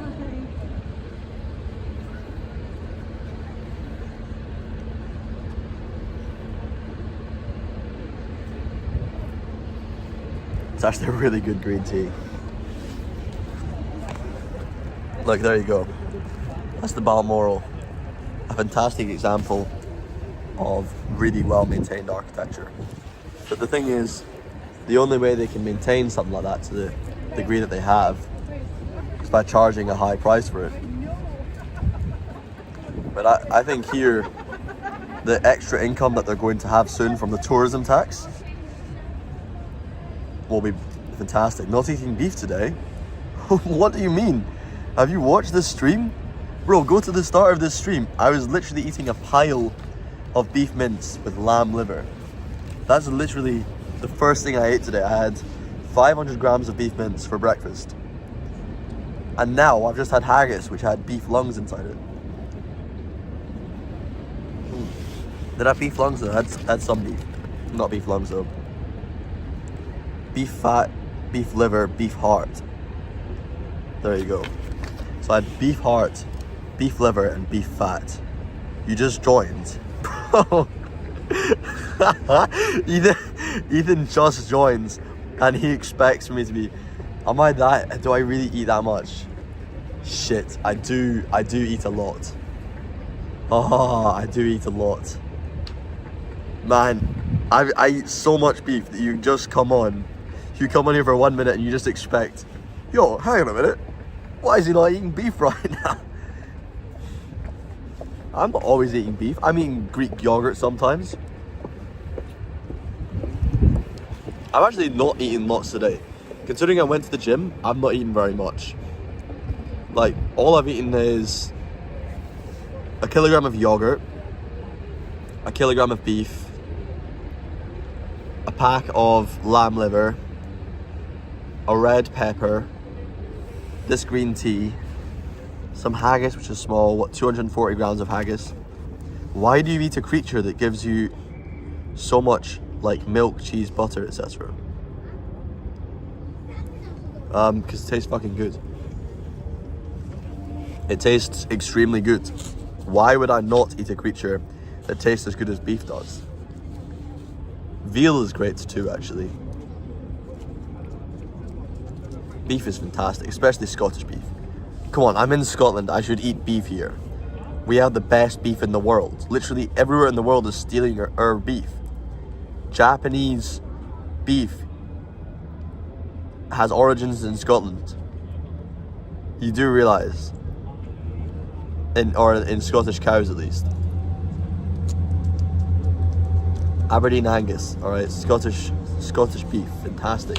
Galloway, fantastic Scottish beef. Everywhere you go around the world, whether it's America or Australia or Japan, they will sell you beef that is from Scottish cows, because our country has just evolved to have the best beef in the world.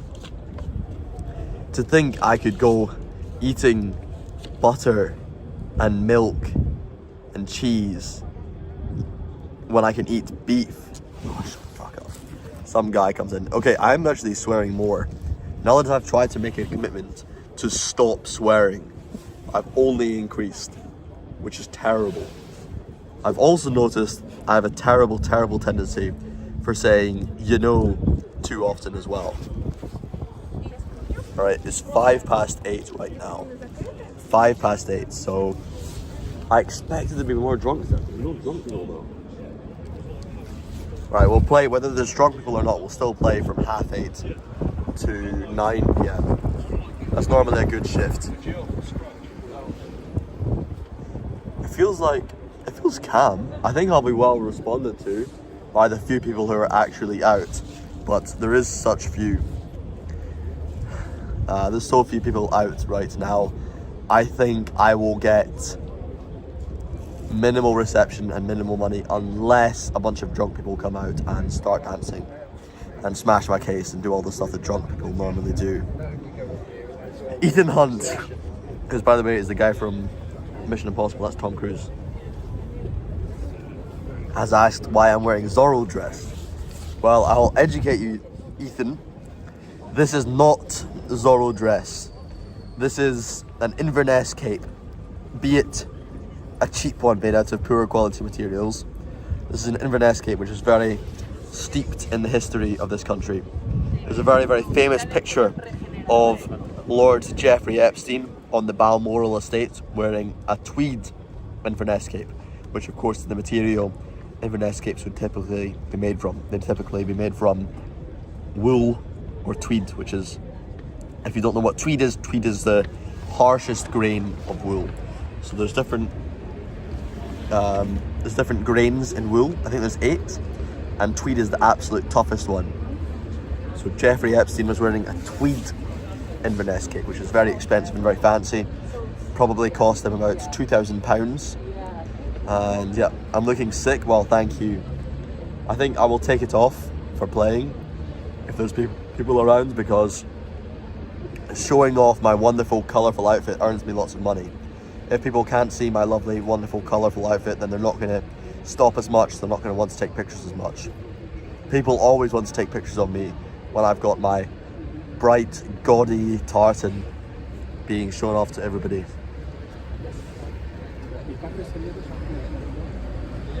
It's so funny, you're sitting there staring at me and a tree behind me and this ugly wall, and I'm sitting here staring at the whole city, this beautiful hotel, the Royal British Hotel, Jenner's, Scotsman, all these fantastic buildings. Ethan Hunt has said Epstein must be riding Edward underneath that. Yeah, probably. Who's Edward? What do you mean Edward? Bro, what? What do you mean Edward? Do you mean Andrew? Who is Edward?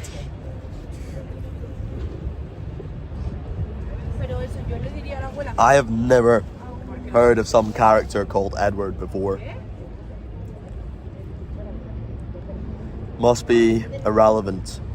Riding Edward? I'm so confused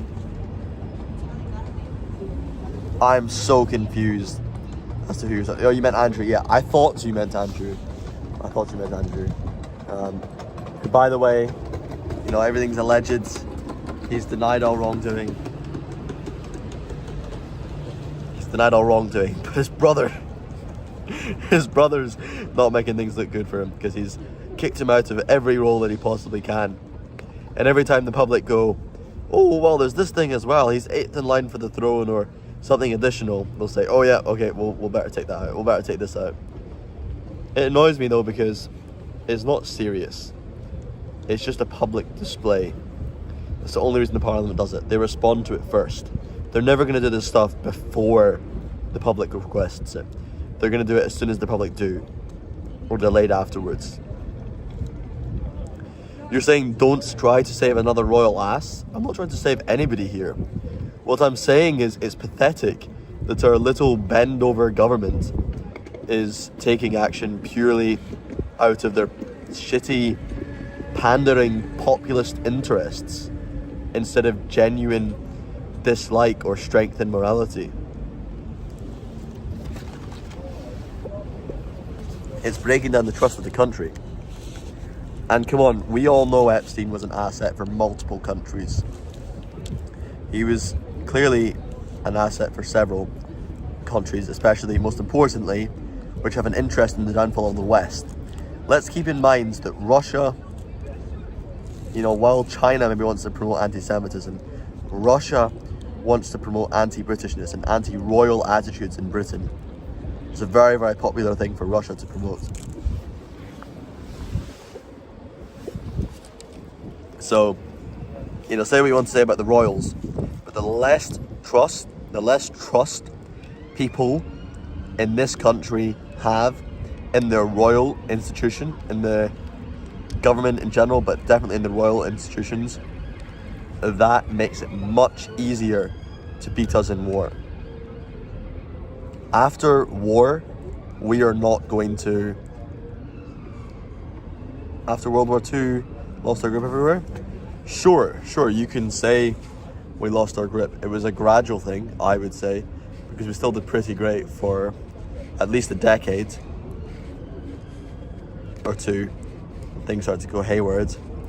And I had some very interesting revolutionary changes. You know, Margaret Thatcher taking the manufacturing out of this country was a controversial one. It may benefit us in the long term, depending on where things go. Tony Blair getting us so involved in the international scene was pretty questionable as well. You're saying a country like India is now dominating, y'all. Dominating, I don't know if I'd quite go to that extent. Their GDP per capita is still abominable. Though you are correct, they are dominating in many senses. Mostly because they're desperate, hardworking people, and there's a lot of them. There's a lot of those desperate, hardworking people there.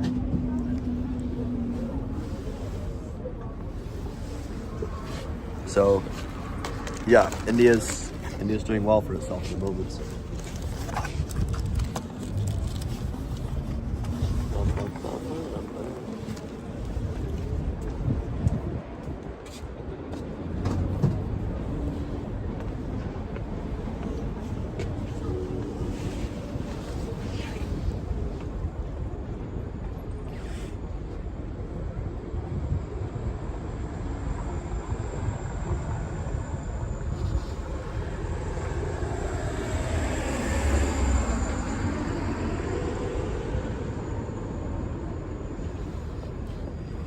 I have a lot of faith in this country, especially in the young men of this country.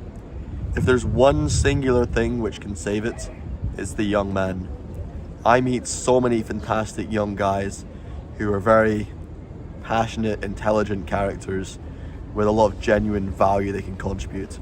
I mean, it's depressing to look at some things in the way that things are, but I think the fact that we have genuinely the hardest working generation at the moment, the hardest working generation that we've known is Gen Z. How crazy is that?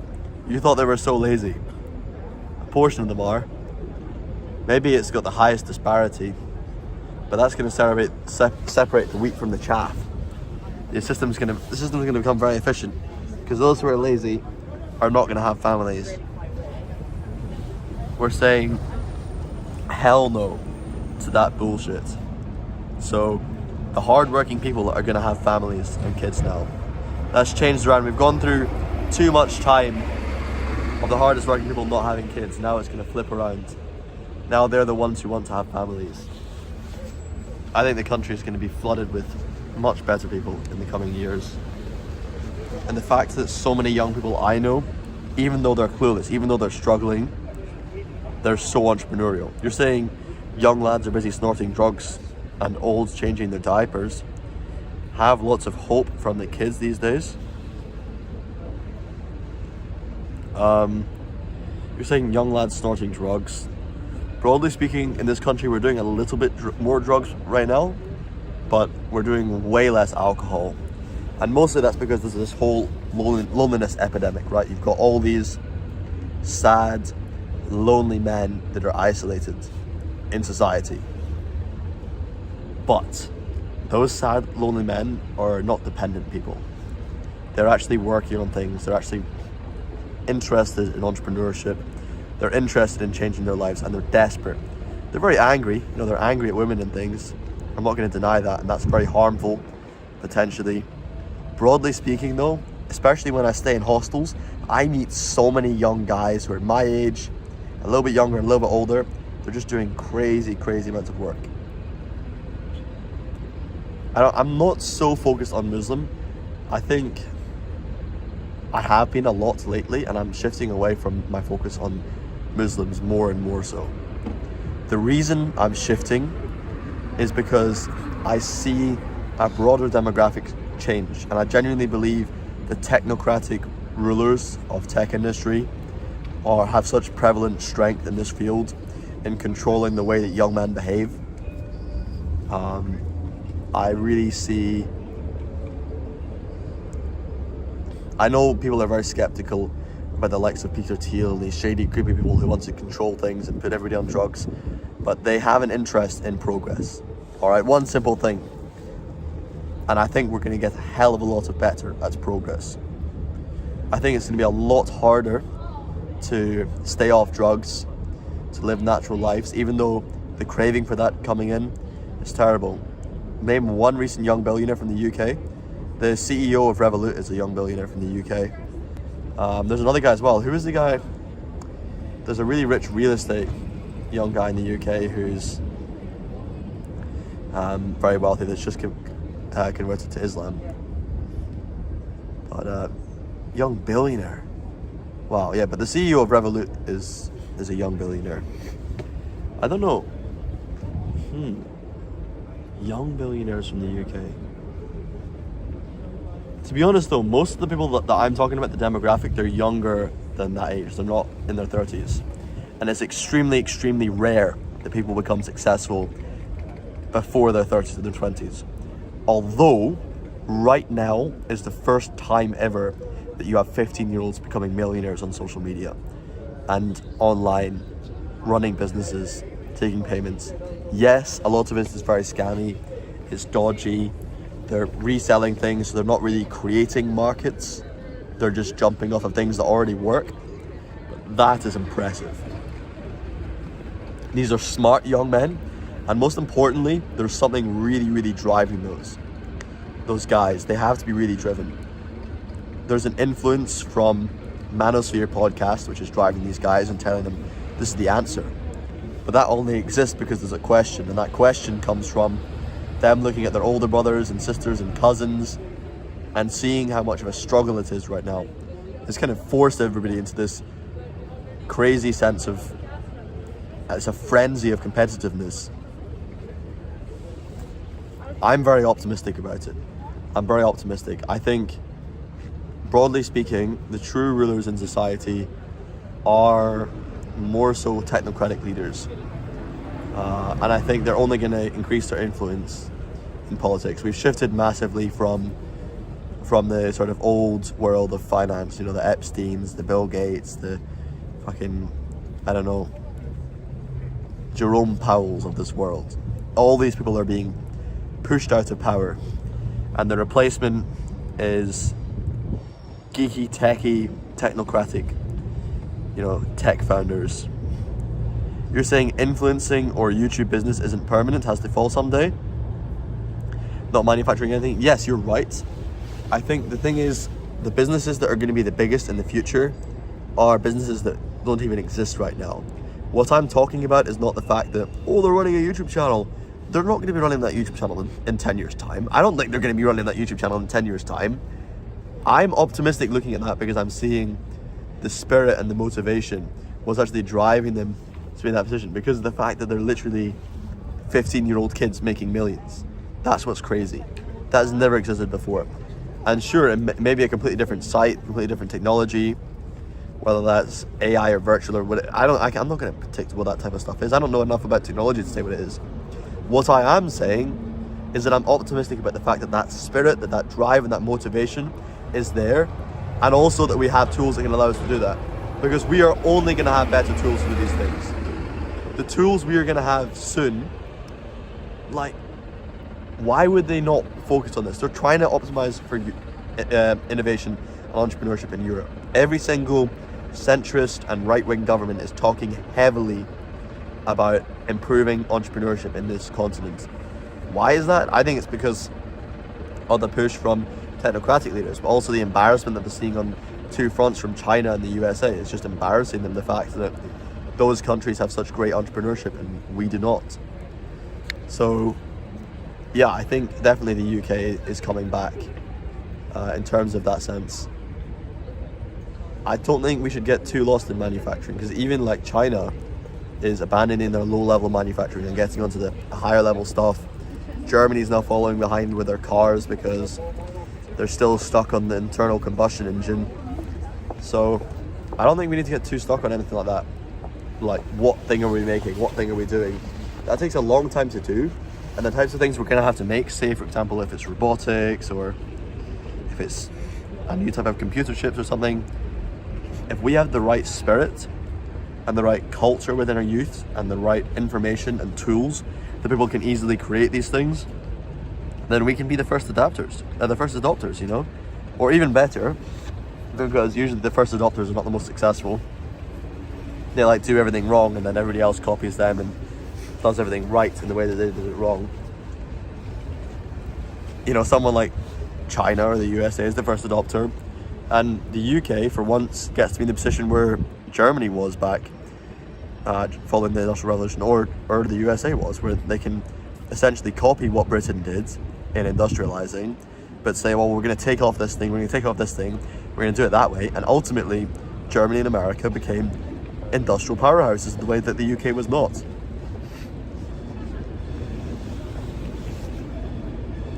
I don't know, it could be nuclear fusion.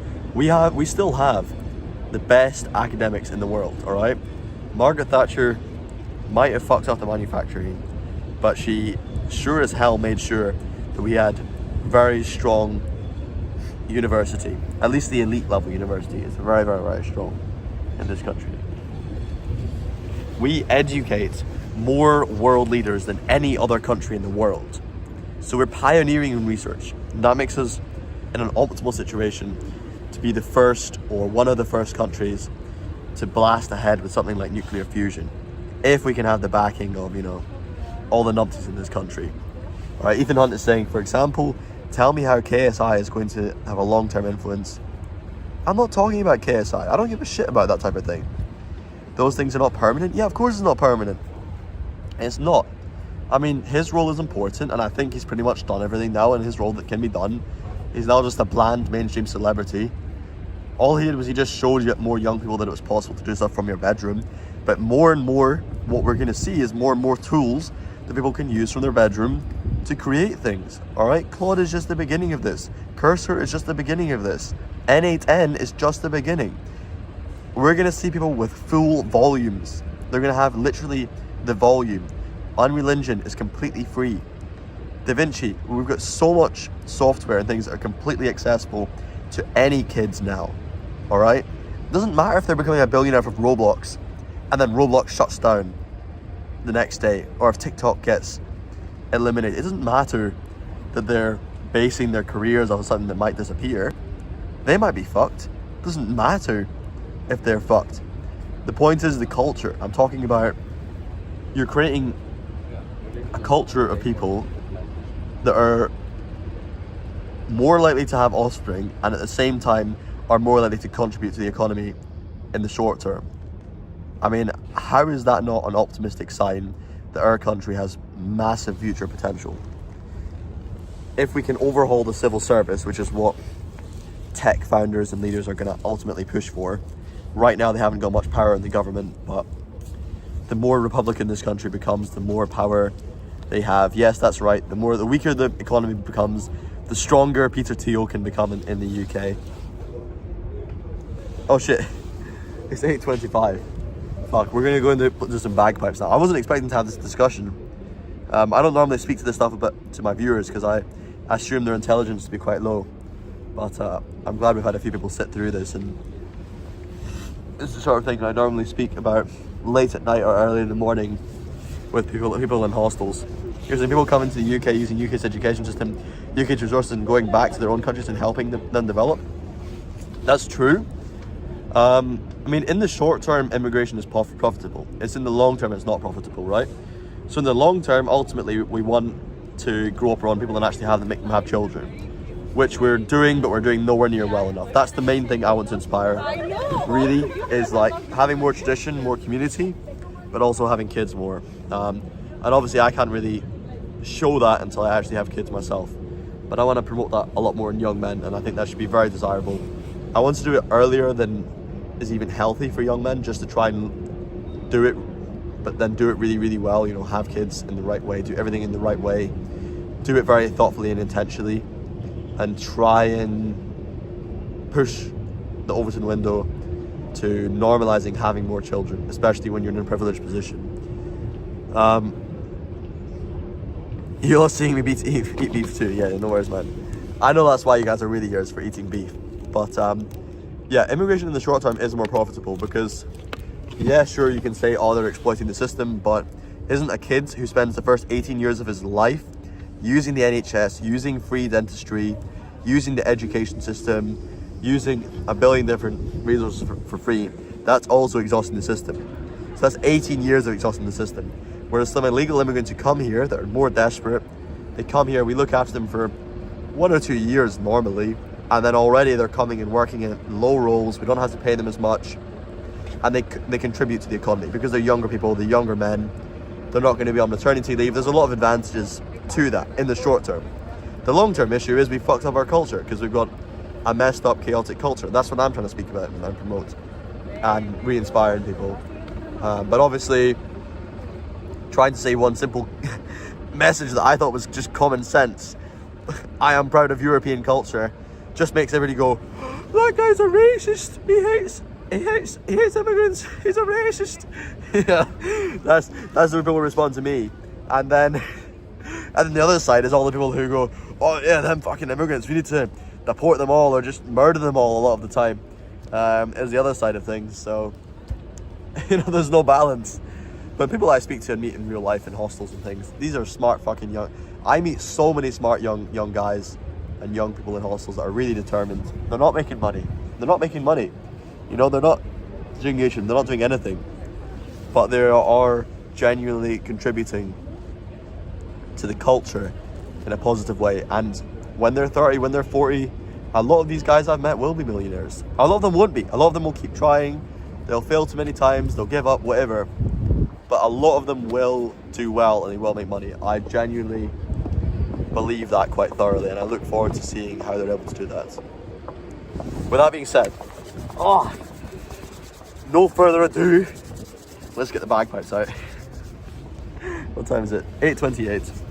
Okay, I'm gonna get the bagpipes going. Enough chatting, enough bullshit. Let's go around the corner and get the pipes going.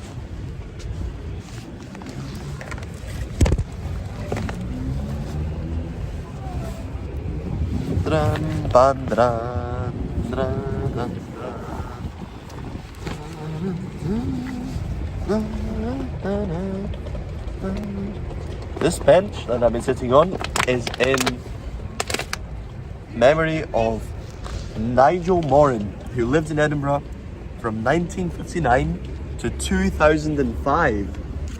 So he was born a few years before my dad was, and died on the day that I was born. Rest in peace, Nigel Moran, and thank you for a nice chair. He loved life in Edinburgh, so shout out to Nigel Moran. It's good for once that they do a bench in memory of someone which is actually positioned in a place where there's no other benches. Because normally they'll do these benches and it'll have a placard that will say, you know, Nigel Moran loved sitting here. And of course he loved sitting there because there was already a bench there. And they made another bench in his memory. You know, I don't need a statue in my name. I don't need definitely do not need a monument in my name. But a nice bench in my name, maybe with a cool sculpture on it and a little message like that, be great. Because now I remember Nigel Moran, and I feel good about the guy. I'm like, well, he loved life in Edinburgh, so do I, you know? Feels like a positive way to remember him. Whoa, now I'm gonna play. I'm freezing.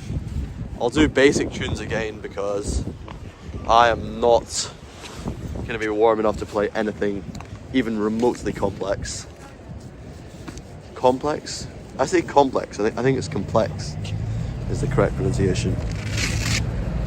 Who's ready for some bagpipes, guys?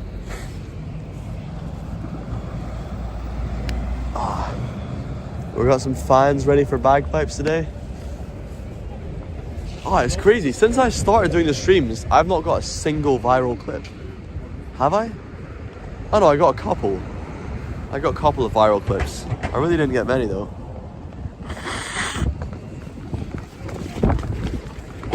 Kind of need a piss, but what happens to the bagpipes is it kind of gets all the air out of you, and then you don't need to piss anymore. It's quite a funny, strange little phenomenon that happens when you play bagpipes. It stops you from needing to pee. It's a deal I'll take any day.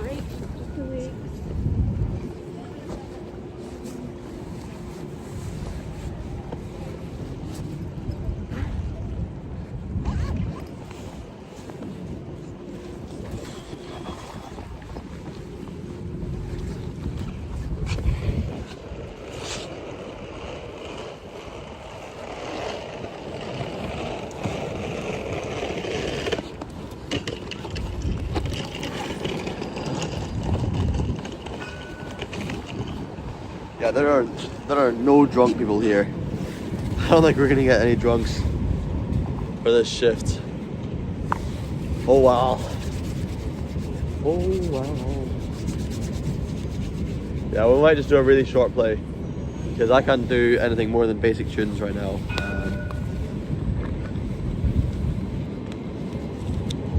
What did I get? This is all my notes I got from today. There's just £15 in notes. Normally, I'd estimate approximately how much money I burned by 3 times in the notes, but hopefully that's not the case today, because if that's the case, I've literally only made an entire day. What's that? £150 today. Actually, that's not bad. For a day in February, to make £150 in a day is actually okay. That's probably what I've made. Oh shit, that's probably what I've made. But I'll probably be lucky if there's even £100 in coins here. And I'll spend it all on haggis again. I'm gonna keep doing. I don't give a shit. I'm gonna keep eating raw haggis from Sainsbury's. Raw haggis. That's what I had. It was good. I enjoyed it, actually. Move fast. Quickly. No time to waste.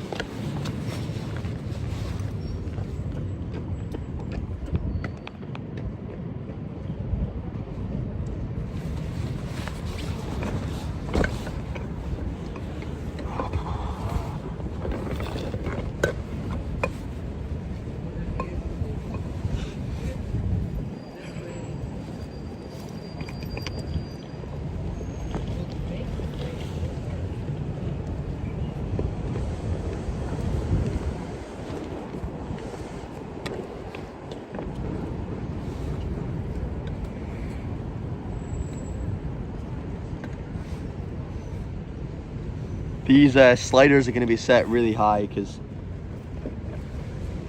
it's that cold. My reed is going to be really sunken in.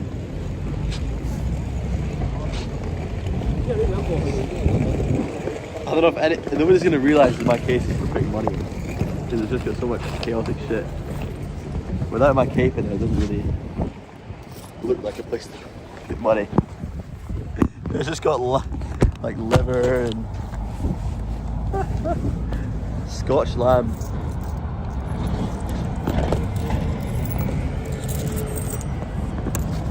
Try and put money everywhere so they can tell. Not very obvious though. Oh well.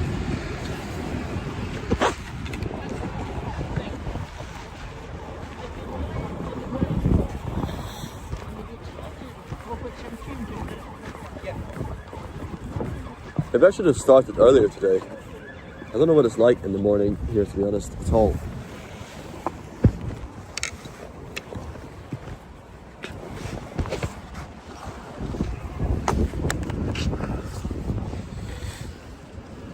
Right, let's see, how many viewers have we got for bagpipes? Oh, we got lots!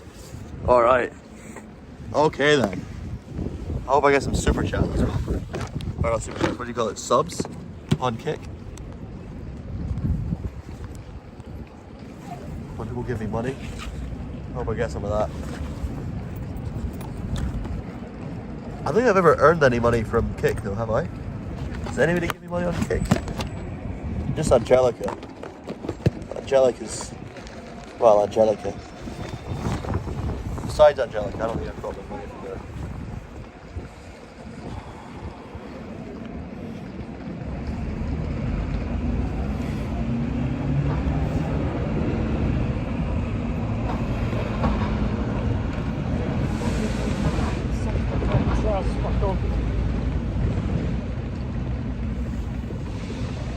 Let's play with the cape on because I need to warm up.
Oh, this is always falling out. Where it's gone, it always falls so far.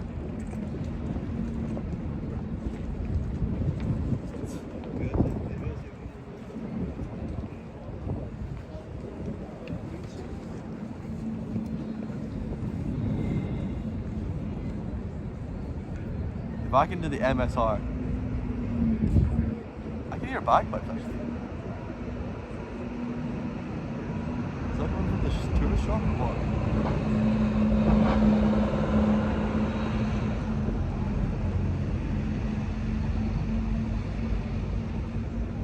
Why the fuck is this not going in?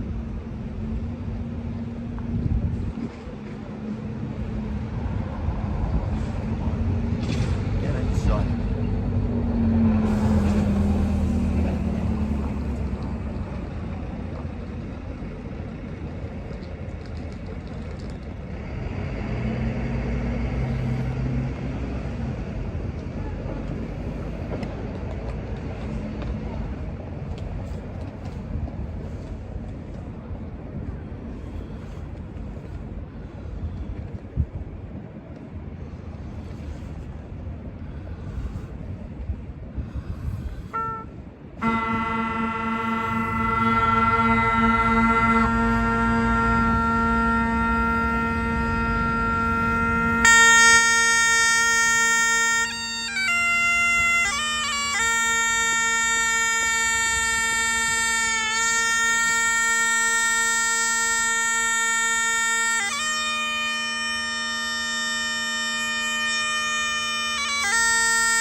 Awfully cold. Nobody's around, honestly. It's very, very quiet.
How much you want to do?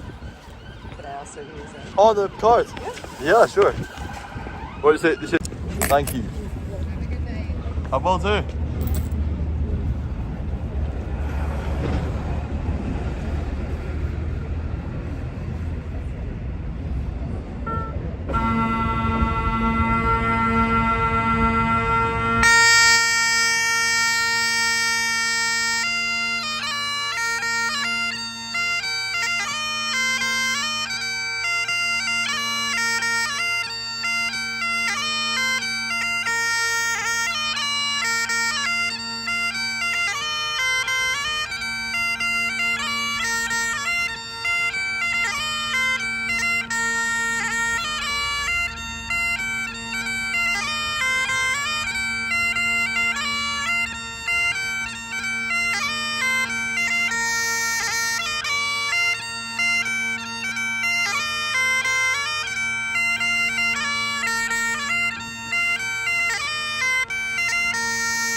How are we doing for time?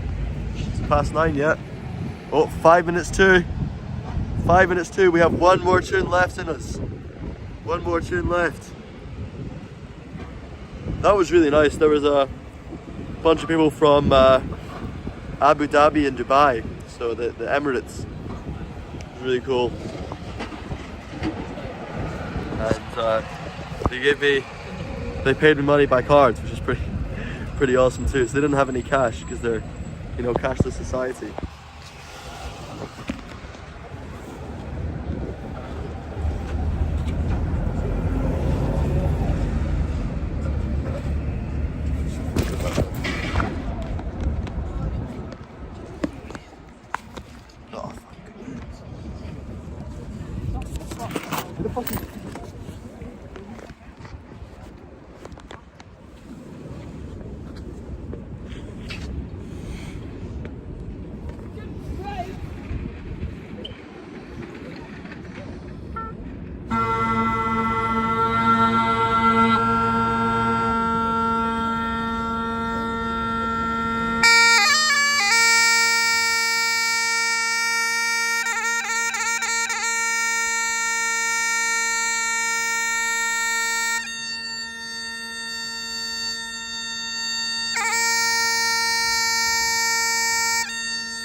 Hey, thank you for the... Oh, you did it. You put an English flag in there as well. Alright, I suppose the English were Celts once upon a time as well. What about the Cornish flag? Are you leaving them out? You don't want the Cornish in your little United Kingdom? That's me finished now though. It's 9 PM, no busking after 9 PM. Even though I finally got warm enough to keep going. It's time to finish. And we can go home to the hostel. We can check in at the hostel. But the fun does not end there. The fun does not end now. Because when we go back to the hostel, we can go back out again, or we can cook in the hostel. But I think we should go back out, get some stuff, cook some shit in the hostel. What orders are we doing? Should we eat more raw meat from places? Great playing. Thank you, bro. I appreciate it. Very kind of you to say so. It was not bad. It was not bad.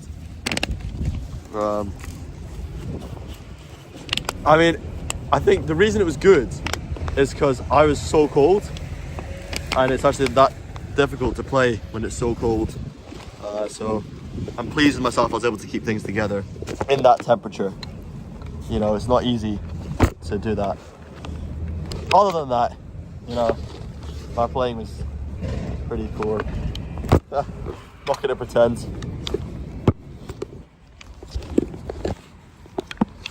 If you take this into a normal scenario where I wasn't playing in the cold right now, that'd be pretty drastically abysmal, honestly.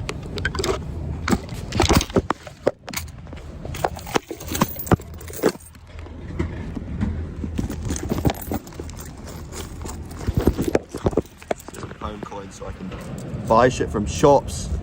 We just had some raw haggis. I think I should do a video where I eat like 3 kilograms of raw Sainsbury's haggis in one go. I think that'd be a good video. What do you say?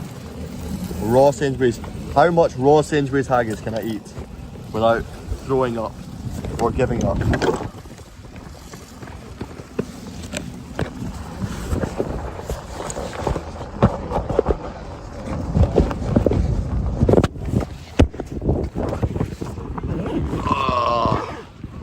I don't think I've seen you before, have I, Lynch? Are you a new member of the team? The team sort of depleted a little bit when I stopped live streaming often, and now that I've been in Scotland, most places I've been in has had really terrible connections. Oh, I know, we're gonna get bad connection now. Why don't we get a bus actually? Let's get a bus through the bad connection area so we can get back into the good connection quite soon.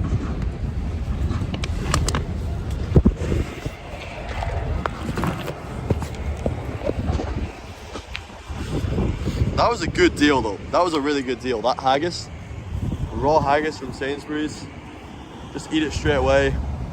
Don't need to cook it. Guys, it's lungs, alright? I don't need to cook lungs. I've been eating terrible meat in terrible countries and I barely got food poisoning.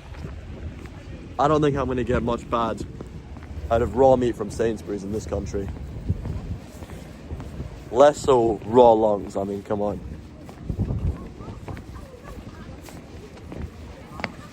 Let's just get the first bus we can. They're all free for me here anyway. Makes no difference. It's not under 20. It's mental, isn't it? But I don't know if you know this.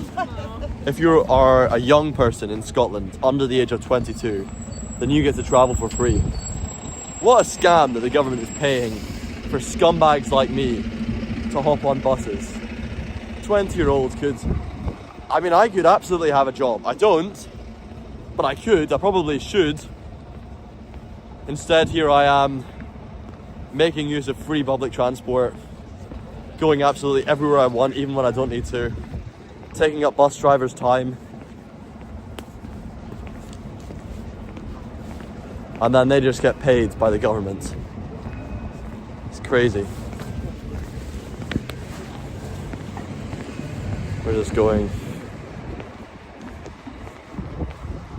Well,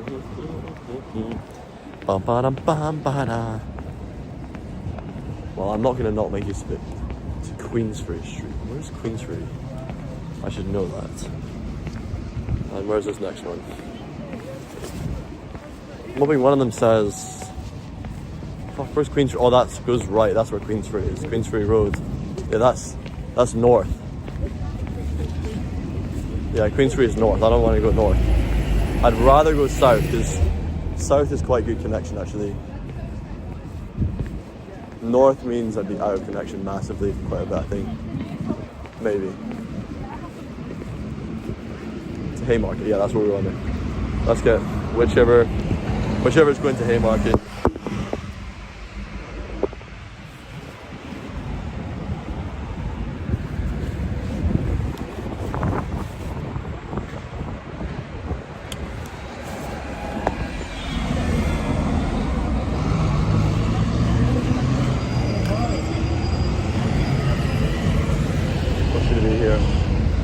Screen for this stuff.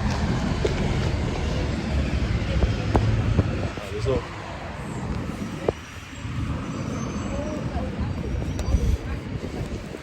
$4.25, $1.34, $15, $16. I'm gonna forget that lots more times before I remember it even once.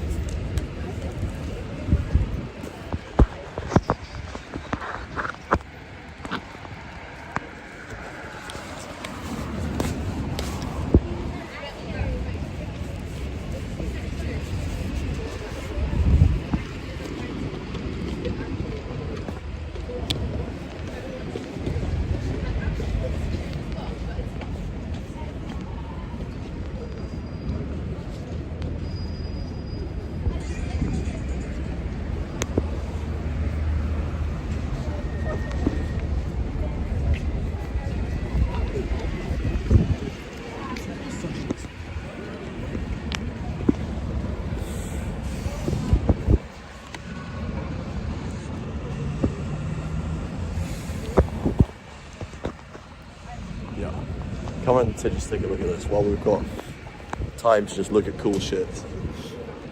Look at that. Look at that, man. Look up there. Can you see this? It's just a hotel. Hotels here are the best. Oh, the 34, hang on, I think the 34 is coming here.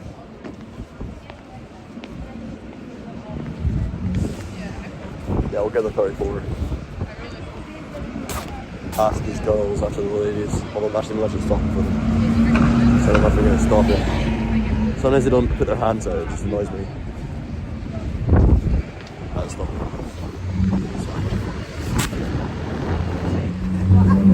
I'll talk to you about this in a minute. I'll talk to you about what happened there.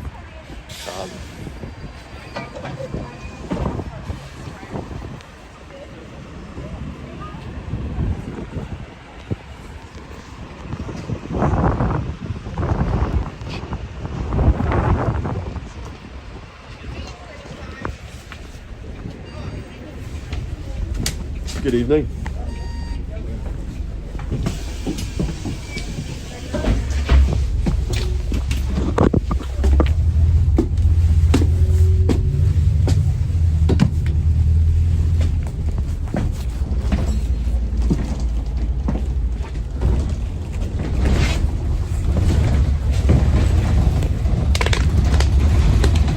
Yeah, so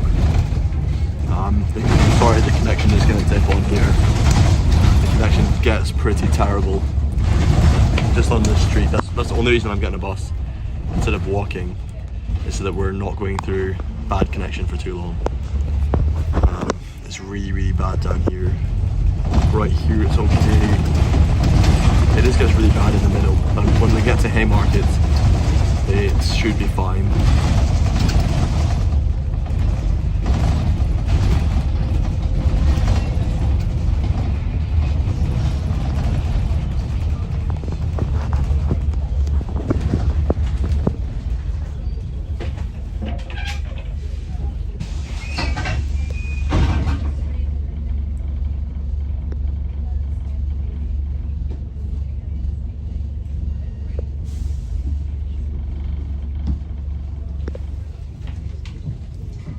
So what I was going to say is it's always the conundrum when you're getting on. Obviously you want to let other people in the queue in front of you, but you also don't want the bus to not be stopped, and you also don't always know for sure if they're going to get on your bus. So I usually skip right to the front of the queue, I stand in front of everybody and go and stick my hand out really obviously to make sure the bus definitely doesn't go by, to the point that, you know, if the bus actually does go by, then he should be furious at himself for abandoning us. And then after going to the front and sticking my hand out, and once the bus signals so it's very clear that it's stopping, I'll go stand back, go to the back of the queue, and just allow everyone to faff and do their silly, overly polite thing. But in Australia, that does not happen. And Australia is quite a polite place, right? But in Australia, when you're getting on the bus, everyone just rushes on as quickly as they possibly damn well can. You know, they just hurl themselves onto that bus, and buses are on time all the time there. Whereas here, every time you get on the bus, it's like, no, you go first, no, you go first. It's every single time. We're so inefficient, but polite, so being polite beats being inefficient, in my opinion. I'd choose the inefficient, polite country, generally. What I wouldn't choose is the inefficient, dishonest country. I'd rather the country that's more honest and direct. I do appreciate that. Like in Morocco, people are very direct. I remember really appreciating that. Like, I was at a barber, instead of the guy saying, "Oh, you have such lovely hair, I'd love to cut it," the barber said to me, "Come in and get a haircut, you need it." He just straight up told me, "You need to come inside and have a haircut. You need a haircut. You need it." Bro, he was not holding back anything. Dia DP9CU just said in the YouTube chat, "I told Mohammed to leave our dogs alone." So, if you don't know, by the way, YouTube doesn't pay me, but Kick does pay me. But yeah, I've got viewers. How many we've got on Kick and YouTube? I've got 2 on Kick and 2 on YouTube. Yeah. Well, look, that's the way it is. I need to prioritize clips for sure. But I want to prioritize you guys too. And obviously your valuable contributions, like telling Mohammed to leave the dogs alone. Did you say right to him? What do you mean, did I say right to him? That statement does not make sense, bro. You mean like, were you right in telling him to stay away from the dogs? Did I say right to him? Just use Google Translate, man. Just write it in Italian or Arabic or wherever you're from, and use Google Translate. Did I write to him? Did I say right to him? Look at this, we have Popeyes in this country. That's how backwards Scotland is getting. That's how backwards our country is getting. We have Popeyes now here. How shameful.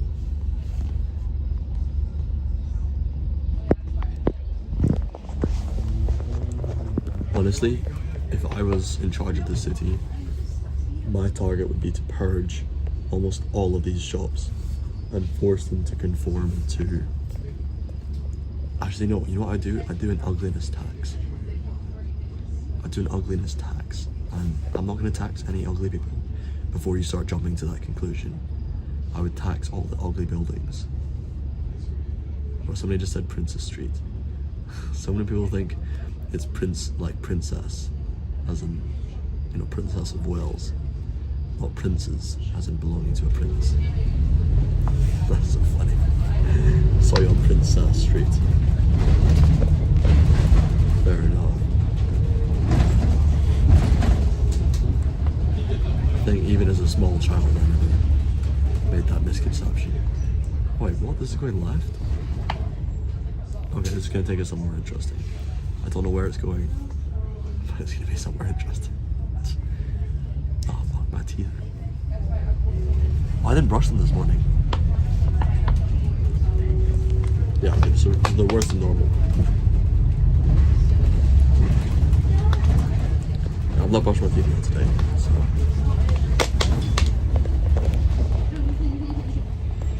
Hopefully the connection's good wherever we go. I did say I was going to Haymarket, and I can't remember what the 34 route is. I'm sure I have boarded this bus a number of times in the past. 34. The 34 go to Queen Margaret University. I think it goes up through Fountain Park. I think that's where it goes. So where I used to live. My teeth look yellow. Yeah, I know. I mean, my teeth always look yellow, but they look more yellow than normal right now because I've not brushed my teeth today. I have very good teeth. I mean, my teeth are very healthy. They're very good shape. Apparently it's just a genetic thing, but neither of my parents have yellow teeth, so I don't know why it'd be a genetic thing. Yeah, they're very healthy, but they're just discolored. Should we buy something that's like get some whitening stuff from Boots or something like that? Get some stuff to whiten my teeth. There's so many, like, we could make that into a really fun video, or I could definitely make that into a very fun video. Whitening teeth. You can get a bunch of strangers whitening their teeth. It's probably going to cost quite a bit for whatever the kit is.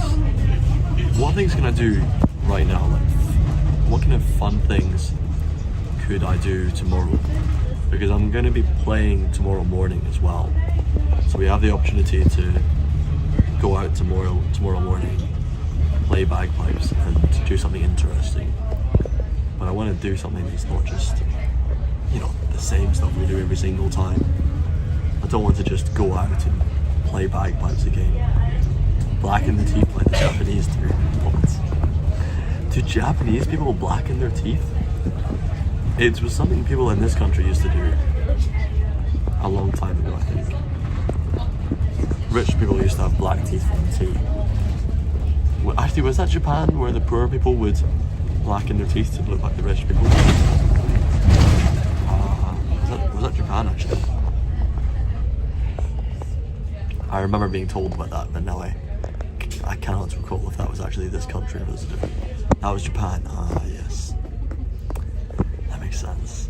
I mean, the Japanese are awesome. It's an awesome, awesome place. Incredible what the Japanese have been able to achieve. At the same time, you know, at the same time, got some weird stuff in their history, man. The way they treated those Koreans, that's crazy. The rape of Nanjing is crazy. The Japanese pretty much created Taiwan.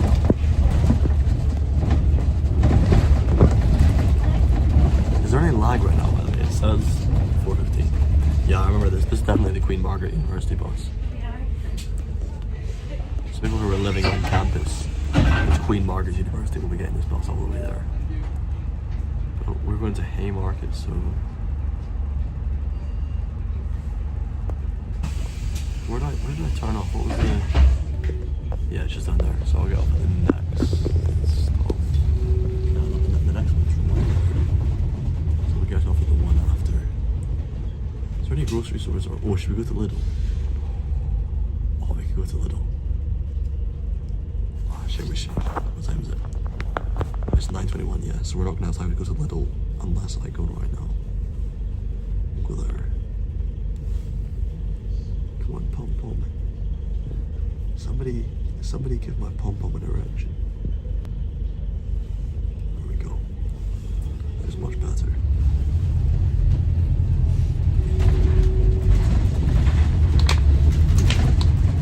It's so sad when my pom-pom falls over to the side of me. It's a pretty key part of my personality. You know, if I don't have my pom-pom up there, I'm not got much reason to be happy. There's not much shine and glory to my pom-pom. We're going to go further on this bus just so I can go to Lidl.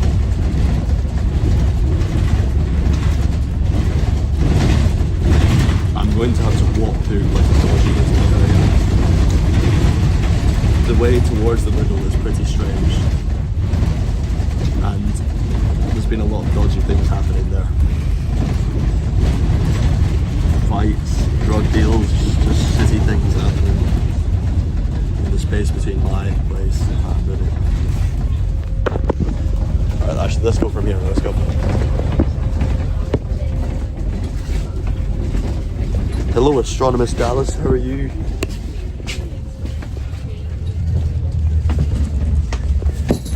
Oh, oops.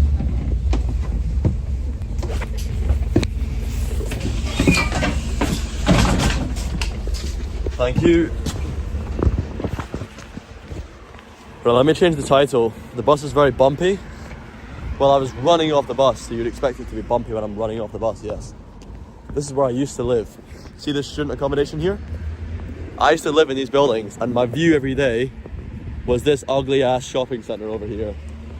With like, the only good thing there is the Cineworld, and everything else is just ass, you know, Five Guys, KFC, Wingstop, complete nonsense. And those people just walking by me would have been first year students. Almost the entirety of this is all first years. So if I was to walk in there right now, there'd probably be some drunk first years walking around.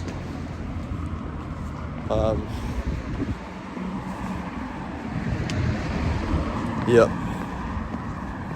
An easy place to commit crimes.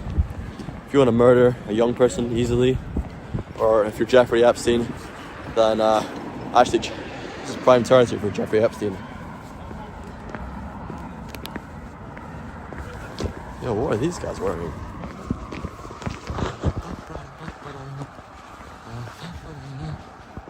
What is that?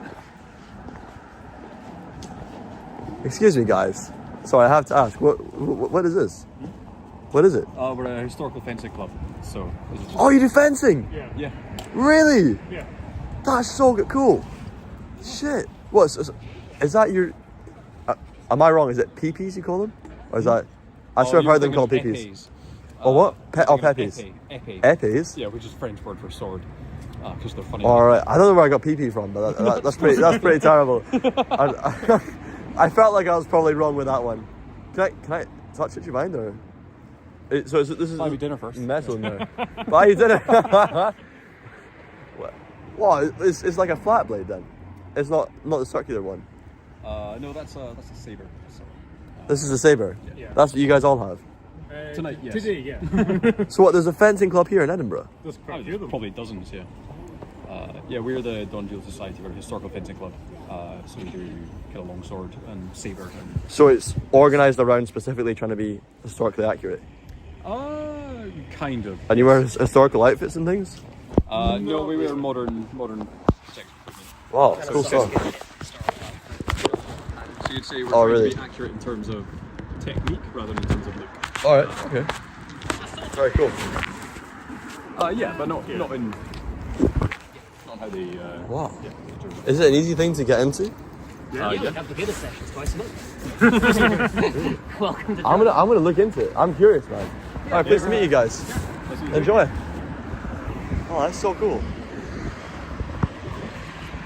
Bro, they're literally fencers. That's awesome. Yeah, this is my student accommodation block here. Look at this. We should do things like that. You know, try out different random shit for content. Although to be fair, it's pretty tough to try and film these things a lot of the time. Yeah, it can be pretty tough to try and film them. That's the main issue.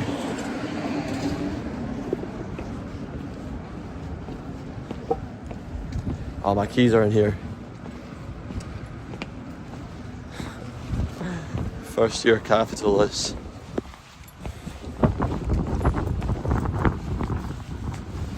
Bro, that guy's legs were like seriously.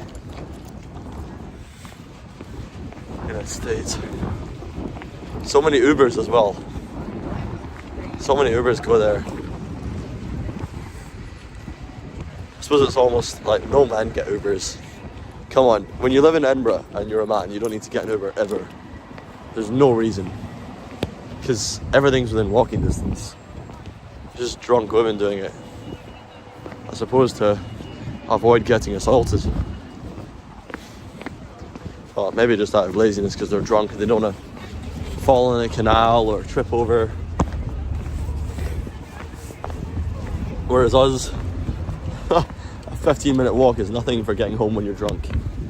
I once had an 18-mile cycle ride I was one time so drunk, I'd been cycling for 18 miles. Well, I don't know what happened there. But apparently it's saying there's 2 live streams on my page right now, which seems very odd to me.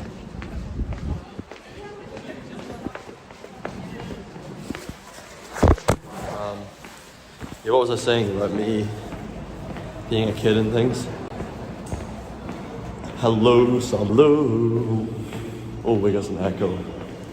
And who are you?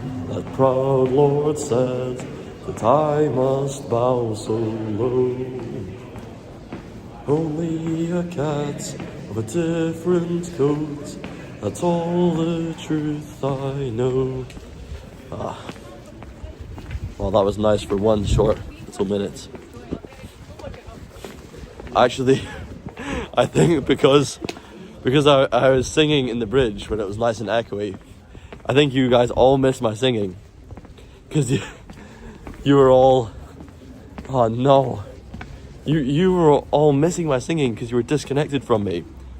I just sang a beautiful Game of Thrones song and you didn't even get to hear it. Because there was no signal down there.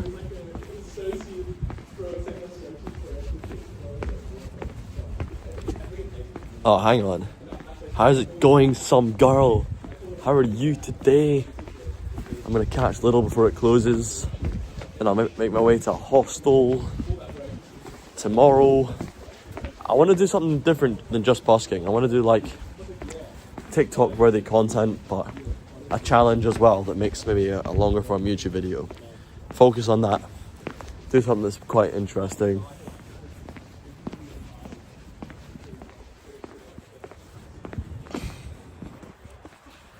Look at this, even in the shitty areas of this city, there's nice little churches with very unique architecture.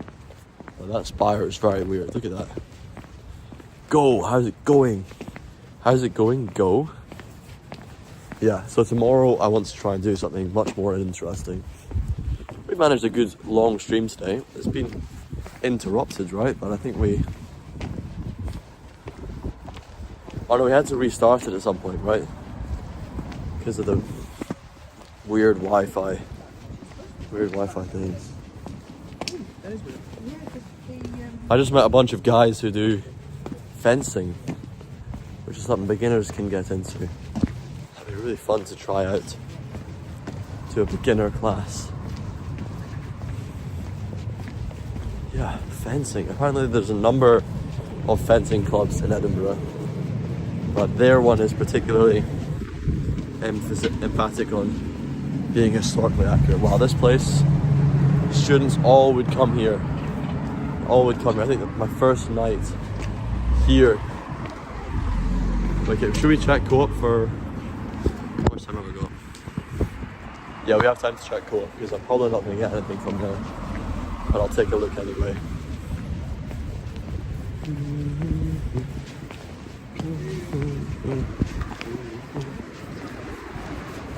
There's a small chance that they have something good like lungs or kidney, because actually kidney would be really good. Kidney complements liver pretty well. It has a lot of the things that liver lacks, in my opinion. But we'll get fruit and veg from Lidl.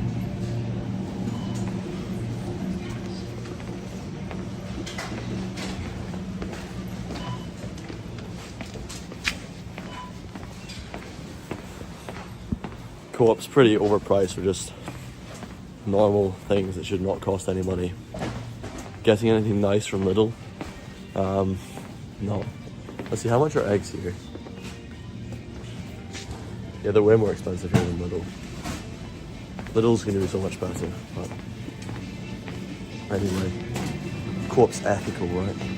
So they say.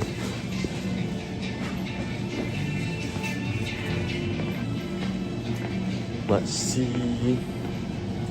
We should get more haggis though. We can get haggis from here maybe. The Sainsbury's haggis was good, even though I shouldn't have eaten it raw. See, directly said on it, do not eat this raw. It's like, come on, what kind of a fucking idiot would buy this and try to eat it raw?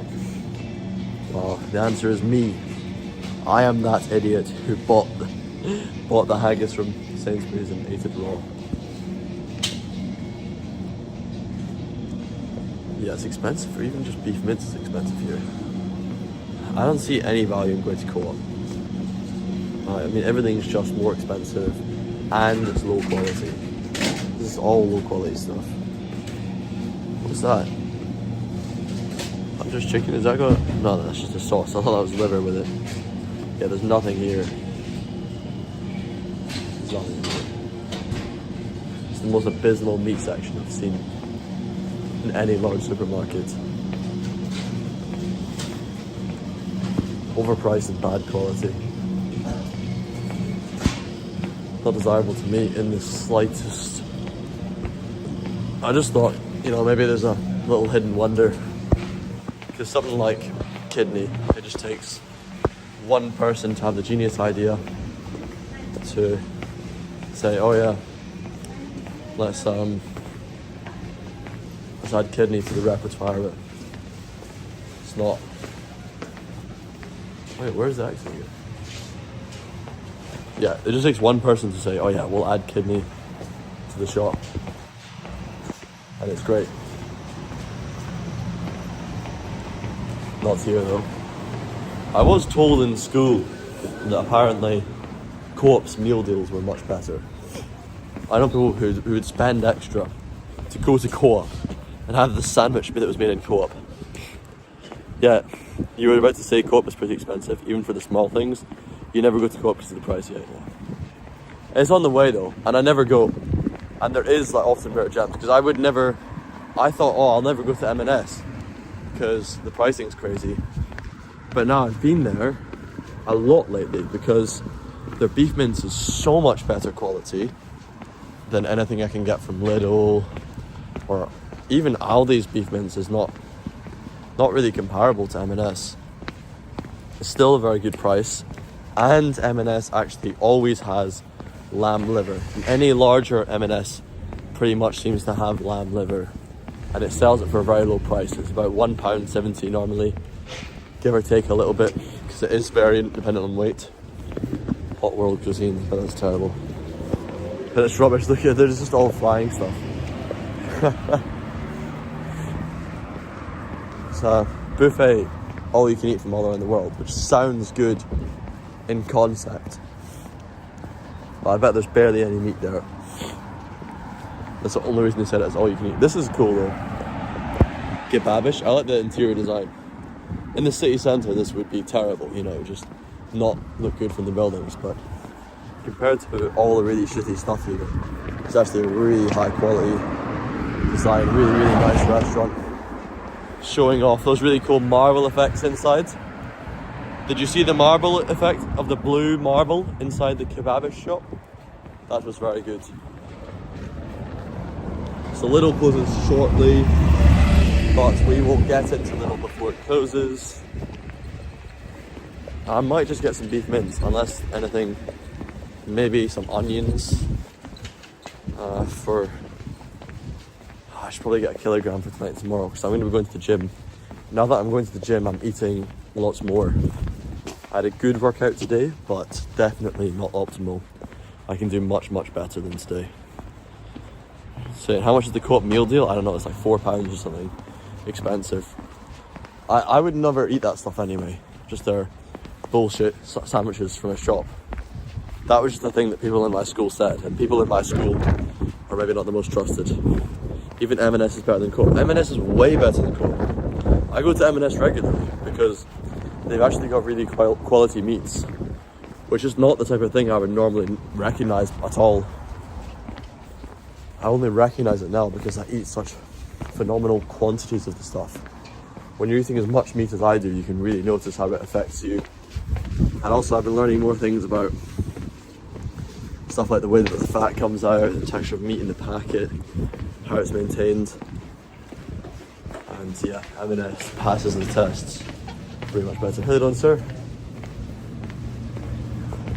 I'm going to coin that phrase. Hello, you doing, sir? What are you doing, sir? That restaurant looks good, but you only go to a restaurant based off if there's a decent amount of people in there. What? That's how you judge a restaurant? I judge it by the ingredients.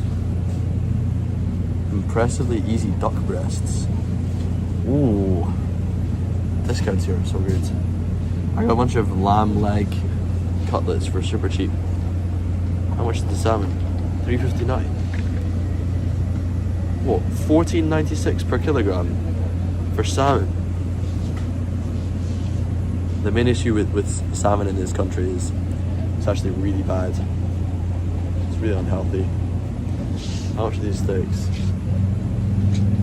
2 beef sirloin steaks. 2 beef sirloin steaks, but it doesn't say. It says it's on discount, but it doesn't say what the discount is. Oh, there's $12.99 for 2 steaks. No, that's not that good. That's still £28 per kilogram. Should we do salmon? Nah, it's so dodgy. You don't know what chemicals you're putting into it. There's so many bad chemicals in salmon. Even though fish is great, you know.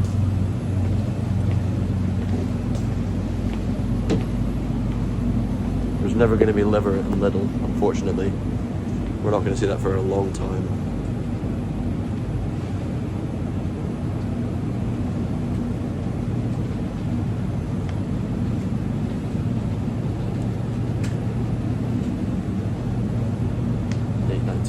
Let's see, where's the cheapest per kilogram?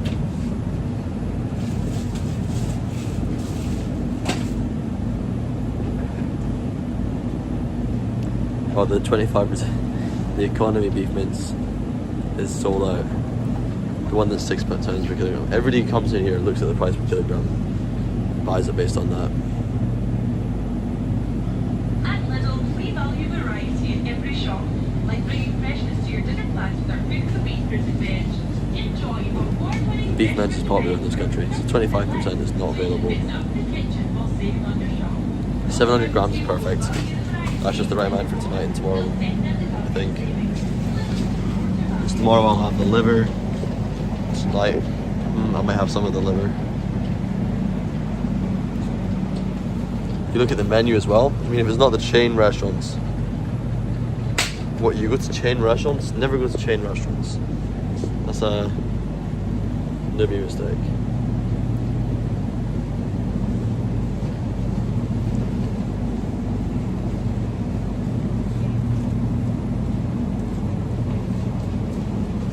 Beef and pork that's mixed for £6 per kilogram.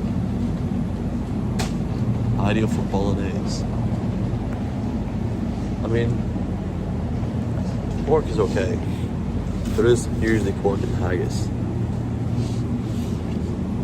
It's the only way I can get lungs from here. You can't buy lungs, you can buy haggis which has lungs inside it. Pork lungs, oatmeal, pork fat, pork liver, pork heart, onions. Yeah, the cheap stuff is just all pork. There's no beef or lamb stuff in it.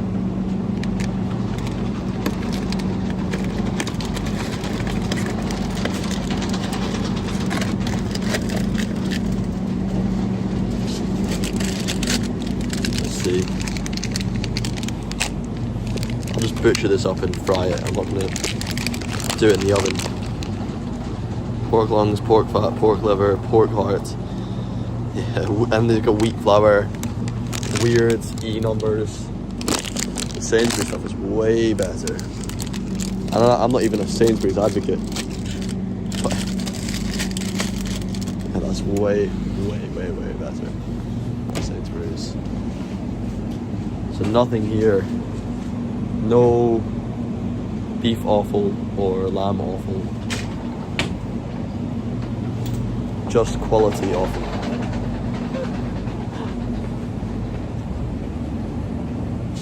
Let's get some yogurt for tomorrow morning too. Where's the authentic Greek yogurt? Do they have any?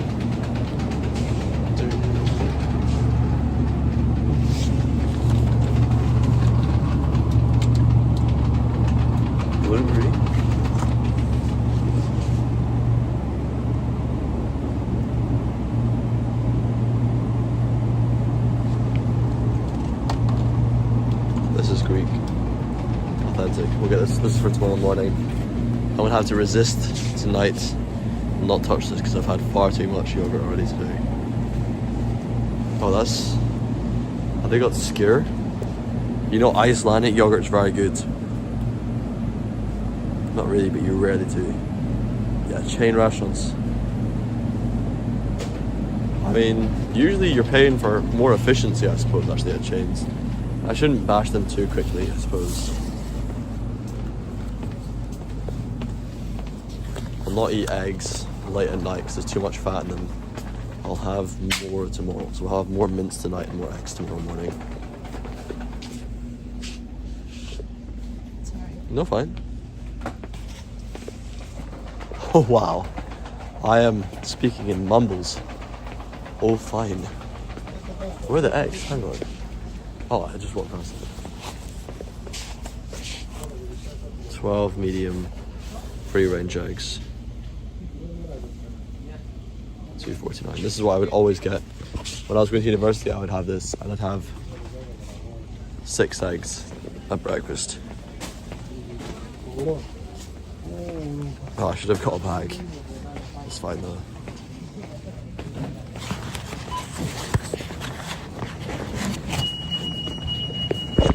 Please tell me they have loose onions. I don't want 3 onions for dinner. Ah, screw it. I do not want 3 onions, man. 3 onions or no onions. I'll go with 3. Thank you.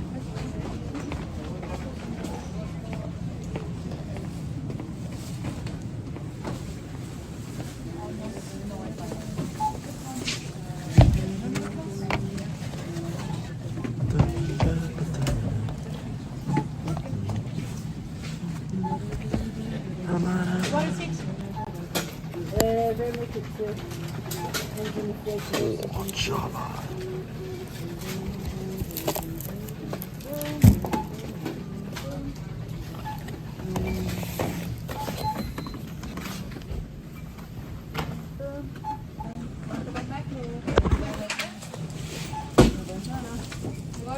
But you can put them in your pockets.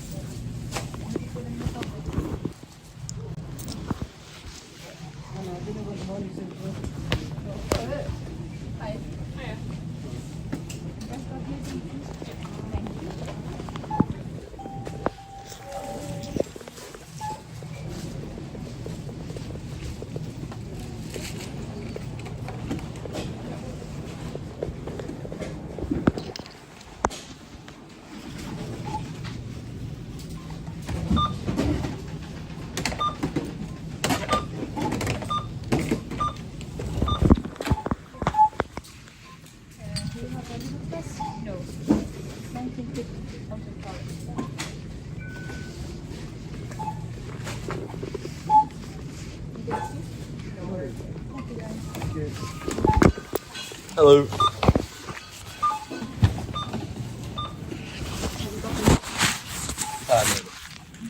How much is that? Nice. Go with. How much is that? That's 4. Let's go with. Should have one more.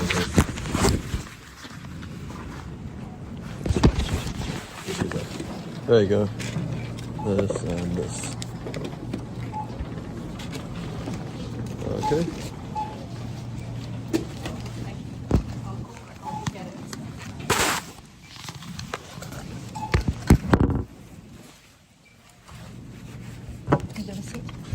No, thank you. Thank you very much. Good night.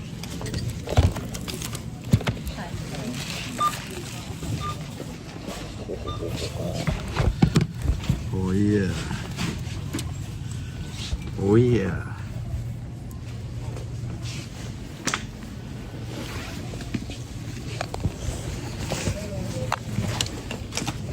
Wait, hang on, how am I gonna eat 12 eggs tomorrow morning?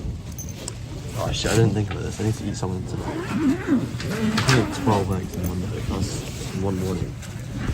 That's insane. And I definitely can't carry them home. Oh, and I have to deliver too. I can't buy too much. I just enjoy Sainsbury's so much.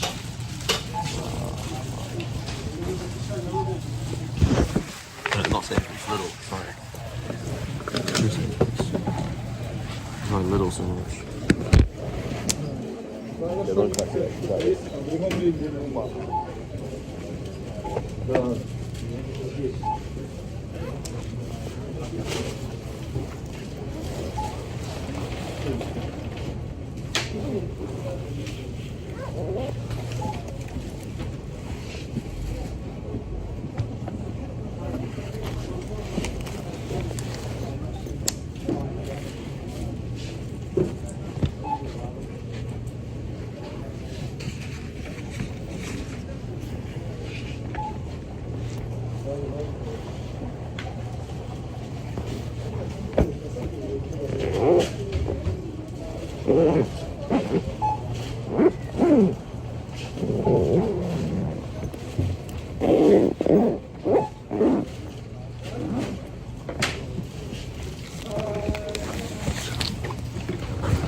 I genuinely became the absolute caricature of a Scotsman entirely by accident. I don't think any of this was intentionally me trying to become a caricature. It's just all complete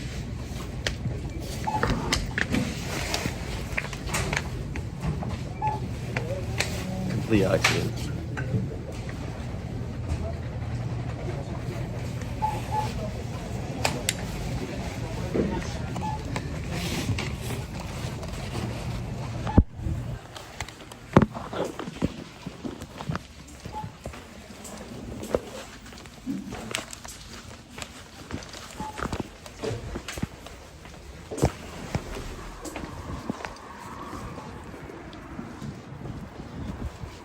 Right, let's try and find the Haymarket Hostel.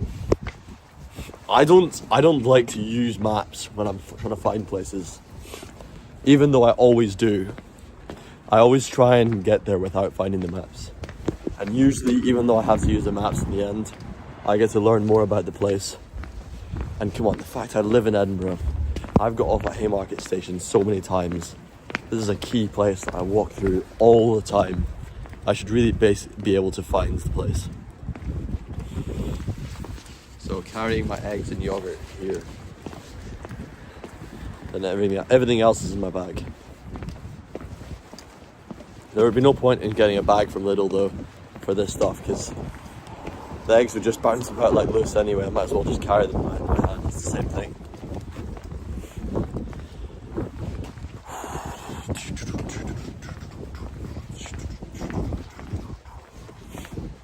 The challenge in the morning time is always I have to get up quick enough to get to the gym, get back home, get my kit on, check out before 10 a.m. Then once I've checked out, I can chill because I've got my kit on and I can make breakfast. That's my life here.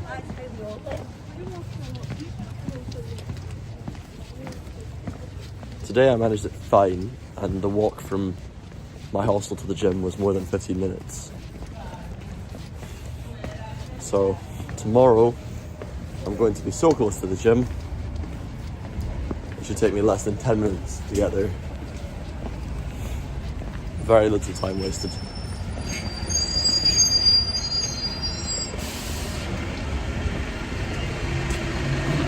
Damn, 10 a.m, that's early. For checkout, not really. I mean, I was able to get up at 8, have a reasonably leisurely rise, get my stuff on, jump out the door. No, I did everything perfectly fine in time. There was no issue.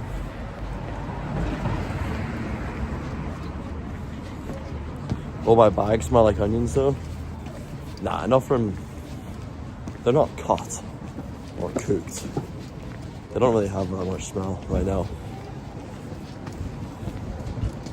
To be honest, I'm that blocked up from bagpiping and speaking so much that my pipes are going to be smelling of something. I don't know what. What does my pipe bag smell like?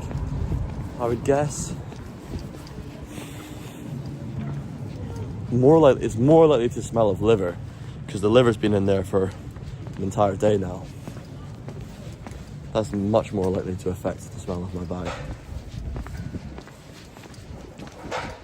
Oh, that's dodgy.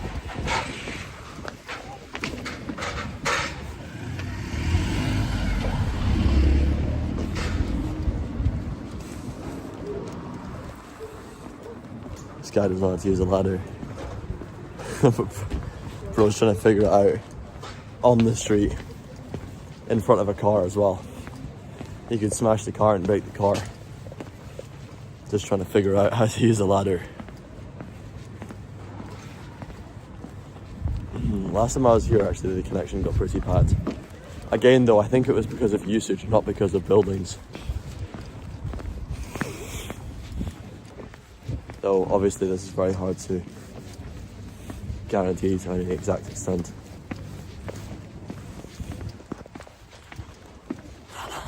He looks dodgy, yeah. Well, he didn't know how to put the ladder together. So if you're going to try and put a ladder together in the middle of the street, yeah, that's going to be dodgy. Did you see the fencing, guys? I don't know if... this is the thing, is I don't like filming people when I go up to them.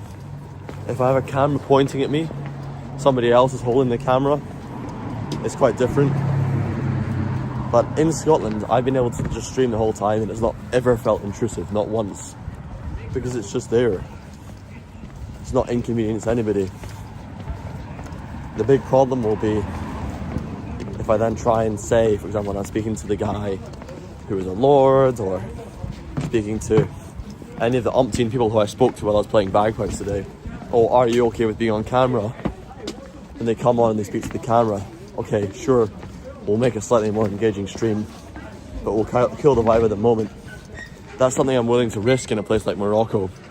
Here, however, the vibe at the moment matters a lot more to me because I want to build out the whole city to feel the right way. I feel like I want to be a part of that, even though my influence is obviously very small. Hopefully the internet is not bad there. Nah, it seems okay right now. I think it will be okay. There's just lots and lots of usage around this area normally. Lots of people who can't afford Wi-Fi will be using the signal from their flats here.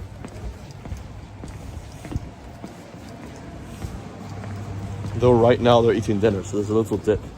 This is a good hot pot place, by the way. The hot pot in there is really nice. Siang-Mala hot pot.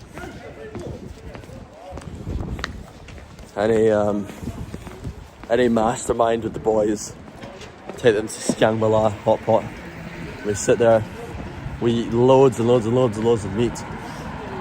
We keep asking them in Chinese for more and more and more lamb, and then eventually get too embarrassed to ask for more. Every time you ask for more, they're getting more and more uncertain. The first time they just think, oh yeah, more lamb, yeah, sure. The second time again, it's still quite normal. But by like the fourth and fifth times, it gets embarrassing. And the sixth and seventh times of asking for more lamb, they're looking at you really weird. And more lamb? Yes, look, we've eaten all. Are you sure? My childish appearance allows me to get away with it though. Will you continue to be live on here? Or do you go on Insta when you get there? No, I'm not going to go on Insta. I only go on Insta to try and promote the stuff, or if I think I've got not enough time to do a full live on here. I'll probably do something on TikTok, maybe around like close to midnight sort of time. So I'll finish this and do maybe 30 minutes on TikTok at the end. But I don't need to interrupt this. There's no reason to interrupt this. I'm just going to go back there. Hopefully there's connection in the kitchen. I'll do this in the kitchen. I might use TikTok though to eat some raw onions maybe. Although last time I ate raw onions, it puffed up my face and it made my tongue feel horrible. So everything I ate for the next day just tasted pretty disgusting. Not because it was bad food, just because my tongue was all weird from eating raw onions.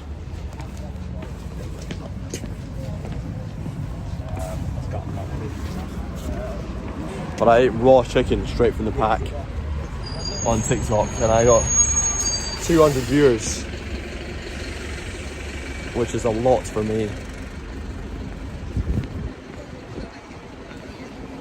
Here's the place that scammed me. Black Sheep Coffee. I walked in at what, 7:20, saying, oh hey, what time do you guys close at? I said 8 PM. I said, oh right, nice, I'll sit in, get some tea, use my laptop. Then 10 minutes later, you know, I'm barely set up, barely doing the live stream. The guy comes over to me and says, sorry, we've decided to close early. What? Yeah, we're gonna close early because we're all tired, we wanna go home. Nobody's here. Why'd you eat raw chicken? It wasn't actually raw chicken. It was just drumsticks straight from the pack. They were already cooked. But they thought that they were raw because they looked raw. It's not where I thought it was actually. It's even closer to my gym. It's good. I thought it was the hostel over there, but it's not, which is good because I didn't really like the look of that hostel from the exterior. All the hostels, I've been to 2 hostels in Edinburgh so far, and they were fantastic. So I'm just trying out a new one here to see if I can get a place that's nearer to my gym and really good quality. That place I was at last time was really nice. Ridiculously nice. To actually charge somebody £13 for a night and then give them an interior that's just nicer than any house I'm going to live in for the next 10 years. And I plan to raise a family in the next 5 years. Genuinely such a nice place. This bar here, oh, they've got an England flag there. I was about to say, this bar here has pretty much all the flags of the local countries, except for England, but they were hiding around the corner. And that's Scottish, Irish, French, Welsh, all together. I think most restaurants here are pretty bad on this street. Maybe the Nepalese place is good. Oh shit.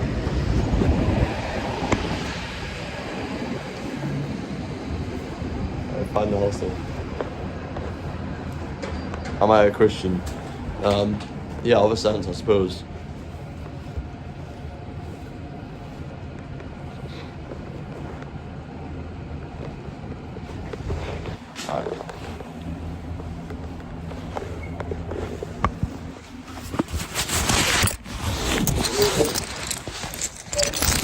I'm checking in here as well. Okay. Is it a total work in progress?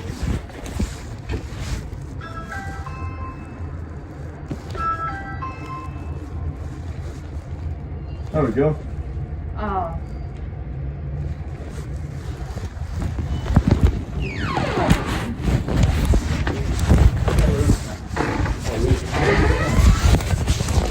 Oh wow, no, what is it?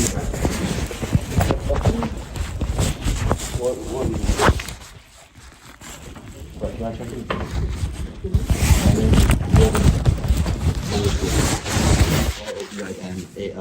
ROBINALDERSLOWE.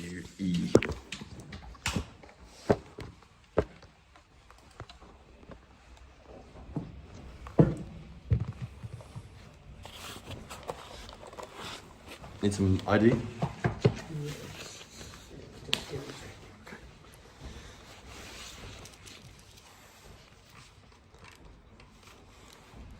Yeah, why does the English one have the UK flag? Because English people are united. Also, England has a lot more people from different places. Whereas Scotland's pretty much just Scottish people. Nor more firm about a rebellion to the Union. There you go, man.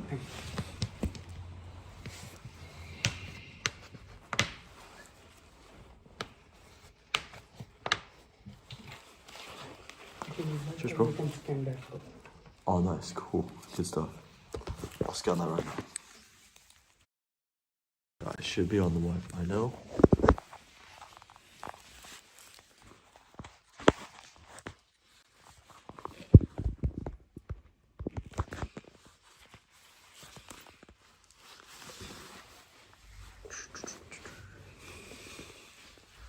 So when you're in England, I mean,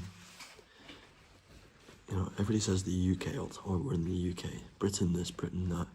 In Scotland, it's a swear word to say Britain. You avoid saying it at all costs. It's not considered a desirable thing you want to say to people. You want to get yourself in some trouble or make a political statement. Sure, say Britain, but otherwise, easy just to say Scotland.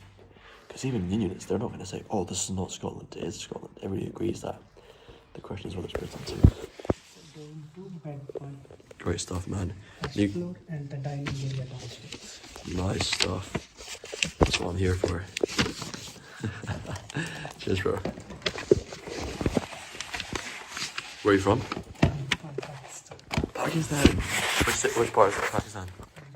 Sorry? Punjab. Panjara? It's a state. Oh, it's a state, right? I don't know much. That's cool, man. What's your name? Irfan. Irfan. Irfan. I'm Robin. Pleased to meet you, bro. See you around.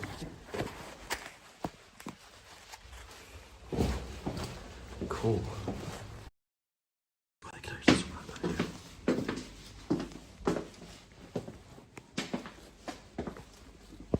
It smells so strong.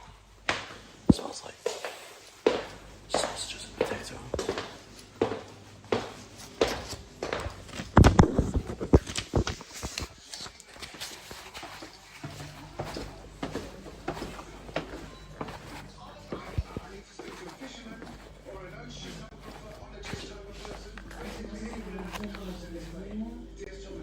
Hey, excuse me, is there a kitchen here? Yeah.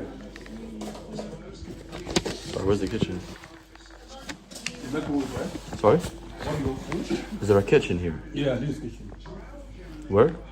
Oh, is this just this? Yeah. Here. Oh, right, okay. Oh, bro. Is that actually it? Oh no. Oh no, this is not looking good for me. Their kitchen is literally just a fucking microwave. Oh no. I bought so much stuff as well. I might have been a really bad shout. I bought yogurt, eggs, liver, onions, beef mince, 700 grams of beef mince. I should add not just 500 this time. And there's no kitchen. It's just a microwave, bro. Fuck. Shit, this place is not looking good, man. It's a scabby hostel as well. Every other hostel I've been to in the city has been like super good quality. And this is like an Australian hostel. Oh no. Bro, I get two. Okay, sorry. Let's meet this.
I really messed up with this one.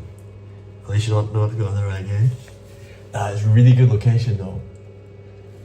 I might go here again because it is a really good location.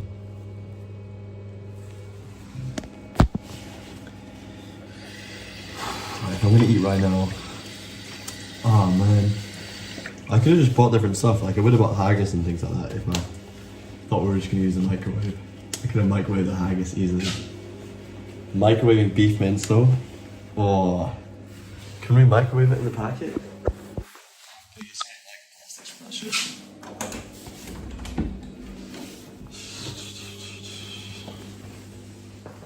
It's not bad. It's like nice if you're in Africa, you could pay £60 for a night in a hotel that was way worse quality than this. In Lagos. If you're in Lagos, fuck, it's so expensive there. And everything's so shit quality. So normalised. We're like, oh no, Nigeria's cheap, Nigeria's cheap. Nah bro, you go to Edinburgh, the capital city of Scotland, one of the most beautiful, most expensive places in the world, apparently. It's not expensive, it's just quality. It's like Korea, everybody goes, oh, Korea's expensive. It's not expensive. It's just way better quality than anywhere else you can go.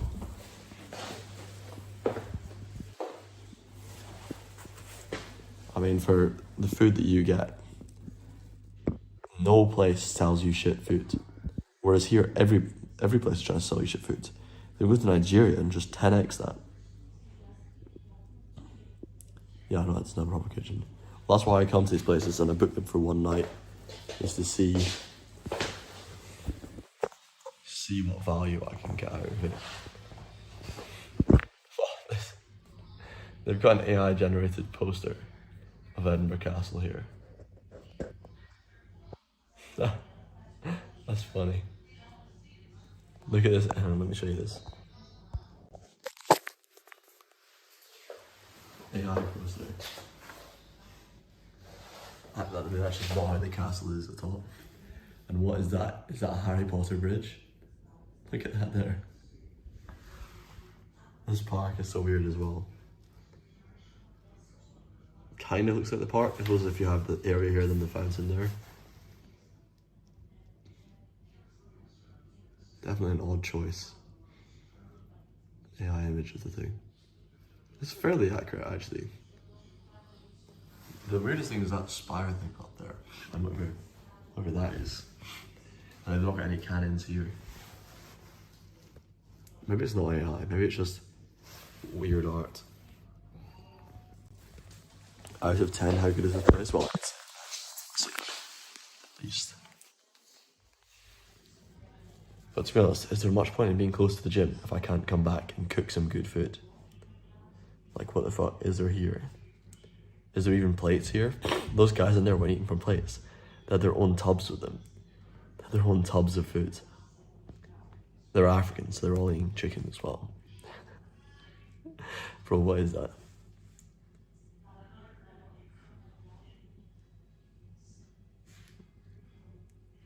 And it's crowded in there too. So I'd rather not disrupt them all by going in there and speaking lots.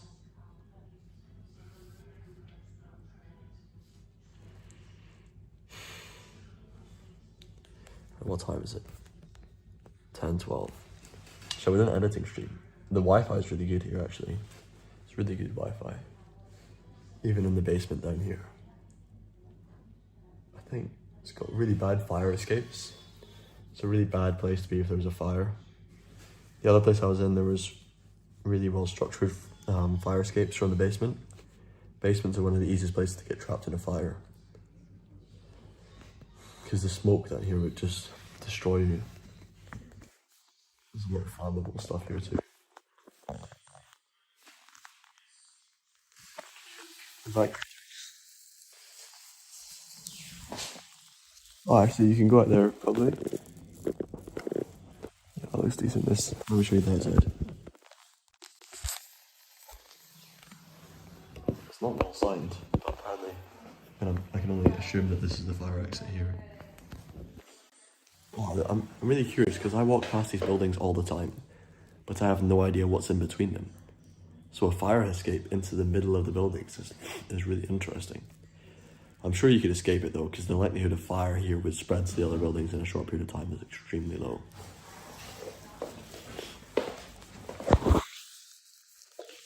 Let's go. Microwave some eggs or something.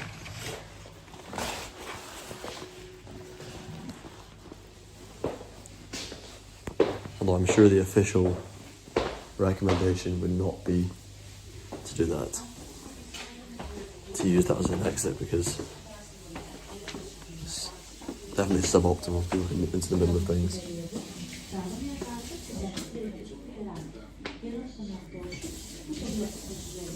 Hey bro.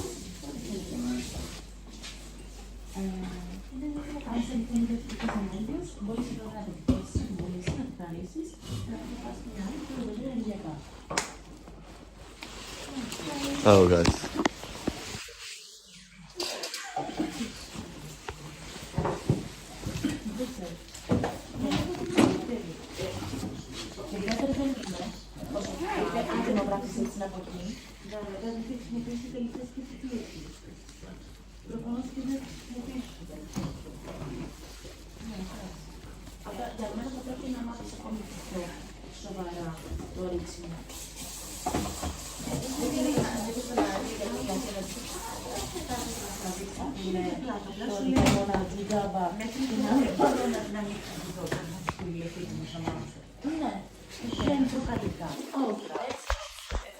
Έτσι, όχι, δεν προκαλεί κάτι.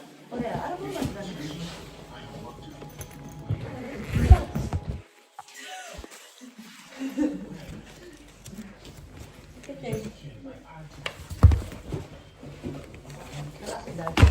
Τώρα ειδικά. Το box του δεν το έχουμε μέσα σακούλα. Δεν το βλέπω εδώ πέρα, δεν συμβαίνει. Θα συμβεί. Πάμε ένα τσιγαράκι. Ναι, ωραία. Κοίτα λίγο όμως, τι λέει. Α, να, κοίτα τα σύμβολα. Δεν βάζεις κάποιο σέντ να ρεμπεί. Όχι, δεν χρειάζεται. Οπότε δεν έβαζε ποτέ σημασία.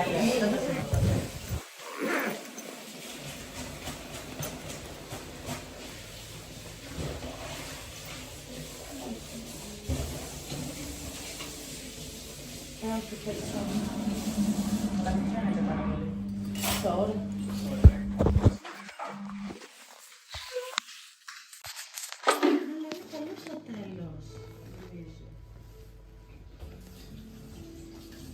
Γιατί έχεις σκοπό να παλέψεις να άξεις στο συνειδητό και στα συνειδητό, να κάνεις μια δική σου ιδέα. Δεν λέω και πράγματα που κρατάω και λέει. Δεν θέλω, το διάβασα. Το διάβασα. Και μην κοιτάξει τους σπίτους.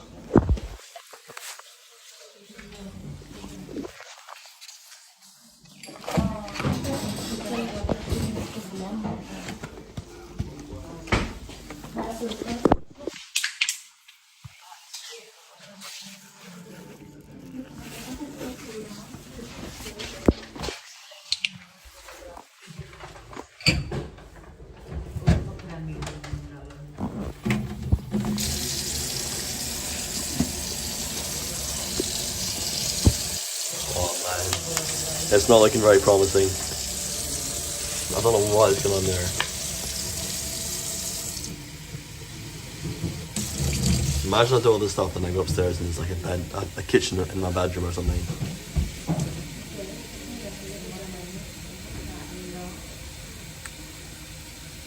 I can do microwaved eggs. I've done them before when I'm in a rush. I'll microwave eggs. Well, then you think of actually Jewish homes. So this is something interesting I learned when I was in Israel. Some random guy invited me to his house in Jerusalem.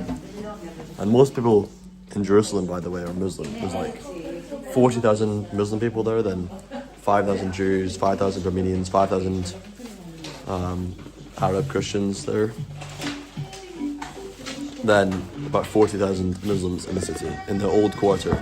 Sorry, that is in the old quarter of Jerusalem. The old, not the old quarter, the old city of Jerusalem. So there's 4 quarters: Armenian quarter, Jewish quarter, Arab Christian quarter, and Muslim quarter. Did I say them all? But there, 3 of them are all even populations, and the Muslim one is just crazy packed. They're all the same size pretty much, but one of them is really full of people. So you can imagine it's chaos in the Muslim one.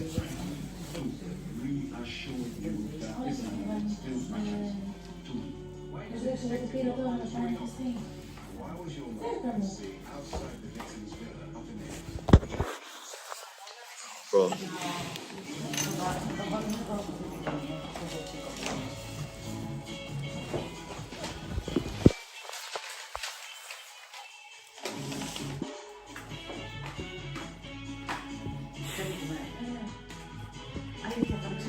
Yeah, so what was I going to say? Oh yeah, I was going to say, in their houses, they always leave out one area. So they always have one little spot where it's completely unfinished. And it's to remind them that God's plan wasn't completed or something like that. I'm not sure if that's to do with the fact that they think the Messiah is still to come. I can't remember, but it's a reminder of imperfection, basically. So they have, in the house that I went into, they had a little rectangle on the wall where the concrete was visible. They just sort of cut it out. It's really interesting. I really respected the guy as well. He had loads and loads of kids. And really, what seemed to me a very, very peaceful mindset, despite living in a place where he was getting fucked in the ass by the Palestinian Authority. They put a serial killer next to him. You know, they didn't try and attack him or bomb him or anything, but they just, when a Jewish guy moved into basically a Muslim area, they put a serial killer in the house right next to his house. That's mental. How can they do that? I mean, putting a serial killer.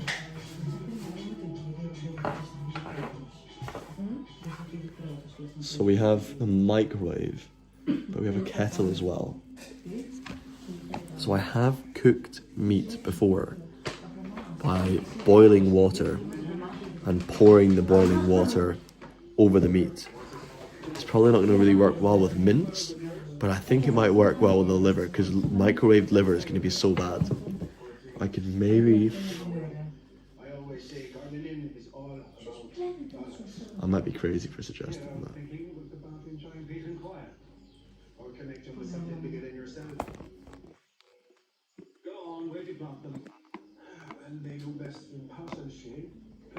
What is this? This BBC show is so terrible, man.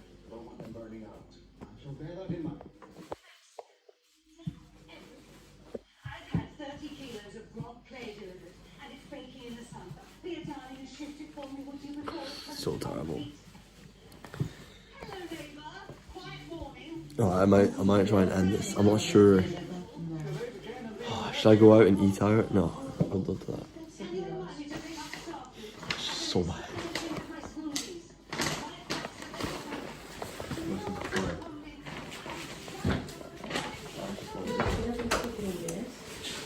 Oh, bro. How did the staff eat?